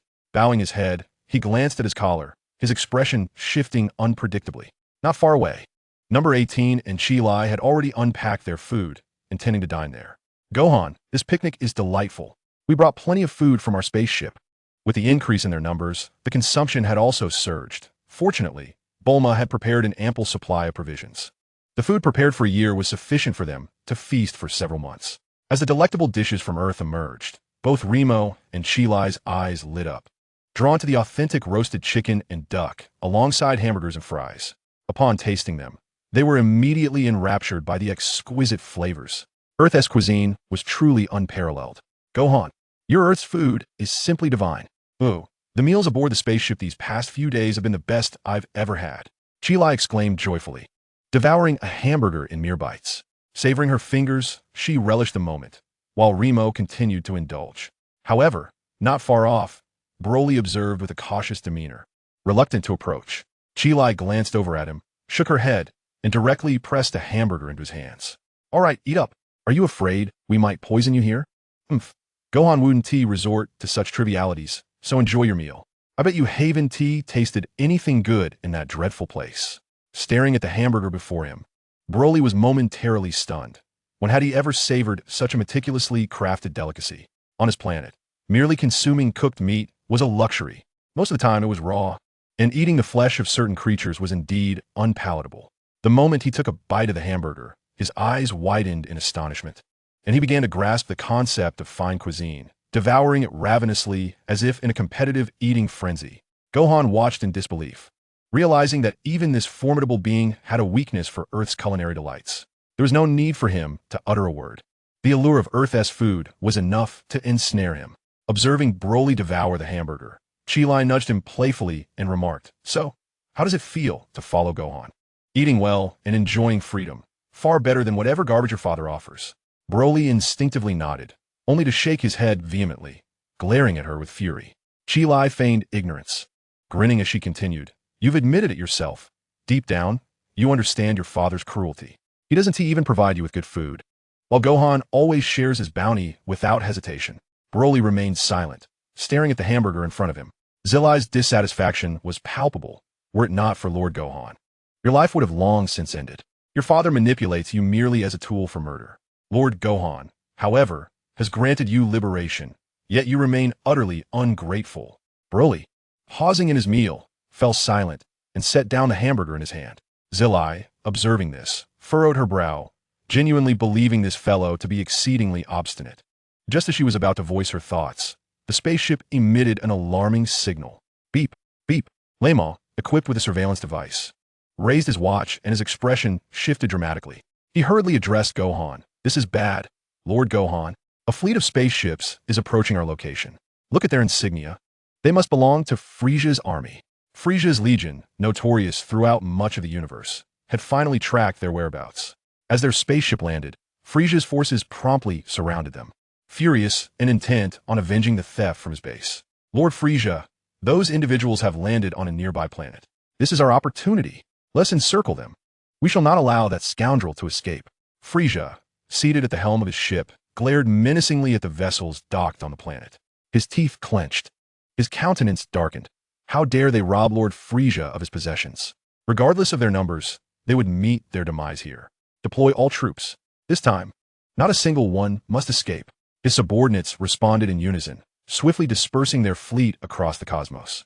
In no time, over 1,000 ships spread out, forming a dense blockade in the vastness of space, effectively trapping Gohan on that planet. The Frisia army had arrived.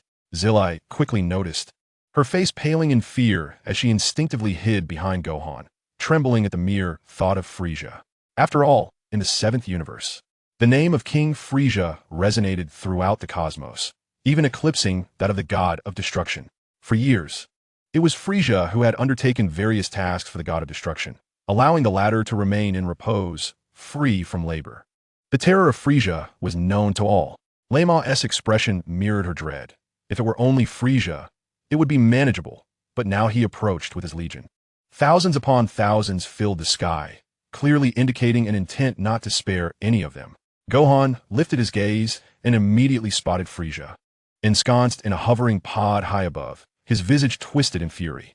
Frisia's cold gaze locked onto Lama and the others, emanating palpable wrath. Lama, Zillai, you traitors! How dare you betray Lord Frisia?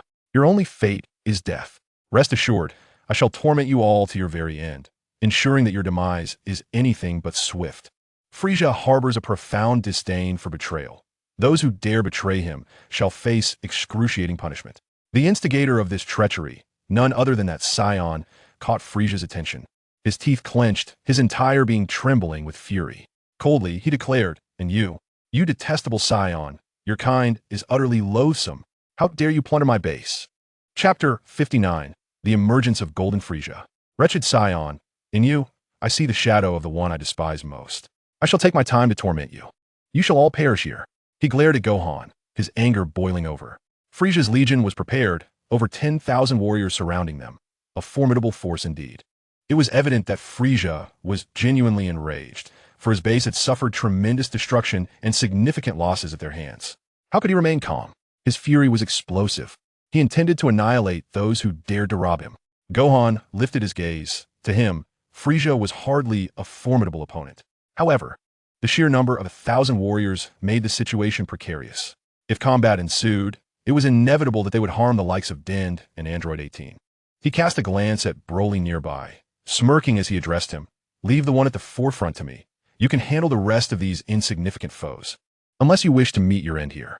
Broly's expression shifted, his gaze fixed on Frisia, scanning the delectable morsels scattered on the ground. With a stern countenance, he replied, "No, that one ahead is mine. You deal with the others." Gohan was taken aback by this unexpected seriousness, yet he chuckled. "Very well. It seems you have come to a resolution." Broly, with an icy demeanor, retorted, "I am merely repaying your kindness in providing me with delicious food." With that, he sprang into action, charging toward Frisia. Frisia furrowed his brow, perplexed that this individual would willingly seek his demise without provocation. Frisia's expression darkened as he raised his hand, unleashing a powerful energy blast. However, Broly effortlessly deflected the attack with a mere flick of his wrist.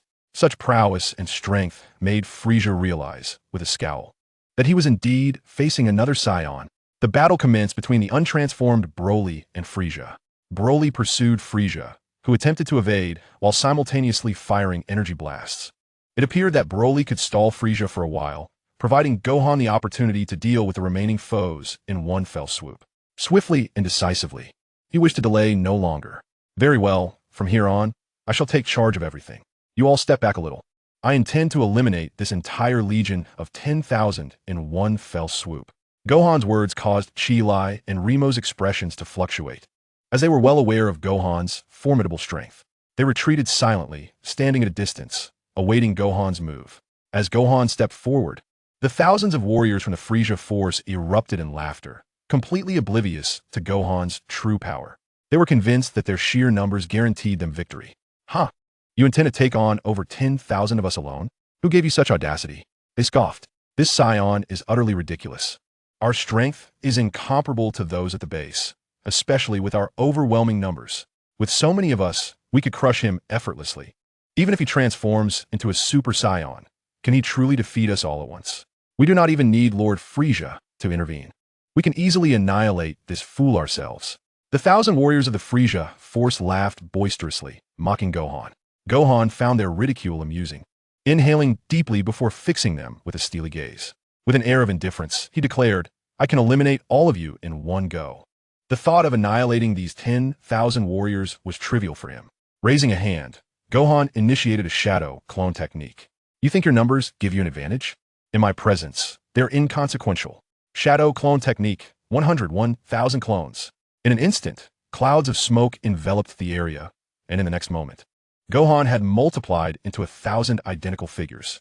He released all the clones, knowing that against such trivial adversaries, even a fraction of his power would suffice. The sky was soon filled with 1,000 clones, leaving the Frieza force's 1,000 warriors dumbfounded, their expressions reflecting sheer disbelief. They could hardly fathom that this one individual possessed the ability to duplicate himself into 1,000 identical forms. The 10,000 warriors exchanged bewildered glances, struggling to comprehend the situation. What is this? This guy is not just one person. How did he suddenly become so many? Some, unwilling to believe in the authenticity of Gohan's clones, accused him of employing tricks. This must be an illusion. I refuse to be deceived. Yet, some reckless souls charged forward, rushing towards one of Gohan's clones. In truth, even if each clone possessed only a fraction of Gohan's power, their combat strength started at several million. One clone alone wielded a combat power of millions, and against the Frieza warriors, whose strength barely reached hundreds of thousands, it was child's play. With a clenched fist, Gohan's clone struck, sending the charging Frieza warrior flying with a single blow. In an instant, Gohan's doppelganger unleashed the Kamehameha, striking the opponent midair and delivering a fatal blow. The explosion erupted in a cloud of smoke, dispersing like fireworks. The soldiers of Frieza's army stood dumbfounded, realizing that Gohan's clones were indeed real, and their combat prowess was terrifying. One clone was already a formidable challenge, yet here stood 1,000 of them. All at once, the 1,000 doppelgangers surged forward, charging at the Frieza soldiers, each initiating their own Kamehameha or energy sphere slash. The massacre against the 10,000 Frieza warriors was overwhelmingly one-sided. The soldiers of Frieza's army had no chance of resistance. It dawned upon them just how astonishing Gohan's abilities were, leaving them little time to escape. The Kamehameha struck several soldiers. Before they could utter a scream, they were reduced to ash. Furthermore, the energy sphere slash, a force that disregarded defense, spiraled forward. Before they could mount any defense, 10 of them were cleaved in half. Chaos erupted among Frieza's ranks. Many were paralyzed by fear. This was unbearable. The might of Gohan's doppelgangers was incomprehensible. They realized that if this continued, they would all perish here. Frieza-sama, save us. No, don't come closer, they cried, horrified by the sheer number of doppelgangers, each boasting combat power in the millions. How can we contend with 1,000 beings, each with such power? We must flee. Frieza, observing the pandemonium from a distance, was taken aback. He never anticipated that his army would falter within half an hour. They were overwhelmed, with at least 2,000 casualties already. The remaining soldiers, gripped by terror, turned to flee, unwilling to face the onslaught.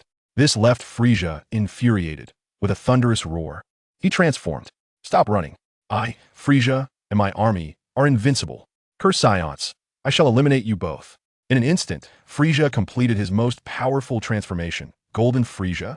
His body shimmered as if coated in gold, floating majestically in the air, casting aside any pretense of restraint.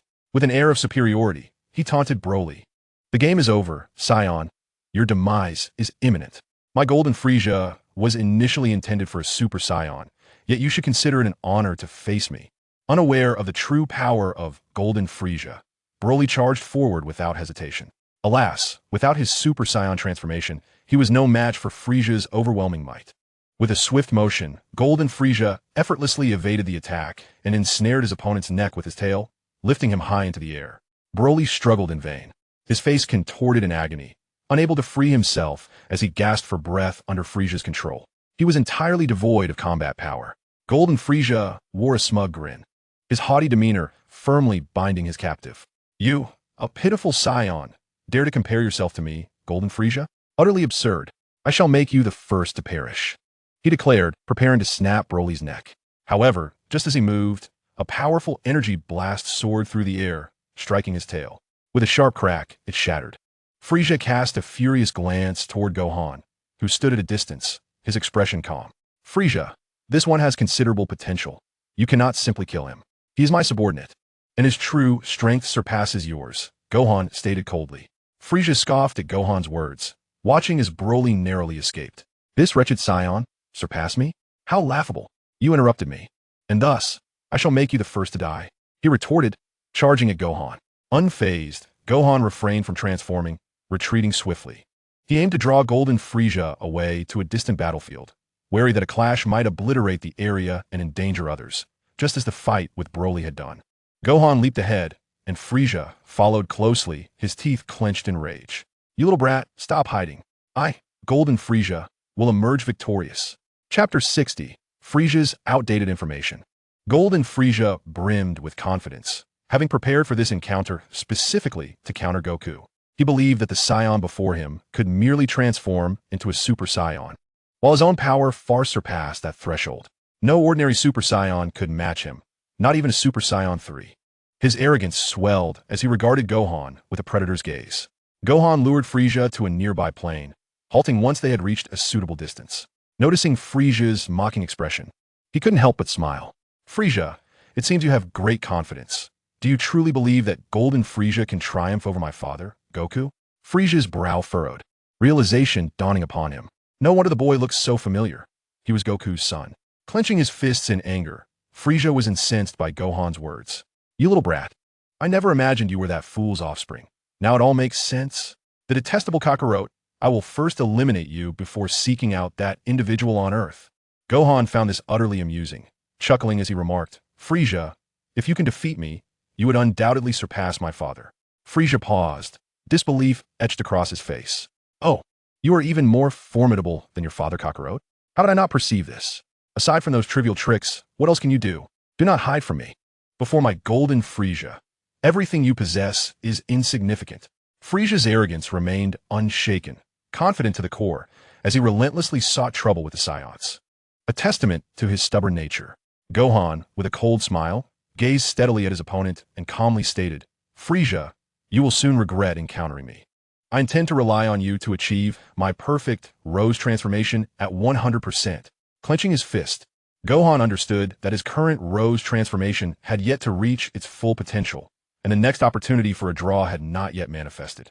He needed to expedite the completion of his ultimate transformation. Before him, Frieza appeared bewildered, failing to grasp the meaning behind Gohan's words. Oh, the Rose transformation? Is that a term for Super Saiyan? Huh. Super Saiyans are nothing before me. Frieza, they are all inconsequential, mere wastes. You must be unaware of my strength as Golden Frieza. He merely regarded the Rose transformation as a variant of Super Saiyan. Gohan perceived Frieza's ignorance. The recently resurrected Frieza had only knowledge of the first Super Saiyan transformation.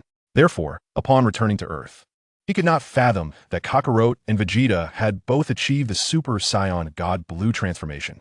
In truth, the Super Blue transformation is quite similar to the Super Rose form, with the pure Super Rose being even more potent. Sensing the power of Super Rose, Gohan continued to smirk. After a bout with that Broly fellow, I am nearly at 80% with my Super Rose. Subsequently, Your golden Frieza will assist me in attaining 100%. Frieza, you should feel honored, for even my father has never witnessed a 100% rose transformation. Vegeta would be astonished upon seeing it.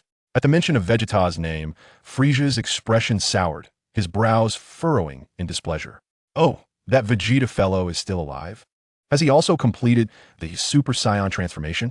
This time, once I eliminate you, I shall venture to Earth to confront that Vegeta. His confidence was palpable, as he harbored intentions of returning to Earth. Gohan laughed heartily. Frieza, you will not have such an opportunity. Behold, this is the 80% Super Rose transformation.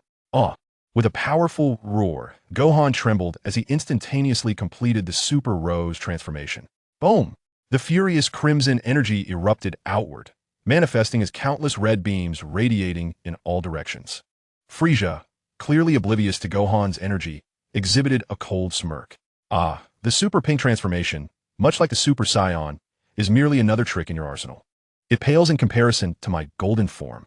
With an air of arrogance, Frieza crossed his arms and seemed unwilling to engage further. Observing this, Gohan felt as though Frieza's mind had short-circuited. He was genuinely ignorant of Gohan's formidable power. If Kakarot were present, he would undoubtedly be astonished. For Gohan had now surpassed Vegito. Should he face Vegito again, he could easily crush him with absolute strength. Having traversed the cosmos without locating the Super Dragon Balls, Gohan had nonetheless experienced significant growth. He inhaled deeply, ready to unleash his full potential without reservation. Following the Super Pink form, he achieved the mastery of Ultra Instinct at level 10, breaking through the limits to a level that astounded even him. This was the true caliber of a deity. Apart from the gods of destruction, none could withstand him. White God transformation, activate. In an instant, Gohan underwent another transformation, emanating a soft, white light that enveloped him entirely. His hair shimmered in a blend of red and white, a spectacle that drew a peculiar gaze from Frieza, who realized that this transformation was unlike any ordinary Saiyans. What do you mean? You've transformed twice, yet I still fail to perceive the extent of your power. Are you attempting to insult me? Frieza's naivety blinded him to Gohan's true strength. Had a god of destruction stood before him, they would surely be astonished. After all, Gohan had perfectly fused the abilities of two transformations, and his power was now rivaling that of a god of destruction. With a deep breath, Gohan locked his gaze on Frieza, a playful expression gracing his features. Frieza, prepare yourself. Frieza sneered, dismissing Gohan's words. Enough, brat. Come forth and accept the judgment of your king Frieza. In the next moment, Gohan moved with startling swiftness, a blur of light flashing as he left behind only an afterimage.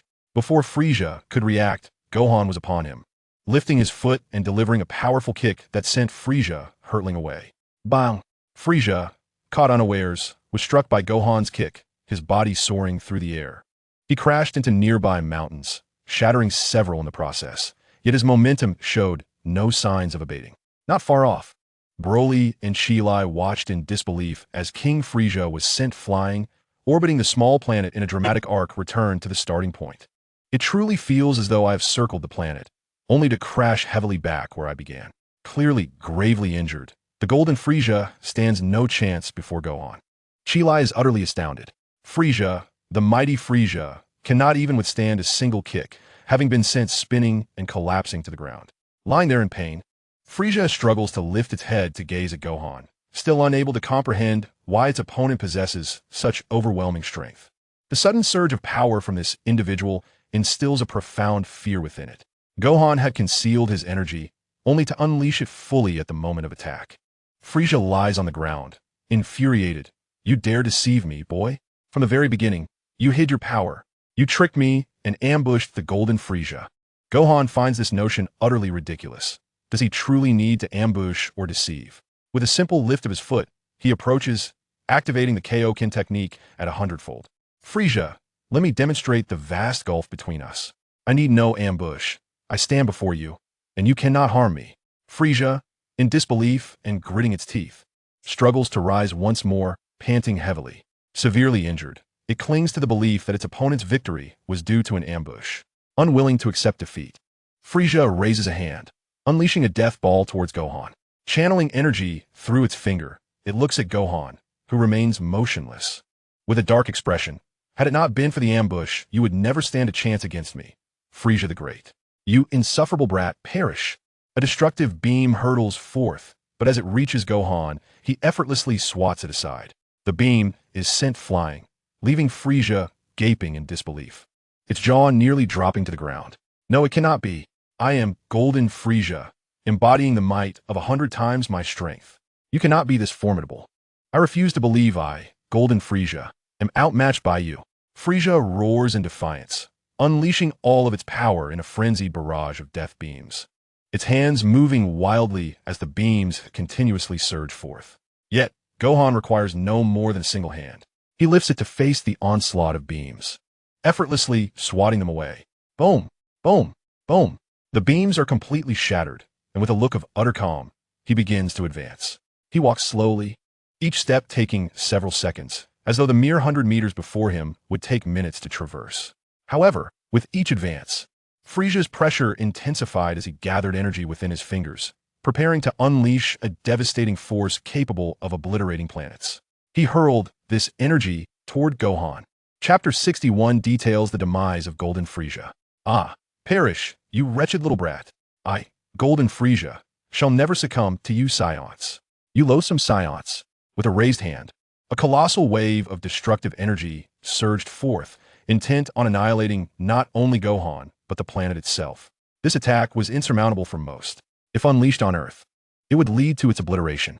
In his frenzy, Frieza paid no heed to the consequences, amassing his utmost power to strike Gohan down. Yet, unbeknownst to him, Gohan merely smirked, a glimmer of amusement dancing at the corners of his mouth. As Frieza's energy ball hurtled toward him, Gohan raised both hands, resolutely bracing against the immense force. The energy crackled and roared as it surged, but Gohan stood firm, pushing forward with renewed vigor. With each step he took, Frieza's astonishment grew. He could scarcely believe his eyes. This boy was not only withstanding his energy ball, but was also advancing. With every stride, Frieza's countenance darkened. Gohan gritted his teeth, forcefully redirecting the energy back toward Frieza. Even the mightiest transformation of Kakarot would struggle to achieve such a feat, yet here Gohan was accomplishing the impossible. Propelled by the energy of Frieza, Gohan's pink transformation surged, eclipsing all previous limits. The Saiyan's pink form finally broke through. 90, 95, 100. The ultimate manifestation of pink energy erupted forth, filling the air with an intense, explosive power. The energy radiating from Gohan astonished Frieza beyond measure. He had never anticipated such terrifying might. This power was truly daunting. This boy was exponentially more formidable than Kakarot, and now Frieza regretted instigating trouble with Gohan. He had yet to perfect his Golden Frieza form, and was consumed by frustration. However, Gohan offered him no opportunity for regret. With a ferocious shout, the power of 100 in his pink form surged to unprecedented heights. The power of 100 in pink. One-handed Kamehameha. He raised one hand while the other soared skyward, unleashing a singular Kamehameha with incredible precision. The crimson energy beam shot forth like a laser, obliterating Frieza's destructive sphere, piercing through with relentless force. With a sudden rupture at its center, Gohan's pink Kamehameha could not be halted, crashing into a nearby asteroid. In a lofty expanse, one asteroid was obliterated, taking several others along with it. A tremendous explosion resonated throughout the cosmos, leaving Broly in utter shock. It was only now that he comprehended the sheer magnitude of power Gohan had displayed in their previous encounter. Gohan possessed the undeniable strength to eradicate him in his uncontrollable state. Even King Frieza was taken aback, realizing that Gohan's single-handed Kamehameha surpassed his own, embodying a horror greater than his own. In an instant, several asteroids erupted in a fiery blaze. This individual could effortlessly annihilate an entire galaxy. Frieza, frightened, contemplated fleeing, unwilling to remain in this perilous vicinity. He could perceive the murderous intent in Gohan's eyes, and trembling, he turned to escape. However, before he could ascend the heights, Gohan captured him, recognizing Frieza's intent to flee, and without a moment's hesitation, he charged forward, restraining him. Frieza, did you truly believe I would let you go? Did you not claim that you were invincible in your golden form? Allow me to demonstrate who is truly invincible. In a flash, Gohan teleported before Frieza, raising his hand to seize him. Frieza had no chance to evade as Gohan grasped him, plummeting him from the sky and crashing him forcefully into the ground. Simultaneously, Gohan began to gather energy for his Kamehameha. Frieza, now stricken with fear, wore a face of terror as he implored Gohan for mercy. No, please don't kill me. I promise I won't go to Earth. I beg you, spare my life. I don't want to die here. Grant me another chance, I implore you. Yet Frieza's pleas lacked sincerity, revealing a calculated intent behind them. Gohan, with an expression of cold indifference, did not waver. Pink Kamehameha, maximum power. With both hands raised, he unleashed the full force of his Kamehameha directly upon the pleading Frieza. Frieza's face contorted in shock as he gasped, raising his hands in abject terror, only to be pierced by Gohan's attack, which obliterated him along with the planet beneath. In the wake of Frieza's horror-stricken visage, Gohan completely annihilated him, leaving not even a trace, only a vast crater in his wake. Gohan retracted his hand, casting a glance at the void where Frieza once existed. With a simple gesture, he effortlessly reverted to his original form. He looked towards Android 18 and the others nearby. It was Chi-Lai who first reacted, her face alight with excitement as she cheered. Wonderful! Lord Gohan is the strongest. King Frieza has been defeated. Ha ha ha! The Frieza force is finished. Ramo gazed at the Frieza force hovering in the sky. The remaining soldiers gripped by fear. With the demise of King Frieza, panic ensued, and they scattered in disarray. King Frieza is dead. This Saiyan is terrifying. We must flee, they exclaimed in horror. The realization struck them that Frieza could not be resurrected this time. He had already been brought back to life once by the Dragon Balls, and another revival was simply impossible. The Frieza force, engulfed in chaos, hastily retreated. Zilai, witnessing the commotion, joyfully approached Gohan, her face alight with excitement. Lord Gohan, it's incredible. The Frieza force must be terrified of us now. We should seize a few of Frieza's spaceships, she exclaimed. The main spaceship of Frieza is quite impressive. It would make a splendid reserve ship for us. Gohan glanced at Frieza's flagship, noting its considerable size compared to his own vessel. Having an additional spaceship wouldn't hurt, especially when venturing to Universe 6. With more people, 2 ships would certainly be necessary. He nodded in agreement, prompting Zilai to rush towards Frieza's flagship, unimpeded by any opposition. Zilai boldly entered the command room of Frieza's main spaceship. Chapter 62. Seizing Frieza's flagship. A group of Frieza soldiers trembled in fear. No, please don't kill us. Spare us. King Frieza cannot be dead. They pleaded. Zilai, I've spoken to you before. I beg you, do not let that Saiyan slay us. The Frieza soldiers knelt, begging for mercy at Zilai's feet. A triumphant smile graced Zilai's lips, her confidence radiating as she addressed the trembling soldiers. This spaceship belongs to us now. Everything aboard is under the command of Lord Gohan. You face 2 choices. Obey Lord Gohan's orders or face certain death. With no alternatives left, they succumbed, for even King Frieza had fallen. Terrified of the mighty Saiyan, they yielded without hesitation, allowing Zilai to take control of the spacecraft. Gohan and his companions joined her aboard Frieza's ship, marveling at the superior facilities compared to their own. Android 18 and Videl were equally astonished. Lord Gohan, this spaceship is magnificent. With this, we will have 2 vessels. Even when we venture to Universe 6, we need not fear, they exclaimed. The threats there are minimal, aside from the God of Destruction and that time-manipulating assassin, Hit. The adversary's time manipulation abilities are indeed commendable, and as long as they remain undetected by the God of Destruction, we are nearly secure. He surveyed the interior of the spacecraft, which boasted stealth capabilities and an array of combat equipment. Not far away stood a colossal healing chamber, a remarkable apparatus that could mend any injury within mere hours, regardless of severity. Such a facility was absent from his own vessel, and with an abundance of combat gear, he found little need to prepare further. He intended to designate this spacecraft as the primary combat vessel, entrusting its operation to Remo. Gazing at Remo, Zilai, and Broly, Gohan spoke up. Remo, you shall serve as the operator of this spacecraft. It is under your control. Zilai, you will take on the role of the ship's commander, primarily steering the vessel in accordance with my directives. As for you, Broly, you will assume the role of a combat personnel aboard this ship. Should any matters arise, I shall summon you to safeguard the vessel. This time, Broly obediently nodded, having come to accept Gohan after the recent battle.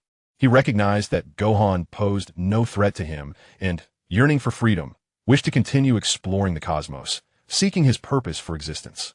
Zilai was elated, having been appointed as the commander, the captain of the spacecraft. She joyfully exclaimed, "This is wonderful. I am now the captain. Lord Gohan, Please issue commands to these individuals. They may prove useful, and if necessary, we can eliminate them later. With her gaze directed at the group left behind by Frieza, Zilai was eager to command them. Gohan cast a cold glance, delivering a chilling remark that left the group trembling. Very well, should they dare to defy orders, I can readily send them to meet Frieza. His words prompted several warriors to immediately beg for mercy. No, no, Lord Saiyan, we shall obey without question. We are willing to serve you. You are our new sovereign. Indeed, long live Lord Gohan. Lord Gohan, the greatest in the universe. The extraterrestrial warriors cheered, their fear evident. Fully aware of the disparity in strength, they dared not rebel. A mere flick of Gohan's finger could seal their fate, compelling them to comply and submit to Zilai's command. Having seized Frieza's spacecraft and his followers, Gohan now set his sights on the 6th universe. First and foremost, he aimed to acquire the nearby 2 Super Dragon Balls. Upon successfully drawing the prize, he obtained the power of Sage Mode. Sage Mode. This ability allows the user to enter Sage Mode, gaining the strength of a sage, amplifying their aura to its fullest, reaching a power level of 100, thereby enhancing their combat prowess. Yet another useful skill acquired. Sage Mode, in fact, proved even more beneficial than the Sharingan. With this newfound capability in hand, it was imperative to practice until reaching the pinnacle of 100. As he pondered the potential of his abilities and the enhancements they could bring, the communication from the spaceship jolted him back to reality. Mr. Gohan, we have located one. There exists a Super Dragon Ball here, and Broly has also discovered another. Through the ship's communication, Gohan swiftly perceived that both Super Dragon Balls had been found. Broly had indeed proven to be quite resourceful. With a single energy blast, he shattered the rocky surface of the Super Dragon Ball, revealing both of them. With an expression of sheer excitement, Zilai reported to him. Currently, Gohan was aboard his spaceship, enjoying a moment of leisure with Videl and Android 18. Indulging in snacks while relishing the discovery of the 2 Dragon Balls. This was precisely the cosmic adventure he had yearned for. With such companions by his side, he felt an immense sense of reassurance, nodding with a broad smile. Indeed, excellent. Let us retrieve the 2 Super Dragon Balls. Our next destination is Universe 6. Zilai readily agreed, yet curiosity got the better of her, prompting her to inquire, Mr. Gohan, how shall we traverse to other universes? Frieza's spaceship lacks such capabilities. We need to cross the cosmos. What should we do? Gohan raised his hand, revealing his King Kai's ring, which he had yet to utilize. After all, the power of this item was formidable. Its use could alter the fabric of time and space. Creating a parallel dimension necessitated cautious application. Casually, he stated, "This ring can assist us. Gather around. I shall use the ring to reverse the spatial dimensions. We can leap from this universe to another." Zilai was astonished. Gazing at the ring in Gohan's hand, her face alight with excitement and joy. "Incredible, Mr. Gohan. With this in our possession, we have nothing to fear. Let us raid Universe 6 in return. No one will suspect a thing. This is truly remarkable." Zilai's enthusiasm surged as she prepared to invade Universe 6. The alien woman seemed to have developed a penchant for thievery. Gohan observed with a shake of his head, choosing not to comment, and instructed Broly to hand over the Super Dragon Balls. As they awaited the approach of the 2 spacecraft, Broly arrived, delivering the Super Dragon Balls into Gohan's hands. With 4 Super Dragon Balls now secured, only 3 remained. Satisfied, Gohan stored the Dragon Balls and commanded Zilai to bring the spaceship closer. He then produced the King Kai's ring, his expression grave. Chapter 63. Traversing to Universe 6. Addressing the communication device, he announced, "Prepare yourselves. The temporal fluctuations will create a strong gravitational pull. Hold tightly to the ship to avoid being thrown off." After speaking, he pulled Videl into his embrace for protection, while ensuring he held on to Android 18 firmly. Her expression was resolute. This journey to Universe 6 was of utmost importance to them. Understanding that Gohan aimed to collect all the Super Dragon Balls, she was determined to assist him. As Gohan raised the ring in his hand, the gleaming ring of the Kaioshin erupted in a radiant light, enveloping them entirely. This brilliance encompassed not only the surrounding space, but also the 2 spacecraft, which were equally shrouded in its glow. Beneath this intense illumination, the 2 ships traversed through the fabric of space, crossing 2 parallel worlds. In the blink of an eye, they found themselves transported into the 6th universe, a realm hosting another Saiyan planet, a different domain of Frieza. As the leap was completed, the onlookers took a moment to grasp their new surroundings, realizing they had arrived in an unfamiliar place. The vicinity was cloaked in profound darkness. Yet the starry expanse was distinctly different. The spacecraft shuddered and came to a halt. The first to voice her thoughts was Videl, cradled in Gohan's embrace. Her expression one of curiosity. Gohan, have we truly arrived in the sixth universe? Android 18 surveyed her surroundings, noting the stark contrast of the starlit sky. With a serious demeanor, she chimed in, "Indeed, this must be the sixth universe. Look over there. That planet is definitely not one that belongs to the seventh universe." Indeed, not far away, a radiant planet caught their attention, unmistakably not Earth. Gohan, even without having seen it before, could deduce from Broly's expression that it was the Saiyan planet. No, this cannot be. The Saiyan planet was destroyed. Why does it still exist here? My father said that the Saiyan planet was entirely annihilated. Broly's face reflected shock, utterly unable to comprehend that a Saiyan planet existed in this realm. The others, including Chi-Lai, were equally astonished, coming to the realization that this was the genuine sixth universe. After all, why else would the obliterated Saiyan planet appear here? Upon seeing the Saiyan planet, Gohan's eyes sparkled with excitement, especially as the Super Dragon Ball radar emitted a sound. This confirmed that the Super Dragon Ball he sought was in proximity, causing a smile to spread across his face. It appears that the fifth Super Dragon Ball is right here. Let us venture to the Saiyan planet of the sixth universe. Find a suitable place for the spacecraft to land, but do not act recklessly. Let us assess the situation first, he instructed, signaling Broly to return to Chi-Lai's ship. The two vessels gradually descended upon the Saiyan planet. They located an open area and landed on this flourishing Saiyan world. The Saiyan planet of the sixth universe remained undeveloped, devoid of numerous space warriors. Instead, it was home to a group of unrefined, ordinary Saiyans, whose power levels were rather unimpressive. Gohan sensed the atmosphere and was disheartened to find no significant energy signatures. It seemed that the Saiyan planet of the sixth universe could not compare to that of the seventh universe. The disparity was indeed considerable. This Saiyan planet existed in tranquil peace, free from Friesia's disturbances, yet it had fostered two factions. The Saiyans engaged in a constant struggle amongst themselves, with the benevolent ones comprising a significant majority. This marked a stark contrast to the seventh universe. Broly felt a profound sense of nostalgia as he set foot on this land. Android 18 and Videl observed with curiosity, noting that while this place bore some resemblance to Earth, it was distinctly different. The streets and houses evoked an image reminiscent of Earth's bygone era. The appearance of the Saiyans was quite similar to that of humans. In truth, their arrival here would have gone unnoticed. Moreover, with Broly present, his tail a telltale sign of his Saiyan heritage, there was little chance of blending in. They entered the Saiyan planet without raising any suspicions. The bustling commercial street was teeming with vendors selling a myriad of goods. The Saiyans, much like ordinary residents, possessed combat abilities that were not significantly superior to those of Earthlings, giving Gohan a sense of returning home. "Gohan, shall we purchase some items to take back?" Videl suggested, her eyes lighting up at the local specialties, and she accompanied 18 to explore further. Gohan surveyed his surroundings, sensing the peculiarities that indeed set the sixth universe apart from the seventh. Nearby, Chi-Lai leaned in and whispered, "Lord Gohan, should we consider robbing this planet?" Gohan shot her a disapproving glance, as if to say her suggestion mirrored that of Frisia. He had no time for petty theft on such an ordinary planet. Locating the Dragon Balls was of utmost importance.